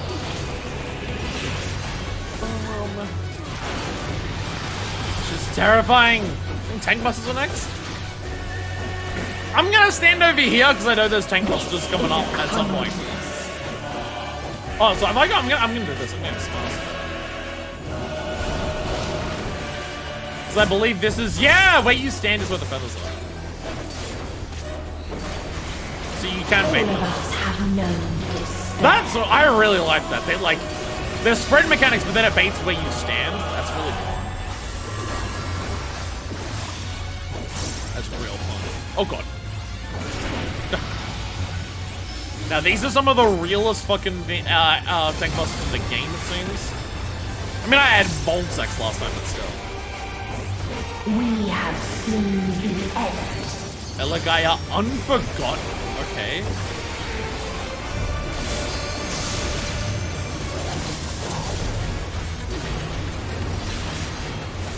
Oh, get away from it! I say it! It's slow! It's slow! It's slow!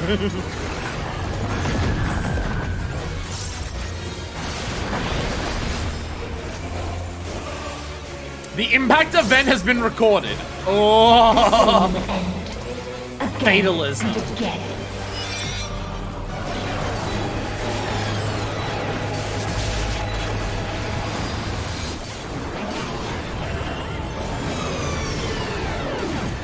Oh, they are just flexing with visuals here.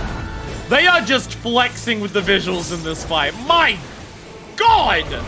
Holy shit! Elegaya Unforgotten.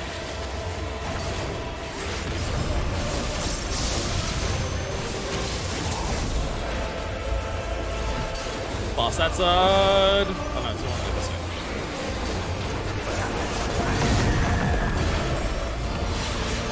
Unforgotten Soul will come back. Yes.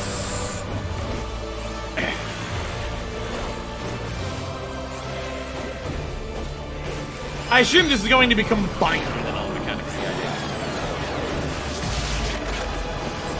Because it's the same AoE.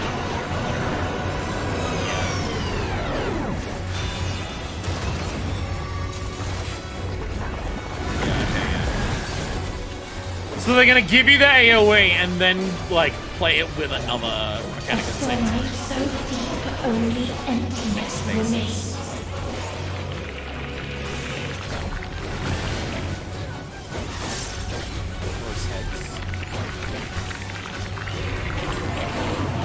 Hearing sounds. Oh god, okay. I see the cause of the sounds. Dear god, my imagine.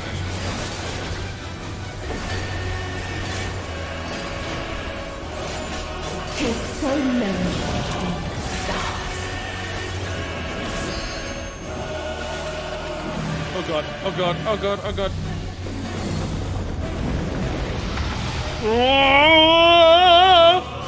Oh, her shit, take one of my hell is that? Oh my god!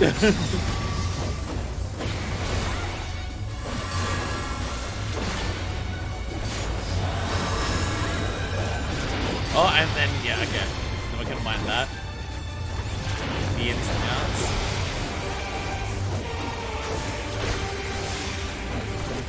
It was a real fucking trial. We have seen the end. I look out. My rotation's so badly.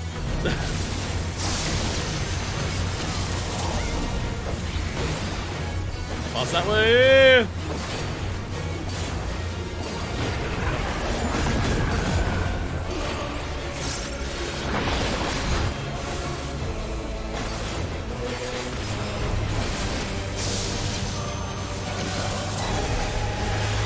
Oh! Oh! Oh god! Okay, okay, okay. Okay, okay, okay, okay. Is that Unforgotten as well? Okay! The same end. Again and again. Which one first? Laser on that one! Laser on that one! Oh god, oh god. Wait, wait, not back into the save. Oh my god. Holy shit. These are some fucking amazing mechanics, like combining the concepts and what they do, and oh my god, holy shit.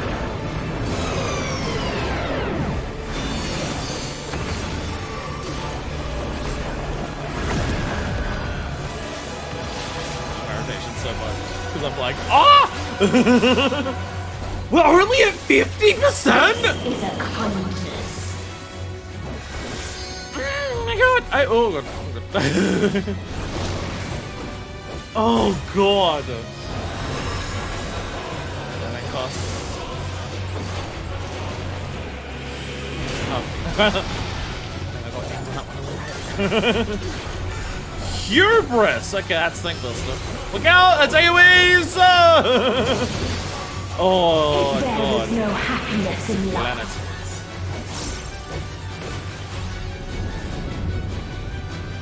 Cutscene attack. Oh! There is only one place it may be found.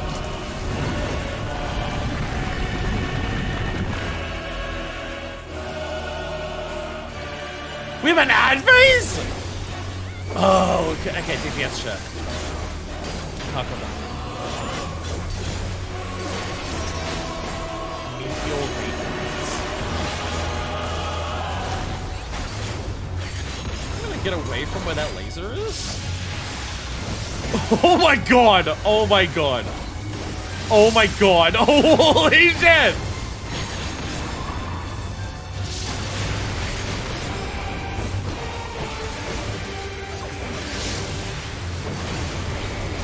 Things autos hurt like a motherfucker. Oh, oh my god. There's so much going on! Catastrophe. I'm just gonna... Why is it that?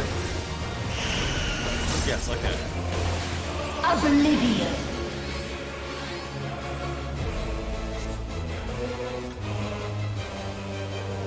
Transcend limits! Transcend limits! I saw transcend limits! I hope that's right! Yup, we did that! Oh my god! Oh my god.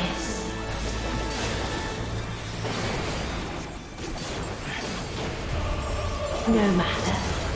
You only delay the inevitable. Took so long that it fixed my rotation. This is fate. Fatalism.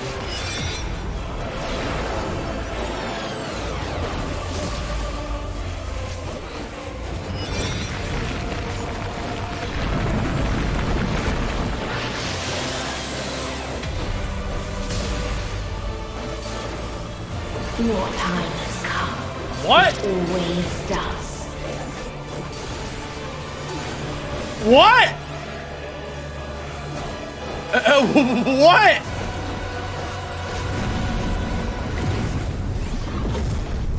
Was I not meant to use, was the first one like shields and second one LB?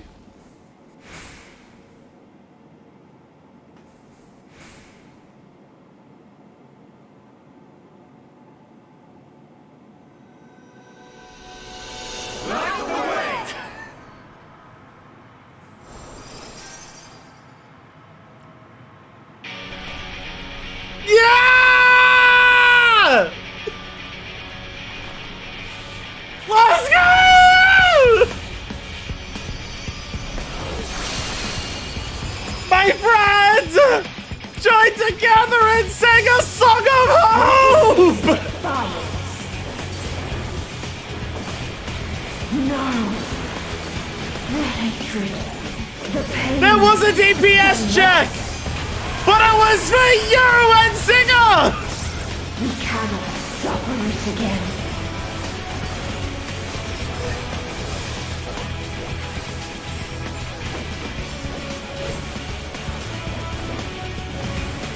We will stand against fate. Yes! No matter the cost. We've been here before.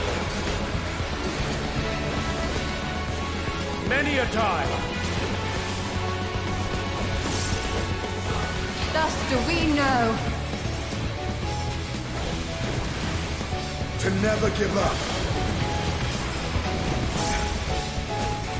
The hope will shine. Yeah!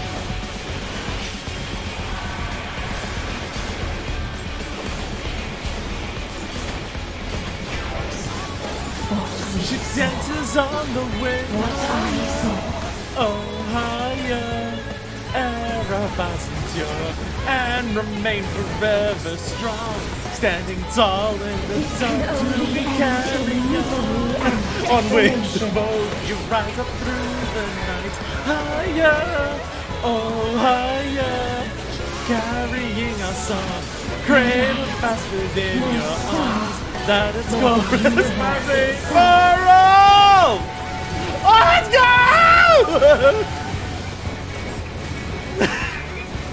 None should hope for better. Yes!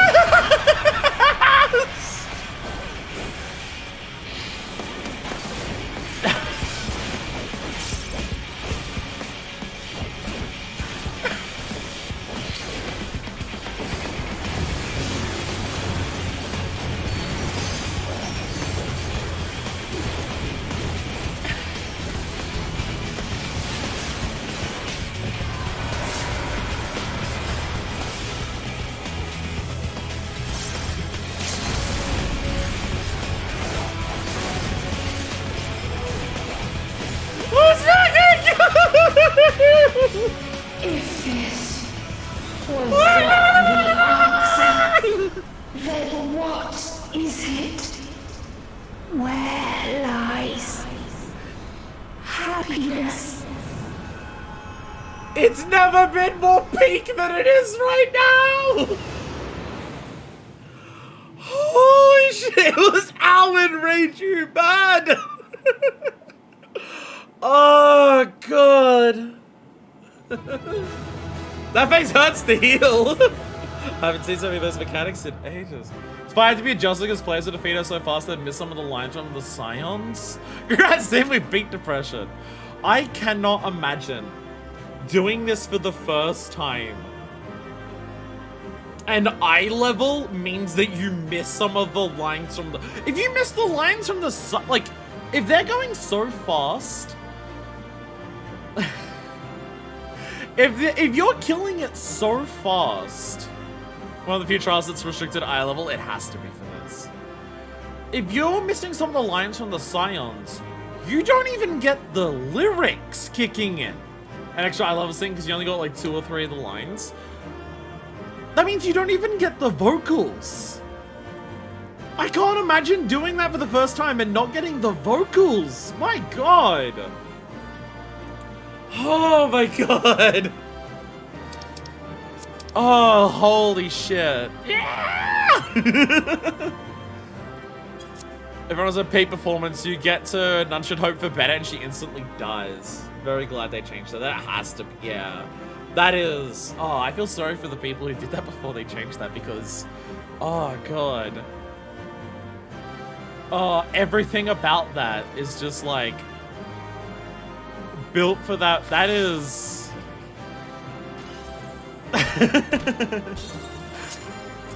Oh, I have battle effects off, sorry. Sorry, I have battle effects off. There, so I can see part of the Lily Bell. Where's my, there it is. There we go. Yeah. Endwalker picture? Oh, we absolutely need an Endwalker picture. Medium card? I didn't get a medium card. I didn't get a medium card. I forget what the G-post button is. Where's G-post? There it is. Alright.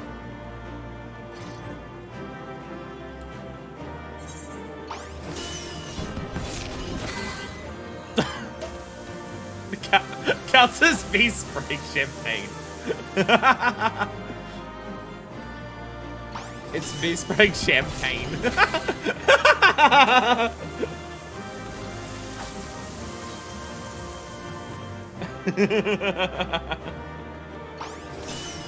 Frustrating that one as well.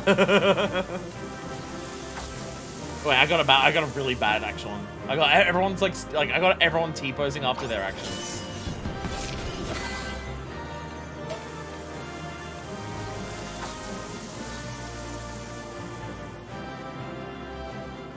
Slightly better. Having a hard time getting a good shot. Me spraying champagne. Looking a little silly. But it is recorded. There's plenty of opportunities to go through it, like frame by frame. But I mean, actually, to be fair, this is already like that's probably better. That's probably better, anyways. Sets her up a little bit more, so yeah. That's a better one, anyways. Everyone just standing around like badass heroes. Hell yeah. Hell yeah. Oh my god. Thank you all so much for being here. And thank you, Dusty. Having the same squad as 5.3, considering how big of a deal. Having everyone from 5.3 be here, including Dusty, is very nice to have. It's just like, this was the same squad where Minifus, like, got the resolve and the ability to take on what this is. So that makes me very, very happy. Thank you all so much for being here. That was the peakest it's ever been. And once you're all done, I need you all to get the fuck out so I don't have any leaving party sounds happen during cutscenes.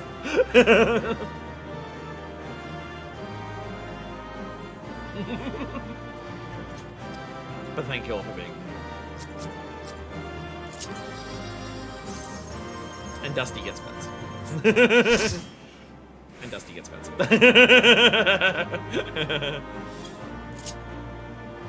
One last slice of cheese. one last slice of cheese for the road.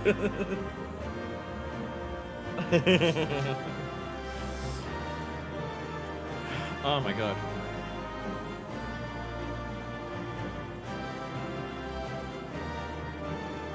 You do look badass. I don't even know what fucking size it is. That's cool as hell. Oh, you're in the Clive gear. Oh, you've got like Clive gear with like Crystarium boots. Ah, that's a really good look. That's a really good look. Oh, yeah. Pretty sure you go first so you can leave party. Because this game doesn't silence system sounds. This is the game's fault. It's the game's fault for not silencing system sounds when you're in cutscenes. It's the game's fault for not doing that. Oh my god. Oh my god. Holy fucking peak. And I imagine inevitably whatever is about to happen here is also going to make me cry. Yeah! Jump off like a fucking hero. Superhero landing.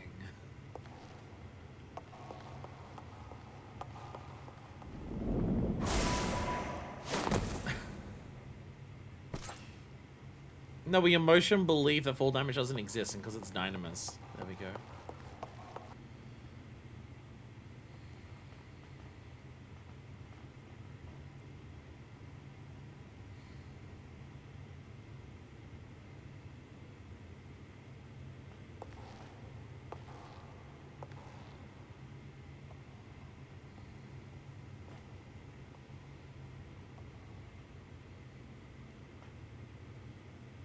No matter where we flew, there was only darkness and loneliness and pain.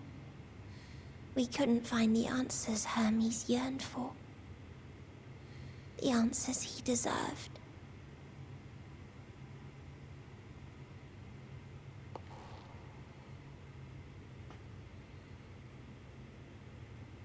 Greetings, you who are my final encounter. I wish to hear your words, share your feelings, know your thoughts. May we please be friends?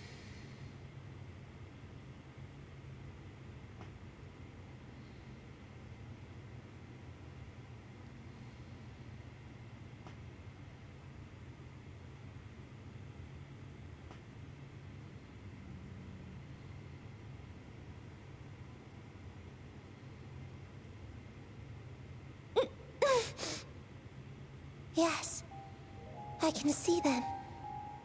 The memories of a long, long journey. So many people. The thoughts of them overflowing in your heart.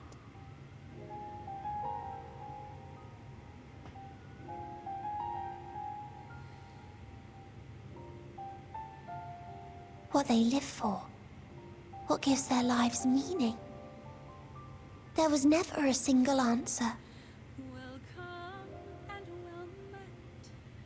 You gather pieces of happiness, precious and fragile, only to lose them. Then start again.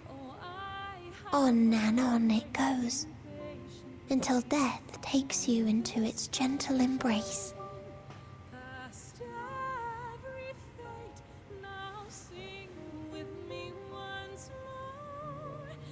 That which Hermes sent us to find was there all this time, on Atheris.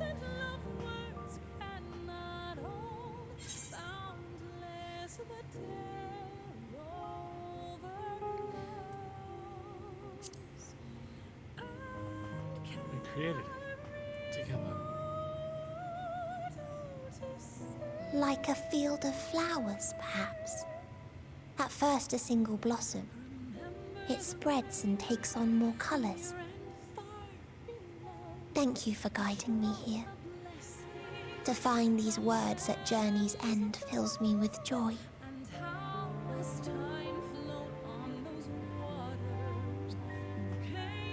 And so, before I fall forever silent, there is one thing I must do.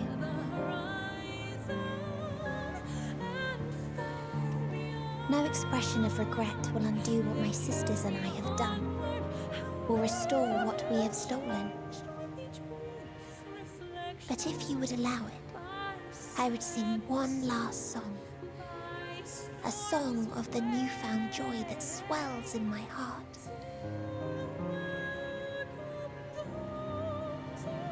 Of the beauty of light when it shines across a dark and starless sea.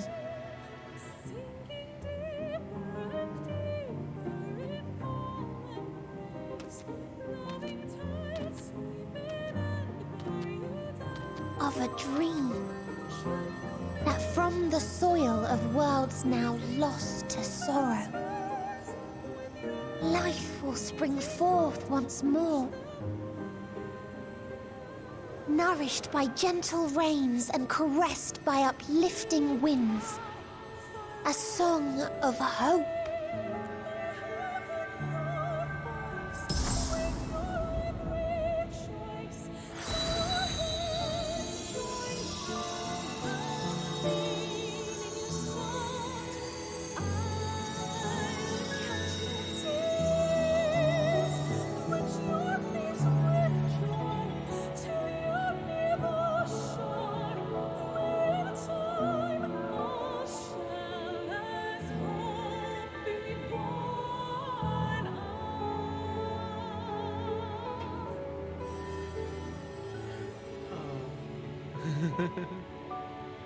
She got the color back.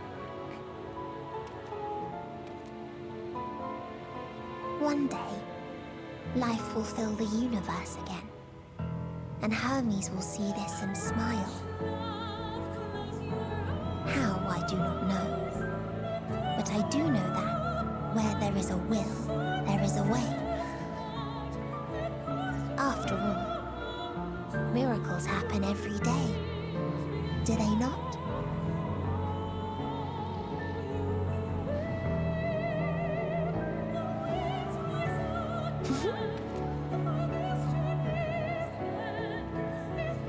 I will create a path back to your ship, where your dear friends await. Hold in your heart your desire to return to them, then follow my lead and walk forth. That hope will surely guide you true.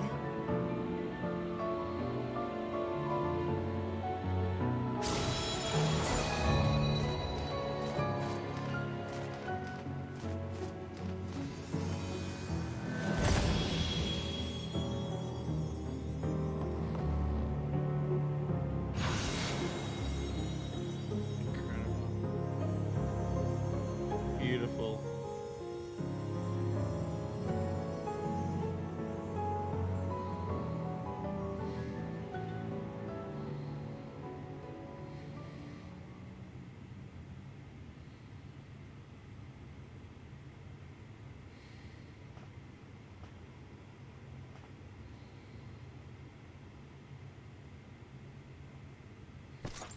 You mean to return to the world where you are hailed as a hero. I'll listen to you. Sure.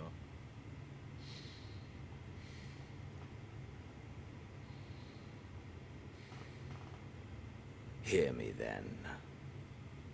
Not as a hero, but as simply you.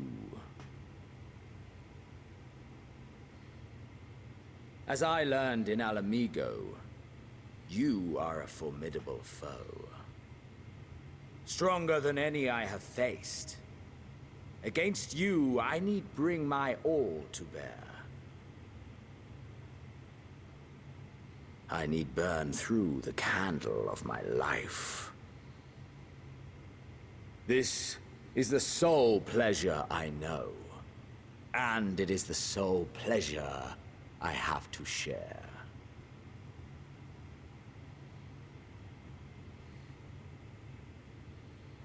And so I come before you to issue challenge and offer singular bliss.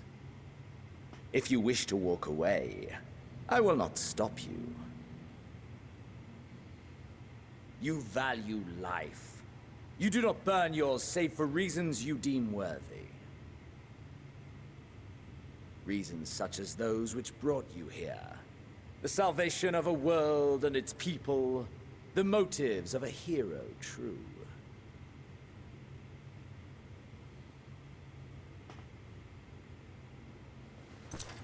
But there is more to you than that. You know this to be true. As surely as you know the thrill of pushing your body and soul to their limits. Of confronting ever mightier foes, dancing ever closer to the precipice, wondering if this will be the one to finally fill the void. Such pleasures you seek for their own sake, and no other reason. Is this not so, adventurer?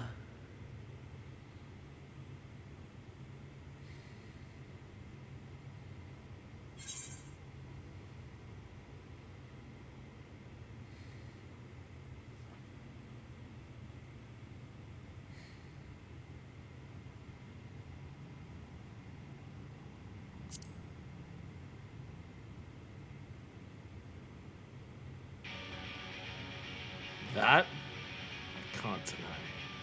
Ha! Acceptance!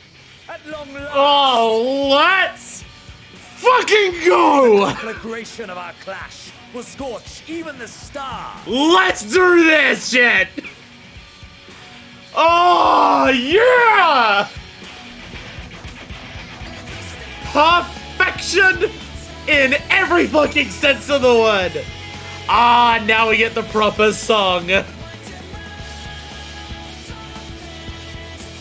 Now we get the proper song. Oh, let's fucking go.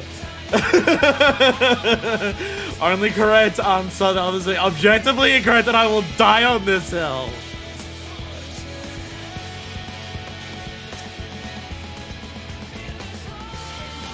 Oh. Oh. Oh. Let's fucking do this.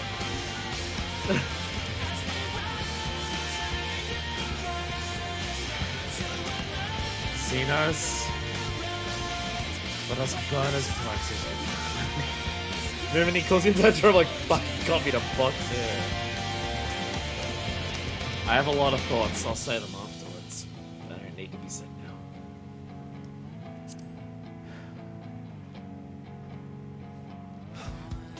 Fucking smirk.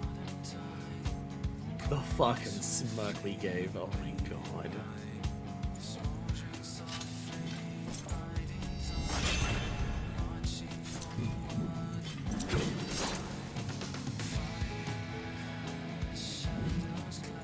Come!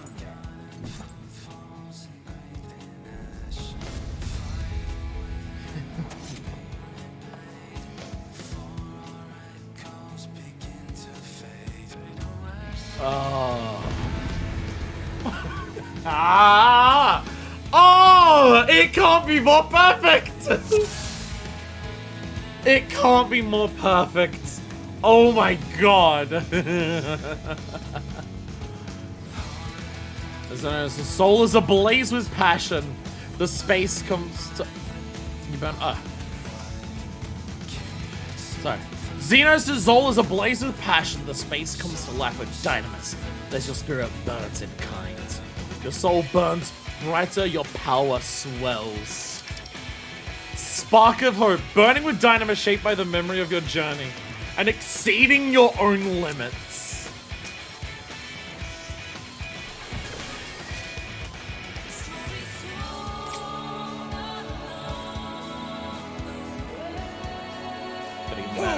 For this. Push yourself to your limits and need to mine. Tidal wave. I'm gonna want to get away from that. Let's get away from that, shall we? Wrong buttons. There we go. gotta remember how to. Oh, unlock from that. Ooh, puddles. Still fighting you, I see. Puddles. I see. Judgment bolt. Not being a puddle? I got Xenos in trial roulette like a couple days ago. Hellfire, yeah! There we go. There we go. Yeah! I know your shit, buddy! Show me your vaunted. Oh, come on. That is a stack marker? I'm going to mitigate? That is a stack usually. Yep.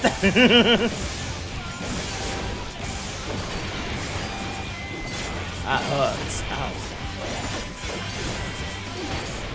Soon you will know the full extent of my power. Come hither. Don't come hither? Oh! Start. Oh, Jesus. Okay. Okay.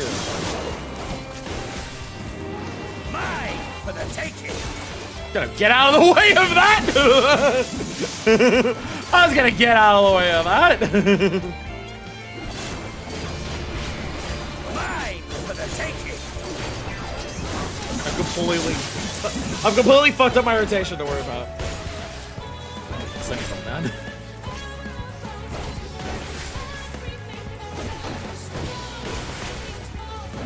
What you got for me, Xenos?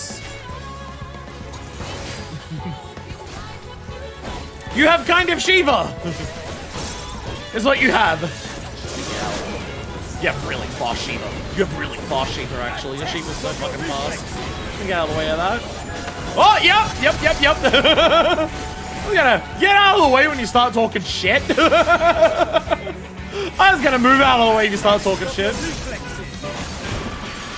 I have good ones, motherfucker!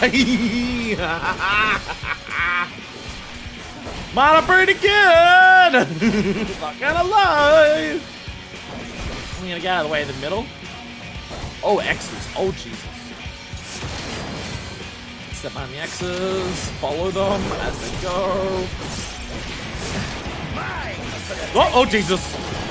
Oh, Jesus. God damn! But it gets like a little last game boss fight. It's so good! Keep fucking stuff. Diamond Dust? Oh, that's gonna...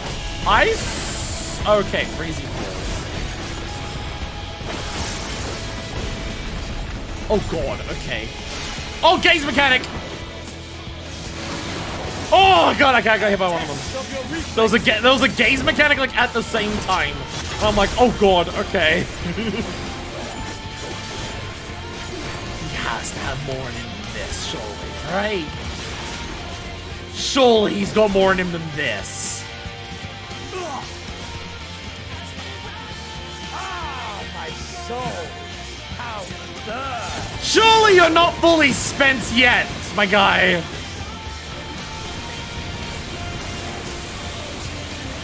I don't think he's gone. I don't think he's done. I don't think he's done! He hasn't enshrouded yet! I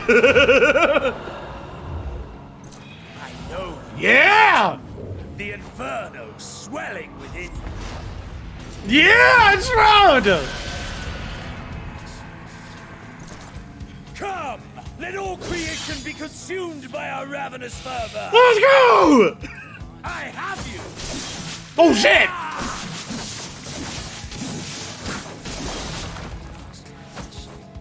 Do not tell me your life's fire is already spent. Oh god. Oh, that's how stacks. The flame of your life is spent and it can find the strength of the stars. Rise once more. It mustn't end yet. Ethereal Ray. What is that?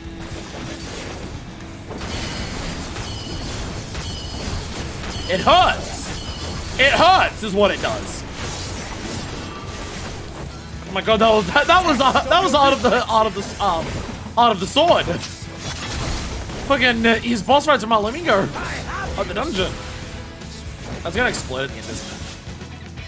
Oh, okay. Sublime, I really expected it to explode at the end of it. Candle. Ah, okay. Step in. Oh, the explosion! Oh, get out of the way! Get out of the way! Get out of the way!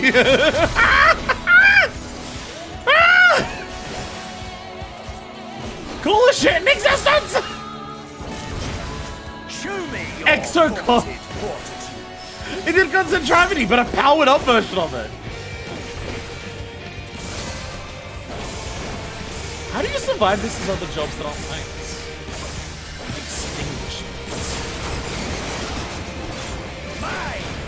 Oh, get out of the way. Like, I am tanking, he's kicking my ass. Like just on like autos and the damage that I'm like forcibly taking.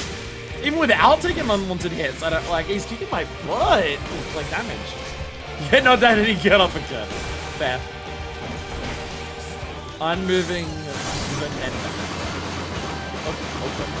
Oh, get out of the middle. Get out of the way again.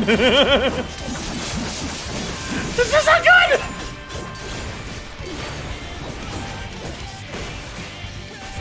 Bust! If you're alright, I'm just gonna block that.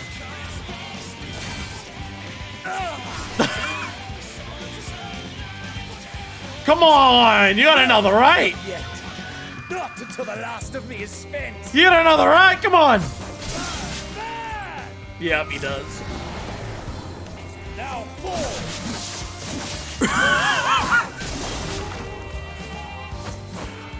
This is my moment! Our moment! Ah, strength up! Oh god, oh god, oh god! Ah, he's not his little break!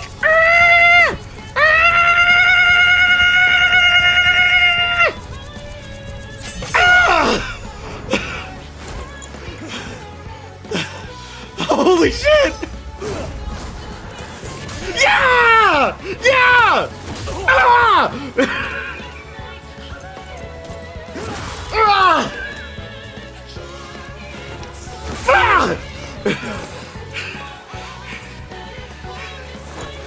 Ah! Ah!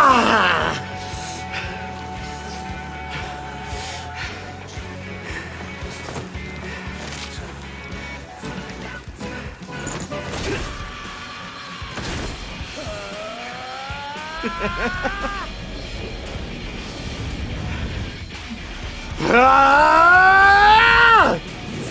Ah!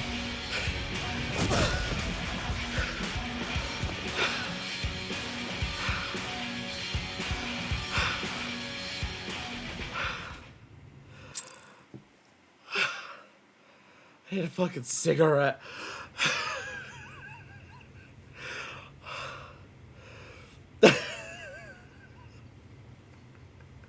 Of course, it has to end with a fucking fist fight. Oh my god.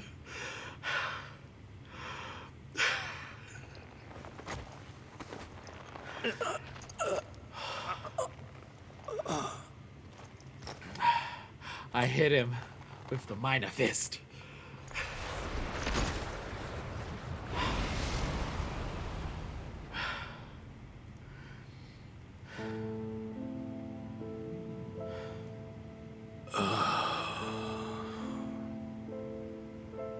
That I should lose again.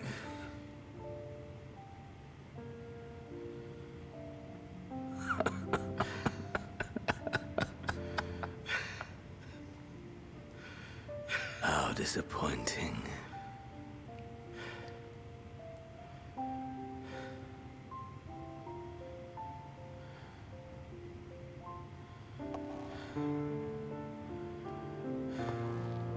Let's take a rest.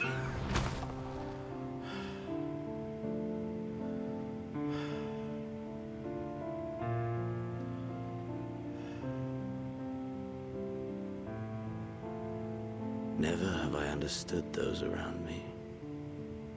Understood their obsessions. Besieged by their banality, the world is a mire of tedium and trivialities. But in these fleeting moments, there is a spark. Blinding, brilliant. Gone too soon.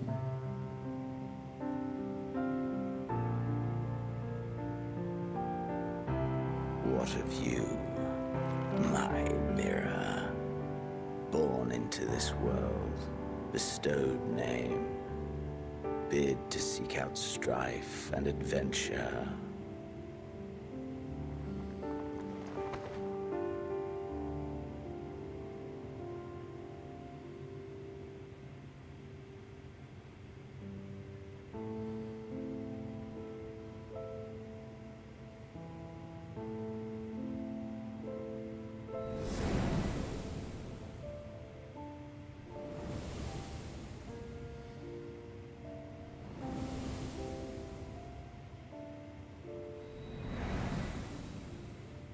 Was this life a gift or a burden?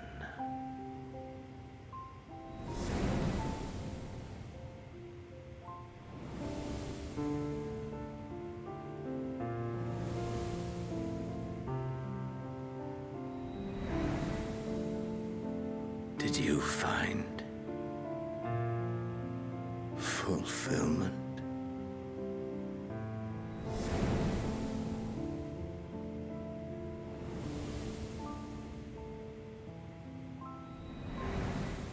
I did. Say this.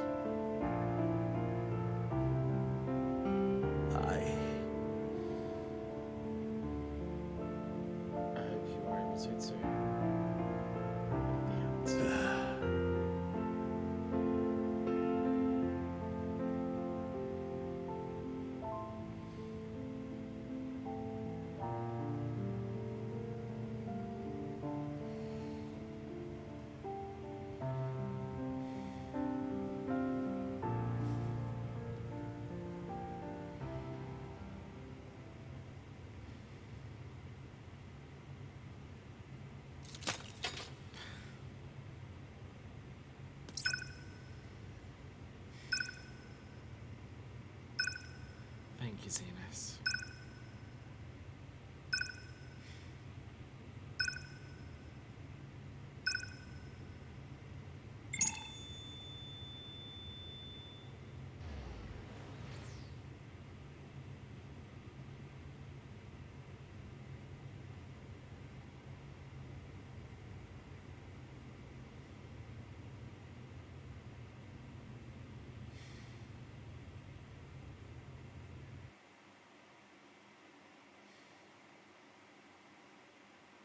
Can you hear? Safe. Must tend to. Oh, they might be pissed at me. Your. Please. Oh, they're gonna be so pissed at me. Come on, and They're gonna be so fucking mad. please.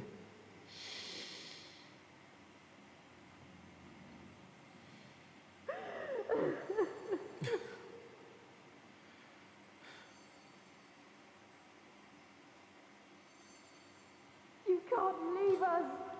Not like this. Of course, it's Alisace that comes through the clearest. I'll never forgive you. So come on. Open your eyes and get up.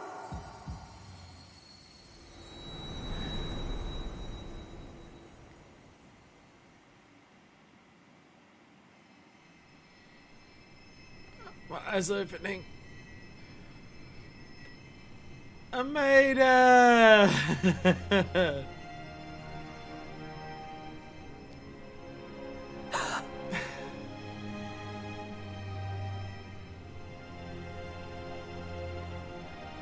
I'm here.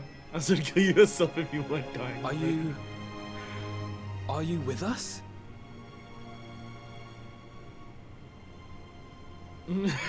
Nuts, but I am. Oh, thank the heavens. For a Hurts, moment but I'm we alright. thought- I'm here.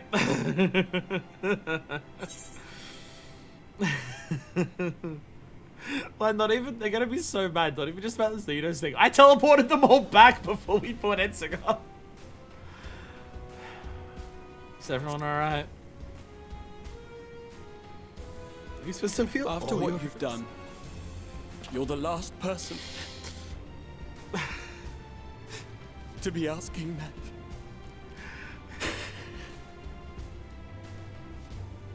You... How can you keep your promise if you're not here? But I am here.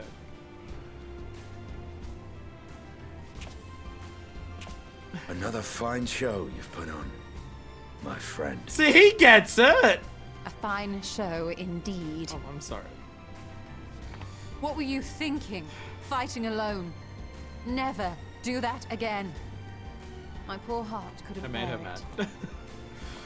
Put yourself in our place. If you hadn't returned, how do you think we would feel? And if that sounds harsh... You all disappeared on me as we care. were going through Ultima 4. Come on. We tended to thy wounds Come as best on. we could. But how is the pain? Consider us even. Just consider us even. No, it's a good. It's alright, Ariane. It's a good hurt. That is gladdening. It's a good hurt. Don't Grievous worry. as thine injuries were, It's like a counsel motherfucker, but it's a repose good for a hurt. time. It's fine. Gladdening. Uh-oh.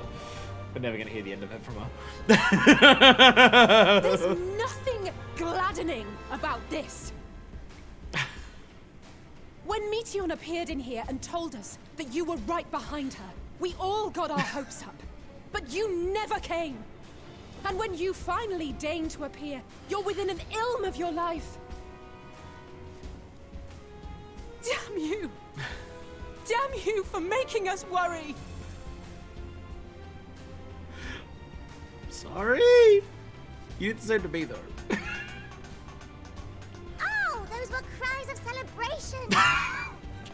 Anyway, well, the important thing is that you're all alive and in reasonably good health, and we mean to get you back that way. As for your earlier request, Lover's coming with the game before you lost hastily removed but still. we're in range to make contact now. Ah, excellent. Let us announce our return at once. I hope you're ready. We back already.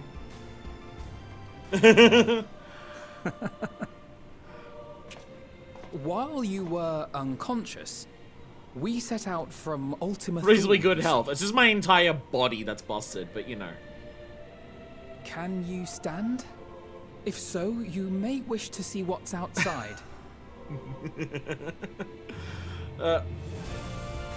It's a good hut. Don't worry about it. It's a good hut. I'll stand. Yeah! That's the first time that we've like actually locked hands with another character in so long. Like we did a fist bump with Graha, but like actual joint hands. We can see that shit. It's our sky! We're home, my friend. We're home. We're back! We made it back! Oh my god. Yo! Butteron! My first supporter, let's go! Oh, we're gonna fly past everywhere, aren't we? We're gonna fly past everywhere. Why is all the reader here? Traditional Final Fantasy end credits where we go over all the different cities. Aww. Aw, Mother Mia. Pretty sure the innkeeper's gonna be here. Kind of fuck us route. Yay, Liz! Zara only asks everyone makes it back alive. She won't be mad about how busted up we are. Probably. I've seen several very long messages in chat. I will read them all. We're gonna have a long time to go through credits. I'm gonna scroll back and go through every bit of credits. Vitra! We're gonna let the credits play out in full. So I will read everyone's messages there. Isai! No!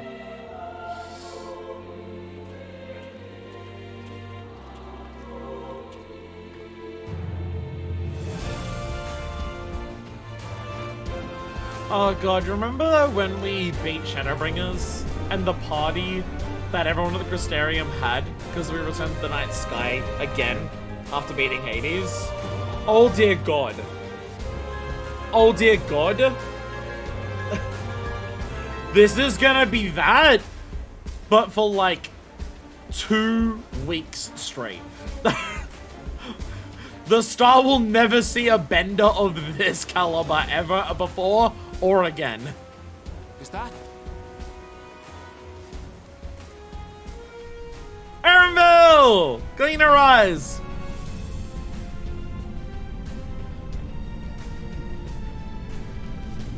It is! It's the Ragnarok! The party shall give it a Limsa now. Yeah! Thank heavens. Truly. Now, did you come back because you solved the problem? Or did you decide it was not possible to do? Why have you come back?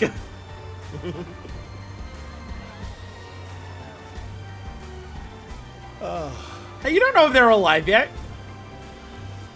Wait until you see who gets off the ship first.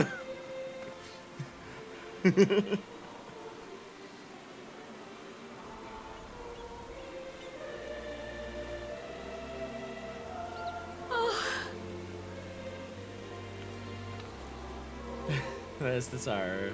Welcome home, everyone! First time, good thing it's Godblade at the annex. I'm gonna go back after that.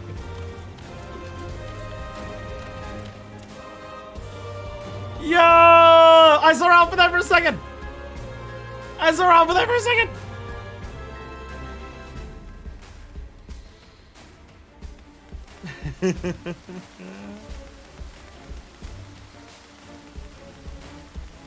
Lala, run through, Charlian! Ah!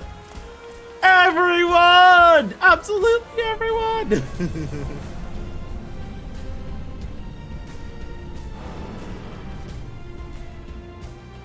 We're just gonna park this in the circle. Are we gonna park at the normal customs stand? Do we still have to go through customs coming back from the edge of reality?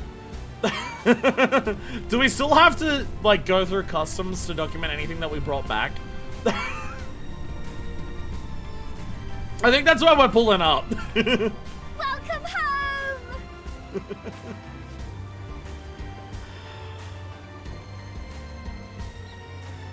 We're totally pulling up fucking customs. Xenos did, so I guess we do too. Oh my god, holy shit.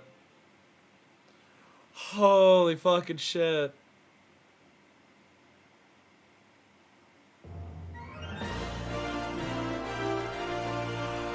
Oh my god. Chat, I think it's peak.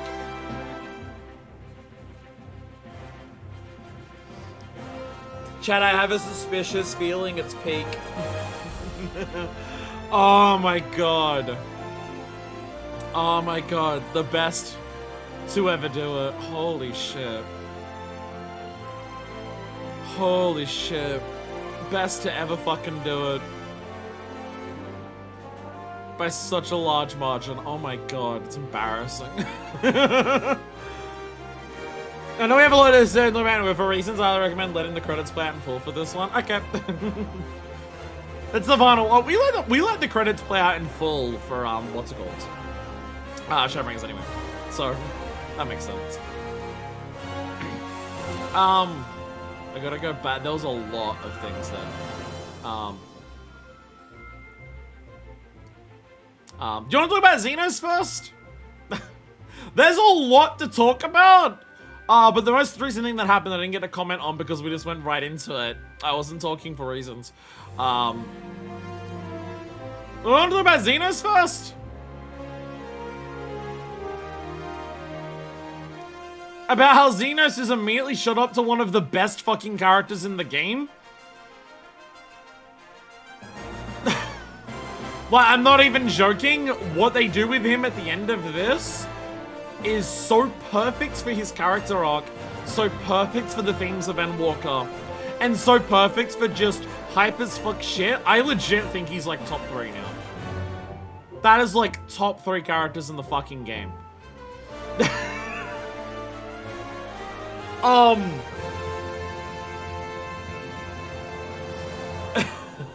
still don't like him. I have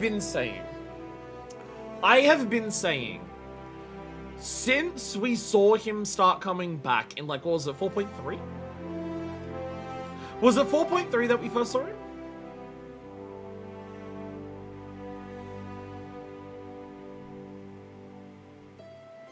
Was it 4.3 that we saw him possess the body of, like, the Gridanian soldier?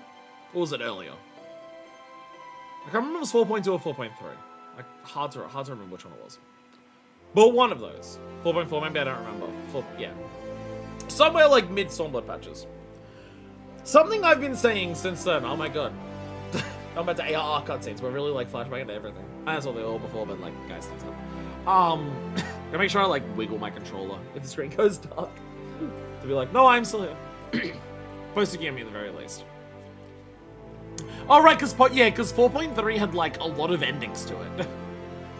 Right, because you did 4.3, and then, like, the achievement popped, and then there was still one more quest, and that's when you did the, Alpha No, roleplay duty.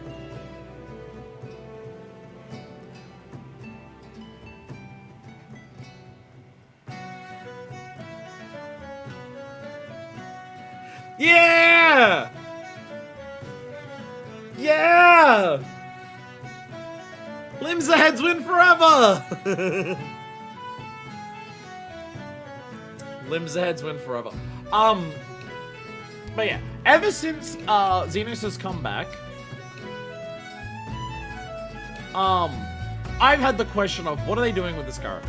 I really like Xenos and how they used him in Stormblood. I think in Stormblood they used Xenos very well.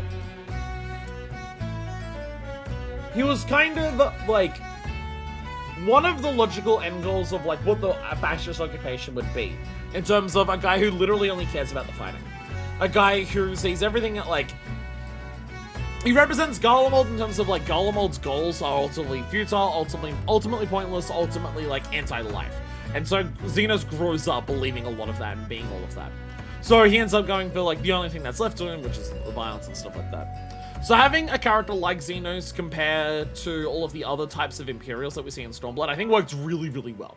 And also just, it works well for the, it works well for the comparison of, like, giving, like, the Warrior of Light an arc in terms of, like, the Warrior of Light being fallible in terms of their own strength and the what's needed to overcome that, but also being mirrored in terms of, like,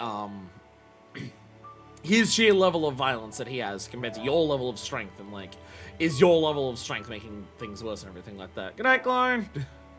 So ever since they brought him back, I'm just like, what are they doing with this character? I loved how they used him in Stormblood. However, he had one personality trait. Well, he didn't have one personality trait. He has multiple personality traits. He has one motive. Pardon me. He has one motive in Stormblood that defines the rest of his character. And he achieved it to the utmost extreme that he possibly could in... There we go, someone has a big dude. He's apparently having a nap, but he did wake up enough from his nap to give us some scales for adamantite. Or for the Aether, for the rest of it. So it's just like, Xenos got everything that he could have possibly wanted. It makes so much sense that he's just like, I've achieved peak, I've achieved the main thing in life I care about, I'm off for myself. What do they do with him now that he's brought back? What do they do with him? Because he can't just start running Garlemald, it'd make no fucking sense. They can't do anything with his character other than want to fight again, because that is who his character is. The only thing that Xenos has for his character, in terms of motives, is the desire for the fight. So they can't have him do anything else if they bring him back. But him pursuing the fight, we've already done that. We've already done that. So how do you do that but again? And it's as we see during Endwalker, he's like, beginning of Endwalker, he's mainly an instigator. He's there to give you some focus. Is this after the VF at Edmont passed? I have no idea. Sad to hear that he has, regardless of when it was. But, Alpha gathering firewood. So yeah. There's that immediate thing of just like, okay, he's an instigator. He's there to be like, oh, he's gonna be the big bad while he's got Nassie and Puppet working for him. Kind of more so to work as like a misdirection of, it turns out that Fandaniel's like the person who's gonna kick off the events for the big bad. And then Xenos' purpose after that is to show the level of growth that the Warrior of Light has had. He walks past you on the moon and he glances back at you, still focused on like one very specific thing that he wants to take from you. And the Warrior of Light is like not even looking back at him. And even when we come back and find him again in Garlemald, which was like only the last time that we did of this, so he's gone for a very long period of time. He's just there to like show that he's one of the characters who even understands like the idea of finding your own answer. But he's missing a crucial part of it, which is the answer together aspect, everything like that.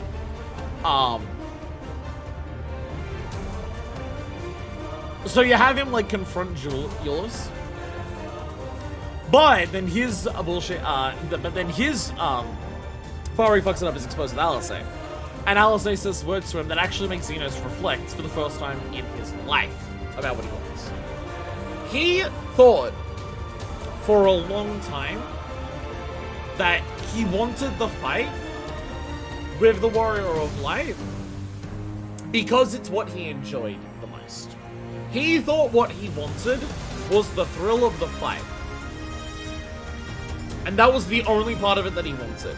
He called you a friend because he thought that you were the only person who could give him what he wanted. And then Alizé says what she does to him. And it recontextualizes everything for him when he thinks of it. What was it that I saw in you? What was it that you saw in me? And what Xenos proves and demonstrates is a level of growth. How dare you? With him showing up at the end. of... Xenos does enjoy the fight.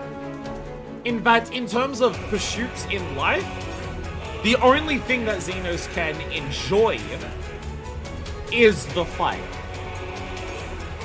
But that isn't what he wants. What Xenos truly wants is to connect with another person. What Xenos truly wants is to have a bond with another person. He only cares about one singular thing, and he cares about one singular person. But that thing is that he wants a connection with another person. The shit that everyone else has been fucking looking for in this game / expansion especially. Other, like, we've got, like, obviously there's characters like the Warrior of Light, the Scions, where it's, like, literally everyone around the world they care about, stuff like that. And then you've got, like, the other people where you see the things that they care about. And the thing that always cements it all is the connection with other people. It's always what it is. So Xenos realizes that why he wants to fight you, why he wants you two to have a fight, is not strictly for just the thrill of the fight itself, but because in the thrill of the fight is the only way he can find enjoyment, and he wants to share the one thing that he cares about with another person. And you're the only person that can be. And he immediately realizes that if that's what he wants, he can't take it from you. He cannot take it out of you unwillingly. So everything about him at the end is just him proving that he does truly understands the Warrior of Light and does truly, in his own way, care about the Warrior of Light. I saw something in you once when I understood what it was. I came and I helped you in the greatest trial that you've ever had. And that's everything that, and also just like all the Devil May Cry shit of just like, it's literally him rocking up to Arkham and just saying, you can't possibly think that he's the main event, right? It's the ending of Devil May Cry 3. So obviously on a personal level, that is going to elevate it by 40 million points. Don't make me cry. It's going to elevate it by 40 million points by just being like, it's also Devil May Cry 3. So that helps a lot. That helps a lot! But everything that Xenos says at the end there, everything that Xenos says at the end there is just him laying out everything on the table. I am not a person, I am not a person who's able to find meaning in all of the other parts of life that exist. It's not who I am. I can't do it. The only thing I can find meaning in life is pushing myself to the limit with another person who's pushing themselves to their limit. It is the only thing I take pleasure in. It is the only thing I have to share. So he comes to you and lays out all the cards on the table. I am not trying to take a fight from you for my own personal pleasure. I am trying to share with you the one thing in life that I enjoy. And I believe you enjoy it as well. And then he lays out that he understands you. I know you're not like me. I know that you do truly, genuinely care about other things. You are like back in Garlemald, he was saying that any other reasons that people give are bullshit. He truly didn't believe that we cared about saving things. We were just trying to convince ourselves we did to make ourselves feel better about how pointless life is, our lives are outside of the fight. When he was talking to us in Garlemald, he was truly like, that's what he truly thought. But then he thought on it. He's just like, no, you do care. You care about being a hero. You care about bringing salvation to other people. You genuinely care about all these other people. You genuinely care about the star. This is who you are. You are someone who does the right thing because you genuinely believe it to be the right thing and you want to improve things for other people for the sake of doing so because that is who you are. That is true. I understand that you are not like me in that regard. I understand that we are not the same in that regard. But I also understand it's not the only thing you are. I also understand that you do enjoy the fight. I also understand that you are someone who does enjoy the thrill of being pushed to your limits and beyond. You are someone who enjoys going ever further and further higher with your strength, with your battle, for the sake of enjoying it. Is this not so, adventurer? It is a perfect conclusion for Xenos. It is unmistakably perfect.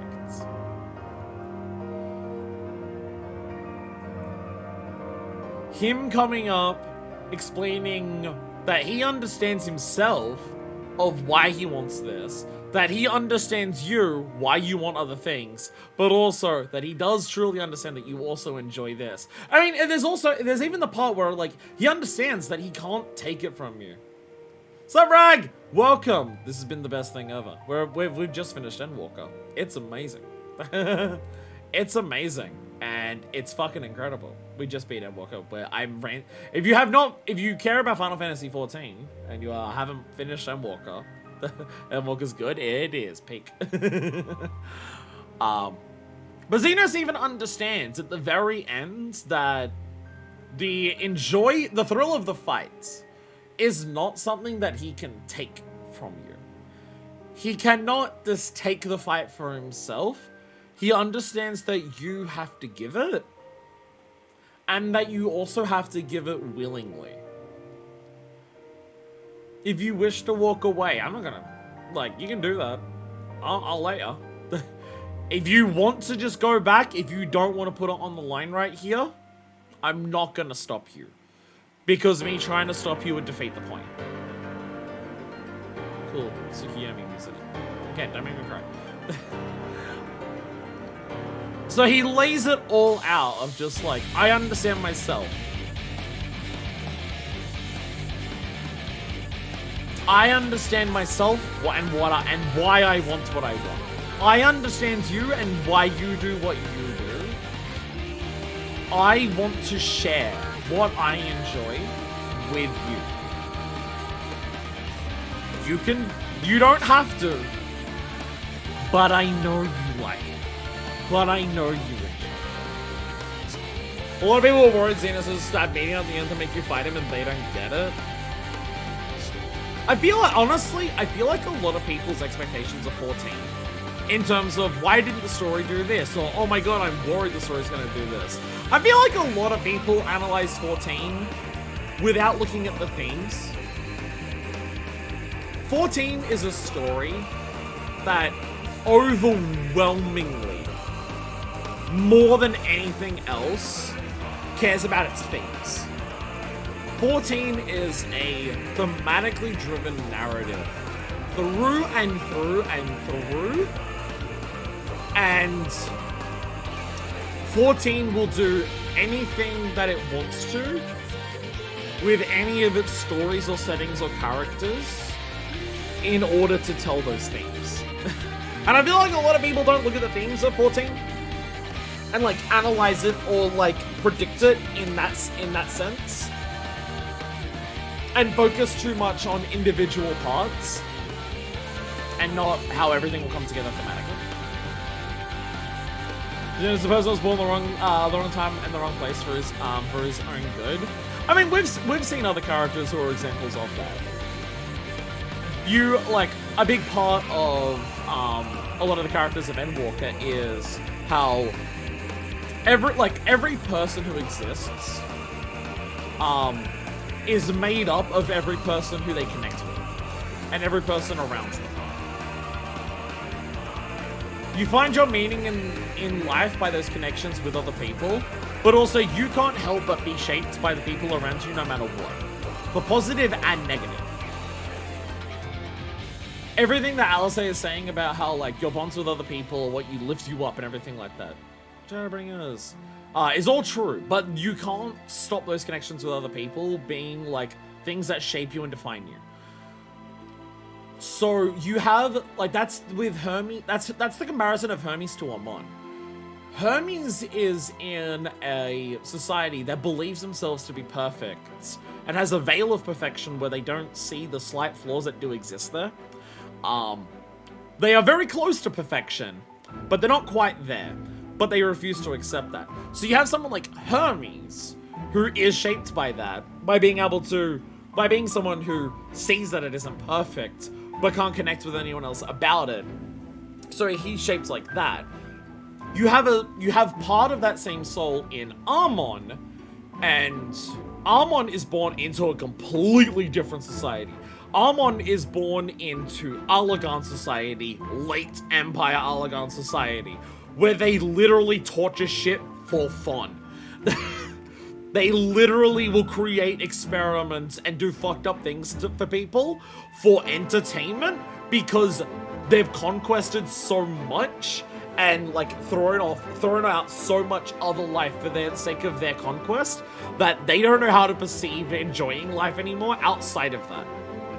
So you put that same soul of Hermes, who had a bit of existentialism in terms of trying to understand why we exist and what purpose we do it for, into Allagan society, and he's shaped by that Allagan society into thinking, maybe we should kill everyone because what the fuck is the point of life if we do shit like this? What the fuck is the point of life if even with us doing all of this shit, it'll all disappear one day? So you have that very distinct comparison of Hermes to Amon in terms of the two Fendaniels and what they end up becoming. People are shaped by the environment and people around them for positive and negative, and it can't be helped. So Xenos is somewhat, and again, this has been obvious even back in fucking Stormblood. This is just continuing on a part of Xenos' character from Stormblood. Of, again, right before you do the Shinryu fight, Xenos says, Doma and Alamigo and Garlemald be damned, we tower over gods. But even in Stormblood, Xenos' character is absolutely shaped by the fact that he's from the Imperial Nations. The Imperial Nation of Garlemald, and was raised as a Prince of Garlemald. Of all the fucked up shit that Garlemald believes. Yes, he was shaped by that. He may believe himself to be able to be separated from it, but he's not. But he's not, and that's the point. It's also all the other characters that we see, like, I mean, even in Stormblood, you see characters like Fordola and Yotsu, and they're shaped by the environments around them too. And all of that. So it's just... Xeno showing up at the very end there. It is just the perfect culmination of the theme of answers. I feel like the combination of the Warrior of Light and Xenos are the exact perfect counter to what the Endsinger, Medion, is trying to say. Because you have Medion and Endsinger trying to say that everything will be lost eventually, so there is no point to living. Whereas what we end up saying, the answer that we end up showing her is that, yeah, we might all lose it, but the journey that we have until that happens is still worthwhile in the moment. And it's like, if we lose things, we try again to get it, and one day we won't be there, but we will have had all of those experiences, and just having that is like what makes it worth it. And it's the connections that we have with other people during those moments. That is the answer. That is why we do everything that we do.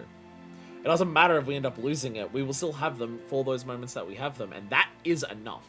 And the Warrior of Light and Xenos together show the absolute most extreme ends of the concept of that answer.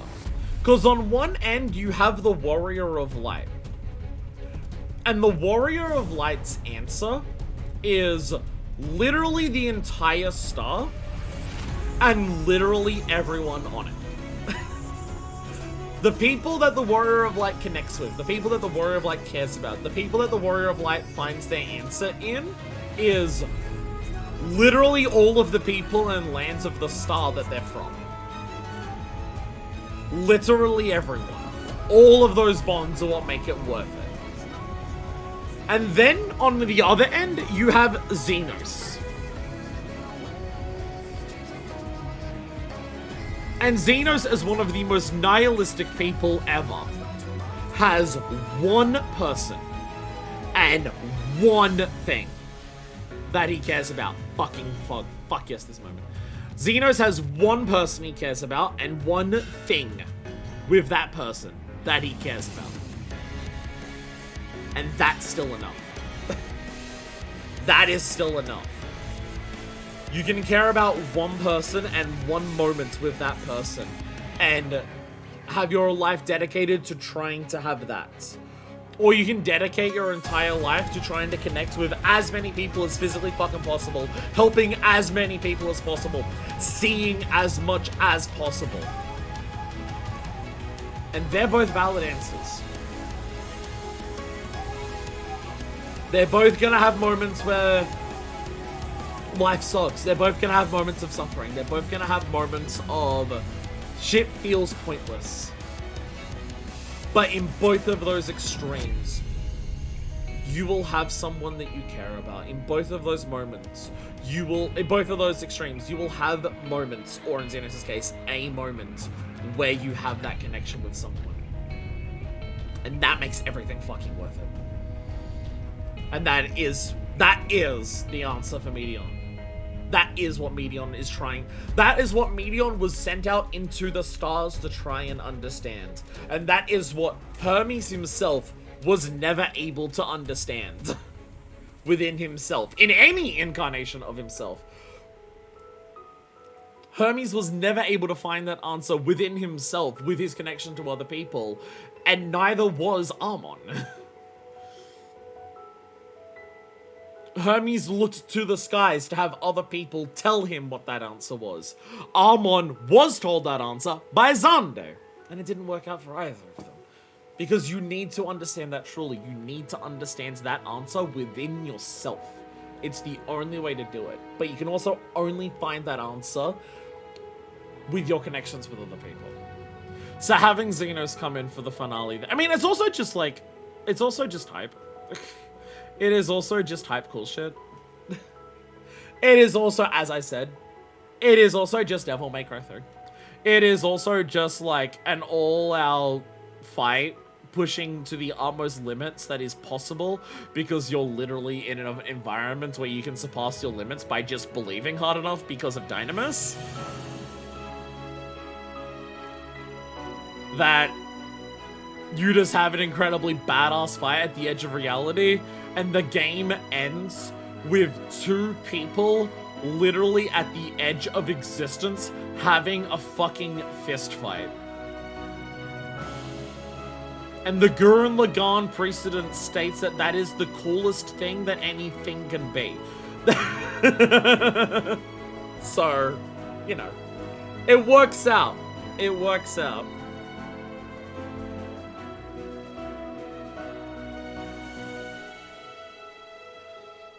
So that's my Xenos tangent. There's a lot of things that I could discuss, but a lot of it is also stuff that, like, I was responding to as it was happening throughout, like, this. Oh, there is so much Discord to catch up on at some point. Oh my god. Discord is overwhelmed with messages.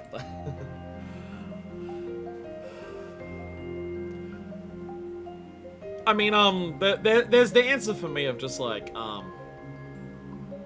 Endwalker wins.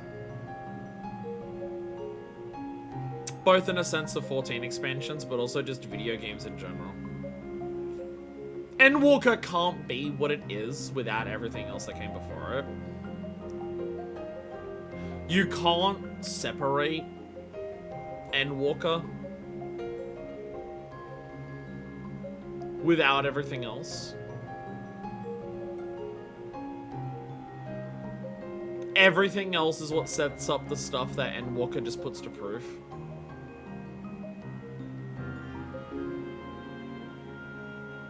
But I still stand by it wins. When it comes to patches, I'll obviously have to play through the patches of Endwalker, which are going to be a different storyline, so it's going to be really hard to compare that. It's going to be really hard to compare Endwalker with its patches compared to other expansions with the patches, just because we're going to... a new curtain will rise once we start 6.1, I presume. But if we're talking about base expansions, Endwalker wins. Definitely. Definitively. Base Endwalker clears base Shadowbringers. I don't even think it's a contest. Base Shadowbringers is very good, don't get me wrong. I fucking incredibly love base Shadowbringers. When I finish base Shadowbringers, I also said that it clears in terms of video games in general. I also said that back then. But I think Endwalker, I know for myself that Endwalker wins. I don't need to reflect on it more than I have. Like, I've been playing the expansion for the last like two and a half months. It's a very easy win. It's a very easy win.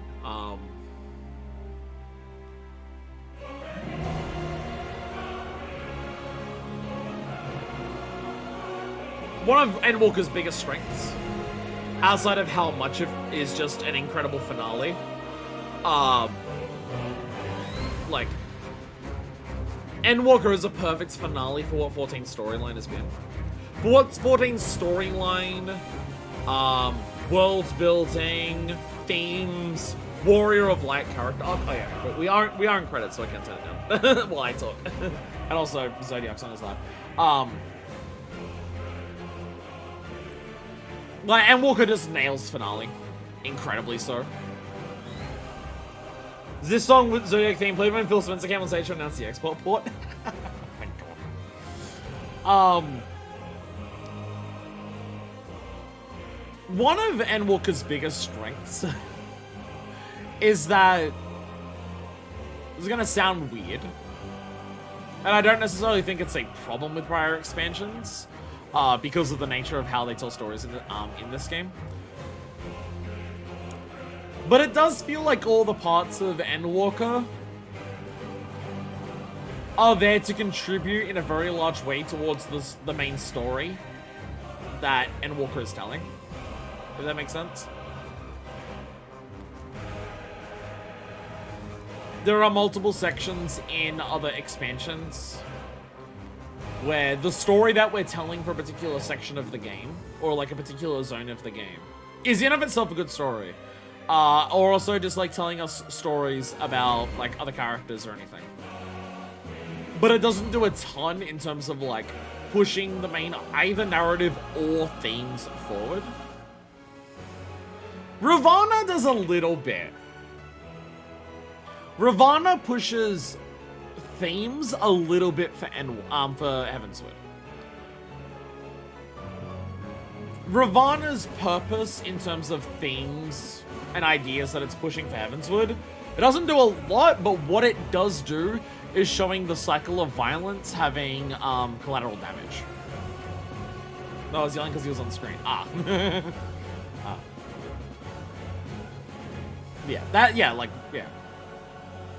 But yeah, so like you'll have something like Ravana. Like Ravana does like, obviously there's the whole, we're gonna get to the sky, we gotta get to the shining mist and everything like that.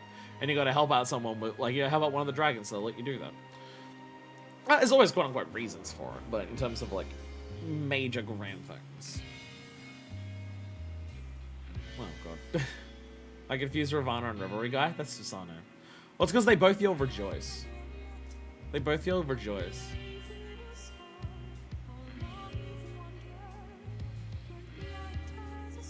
But yeah, it's like every single section of Endwalker really pushes the story and themes of Endwalker forward in a really good way. Every single section. Like, I'll think back to Shadowbringers, and I'm just like, the beginning was so fucking fantastic. Oh my god. What I felt when I was, like, learning about the first, in terms of, like, going to Armoring and Collusion, the Crystarium. Oh my god. And then, like, that first attack on, Holminster. And, like, oh my god, the feelings that I had during that. The feelings of, like, seeing, like, all the people of Norvront come together to get up to Mount Gug to fight Vor 3. And then the consequences of that. And then going down to the Tempest and, like, dealing with, like, the Unsundered World and a recreated shade of it and everything like that. There's all of those moments that are, like, the big story moments of Shadowbringers. But Shadowbringers also has, like, Lee Meg, which I really like Lee Meg. I really like the area of Lee Meg. I think, like, world building in terms of, like, this fairy world is really cool. But also what it does character-wise for Minfilia and Thancred in that section, I also just really like. And then you go to, like, Raktika and learning about, like, the Knights Blessed and everything like that. You learn about all those things. You're learning about, like, the ancient worlds of Ronka and stuff like that. You're having, like, Y'shtola, like, seeing her growth over time in terms of, like, opening up a little bit more and stuff like that. And then you've got Armor Ring, which obviously has Minfilia's entire, like, Minfilia becoming green and her entire thing, and Thancred's entire thing with that. But all of those moments are good for world building. They're good for characters. They're good for, and the themes of Shadowbringers are also, like, latent throughout it. But they're not doing massive, like, narrative pushes. They feel like we don't need to push the narrative massively in this moment, so we can focus instead on character arcs and world building, and just make sure that all of those are following the themes of Shadowbringers. We don't need to push the narrative here. And that's what Shadowbringers is doing for more than half of its runtime in the middle. That's not saying that it's bad that it does that, but that is what it's doing. Because it's focusing on other things while it's in those zones.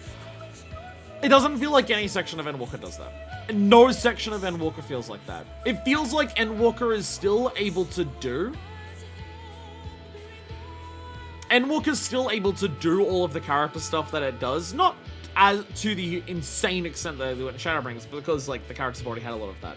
But, like, with a lot of other characters that we see, like, we have Lucia, Unfortunate, Nidana, Matsuya. We have, like, so many other characters who are having those moments. Endwalker still does all those character moments. Endwalker still does all of the world building in its zones and everything like that. It still does all the things that are strengths there. All the Final Fantasy XIV players.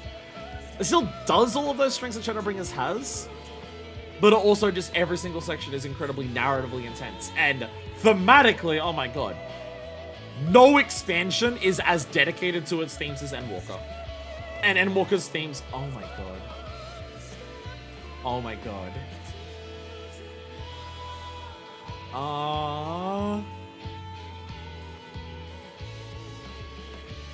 They put us in the credits. We normally always just see, like, screenshots of other things. They put us in the credits. Let's go. Aww.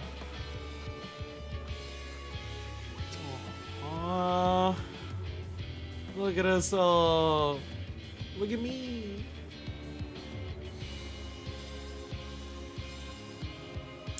Aww. They have walked before. We're walking after. So we're going in different directions. No, you're number one. That's me! The warrior of light! Manifesto Sublime.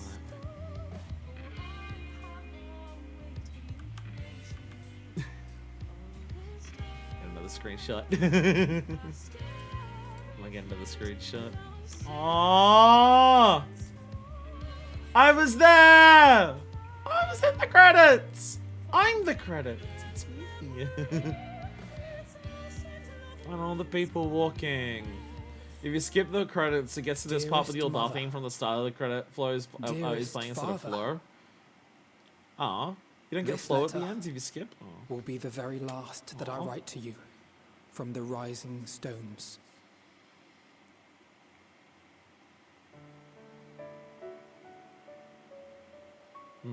As I commit these words to parchment, I fondly recall my journey as a scion.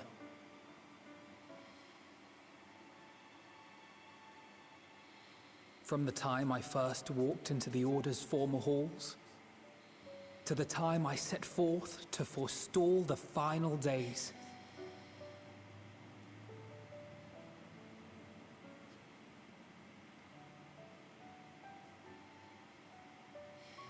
At the farthest reaches of the Sea of Stars, we fought the battle of our lives.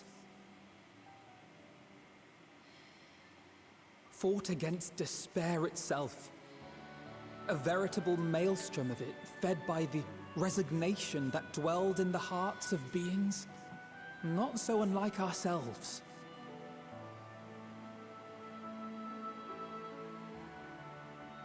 Full oft have I harbored the same malaise. Have I been brought to my knees, crushed by the weight of sorrow and defeat, convinced that I will never rise again. Crystal Braves, yeah.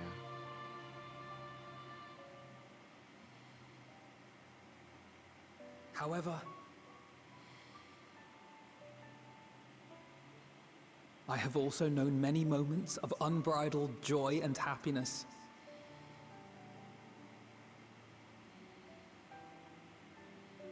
By this truth do I find hope within, blooming resplendent, like the Elpis flower.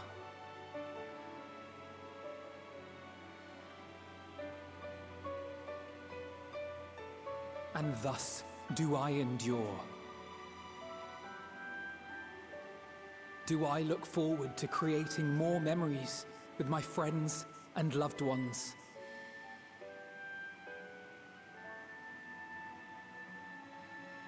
For from these fertile seeds, yet more hope shall spring forth. And they will grow to become shining lights that illuminate the dark.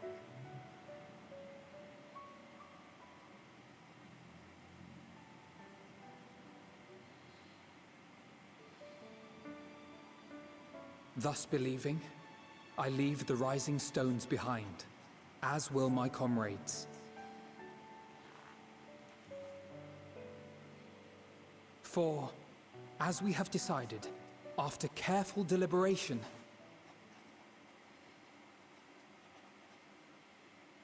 we are disbanding the Scions of the Seventh Dawn.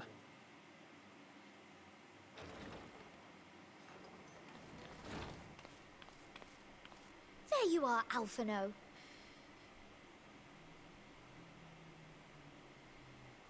Everyone is already gathered in the foyer.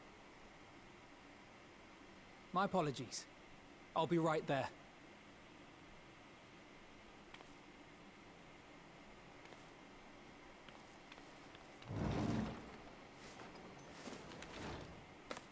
At least, that is what the story will be. I was about to say, functionally, we're all just gonna hang out and shit. Functionally, it's not gonna be it, like...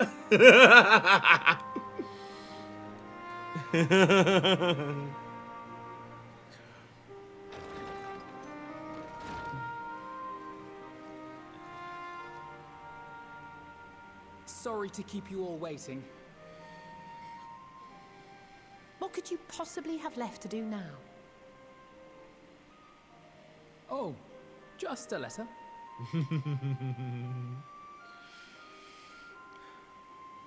I imagine it will be a while before we can gather like this again. Everyone together. So it must be, if we're to keep up appearances. From now on, it falls to the Grand Company of Eorzea and its allies to deal with the realm's We crises. have earned a fucking break. Meanwhile, we shall return to our erstwhile ways. Retreating from plain sight to take our place in the shadows once That more. was originally what the purpose of the Scions was. That's why we were in the Waking Sands. For the foreseeable future, I expect that we must work independently as we seek out problems that want for solving. Remember when we were a secret organization? The day will come when we face another great challenge, and we will face it together, as we always have. We're still comrades. We're still friends.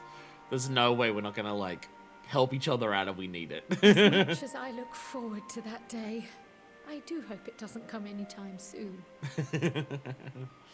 Give it about 5 patches, Carl. Well, formal association or no, if any of you should require my services, you need but ask. It's alright, Asinian. You've been a Scion for a grand total of about, what, 4 weeks? Keep my lance arm honed. I'll hold you to that. So you had better keep your link pearl on hand. Oh no, I lost it.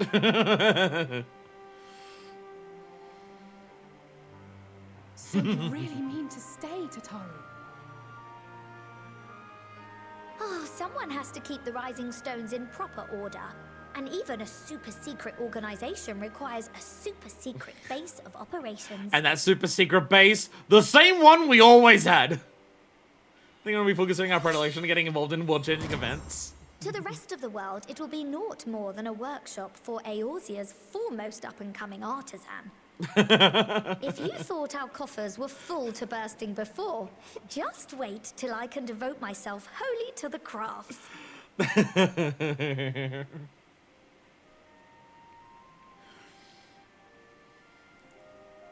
Plotting to build a mercantile empire to rival that of Lord Lodorito, are we?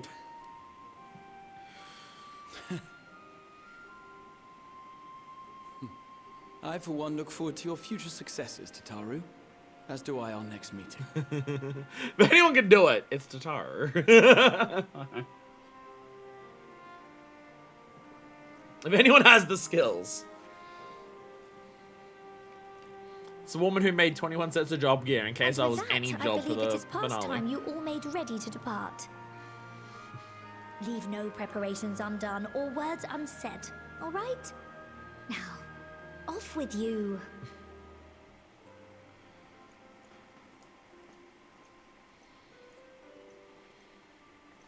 Sorry, I planned a really long game to get a free warehouse and office building.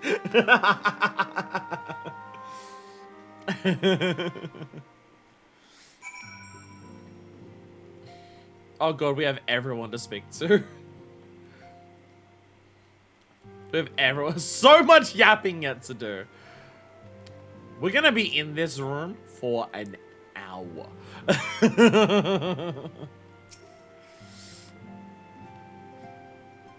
Oh, okay, so they're cutscened. Okay, so speak to the others first, because they're cutscened. This is my, oh my god, let me go to bed moment. It is that now still. Oh, Mana first. Might you have a moment to talk?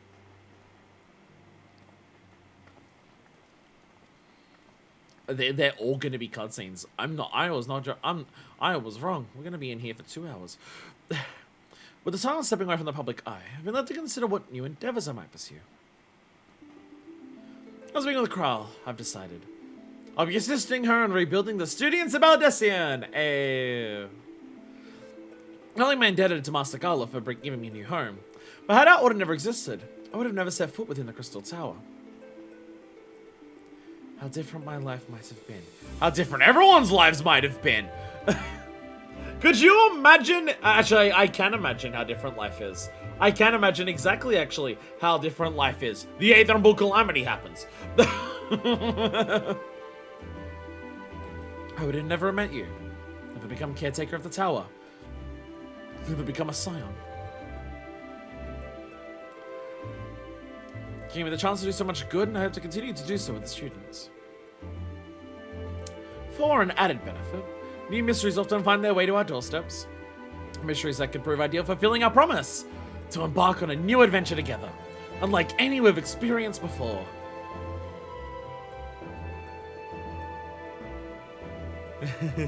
Yeah! Very rare that emote happens in cutscenes. Whenever you have time and inclination, my friend, I stand ready to accompany you unto the unknown.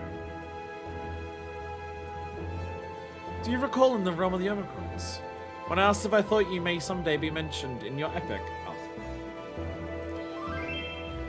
While it is true that to earn that place at your side would be the stuff of dreams, realizing it sounds a little quiet. In the end, nothing would give me greater joy than to stand with you in the here and now. Need be some grand endeavor. There need be a promise. Whenever adventure calls, I won't hesitate to invite you. I hope that you'll do the same for me. Without a second thought.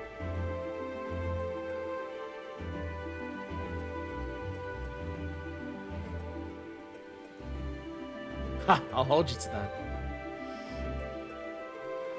As much as we have already seen, there's still so much we haven't. Who knows? Perhaps we'll have encountered survivors of the Omicron somewhere out there. Well, we met Omega. After all, given how they took to the stars, isn't it plausible that some of them found themselves far from home? And should we encounter a wayward traveler awaiting commands that will never come? I would bid them seek adventure with someone.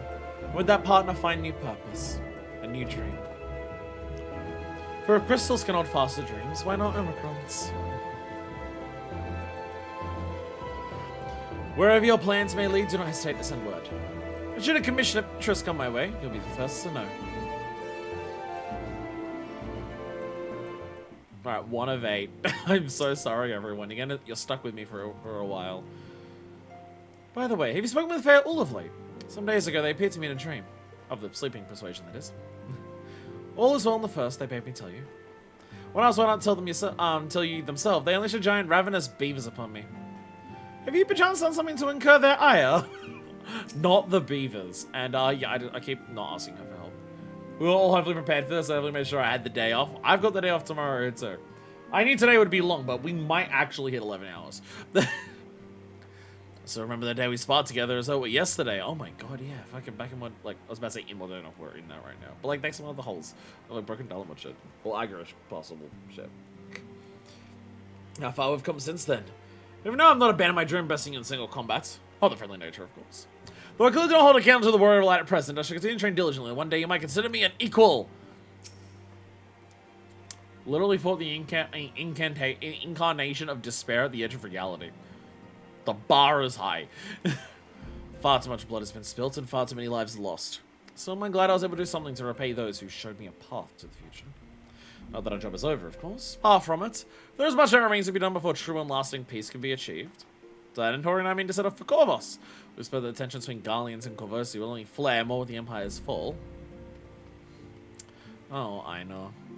You're not gonna have 2 brothers to fuck around you constantly and always. So glad I was able to be here this moment. I consider continuing to follow in Hori's footsteps. I realize it's time I found my own way in life. It's not on behalf of the men my brother is. First things first, I'm gonna head to Gridani to visit the Conjurer's Guild and Archer's Guild. I'm very pressed to brush up my skills before I see you again. We may have accomplished our goal and put it behind us, but my time with the Silence provided memories that will last me a lifetime. Mainly getting double-teamed by Roganins. What bliss. Think I was less than a chance to experience such unbridled brotherly literally about that. But now that Osha decided to start off without his dear brother. That 2 of them, I fear I might stop the withdrawal. Oh my god. Oh my fucking god. So glad the danger has passed. There's nothing I can do but pray from here, so I was relieved to the point of tears when everyone made it back safely. I imagine I'll have more free time now, so I think I'll study up on healing magic. I can make myself more useful in the future. First I'll be the astrologicum in Ishka to learn about Charlene astrology! She's gonna come back in the future being an astro, let's go. Let's follow Ish's lead and continue to hone my skills. Ishtola! So we're gonna my partners before everyone else. I am saving Alpha Knight for last, don't you worry, but then I'm speaking to these 2 first, it's funny. Are we saying our farewells too? I hadn't at present planned on a journey of any great length. Not that I'm averse to a moment or 2 of quiet reminiscence. In fact, there was something I've been meaning to ask you. Something that had been in my thoughts since the flames of the final day subsided. Marriage proposal, here it is. During our travels, we have witnessed more than a lifetime's worth of oddities and spectacles. More than can be easily recalled or remembered. And nestled amongst those memories are certain essential facts. The history of Atheris and the ancients, glimpses of the Ea, of their culture and philosophy. Rather than simply hold such treasures in my mind, I wonder if I should not be disseminating them in formal records for wider consumption. I'm going to become an author. When needed, I have penned reports and prepared briefings. But ever have I bought to the idea of binding the subject of my studies in a book or tablet. Truth is given shape and interpretation. When we seek to capture it with our words, it is invariably molded to fit a narrative, no matter how well-intentioned the rendering. An event is described as sad, a summation which fails to express the emotional complexity. Yet the word on the page is what endures, a pale shadow of reality. Throughout history, some have deliberately embellished the truth, But I believe many, if not most, deviations are a result of similar linguistic shortcomings, piling up upon the other, until the end result is unrecognizable from its origin. Which is why I fear that writing an account of my own words would be akin to diluting fine water with wine. Yet even with the potential for corrupted meaning, I do of course realize the importance of keeping written records. Without them, my search for wisdom would be a painful affair indeed. What say you on the matter? Should I take up the quill? Reflect upon those experiences only we have shared, and seek to preserve them for posterity? Yes. Actually, let's just give me the manufacturer. There are only two sites that are actively recruiting. I mean, I guess technically all the ones in the starter cities are always recruiting, but they are, like, less complicated than the things in Ishgard, so... Aye. Let them be read and remembered. Hard to lead those who walk after without it. Very well then. I shall endeavour to pen what I can of the Air and the Ancients, and of so many other wonders. But I am no scribe. It'll be less a polished word to more a reordering of scattered notes. In any case, I feel much better having sought your opinion. Left our own devices, we tend to overthink such things. I will otherwise return to following on my curiosity leads. After all, a safe method of travel to the first yet eludes me, and I venture into the great expanse has prompted an entirely new set of questions. Should you stumble into the unknown, or struggle with some impenetrable mystery, know that I am always at your beck and call. It never hurts to see things from a different perspective, and mine is rather different than most. Aww. Aww. Lise came and visit the other day. Yo! She met me with questions about the lasting repercussions of the final days. I took the opportunity to explain our plans to disband, and she understood our reasoning immediately. Once a sign, always a sign, it would seem. She was eager to relive old times and remember old friends. Bittersweet memories, mayhap. But from the look on her face, the joys outweigh the sorrows. Aww. Aww. Neck crack? No, neck crack. Hey, Estinian. You're just chilling out on your own. I don't know the people here. I've been working here for 2 weeks. I started working here and then the business closed up a couple weeks later. I don't even think I'm working long enough to get severance pay. No conversation here. They're just gonna nod to each other and that's done. They're bros. That's all they need to exchange. They get it. If you have something to say, then out with it. Just wondering how you'll earn your keep now. Just wondering how I'll earn my keep now. I have retainers that get me shit that I sell on the market board. I have jet black dyes. I'm fine. Just worried how you'll earn your keep now.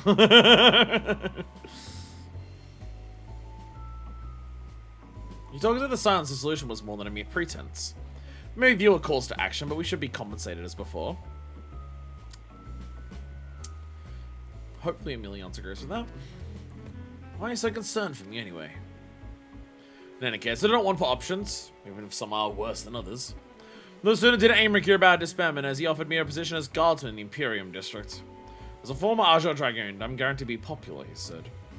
Who does he take me for? I mean, that is meddling. I'm probably capable of finding employment. And have. Some days ago, a Harnish envoy arrived with word from Vitra. The worm requests my presence as soon as things have settled here. He didn't deign to mention why I'm needed, but it pertains to dragons like us not. In Faldener, like elsewhere, the phenomenon caused by the final days abated when you defeated Meteor. Though it was too late for those who had already transformed, life is beginning to return to normal for the survivors. Of those who sought refuge in Sharlayan, most have already returned home. But many do not have a home to return to, nor loved ones. By an arrangement between Vitra and the Forum, such souls may remain in Sharlayan if they wish to work and study. Vitra was always the satrap in truth. It's gratifying to see him become one in name as well. One has the complete confidence of his people, if the envoy's tone was any indication. By myself speaking favourably of dragons of late. Not so long ago, I would have assumed his benevolence had ulterior motives. It is clear he cares for his people, and they in turn revere him.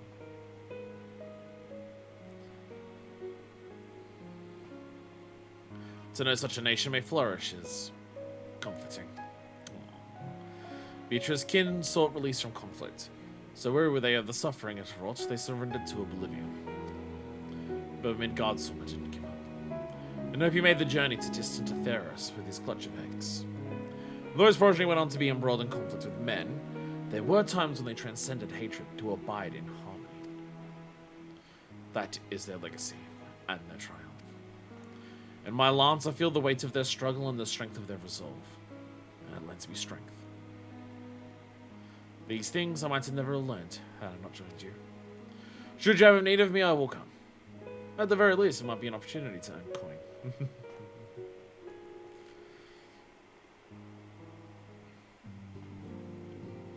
Astinian ranks really highly for characters just in terms of like sheer level of growth. And that's the trouble is formed. Avril, a boyfriend Vitra, and their toy Astinian. Jesus Christ. Jesus Christ.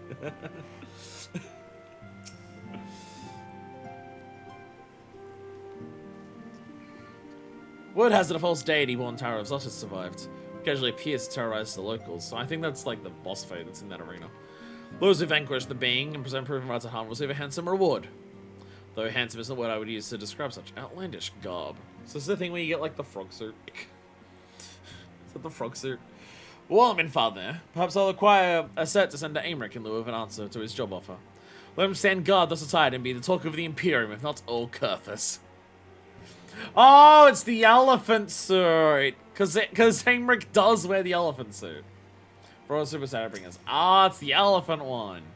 I know Aemric does actually. I know when you see an elephant suit in Ishgard, it is actually Aemric. I have heard that. The salvation may feel your dream for Eorzea comes closer to reality with every step the Scions take. Yes, the world may still be in the throes of change, but it is improving. I see it happening day by day, and I sit here, praying that whatever new road you walk will bring you the wonder and joy you deserve. Should you need to rest in between your journeys, do come and join me on the terrace, for all time's sake. Blue different Azure elephant hanging out in the Ishgard housing area. Oh, it's also a barding. Thancred! Everybody died at blue, because of course he would.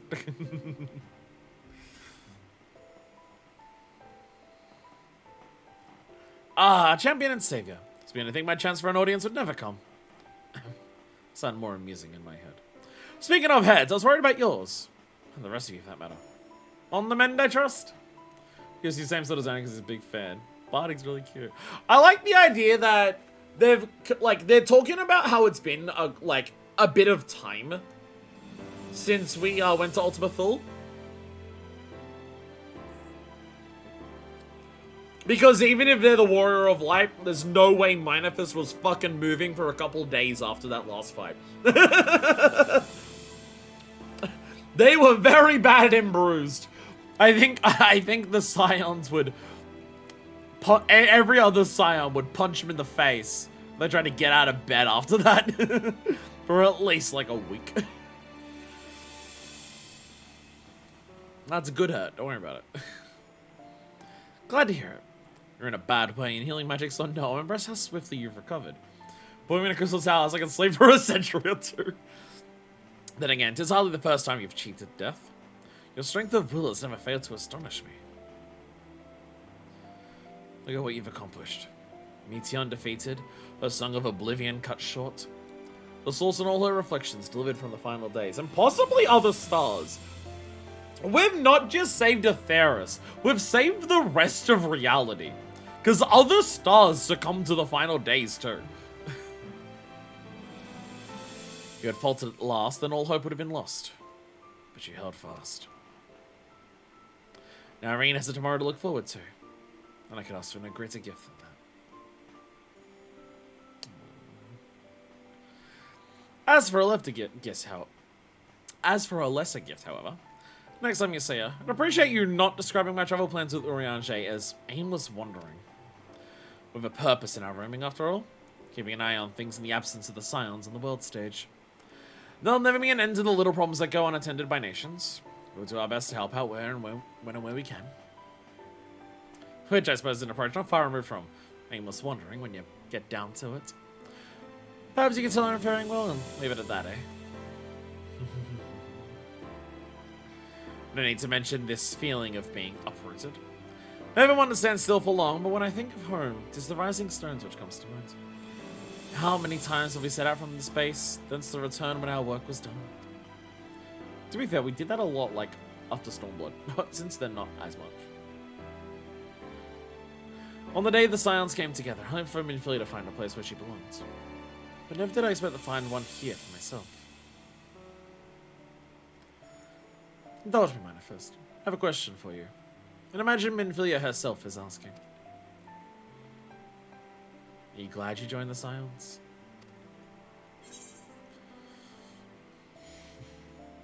It's the best decision I've ever made.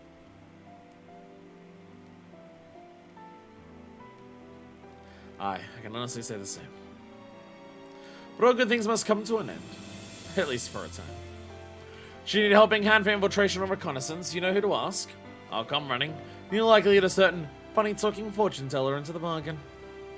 We're dating, by the way. We are dating. I'll call it a honeymoon. Okay, that is cute botting. We're gonna bring it up on screen because I'm lazy and we're doing things, but that is cute botting, yes.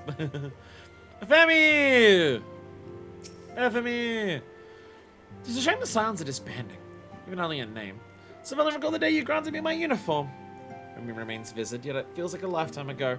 The uniform, so we can always see your thigh window over the gap at the like table in the bar. I agree. I was going to return into the Adder's Nest, but since I've come this far, I decided I ought to continue my journey and venture to Garlemald instead. Can't hold a candle to the infamous wandering minstrel, but I thought I might show the Garleans a tale of your epic deeds. Send to them an olive branch of song, if you will. Bloomweeder! Amgus! Holy shit, how long has it been since we've seen these two? When was the last time we saw Bloomweeder and Amgus? Sounds expanding, but we just got to return to the MSQ. Who are these people? They were, I think they, aren't these two of the ones that stayed back in the Waking Sands with the Ringonje for a time? The exploits of you and your companions are truly an inspiration to us all. I felt more compelled to hone my skills, though one day I might be able to accomplish such heroic deeds. Amgus means to visit Limits, and I'll join him and continue my search. I don't know when we'll meet again, but just take care of yourself. Still scarce believe our battle extended to the edges of creation, but saying the Silence mission to completion was both an honor and a privilege. I think that's correct, as on Ironvolt until Stormblood, yeah. I'm pretty sure they stay back. As myself, spent quite a while away from home, so I think I'll return to Limits for now. Once I get there, my first order of business will be downing a pint or 3 at the Drowning Wench. I can understand that. I'm going to assume there's no one in these. Reach my awake limits. Really glad I got to be enjoying the rest of the stream. Bye, Yifra! Bye, Yifra! Thank you for being here. We are like 10.5 hours in. Yeah, no one here. Thank you for being here. Our battle? Look. We were able to leave because we knew everyone else was holding down the fort. Is what we say. That's how we phrase it. I would assume they wouldn't put anyone in here, but, you know, one last look at these places. One last look at these places before we go. Even though I'm going to have a guess and say there's going to be some MSQ that does actually still continue here in the future. I can't help it. Tataru! Go on, Manifest. Don't miss a chance to say a word with each of our friends. After all you've been through together, I'm sure they'd appreciate it.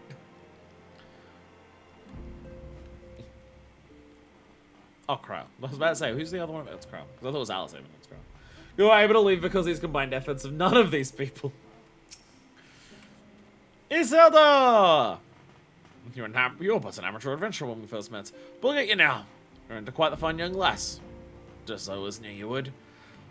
One might say I ought to settle down at my old age, but seeing now you has set my adventurous spirit ablaze once more.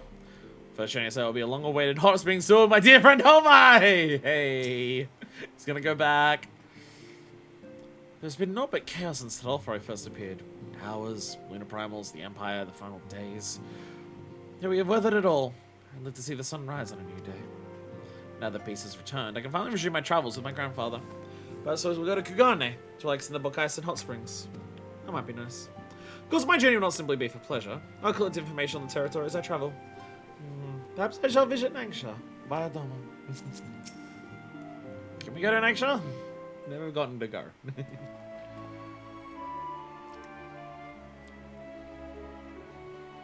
Uriangi. Manifest, thou hast spoken with our comrades. Though this parting be not forevermore, 'tis nonetheless occasion for sorrow. Akin to a pixie's path, the navigation of such farewells is a perilous endeavor indeed. For their parts over, the Loporrits embark upon a new beginning. Though bereft of its purpose as a vessel, the moon yet remaineth hospitable for the creatures of Atheros. Moon housing. Thus do our lunar visitors convene with the forum, intent upon assigning some new and beneficial role to our solitary satellite. Yet ere that may come to pass, there is much more of each party must learn of the other, a process which doth promise to be eventful indeed. So that end a cadre of Loporrits hath gleefully dispersed across our land in the names of mutual understanding. So we're just gonna say Loporrits everywhere now, aren't we? Loporrits are just gonna be random NPCs basically everywhere. They better be at like every fucking season, man, I swear to God. There's been so many since the end of this, and I've probably missed them all. Heidelin, 'tis said, did imbue them with her love for all things born of this star. And 'tis Vanar's own nature, I believe, which doth manifest in this irrepressible, inexhaustible curiosity of theirs. It's only read all seasons since Endwalker came out? Fuck yes.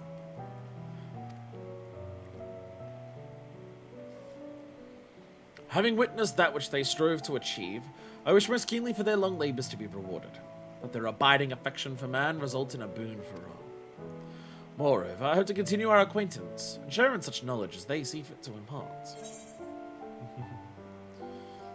Acquaintance, I call it a friendship. You are the first that truly understand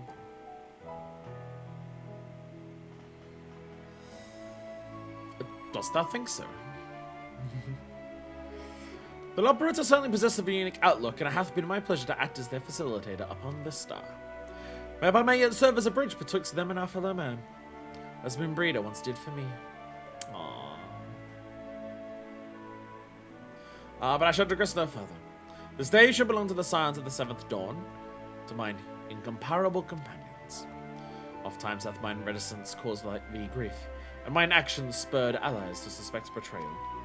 And yet here amongst you I still stand. No amount of words could express my gratitude for thine acceptance and forgiveness. Thus instead do I proffer my humble support. Be it unto the deepest abyss or the highest heavens, even if I must needs founder cross stormy seas, ever shall I answer thy summons. Hey, we'll get better at water walking, don't you worry. Alice!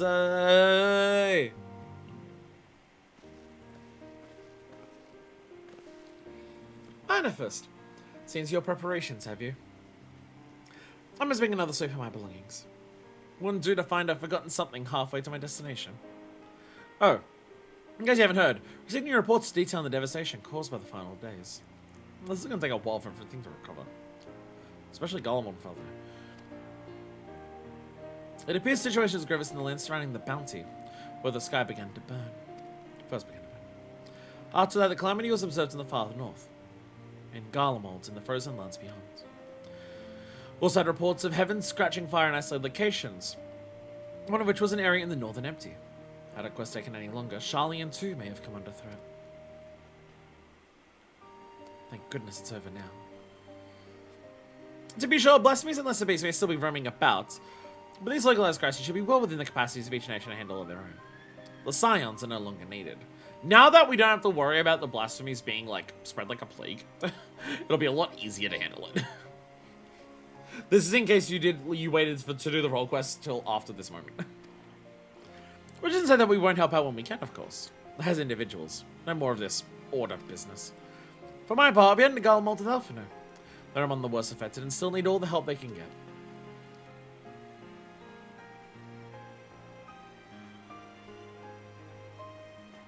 It won't be easy. An inevitable part of aiding those in need is coming face to face with tragedy. Knowing it doesn't make it any easier, though. That'll curse my weakness. My inability to fix every problem and save every soul. But no matter how much it hurts, I won't give up. I'll do what I can for as many people as I can, begrudging no efforts. But should I find myself discouraged, I'll remember you. Think back fondly to one of your many moments of triumph and the accompanying determined expression. Even those that still annoy me in retrospect, like when you activated the teleporter without warning. And you should hear about me. I want you to remember too. Remember that I'm out there somewhere, trying my very best.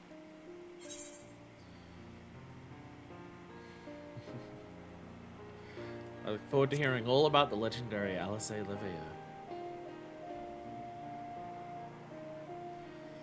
Not that I'm trying to become famous or anything. That being said.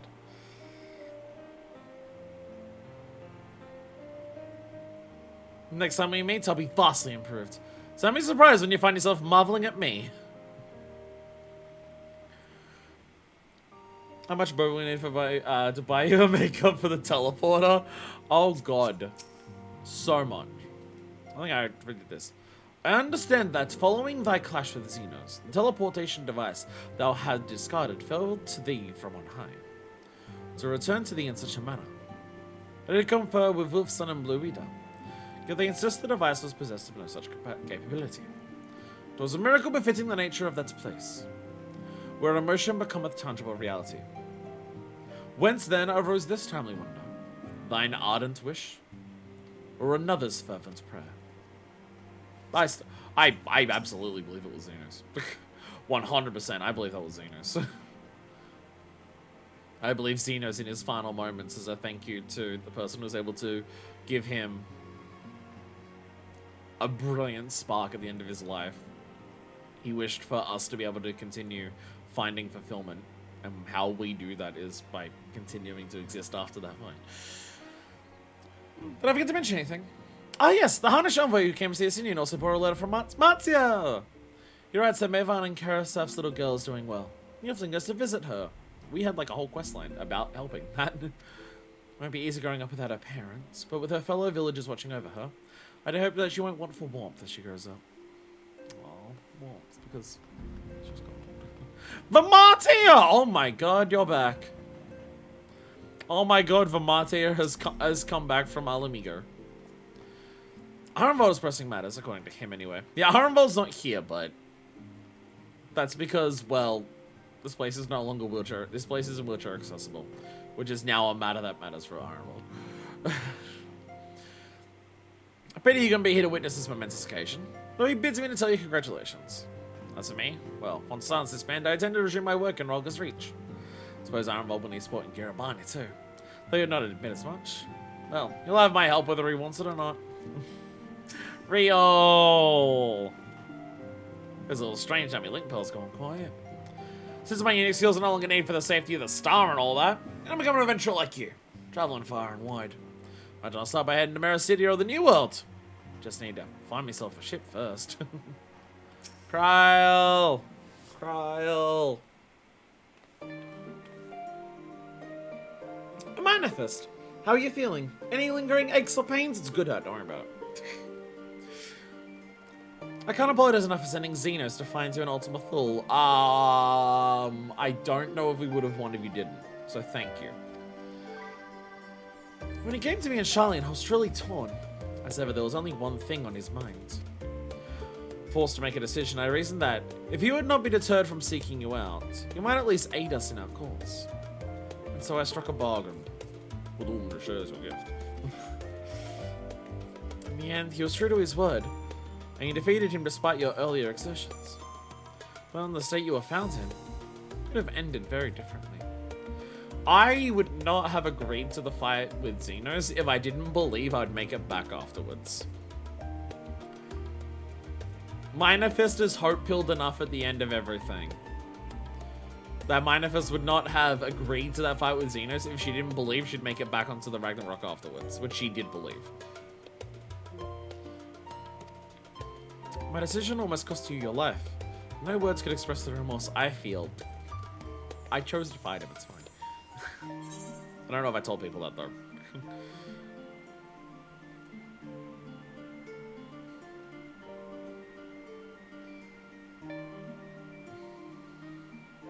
Oh, I won't lie, I thought that was it for me. No. No, the word's out. You did the right thing.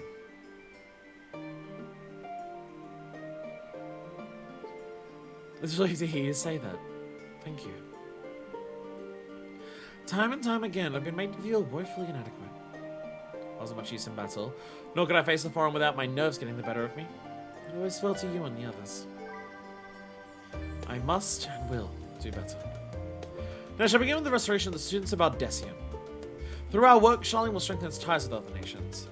I may be better prepared to face whatever threats arise in the future. Of course, this isn't something I can accomplish alone, but thankfully I have the staunchest of help in Rahar and Ujika and our other remaining members. Together, we'll continue Grandfather's work. As before, certain commissions will take us to dangerous locales, and we may need to call upon seasoned adventurers. In such times, you might be willing to assist us, not because you feel obliged, mind you, but because you feel a lure for the task itself. Absolutely.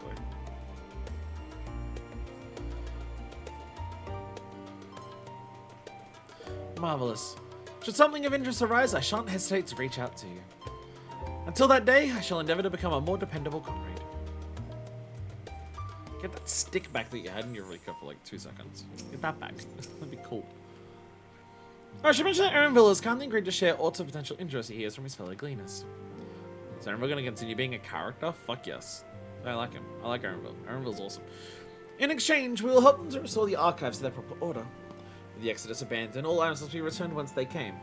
A task no less grueling than their— oh god, they gotta put everything back! Oh no, that part's gonna suck. Oh no.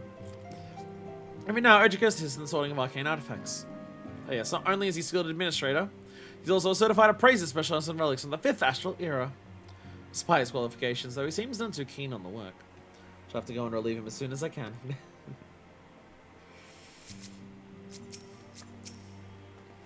Alpha, no!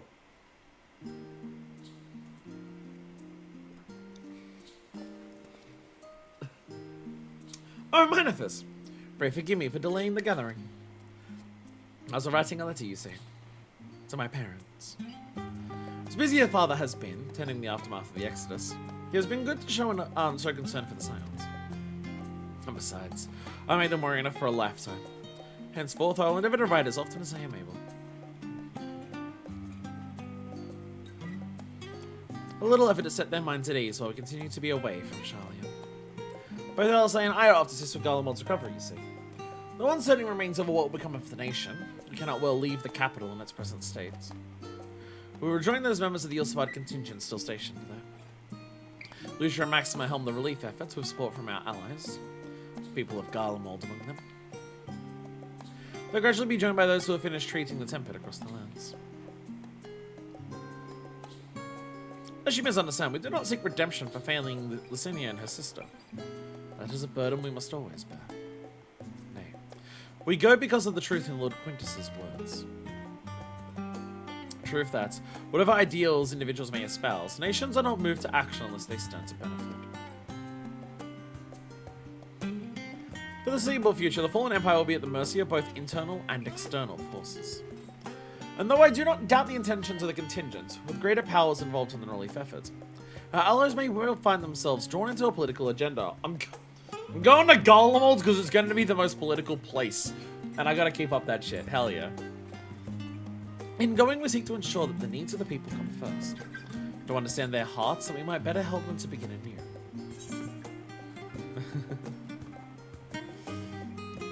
No, I want to visit, because I want to travel. I'll visit when I can. By all means, full glad would I be for your visits, and I believe I speak for Alice as well. For fairly as long as I've been in Eos, you've been at my side, watching over me, in good times and in bad. How many times have we gathered to share tidings? None could possibly keep count. The world is changing and will continue to do so. Yet no matter what the future brings, I hope that I can ever look to you, in good times and in bad, as a dependable comrade and dear friend both.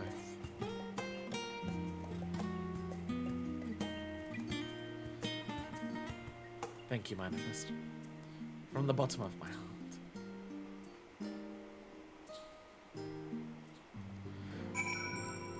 All of this does really feel like the game is, like, about to end.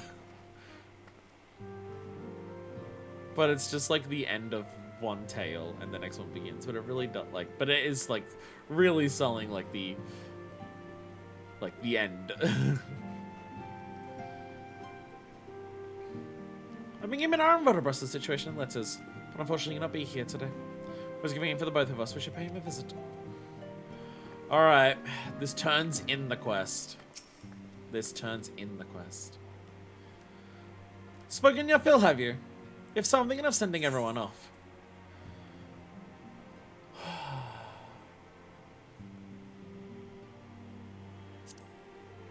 With your permission, then. Your attention, please. At risk of spoiling the mood, the time of departure is upon us. In my capacity as your receptionist, I bid you all safe journeys. Till next we meet, be well. We get a lot of rewards. We have to go home, but you can't stay here. Argos on! Yo! Argos to me! Wind up Herois. Come on, you know who this hero is. I get a wind up Venar. And they don't call it Venar for spoiler reasons for Sprouts accidentally. Endwalker Footfalls, of course. And Flow, of course. Of course. Of course.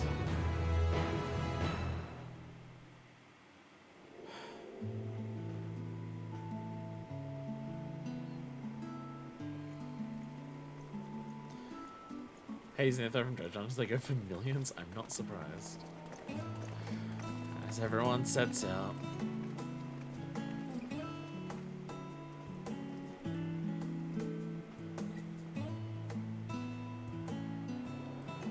I suppose we're off to Garlemald then. Though we ought to speak with Lord Emmerich first. If he's received word of any recent developments, we need to know. 'Twould be prudent to purchase some warmer clothes at least. Mayhap we can pick up a few souvenirs for Euless and the others while we're at it. Flow had spoilers apparently, didn't it? So Where will you all be heading next? Dravania, there is a book I've been meaning to borrow from the Great Google Library. I have to go to the library! I can think of at least one person who will be most displeased should I fail to visit before leaving. Yeah. Yeah, I gotta go visit Mom. We've no particular destination in mind, but we do intend to stop in Sharlayan before we set off. We had thought to ask after the Loporrits. I am curious gonna as check up to on how them, well sure. those who chose to remain are adapting to their changed circumstances. Let's bring these war-torn refugees to Snuggle. Go bring them food. Might we accompany you then? Raha and I were planning to return to the Baldessian Annex. Commissions have been piling up in our absence, and they must be dealt with ere we begin our Commissions are work in earnest. piling up, and they didn't because they didn't hear that the island had fucking disappeared. Estinian, you will return to Rads at Han, will you not? Aye. For Vritra's benefit, though I've yet to hear the details. I may not stay long. I see. Then it is here the Scions at last part ways. Each to some far-flung corner of the realm.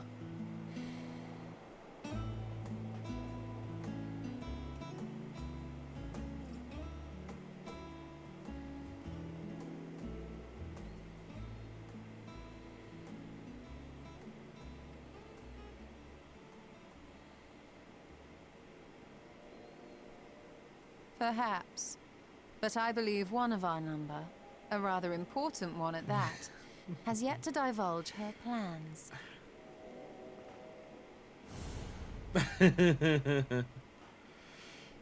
Quite right. Indeed.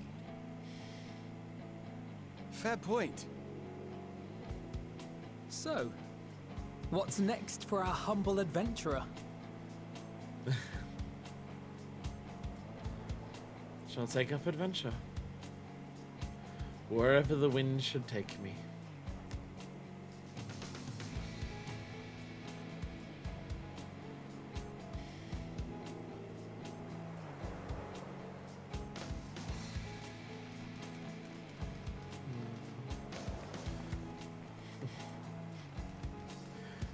Meteon's still flying around to check in on us. Aww. Finn. Yet stand tall, my friend. Our journey will never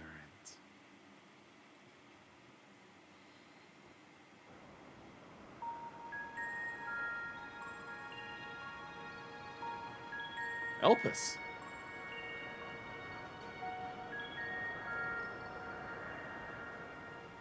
Is that Vanar? The constancy of this place. Oh my, yeah, we didn't run into him! The whole point of us going back in time is he said he saw us! And eternal. Oh, right, yeah, that! Oh, that's why he's in the white, neutral.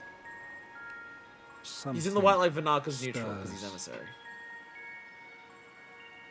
Holy shit, that's what Elidibus actually looks like. Steeped in darkness, deep as starless night. The beast. What the fuck are you referring to? That on Elpis could be that. Oh, Raid. Oh, Raids. Right, that's what these always are. Before the coming of my guiding star, as she foretold.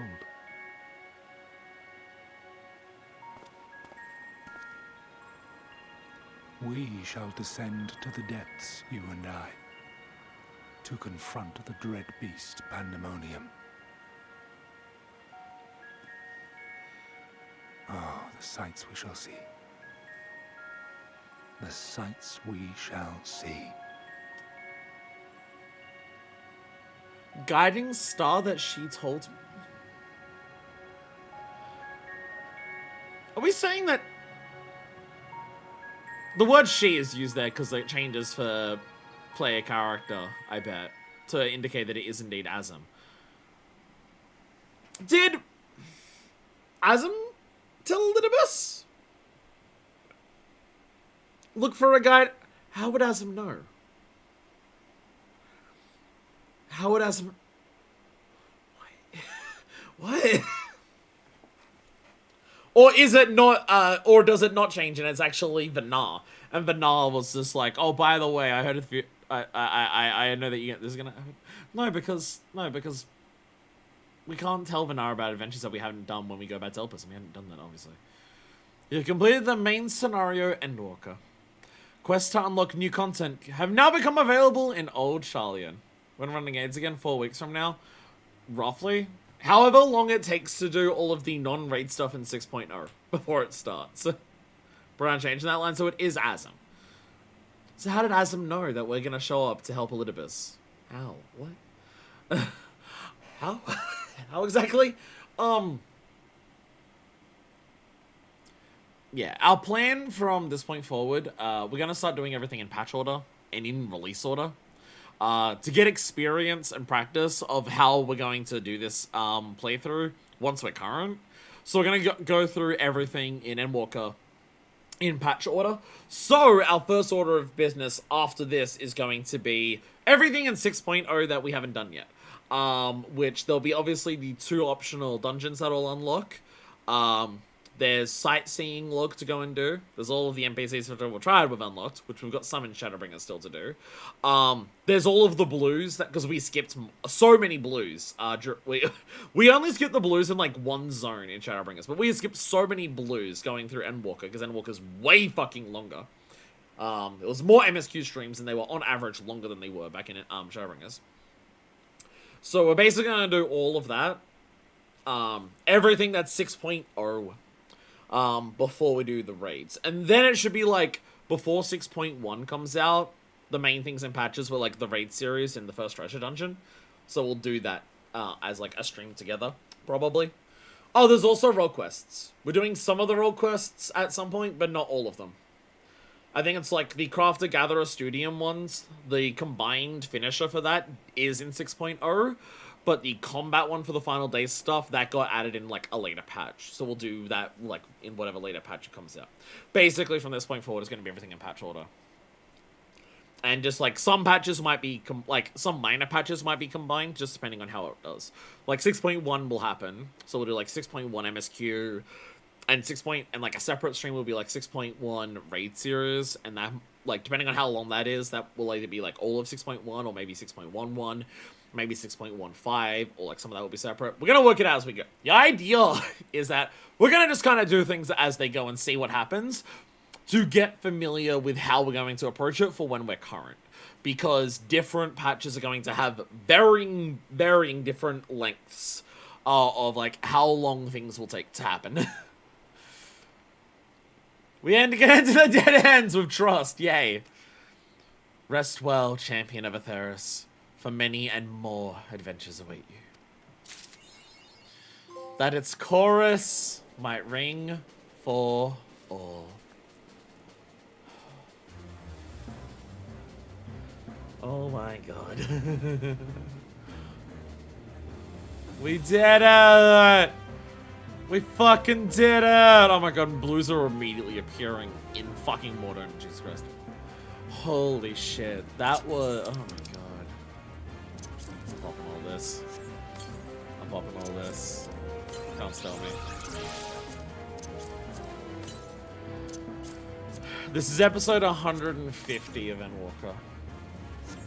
And holy shit, has it been 150 fucking streams.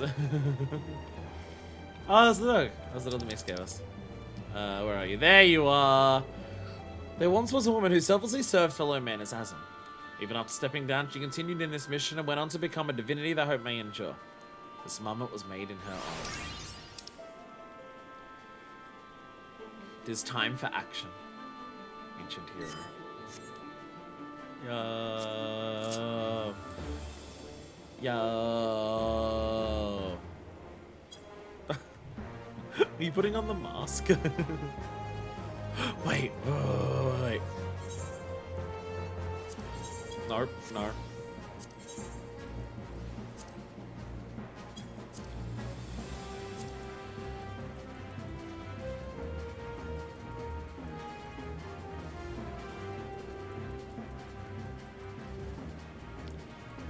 Yeah! Yeah! Let's go! Let go! Let go! Yeah! Yeah! Yeah! God, can you tell the parts of the game that appealed to me with having my adventurer plate, having fucking Vanat on it, and the title being Hope's Legacy? Wife, you've been replaced. Oh, God.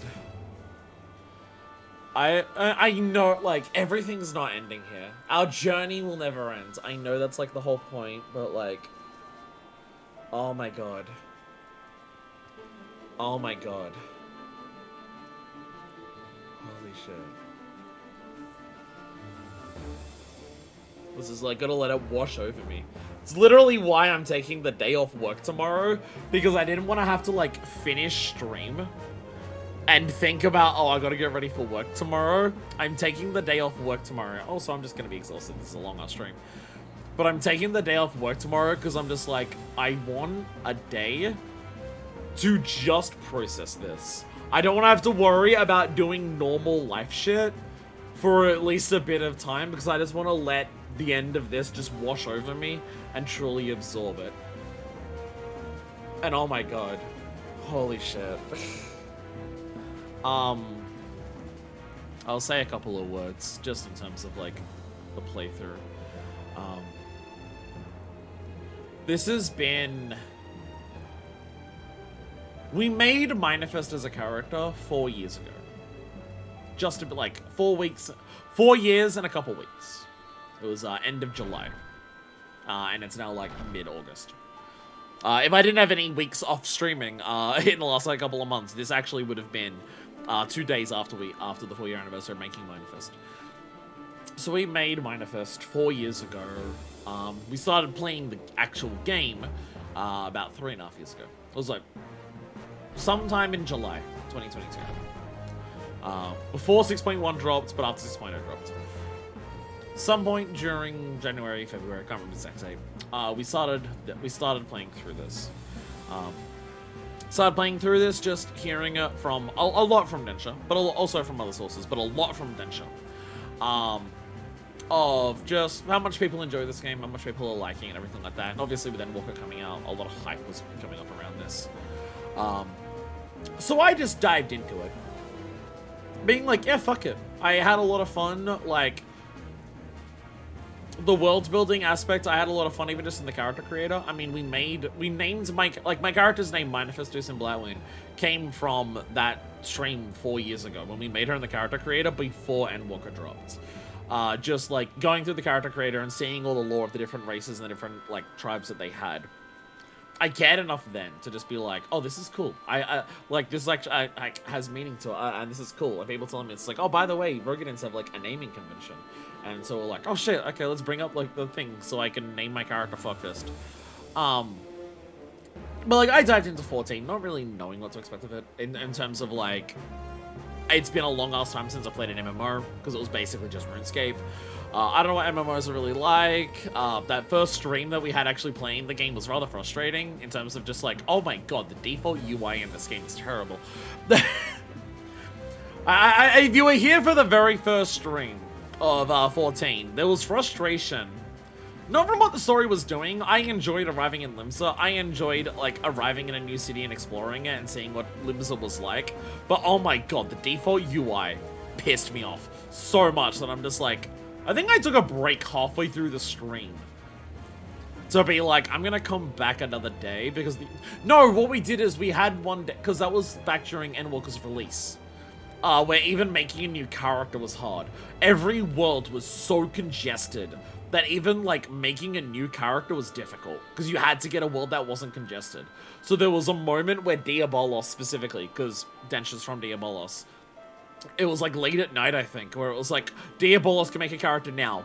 Do like an hour or two of stream now to make a character and just do the intro. We'll do the rest of it like on the weekends. And the game really annoyed me with just the basic UI, and I'm just like, fuck it, this is really pissing me off. And there's still been sometimes like that in 14. The UI for this game is bad.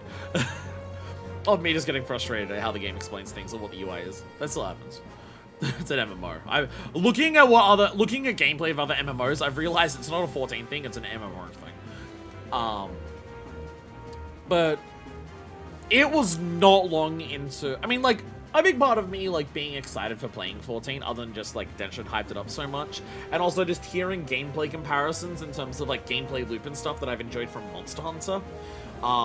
Also carrying over into this, being like, oh, level syncing exists, so when you go to duty, like, you stay at that level, you don't just overgear for duties. Like, you run your dailies of, like, clearing out the things, like, get a bit, like, so you can get your better gear, stuff like that. A lot of the loop was, reminded me of, Monster Hunter. And I'm just like, oh, I really enjoy the loop of Monster Hunter for an endgame.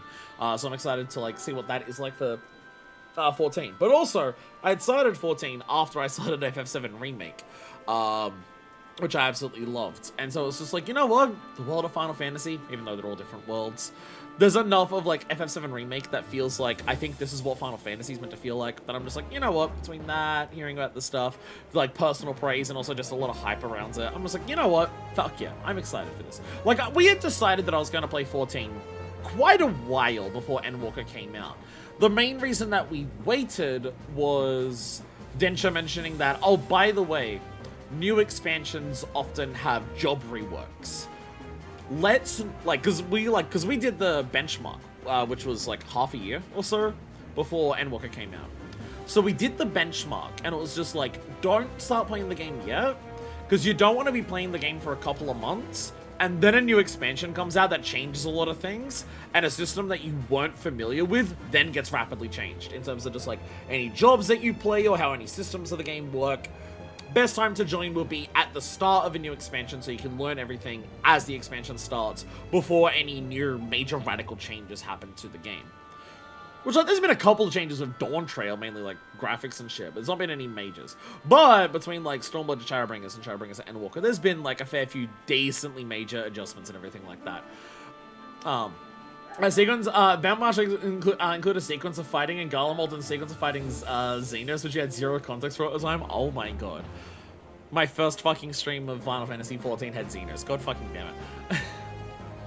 But, yeah. If you were here, during A Realm Reborn, which, a number of you were, as we had those people who were here from the very beginning. But a number of people who have, like, been watching the series over time, both, like, live on Twitch and Mod Squad. I see you, Mix. Mix was in Discord earlier. So I'm gonna shout out Mix specifically. But I know there's others. a lot of people have been here for a while. Like, I think Crafts joins during, I'm pretty sure it was during A Realm Reborn. It didn't take long for me to start getting invested in this world in the game. The story, not as much. Like, I was enjoying the story. But, like, going through A Realm Reborn, until we got to the patches, when it started getting political. Everyone says that the patches of ARR are a slog to get through. I keep seeing people say the worst part of MSQ is the ARR patches. And I'm just like, ARR patches are literally when I started really enjoying the, fucking... Sorry, I joined at the Bloody Banquet, but you claim otherwise. No, that's still during ARR. Bloody Banquet is still ARR. I was looking back on it, and yes, it was during the Bloody Banquet. Because it's while we were trying to get the vial that ended up poisoning Nanamo. Yeah, I'm thinking it was earlier because we were running around, like, the wilderness of Farnalon. But yeah, that's what it was. It was the Bloody Banquet, because it was, like, roughly around when we were trying to get the vial, which ended up being the thing that ended up just, like, doing that. But that's still A Realm Reborn.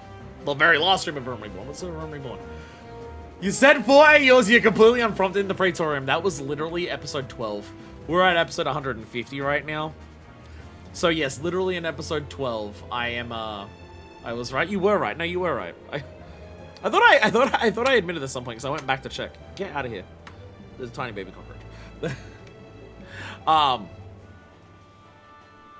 Yeah, so yeah, that's the thing is, like, the story itself wasn't the thing that I was getting, like, super invested in base ARR. It was the world. I distinctly, there was distinct moments of me just walking around just being like, our story is fighting primals and I'm liking, like, oh, some of the story stuff is, like, setting up how, like, the physics and everything of this world work. But it was the world building that really got me into it. And it was the world building that made me, like, get invested in Minifest as a character. Because it was just, like, it felt like, with this world being as well realized as it is, it's hard to have my character, who I've made lore appropriate and have, like, their own origin and everything, not feel like a character in the world as well. And then you get into the patches of Realm Reborn, where like the political story starts getting really intriguing, and fuck everyone who says that patches of ARR is the slog part of the story. No, it's when it gets really good. Because every bit of patchwork built up to the Bloody Banquet, and all the politics that happens in the patches of ARR is all built up to the Bloody Banquet. And the Bloody Banquet... The Bloody Banquet was the moment in this game where I realized that the game could go fucking hard.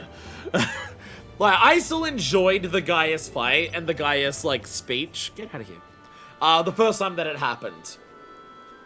I still enjoyed all that the first time that it happened. I enjoyed what Gaius was as a villain representing compared to, like, Eos and everything like that, in terms of, like, he's acknowledging the faults that we have seen with the world building in this, like, with the world, because of the world building in this game, but his response is fascism and imperialism.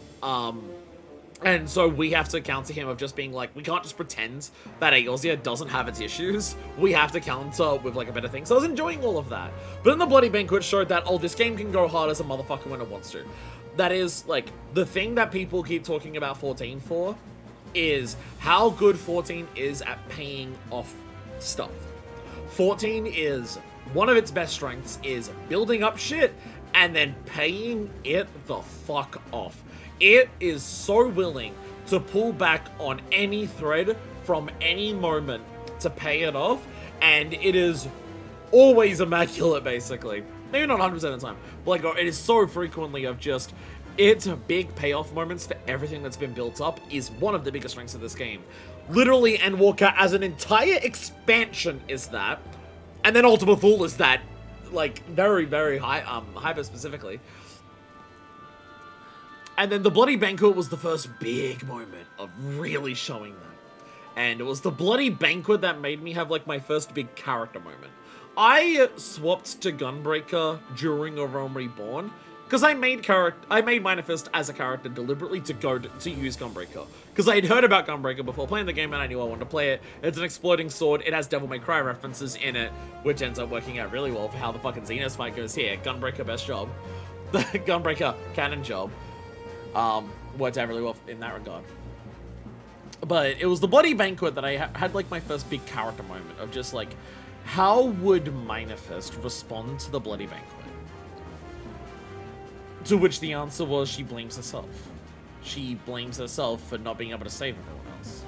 She thinks that, like, in the entire escape sequence, she believes she's staying by Minfilia's side as everyone else is staying behind because we're all trying to save Minfilia.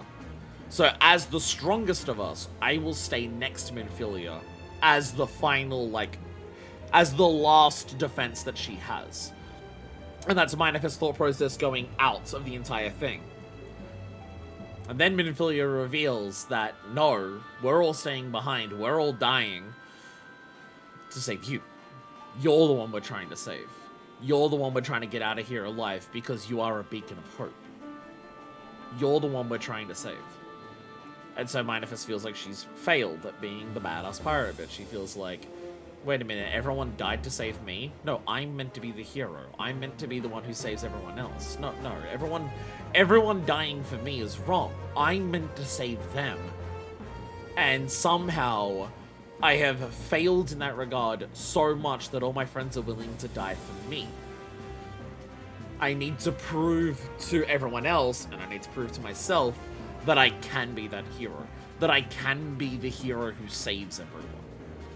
Job change to warrior. And from that moment on, the path is set for Final Fantasy XIV to become my favorite game of all time, and one of the most emotionally affecting experiences I've just straight up had in my life.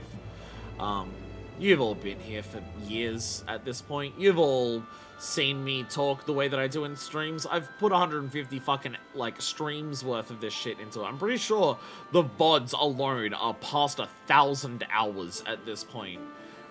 And also, if you're in the Discord, you've seen me talk about this game in the Discord, and oh my god, if you think I yap about the game a lot on stream, dear fucking god, be on Discord. That fucking 14 channel has an essay written by me, I'd say on average every 18 hours if we go back through time. There's a couple days where I haven't done one, and there's some days where I've done several. To say that this game is a big part of me now, to say that this game has had a major impact on me, to say that this is a game I'm going to think about for the rest of my life is understatements to the extreme. The biggest part of this game the biggest reason why this game sticks with me so much is because, like, everything about the game is very good quality. Like, there's all the parts about the game that I praise so much about it. There's so many parts about the game that I praise and all the things that I like about it. But the number one reason why this is my favorite game ever, Sprout died. The biggest reason this is my favorite game, the biggest reason it's had such a big impact on me is because of who you see on screen right now. It's because of Minifest. It's because of her. It's because of how much when I'm playing this game, I am Minifest. It's because of how much more impactful this story and this world has been, because I feel so much more like I'm a part of it because of this character. And that's that is the number one reason that it's my favorite. That's the number one reason why I care about the game so much. And I just want to take this moment to thank everyone who watches the series. A big part of the reason why I feel so strongly about this character, and that I can, like, feel like I am this character while I'm playing the game, is because I've been streaming it. Because when I'm playing this game, I'm talking. I'm talking out loud to people who want to hear what I say. Because when I play this game, all of my emotions are on display. All of my thoughts are on display. And so when I feel like my character and then those thoughts and emotions of that character are on display, it feels even more potent than what it would otherwise if I wasn't streaming this. And the fact that not only has there been so many people who have put up with me doing all of that, but the fact that there's so many of you who actively say that that is what they enjoy about this is such a huge part of why this experience has been what it has been for me. And with all of my bad character personality traits that I have of yelling at people, or being annoyed and frustrated easy, or not being as proactive of doing streams or anything like that, or just how long it's taken me to do this. I am the world's slowest gamer. It is taking me 3.5 years to get to the end of Endwalker. And just how long, time-wise, it's been, or how many hours I've put into streaming this, because I am insisting on doing every fucking side thing I can on stream. It means a lot to me. But there are people who are like, not just there for that experience, but are like, wanting to be there because they enjoy it. So, you know, that whole answers thing. The whole answer thing of just, like, that connection with other people is, like the reason that you do things. And it's just, like, being able to play this game and be my character in this game and connect with people because of that means a lot to me. And this game is going to continue. And that makes me very, very happy. And I hope that I can continue doing that for quite some more time in this game. But this has been the end of our first big arc that we've had in the game. And I'm very glad that I got to do this. Do we end the stream in Mordona, or do I go back to the bed in Limsa? I go back to the bed in Limsa. Minifus needs sleep. Sex of everything in this game is great, and it's a shame that 99% of it goes unread. The idea that there's people who play this game where it's just like, yeah, if dialogue's not voiced, I just skip it. And if the dialogue is voiced and it goes like 3 lines without me caring about it, then I skip it. And I'm just like, I wonder if there's a reason that I've enjoyed this game more than so many other people. And I wonder if it... We come back to Final Fantasy XIV, and guess what? It's still Final Fantasy XIV. I wonder if a big part of the reason why I seem to enjoy this game more than most people is because, you know, I've taken my time with it and read everything in it and everything like that. Genuinely so happy that I was able to drag you into my hyperfixation and you enjoyed it. Then you saying that I enjoyed it is such an understatement. It is the understatement of the world to just be like, I'm glad you enjoyed it. You have dragged me into your hyperfixation, and it has become one of the most important things to me. Just in general. It has meant so much to me to be able to do that. Like, just to play the game in general, but also be able to do what I can with it. I know I don't have like a huge audience or anything, but you know, there are people who give a shit, and there are people who care, and I've gotten to share that with them, and I don't take that for granted. That is amazing.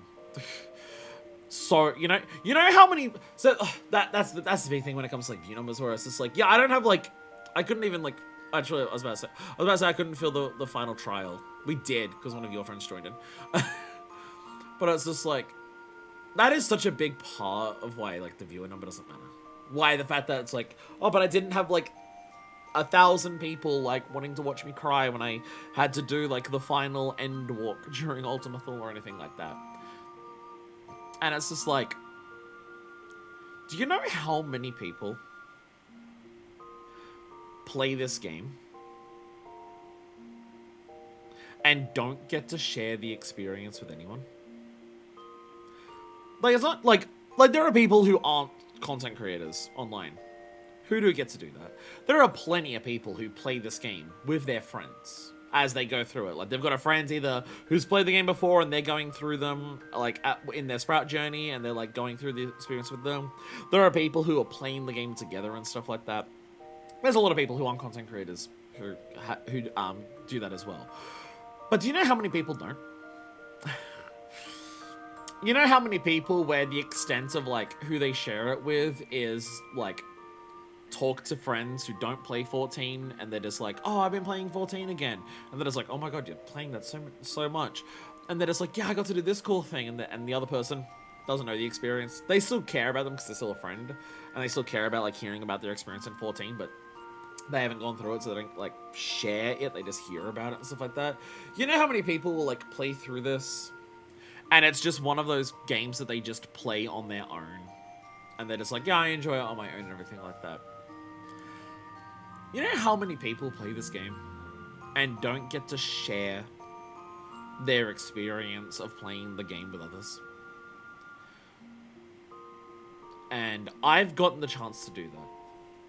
Every step of the way. I get to do that more than a lot of people. I get to do that more than a lot of content creators. There's a lot of content creators for 14 who don't stream side content as much as I do. There's a lot of creators of 14 who don't even stream like them doing raids for the first time. There are streamers of 14 who the only thing they stream is MSQ of it, and that's it. They'll do the rest of the stuff on their own. Every step of the way into a new story, section or beat or complete new story in this game.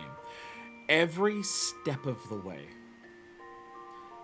every moment, I have gotten to share that experience with people. And I feel that back. And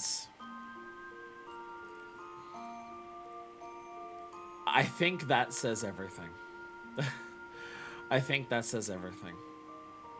Everything about my experience through this game has lined up exactly with the themes of Endwalker that end up resonating with all of us so much. And that means a lot to me. Thank you all so much for being part of this journey with me. Yeah, rest not, my friends, for our journey will never end. I'm going to rest. We're at 11.5 hours. Oh my god. Thank you all so much for being here. For so much of this journey. I will see you all when I see you all. Which will be like next week. We're just streaming. We're going to continue streaming this next week. There's Moonfire Fair next week. Thank you all so much for watching. And until our journey continues, for now we rest. And until next time, this is version 2, signing